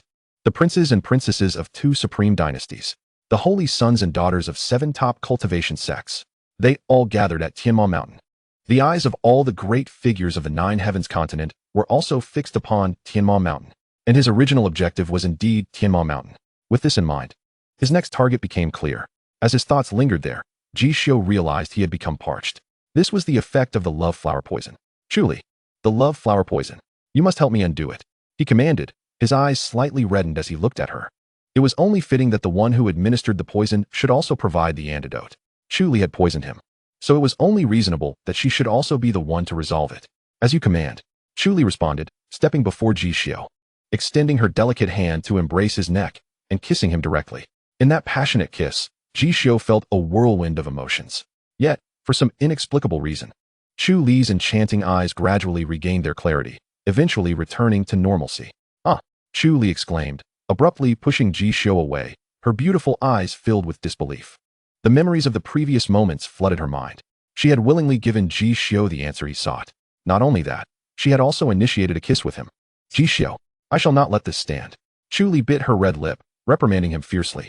Though her words were harsh, she was acutely aware that Ji Xiu's strength seemed to far surpass her own. She was also left pondering why the 2 young ladies, Shui and Yu, whom she had prepared as her trump cards, had yet to arrive. Woman, whether this ends or not is not for you to decide. Ji Xiu swallowed hard, his steps unbidden as he approached Chu Li. He was puzzled as to why she had suddenly broken free from the control of the soul-capturing melody. Perhaps it was due to his own nascent mastery of the technique? However, that was not the immediate concern. At this moment, he could sense his reason slipping away, spiraling towards an uncontrollable direction. Ji Xiu, you audacious scoundrel. Halt! Chu Li coldly chided. No sooner had her words left her lips than Ji Xiu's hand seized her smooth neck. Before her, Ji Xiu's once calm eyes had turned crimson, his breath ragged. Clearly on the brink of losing control. Witnessing Ji Xiu's state, she knew all too well what was about to transpire. Ji Xiu, I am the Empress of North Summer. My father is the sword Immortal Emperor. If you dare to do anything to me, I shall certainly. Chu Li's words, filled with righteous fury, were abruptly cut off as Ji Xiu's lips pressed forcefully against hers. She stared at him, her eyes wide in disbelief. At that moment, a singular thought consumed her mind. How dare Ji Xiu do this? The thought halted there, and the bodies of Ji Xiu and Chu Li fell backward with an irresistible momentum. In that instant, flames ignited. The moonlight shone brilliantly. Outside the Weiyang Palace, the blooming love flowers flourished in a serene splendor. However, it must be noted that within the moonlit chamber, things were decidedly raucous. Chapter 55, The 3-Year Agreement. Ji Xiu strikes it rich. Night always passes swiftly. As dawn broke, gentle rays of morning light streamed through the palace windows into Weiyang Palace. There, upon a magnificent palace bed, the curtains drooped softly, and 2 figures lay intertwined, intimately close. Ding! Congratulations, host. The soul-capturing trilogy, the soul-capturing melody, has been upgraded to intermediate level. Ding! Congratulations, host. You have received the baptism of the heavenly spirit Yuan Yin, with the progress of the purifying world demonic flame reaching 17. Ding! Congratulations, host. The progress of the purifying world demonic flame has reached 17. And your cultivation has advanced to the 4th realm of the monarch stage. Ding! Congratulations, host. You have received the baptism of the heavenly spirit Yuan Yin, gaining 10,000 points of heavenly mandate essence. Listening to the series of system notifications echoing in his mind, Ji Xiu slowly awakened from his slumber. He fought against the fatigue coursing through his body, gradually sitting up. In just a single night, the soul-capturing melody had upgraded. The progress of the purifying world demonic flame had increased by 2. and his cultivation had reached the fourth realm of the monarch stage. This was indeed unexpected. With this thought, Ji Xiu scratched his head. He hadn't anticipated such an outcome. At that moment, he turned to look at the woman lying beside him. Chu Li seemed still enveloped in dreams, her exquisite face adorned with clear traces of tears. Ji Xiu took a deep breath and murmured to himself. Last night, this woman had indeed shot herself in the foot. Nevertheless, her heavenly spirit's sacred body is truly remarkable. In the novel, the founder of the web, Chu Li, possessed an exceptionally unique and powerful physique known as the heavenly spirit's sacred body. This physique, with its extraordinary talent, could harness the spiritual energy of heaven and earth, even commanding the primal forces of the cosmos when developed to its fullest potential. Most notably, possessing a heavenly spirit's sacred body allows one to transfer the energy of the world's essence to others, just like last night. Therefore, marrying a woman with a heavenly spirit's sacred body as a partner is a coveted dream and supreme honor for all cultivators across the 9 heavens. However, Ji Xiu had no intention of marrying such a ruthless woman. After all, who could guarantee that she wouldn't plunge a knife into him while sharing a bed in the future? Yet, it must be said that if he could control her, possessing her would indeed yield infinite benefits. But how to gain control over her posed a significant challenge. This woman possessed a heavenly spirit's sacred body, her divine soul exceptionally powerful. Yet, his cultivation of the soul-capturing melody had only reached the intermediate level. To forever dominate her was, for the time being, beyond his capability. However, given her character, it was possible she might willingly come to him. Ji Xiu's eyes narrowed as he gazed at Chu Li's stunning visage, and his thoughts came to a halt. At that moment, he noticed Chu Li's eyelashes fluttering gently as she slowly opened her eyes. In that instant, she stared at the ceiling, the memories of the previous night crashing into her mind like a tidal wave. Chu Li gasped, suddenly sitting upright and immediately catching sight of Ji Xiu, who was calmly watching her from beside her. Last night, you and I. You. How dare you? Chu Li bit her red lips, questioning Ji Xiu.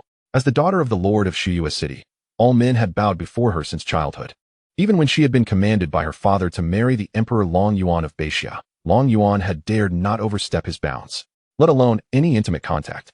Yet now, Ji Xiu had not only entered her bed, but also taken away her virginity. In that moment, she felt both aggrieved and furious. Her eyes glowed a fiery red as she glared at Ji Xiu, her silver teeth clenched, her delicate frame trembling. If she could, she would have liked to slay Ji Xiu with a sword right then and there. However, she had recognized the disparity in their powers the previous night. Rationality told her that if she dared to lay hands on Ji Xiu now, death would be her only fate. Your Majesty, the flower of passion is of your own planting. It blossomed due to you. And now you dare ask this young lord how I could possibly not? Ji Xiu remarked with a bemused smile. How could I not? He countered, finding amusement in her indignation. You are being unreasonable. How dare you? Chu Li spat out in anger, her noble lineage limiting her to a few choice insults, which, frankly, held no weight against Ji Xiu. So I am being unreasonable. And what of it? Ji Xiu replied, his expression one of mock innocence. Scoundrel.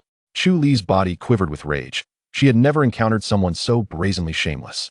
Ji Xiu chuckled casually at her words, then nonchalantly dressed, turning his back to her.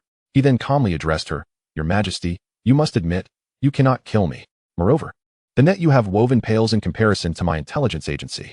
Ultimately, the bitter fruit you have sown, you must consume, is it not so? With that, Ji Xiu turned to leave, his demeanor suggesting he would simply deny any responsibility after donning his clothes. Wait, Chu Li, her face cold, parted her red lips to halt Ji Xiu's departure. At her words, a cunning smile crept across Ji Xiu's lips as he paused. He had been anticipating this moment. He understood Chu Li well. Her lifelong ambition was to defeat her 3 brothers and become the lord of Xiu City. Now that she could not kill him, she would undoubtedly seek to negotiate for his support. Ji Xiu, are you just going to walk away? Chu Li coldly inquired. Why not?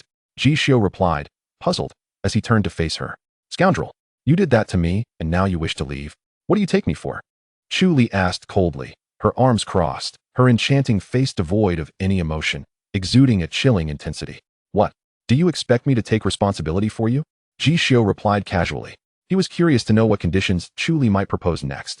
Last night, you should know, you are my first man.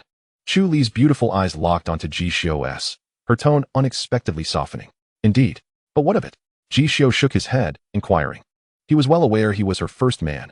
A proud individual like Long Yuan would not even warn a glance from Chu Li, let alone touch her garments. Thus, I wish for your assistance in securing the position of Lord of Xiu City. Chu Li took a deep breath, gazing earnestly at Ji Xiu. On what grounds? Merely because we shared a night of passion? Ji Xiu looked at her, amused. You. Chu Li was momentarily speechless, her chest heaving with emotion. She felt a surge of frustration at Ji Xiu's mockery. However, Ji Xiu swiftly shifted the conversation, feigning ignorance. But since Her Majesty has spoken, what do you desire? Xianxia City. I want your help to ascend to the position of Lord. Chu Li declared, taking a deep breath as she spoke. Very well. Ji Xiu nodded, then asked. And what do I gain from helping you become the Lord of Xianxia City? After a moment of contemplation, Chu Li responded, the net. I can hand over the net to you. Ji Xiu chuckled lightly, shaking his head. I'm afraid I already have an intelligence agency. I have no interest in the net you created. With that, he prepared to depart. Wait. Chu Li suddenly called out, stopping Ji Xiu in his tracks. Taking a deep breath, as if having made a resolution, she gazed intently at Ji Xiu before speaking. Aside from the net, there is me. If you can help me gain control of Xianxia City, everything I possess will be yours. This was all she could offer Ji Xiu. She understood that the situation had become quite precarious. She acknowledged that she could not dominate Ji Xiu. Therefore, she resolved to draw him into her camp. Collaborating for mutual benefit. Ji Xiu raised an eyebrow, inwardly pleased. He had been waiting for this very statement. He understood Chu Li too well. A woman of her intelligence would never overlook a remarkable opportunity for assistance. Well then, Ji Xiu, will you help or not? Chu Li's eyes gleamed with determination as she looked at him. Let me consider it. Ji Xiu replied thoughtfully. If that is the case, it does seem like a fair proposal. Within 3 years, I will assist you in seizing Xianxia City. And during these 3 years, you, Chu Li, shall be mine. 3 years. Chu Li gasped, her body trembling. In her plans, even with Ji Xiu's aid, she had anticipated at least 5 to 10 years. Yet Ji Xiu spoke of 3 years. Was this true? Absolutely true. Ji Xiu smiled slightly. This year, Chu Li was 25 years old, if memory served.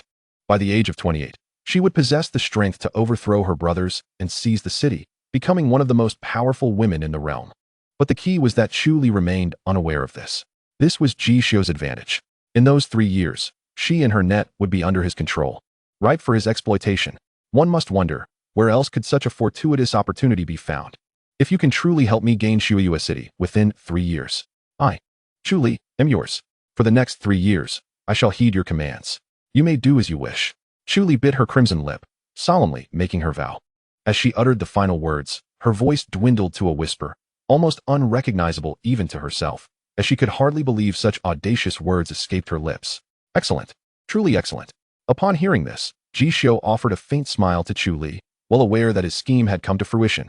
Both the net and Chu Li were now firmly within his grasp. Chapter 56. The male protagonist arrives. Ji Xiu emerges indomitable. A pleasant collaboration. Ji Xiu approached the bedside and extended his hand towards Chu Li. A delightful collaboration indeed. Chu Li, with her gaze lowered, ultimately grasped Ji Xiu's hand. He chuckled lightly, retracting his hand and turning to leave the palace. With a clang, as he pushed open the palace doors, he was greeted by the sight of the 2 young ladies, Shui and Yu, frozen in place by Old Wei's true essence. Ji Xiu, what have you done to my lady? Lady Yu bit her flower-like lips, her beautiful eyes shimmering with resentment as she glared at Ji Xiu, her piercing gaze seemingly demanding his punishment by 1,000 cuts. Ji Xiu, you lecher. Do you not realize that my lady is not only the Empress of Beixia, but also the Princess of Xianxia City? How dare you humiliate her so last night? The disgrace of today shall never be forgotten by Xianxia City, and we will repay it tenfold in the future. Lady Shui reprimanded angrily, her entire body trembling with rage. Hee. Ji Xiu, upon hearing this, simply regarded the 2 young ladies with amusement, unperturbed. He understood that last night, these 2 loyal maids must have rushed to the Weiyang Palace to aid their mistress, Chu Li. Alas, their skills were no match for Old Wei, who dominated the situation. As a result, they were suppressed in place for the entire night. Moreover, they likely overheard the intimate exchanges between him and Chu Li. It was easy to imagine that such an experience would be more unbearable than death for the steadfast young ladies of Xianxia. Thus, it was no wonder they appeared ready to kill him today. As for whether they would kill him or repay him later, that was a matter for another day. For now, I am curious to know who among you chose this young master last night. Ji Xiu, with a playful demeanor, inquired of the lowly and mature lady duo. It was evident that these 2 were the secret weapons Chu Li intended to employ to subdue him. He was also intrigued to discover who among the 2 sisters desired him more. You. Lady Yu's expression changed. Her cheeks flushed as she bit her silver teeth into silence. Although she had relinquished Ji Xiu to her sister last night, she had, in her heart, chosen him as well. At that moment, She felt an overwhelming sense of embarrassment. Nonsense. Who would choose you, you lecher? I would rather die than choose you. Only a pig would choose you. You dare to bully my lady. From now on, I shall be your sworn enemy. Lady Xue vehemently chastised Ji Xiu, completely forgetting her tearful plea to Lady Yu to let her have Ji Xiu last night. Despite her harsh words, a wave of guilt washed over her. Oh, it seems both of you ladies hold a fondness for this young master. Ji Xiu chuckled, shaking his head as he nodded toward Old Wei. Upon receiving the command, Old Wei waved his hand, lifting the confinement on the two young ladies. At that moment, Xue and Yu exchanged glances, preparing to confront Ji Xiu. However, a cold voice echoed from within the Weiyang Palace. Xue, young Master Ji Xiu is a guest of this palace. You must not be disrespectful. If he wishes to leave, do not obstruct him. Hearing their mistress's decree, the two young ladies were rendered speechless. What is happening? Let us depart, Old Wei. Ji Xiu smiled helplessly, then left the Weiyang Palace with Old Wei. As soon as Ji Xiu exited, the two young ladies rushed back into the palace, where Chu Li had already donned a resplendent crimson gold gown, standing before the mirror in a daze. At that moment, she had reverted to her previous cold and noble demeanor. Such an elevated and exquisite appearance was a stark contrast to the one from the previous night. Miss, did Ji Xiu bully you last night? Lady Xue asked softly. Xue, Lady Yu, upon hearing this, quickly tugged at Lady Xue's sleeve, signaling her to remain silent. They had both heard everything clearly last night. There was no need to inquire further. Would not bringing it up again subject their mistress to humiliation? Indeed, as soon as Lady Xue's question escaped her lips, Chu Li's expression turned frigid. She spun around, her beautiful eyes glaring fiercely at the two young ladies, her red lips parting to coldly reprimand. Get out. Both of you leave this palace. Lady Xue trembled, casting a pitiful glance at Lady Yu. Lady Yu, after bowing to Chu Li, hurriedly led Lady Xue out of the Weiyang Palace. Sister Yu, did Xue say something wrong? Outside the Weiyang Palace, Lady Xue looked up at Lady Yu with tear-filled eyes, feeling quite aggrieved.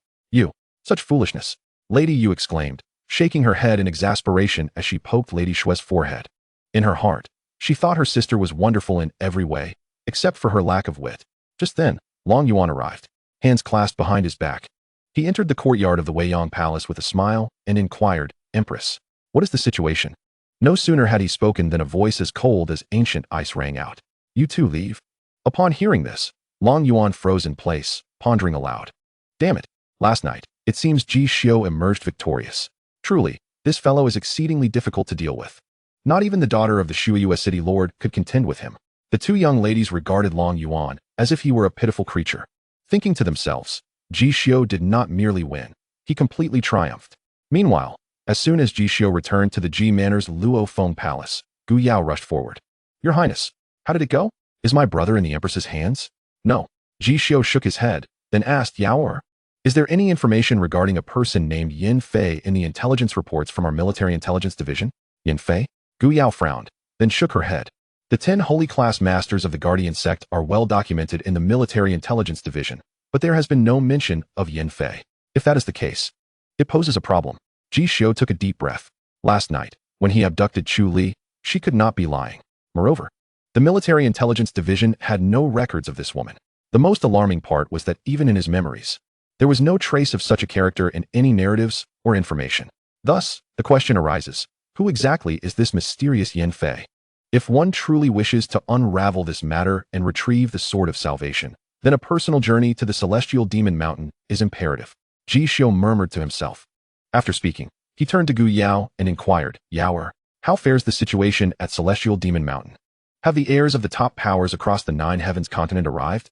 Upon hearing this, Gu Yao promptly replied, Your Highness, 3 days ago, the Ice God Palace's Saintess, Mu Lanxing, the holy son of the sacred sect, Mo Lingfeng, the Buddhist sect's disciple, Xianzong, the chief of the 10,000 Poisons Valley, Zhao Wuji, the young master of the Heavenly Strategy Army, Li Wangsheng, the saintess of the Crimson Garb sect, Shun Jinxin, along with the second prince of the Great Qin dynasty, Yingling, and the long princess of the Divine Phoenix Empire, Feng Huang.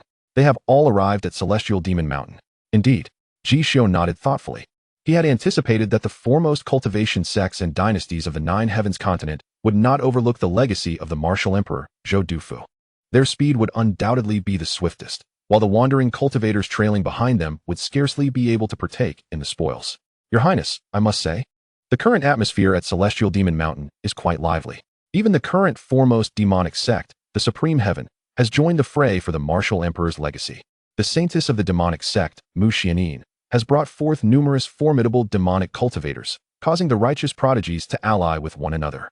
The outside world is abuzz with rumors that the legacy of the Immortal Emperor has gradually morphed into a righteous versus demonic conflict.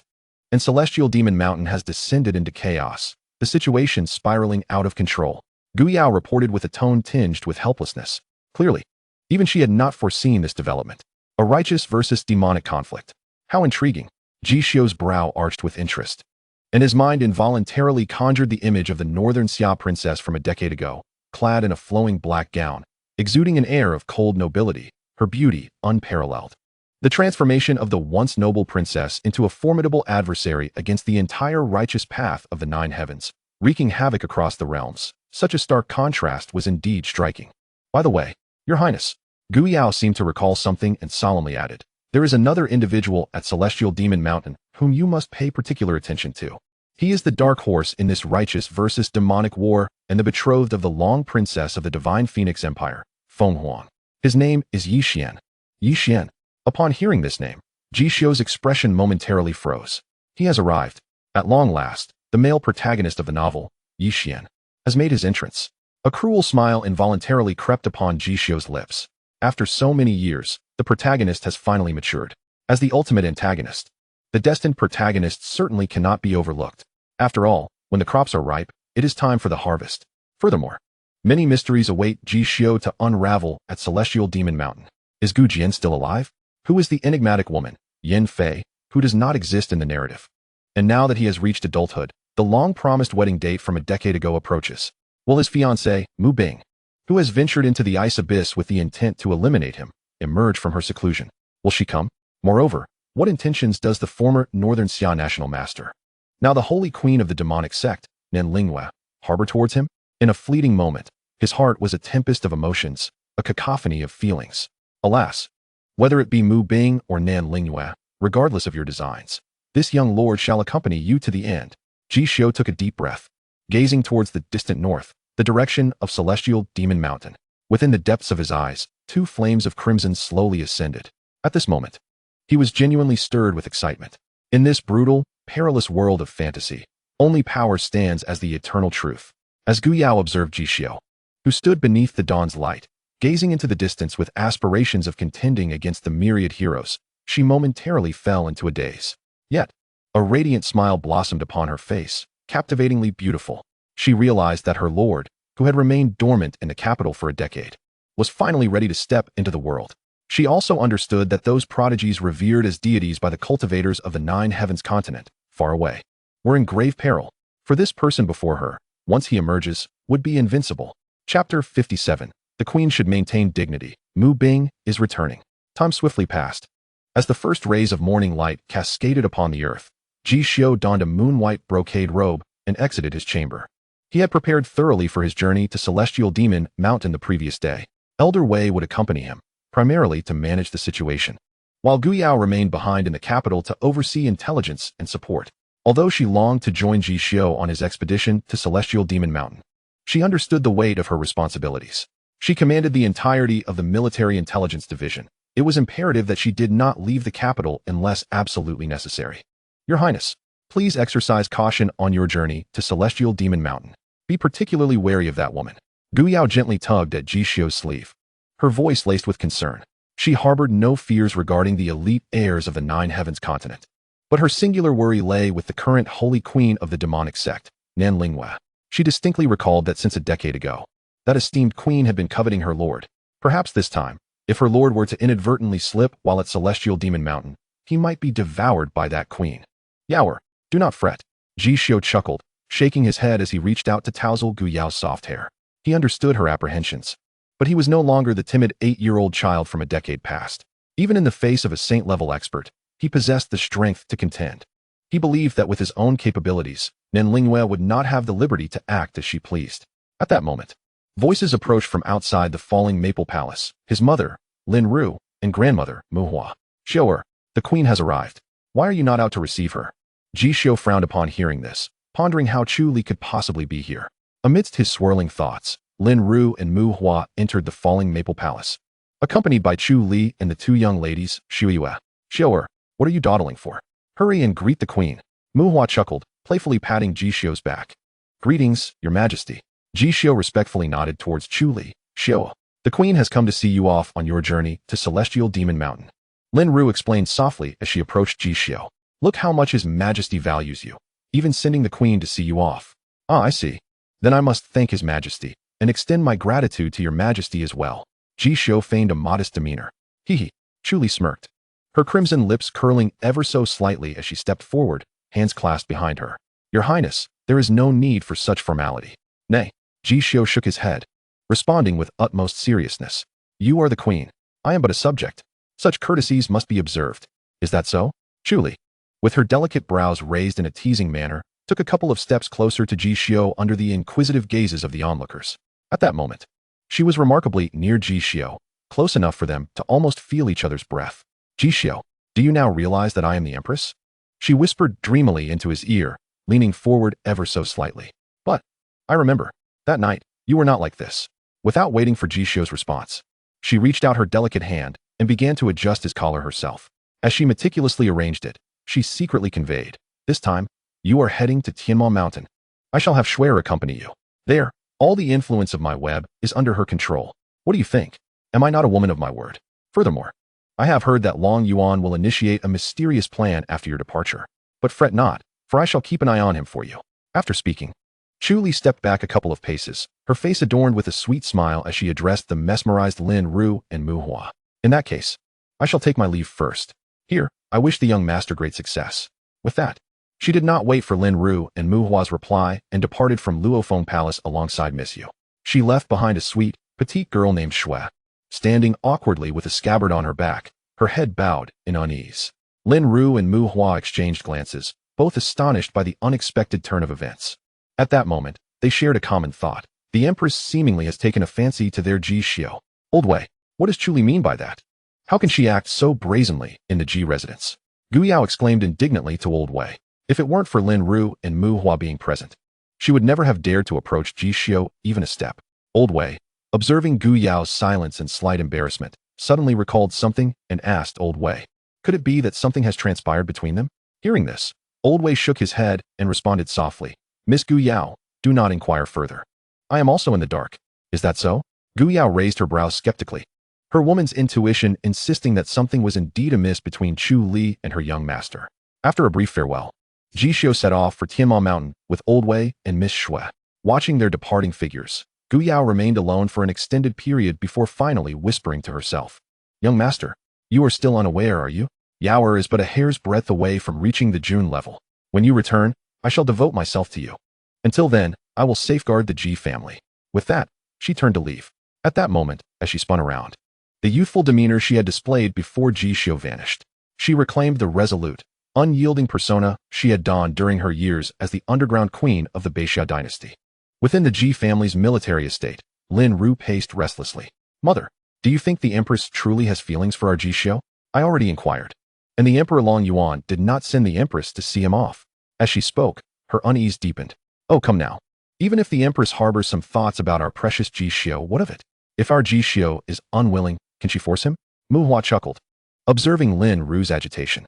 Yet, despite her humorous tone, she too felt that the Empress Chu Li's demeanor towards Ji Xiu was overly intimate. However, she did not believe that anything substantial existed between them.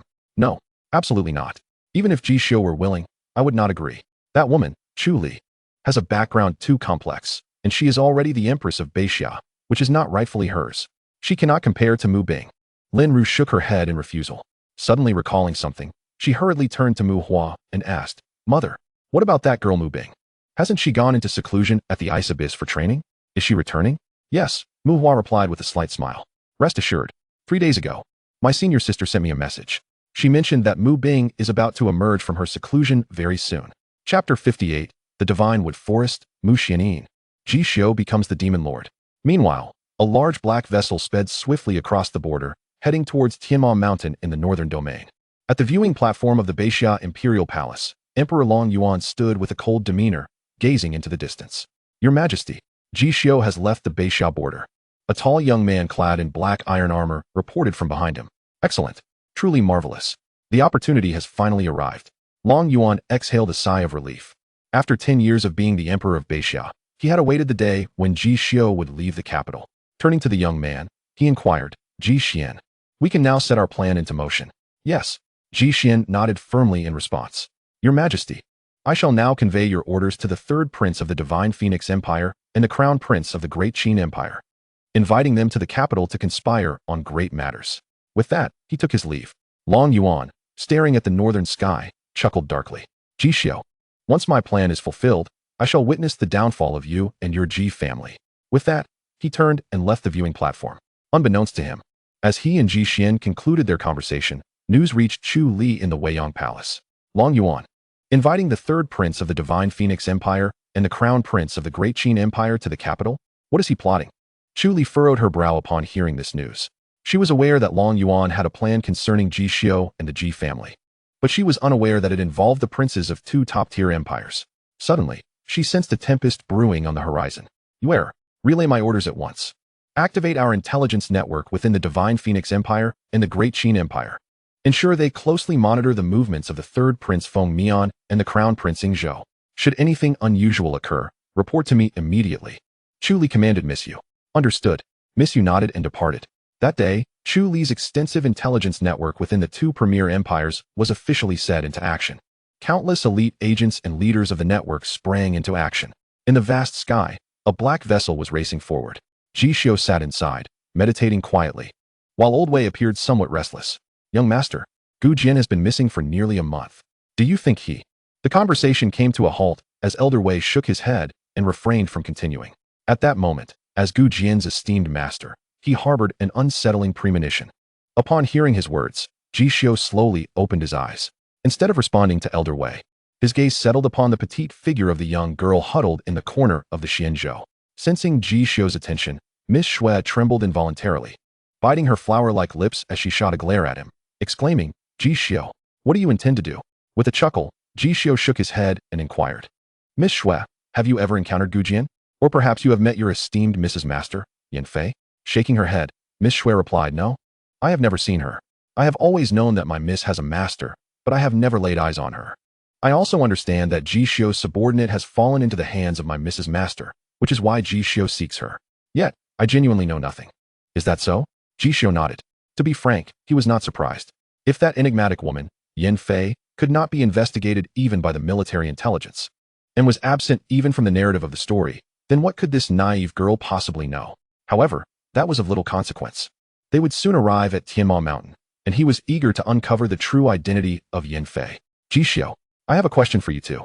Miss Shui said, her eyes blazing with indignation as she looked at him. What is the nature of your relationship with my miss? Why is it that after you have bullied her, she still supports you? Not only did she send me to your side, but she also urged me to activate the Northern Domain's web of influence to assist you. On what grounds do you assume such liberties? With her delicate teeth biting her crimson lips, she posed the question that had occupied her thoughts throughout their journey, yet remained unanswered. Ji Xiu mused for a moment before responding. What if I told you that your esteemed miss will be my woman for the next 3 years? Would you believe it? Absolutely not. Miss Shui instinctively shook her head, fully aware of her miss's stature as the most noble princess of Shiyue City, a breathtakingly beautiful goddess. What grounds did Ji Xiu have to conquer her? Yet, as she contemplated her miss's inexplicable behaviors toward Ji Xiu, uncertainty crept in. Could it be that her miss had genuinely fallen for this fellow? Was it the result of that fateful night? As this thought struck her, she leapt to her feet, her beautiful eyes fixed intently on Ji Xiu. If that were the case, then Ji Xiu would also become her master, wouldn't he? With a chuckle, Ji Xiu seemed to sense Miss Shui's thoughts and teased, Shuer, your miss is already mine. Therefore, it stands to reason that I, too, would be considered your master. Thus, during this expedition to Tianma Mountain, should you dare to be negligent, I shall be compelled to discipline you accordingly. Do you understand? At his words, Miss Shui's charming face flushed a deep crimson. She met Ji Xiu's playful gaze, swallowing hard. An absurd idea surged within her. Did this rascal intend to bully her as he had her miss on that night? Upon reaching this conclusion, she instinctively covered her mouth, unable to maintain direct eye contact with Ji Xiu any longer. You child, Ji Xiu remarked with a shake of his head and a light-hearted smile. Suddenly, the xianzhou shook violently, causing Elder Wei to rise abruptly, staring towards the endless, towering mountains shrouded in dark clouds ahead, taking a deep breath. Ji Xiu also gradually stood, his expression solemn as he gazed at the contiguous black mountain range and softly uttered, "Nine Heavens Continent, a forbidden zone of life. Tianma Mountain. We have arrived." In the narrative, Tianma Mountain was a convergence of various ominous phenomena, harboring numerous terrors. The grave of the gods, the graveyard of the chaotic. Cursed land. Divine wood forest. Gathering of 10,000 demons, supreme heaven. Place of sacrifice, hall of yellow springs. Mysterious boundary, tower of heaven. Each site represented a perilous forbidden area within Tianma Mountain. According to intelligence from the military, the martial emperor's tomb of Zhou Dufu lay beyond the divine wood forest, in the expanse of the endless snowfield. As the ethereal snow fell from the boundless snowfield behind the divine wood forest, a colossal ancient tree stood tall within its depths. Its crimson leaves remained untainted, exuding an air of sanctity, as specks of starlight floated down with the falling snow, seemingly descending from the heavens above. Beneath the ancient tree stood a stone tablet inscribed with the two characters Zhou Yuan.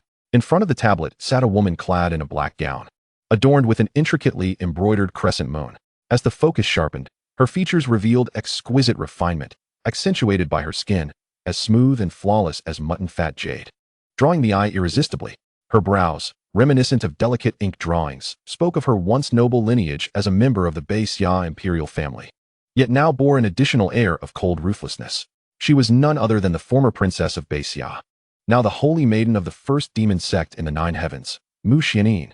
It is worth noting that beneath the ancient tree, Mu Xianyin was not alone. Around her stood over 100 somewhat weary practitioners of the demon sect.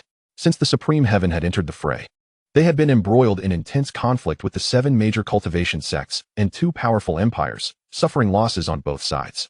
However, the losses endured by the supreme heaven were considerably heavier. Despite this, everyone in the supreme heaven knew that Tianma Mountain was their territory. If righteous cultivators dared to approach, they would slay them, even if it meant their own demise, resolutely expelling them from Tianma Mountain. Reporting to the Holy Maiden, Lord Shuai has perished at the hands of the Holy Maiden of the Ice God, Mu Lanxin. Lord Goeishu was pierced through the heart by the holy son of the sacred sect, Mo Lingfeng. Lord Jiuyu also fell to the hands of the Buddhist son, Xianzong, with his life hanging in the balance. All 300 disciples of our supreme heaven fell victim to the soul snare of the chief of the 10,000 Poisons Valley, Zhao Wuji, and perished. The Tiansu army, Li Wangsheng, the holy maiden of the Red Robe sect, Shun Jinxin, the second son of the Great Qin Empire, Yingling, and the long princess of the Divine Phoenix Empire, Feng Huang. They have all entered the Divine Wood Forest. They will arrive here shortly. A woman clad in black robes reported the grim state of affairs to Mu Xianyin, her expression grave. Understood. Mu Xianyin nodded in response. Yet her delicate features revealed no sign of emotional fluctuation. Holy Maiden, what should we do now? Should we summon the Holy Empress to intervene? Or perhaps seek assistance from Lord Luo Yuzhu, the Poison Emperor stationed in the Supreme Heaven? The black-robed woman inquired softly. There's no need. My master is currently entangled with a woman and cannot spare any effort. She will be unable to assist us. As for Sister Yuzhu, she has her own matters to attend to and cannot aid us either. Mu Xianyin shook her head. However, if this continues, the Divine Wood Forest will surely fall. As this group of righteous prodigies traverses the sacred wood forest, they are effectively entering the Zhou Garden. The Holy Maiden. The martial emperor Zhou Dufu lies entombed in the Zhou Garden, remarked the woman in the black robe with earnest gravity. Fear not, my master possesses his own plans, replied Mu Xianyin with serene composure. May I inquire, Holy Maiden, what scheme does the revered empress have in mind? The unparalleled experts of the demonic sect, upon hearing Mu Xianyin's words, exhibited brightened eyes and rose in unison to inquire. Ah, indeed. Mu Xianyin smiled gently, her voice soft. My master foretold that someone will come. Once he arrives, everything shall fall into place. Who is this individual? How formidable is he? Can he contend with this group of monstrous prodigies from the righteous path? The demonic sect's strongmen directed their hopeful gazes towards Mu Xianyin. At these words, Mu Xianyin recalled a diminutive figure from a decade ago. Her lips pursed slightly as she seemed to drift into reminiscence. After a lengthy pause, she shook her head and said, back then, he was merely a child. Who knows now? As for who he is, you all should be aware. After all, he is indeed a significant figure in our supreme heaven. Upon hearing this, the masters of the demonic sect exchanged glances, caught off guard by such an individual's mention. Just then, the woman in the black robe beside Mu Xianyin appeared to have a realization, her body shivering slightly as she exclaimed, Holy Maiden, could it be that esteemed figure, the saint monarch whom we have not seen for a decade? Precisely, Mu Xianyin confirmed with a slight smile. affirming the hopes of the demonic sect strongmen. With that, she turned her gaze towards the distant sky, murmuring softly to herself, "Indeed, he is the Saint Monarch of the Supreme Heaven. Ever since my master established the Supreme Heaven a decade ago, he has been." Chapter 59, Despairing Melodies. The confrontation of the six prodigies. The Saint Monarch of the Supreme Heaven, the legendary figure, is coming. As this revelation spread, all of the hundreds of demonic sect strongmen before Mu Xianyin stood up with solemnity. From the day they joined the Supreme Heaven, they were aware of a remarkable figure within their ranks, one who could stand shoulder to shoulder with the Empress. Yet, this esteemed individual had not shown himself for a decade. No one in the Supreme Heaven had ever laid eyes on him.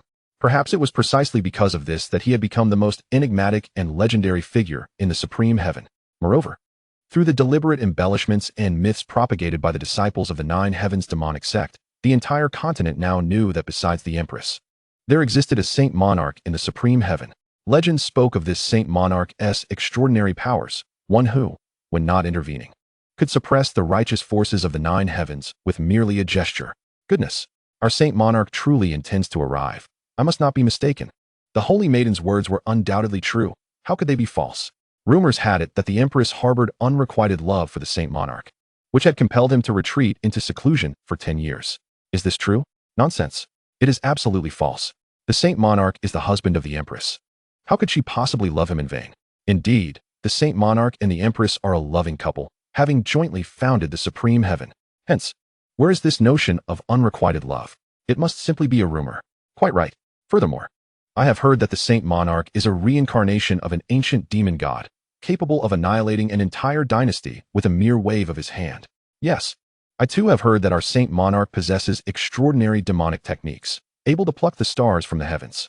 Haha, when the Saint Monarch descends, I am eager to see if these lofty prodigies of the righteous path can still maintain their arrogance. As Mu Xianyin observed the fervent excitement of the strongmen from the Supreme Heaven and listened to their fervent words, she felt a wave of dizziness wash over her. This individual possesses extraordinary demonic abilities. He co-founded the Supreme Heaven with her master. He can extinguish dynasties and pluck stars. He has even become her master's husband, sharing a deep affection with her. What in the world is this? Where did these rumors originate? They are becoming increasingly absurd. Mu Xianyin's delicate face twitched, and she instinctively raised her hand to massage her temples. She understood that the entire Supreme Heaven had mythologized the Saint Monarch. However, she never anticipated the exaggeration to be so extreme. Nevertheless, she chose not to dispel the rumors. After all, in such times, these tales were not entirely unwelcome. For a name alone could bolster the morale of the strongmen in the Supreme Heaven. How could that be deemed a negative outcome?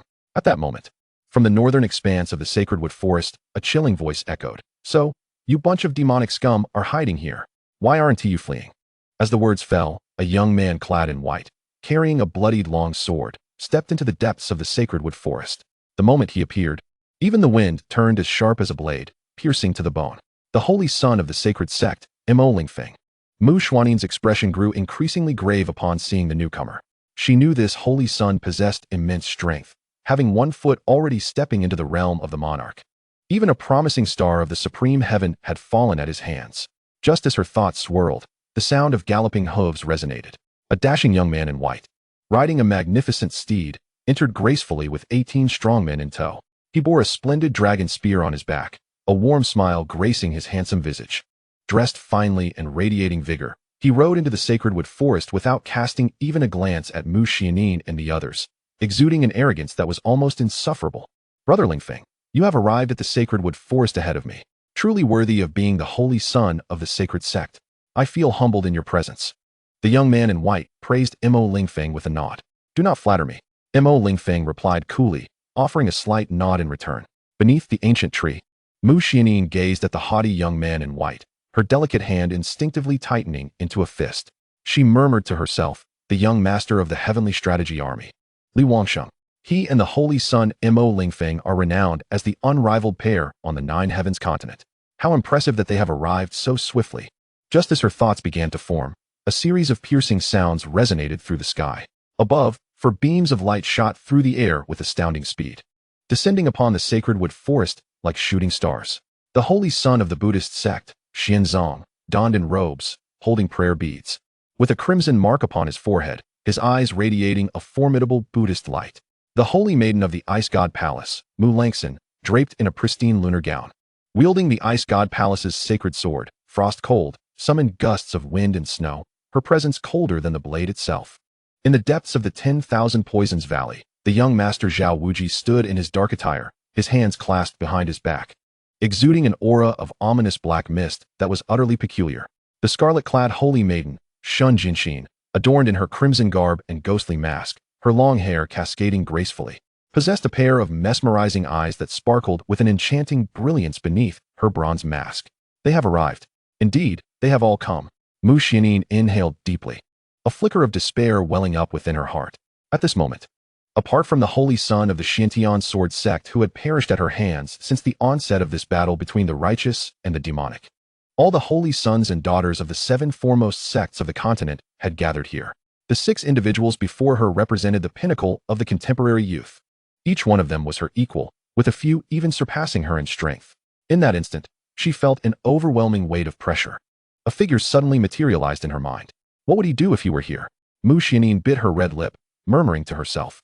With that thought lingering, she shook her head, rising to her feet, her beautiful eyes sweeping over the 6 prodigies present. Then, she spoke coldly, esteemed guests.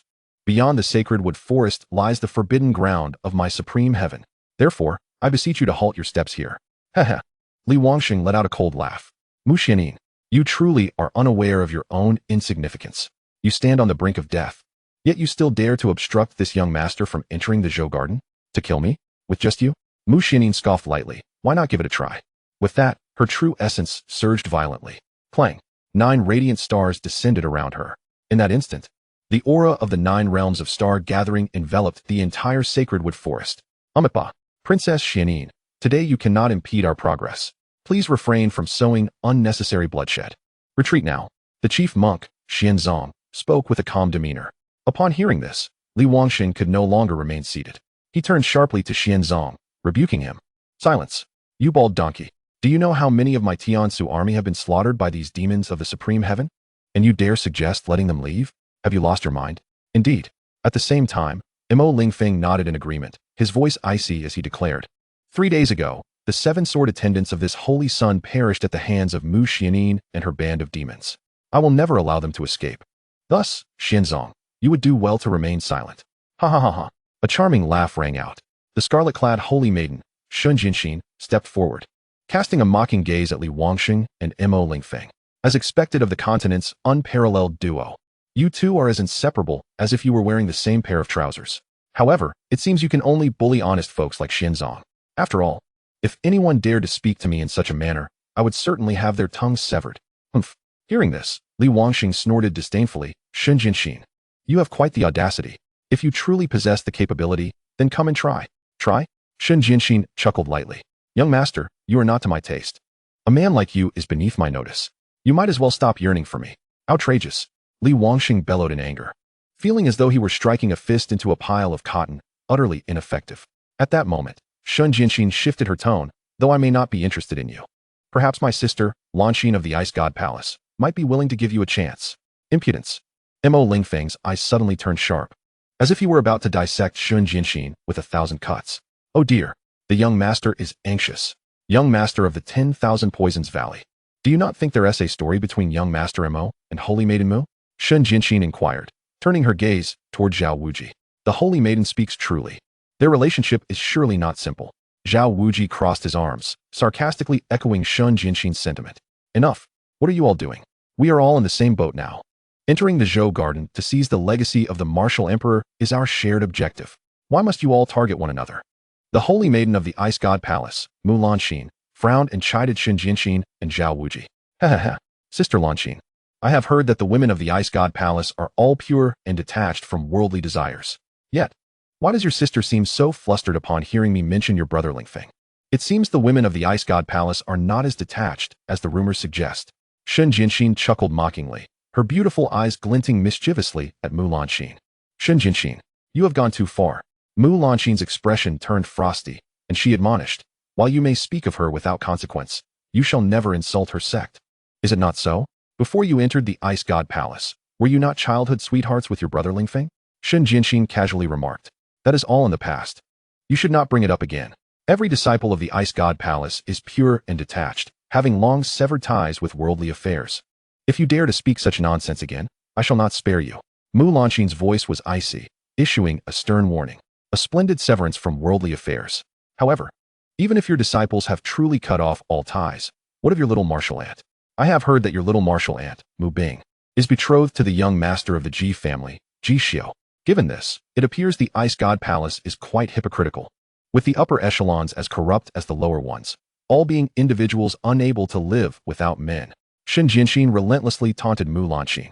Shen Jianxin, you seek death. Mu Lanxin's body trembled with rage, her delicate hands gripping the hilt of her sword, her eyes blazing with cold fury. Clang! The frost blade was drawn, its radiant light gleaming. Mu Lanxin, wielding the frost blade, pointed its edge directly at Shen Jianxin.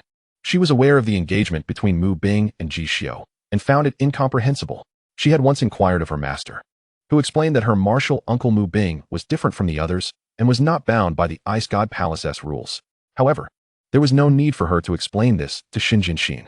She only knew one thing: those who insult her sect must die. Chapter 60. Desperate situation for Xianin. Ji Xiu makes his entrance. In a secluded corner of the sacred wood forest, Ji Xiu observed the chaotic scene at the end of the forest, unable to suppress a chuckle. Moreover, he was rather amused that their affair with Mu Bing had been dragged into the fray, something he had not anticipated. Young master, it seems the top-tier sects of the Nine Heavens are not as united as one might think, Old Wei remarked with a cold smirk, gazing mockingly at the 6 exalted holy sons and daughters deep within the sacred wood forest. Indeed, while there are 7 major sects, after millennia of heritage, who can truly abide by whom? Which sect does not harbor grudges against another? Ji Xiu replied nonchalantly. True. Currently, the sacred sect and the Tiansu army are aligned on the same battlefield. The Scarlet Cult and the Valley of 10,000 Poisons can be considered forces aligned on the same front. Meanwhile, the Ice God Palace, the Buddhist sect, and the weakest among them, the Xiantian Sword sect, are engaged in their own battles. Thus, the convergence of these factions leading to the current situation is nothing short of ordinary. Ms. Shui curled her lips, displaying a look of anticipated understanding. Intriguing. The corners of Ji Xiu's mouth lifted slightly. At this moment, all but the Xiantian Sword sect's holy son, who was slain by Mu Xianin, are present among the 7 foremost sects of the Jutian continent. Furthermore, according to intelligence from the 6th Division of Military Affairs, a significant figure is likely to descend upon Wushang Tian. The reports indicate that this eminent person is none other than the Holy Monarch of Wushang Tian. The Holy Monarch, the Holy Empress, a being who can stand toe-to-toe with that woman, Nen Lingwei. That individual, undoubtedly extraordinary. Ji Xiu pondered thoughtfully. My lord. A hint of curiosity laced Wei Lao's voice. It's rather strange. The Grand Princess of the Divine Phoenix Empire and the second prince of the Great Qin dynasty have yet to arrive. According to the intelligence, they should have already breached the sacred wood forest. Ji Xiu shook his head. It's not just them. Aside from Feng Huang and Ying Ling, the male protagonist of the novel, Yi Xian is also absent. Of course, there's also the enigmatic Yan Fei and the Holy Monarch of Wushang Tian. My lord, what should we do now? Wei Lao inquired softly. No need to rush. Let us observe for the time being. Ji Xiu replied, shaking his head. From the very beginning, he had never regarded these so-called prodigies, revered as deities by the youthful cultivators of the Jutian continent, with any respect. His true concerns lay not with them. Yan Fei, Yi Xian, and the missing Gu Jian, who had been absent for nearly a month. These were the individuals he truly cared about. Of course, if he could also catch a glimpse of the Holy Monarch of Wushang Tian and the formidable emperor who had abducted the martial emperor, Zhou Dufu, that would be even better. Meanwhile, at the end of the sacred wood forest, the Holy Maiden of the Scarlet Cult, Shen Jianxin, and the Holy Maiden of the Ice God Palace, Mu Lanxin, were at odds, exchanging sharp glances. Zhao Wuji, the young master of the Valley of 10,000 Poisons, regarded the holy son of the sacred sect, Mo Lingfeng, and the young master of the Tiansong army, Li Wangsheng, with a mocking expression. The foremost of the Buddhist sect, Xianzong, stood to the side, shaking his head and sighing. The atmosphere within the sacred wood forest became subtly tense. Sister Lanjin, are you anxious? Do you wish to slay your sister with a single stroke?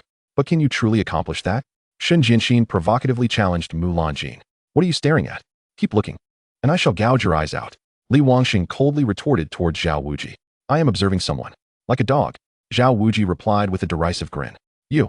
Li Wangxing found himself momentarily at a loss for words, fury igniting within him. Just then, Mo Lingfeng shook his head at him, saying, My lord, let it be. With that, He strode alone towards Mu Xianyin under the watchful gaze of the gathered prodigies. Mu Xianyin, come forth to meet your demise, he declared. Humph. Mu Xianyin scoffed. Come and try it. As she spoke, her beautiful eyes glimmered with the emergence of 2 deadly moons. She raised her hand and drew forth a long sword from the void, crackling with arcs of purple lightning. Intriguing. But what comes next? Mo Lingfeng sneered. His cold gaze firmly locked onto Mu Xianyin. At this moment, the atmosphere fell silent for a heartbeat. Clang. Mu Xianyin and Mo Lingfeng moved almost in unison. They each executed their extraordinary techniques, accelerating to their utmost limits, transforming into 2 streaks of light that collided fiercely. Clang, clang, clang, clang, clang. In the void, sparks flew as the sounds of clashing weapons resonated through the heavens. Mu Xianyin wielded a sword technique that was both unpredictable and unfathomable. Her sword speed reached its zenith, with violet sword light blooming like fireworks. Mo Lingfeng, on the other hand, exuded a sword intent as formidable as a mountain, his sword energy akin to a dragon, filling the sky with terrifying azure sword shadows. Clang, clang, clang. In the mere blink of an eye, the two had each unleashed over 100 strikes against one another. A breathtaking duel of sword tips against sword tips. Splatter. A torrent of blood erupted forth. Mo Lingfeng stood firm, his left arm now marred by a deep, bloody gash that exposed bone. He cast a fleeting glance at his wound, his expression unyielding as he regarded Mu Xianyin with an increasingly cold and sinister gaze. Truly worthy of the holy maiden of the demon sect, she undoubtedly possesses power. Alas, this is where it ends. Huh. Mu Xianyin let out a cold laugh, revealing a sword wound on her shoulder, blood soaking her garment and dripping steadily to the ground. Such excessive prattle. With that, Mo Lingfeng's demeanor turned icy. Kill. Without further ado, both combatants violently stomped the ground. Crack. The earth fractured like a spider's web. They both leapt into the air, tracing a perfect arc as they resumed their extraordinary duel. This time, there were no more tentative strikes. They unleashed their most lethal techniques. Mu Xianyin gripped her sword hilt with both hands, her eyes ablaze with the fury of a killing moon. She transformed into a majestic female, sword immortal, a radiant moonbeam rising beneath her blade.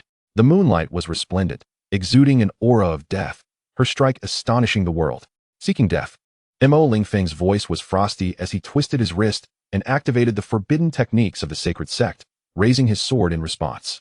This strike, imbued with dragon-like sword energy, resonated with a deafening roar that echoed through the heavens.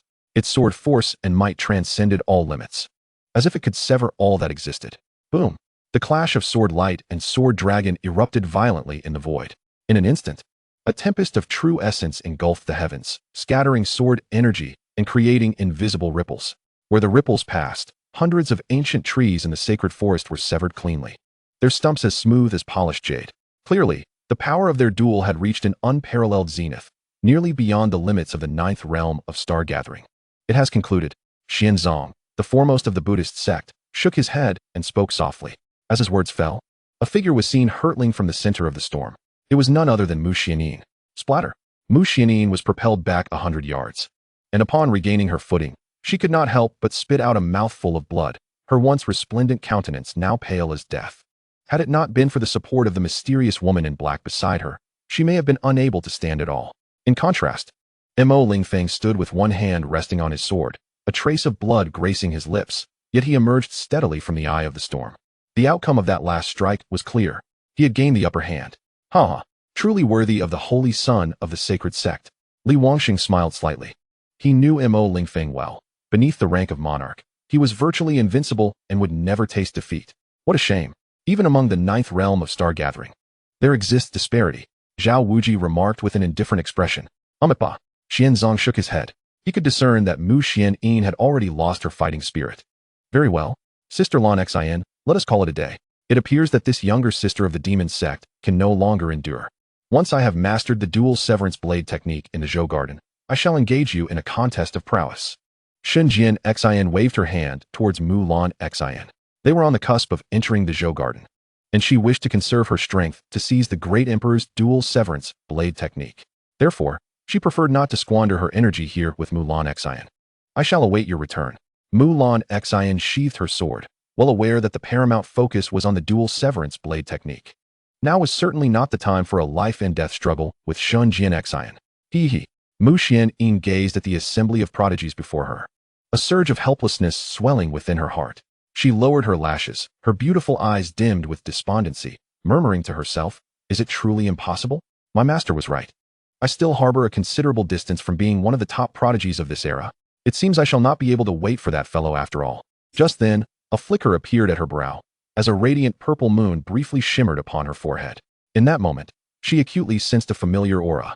Suddenly, she lifted her head, her beautiful eyes wide with astonishment as she gazed toward the northern part of the divine wood forest. Mu Xianxian swallowed hard, then bit her red lip, her voice tinged with a hint of grievance as she called out, "Ji Xiu, you little rascal, since you have arrived, why do you not show yourself? Are you afraid to meet me, or are you too timid to face my master?" In the northern corner of the divine wood forest, both Elder Wei and Miss Shui were momentarily taken aback upon hearing Mu Xianyan's voice. Meanwhile, Ji Xiu, upon hearing her words, could only shake his head with a wry smile, and then, step by step, he made his way towards the end of the divine wood forest.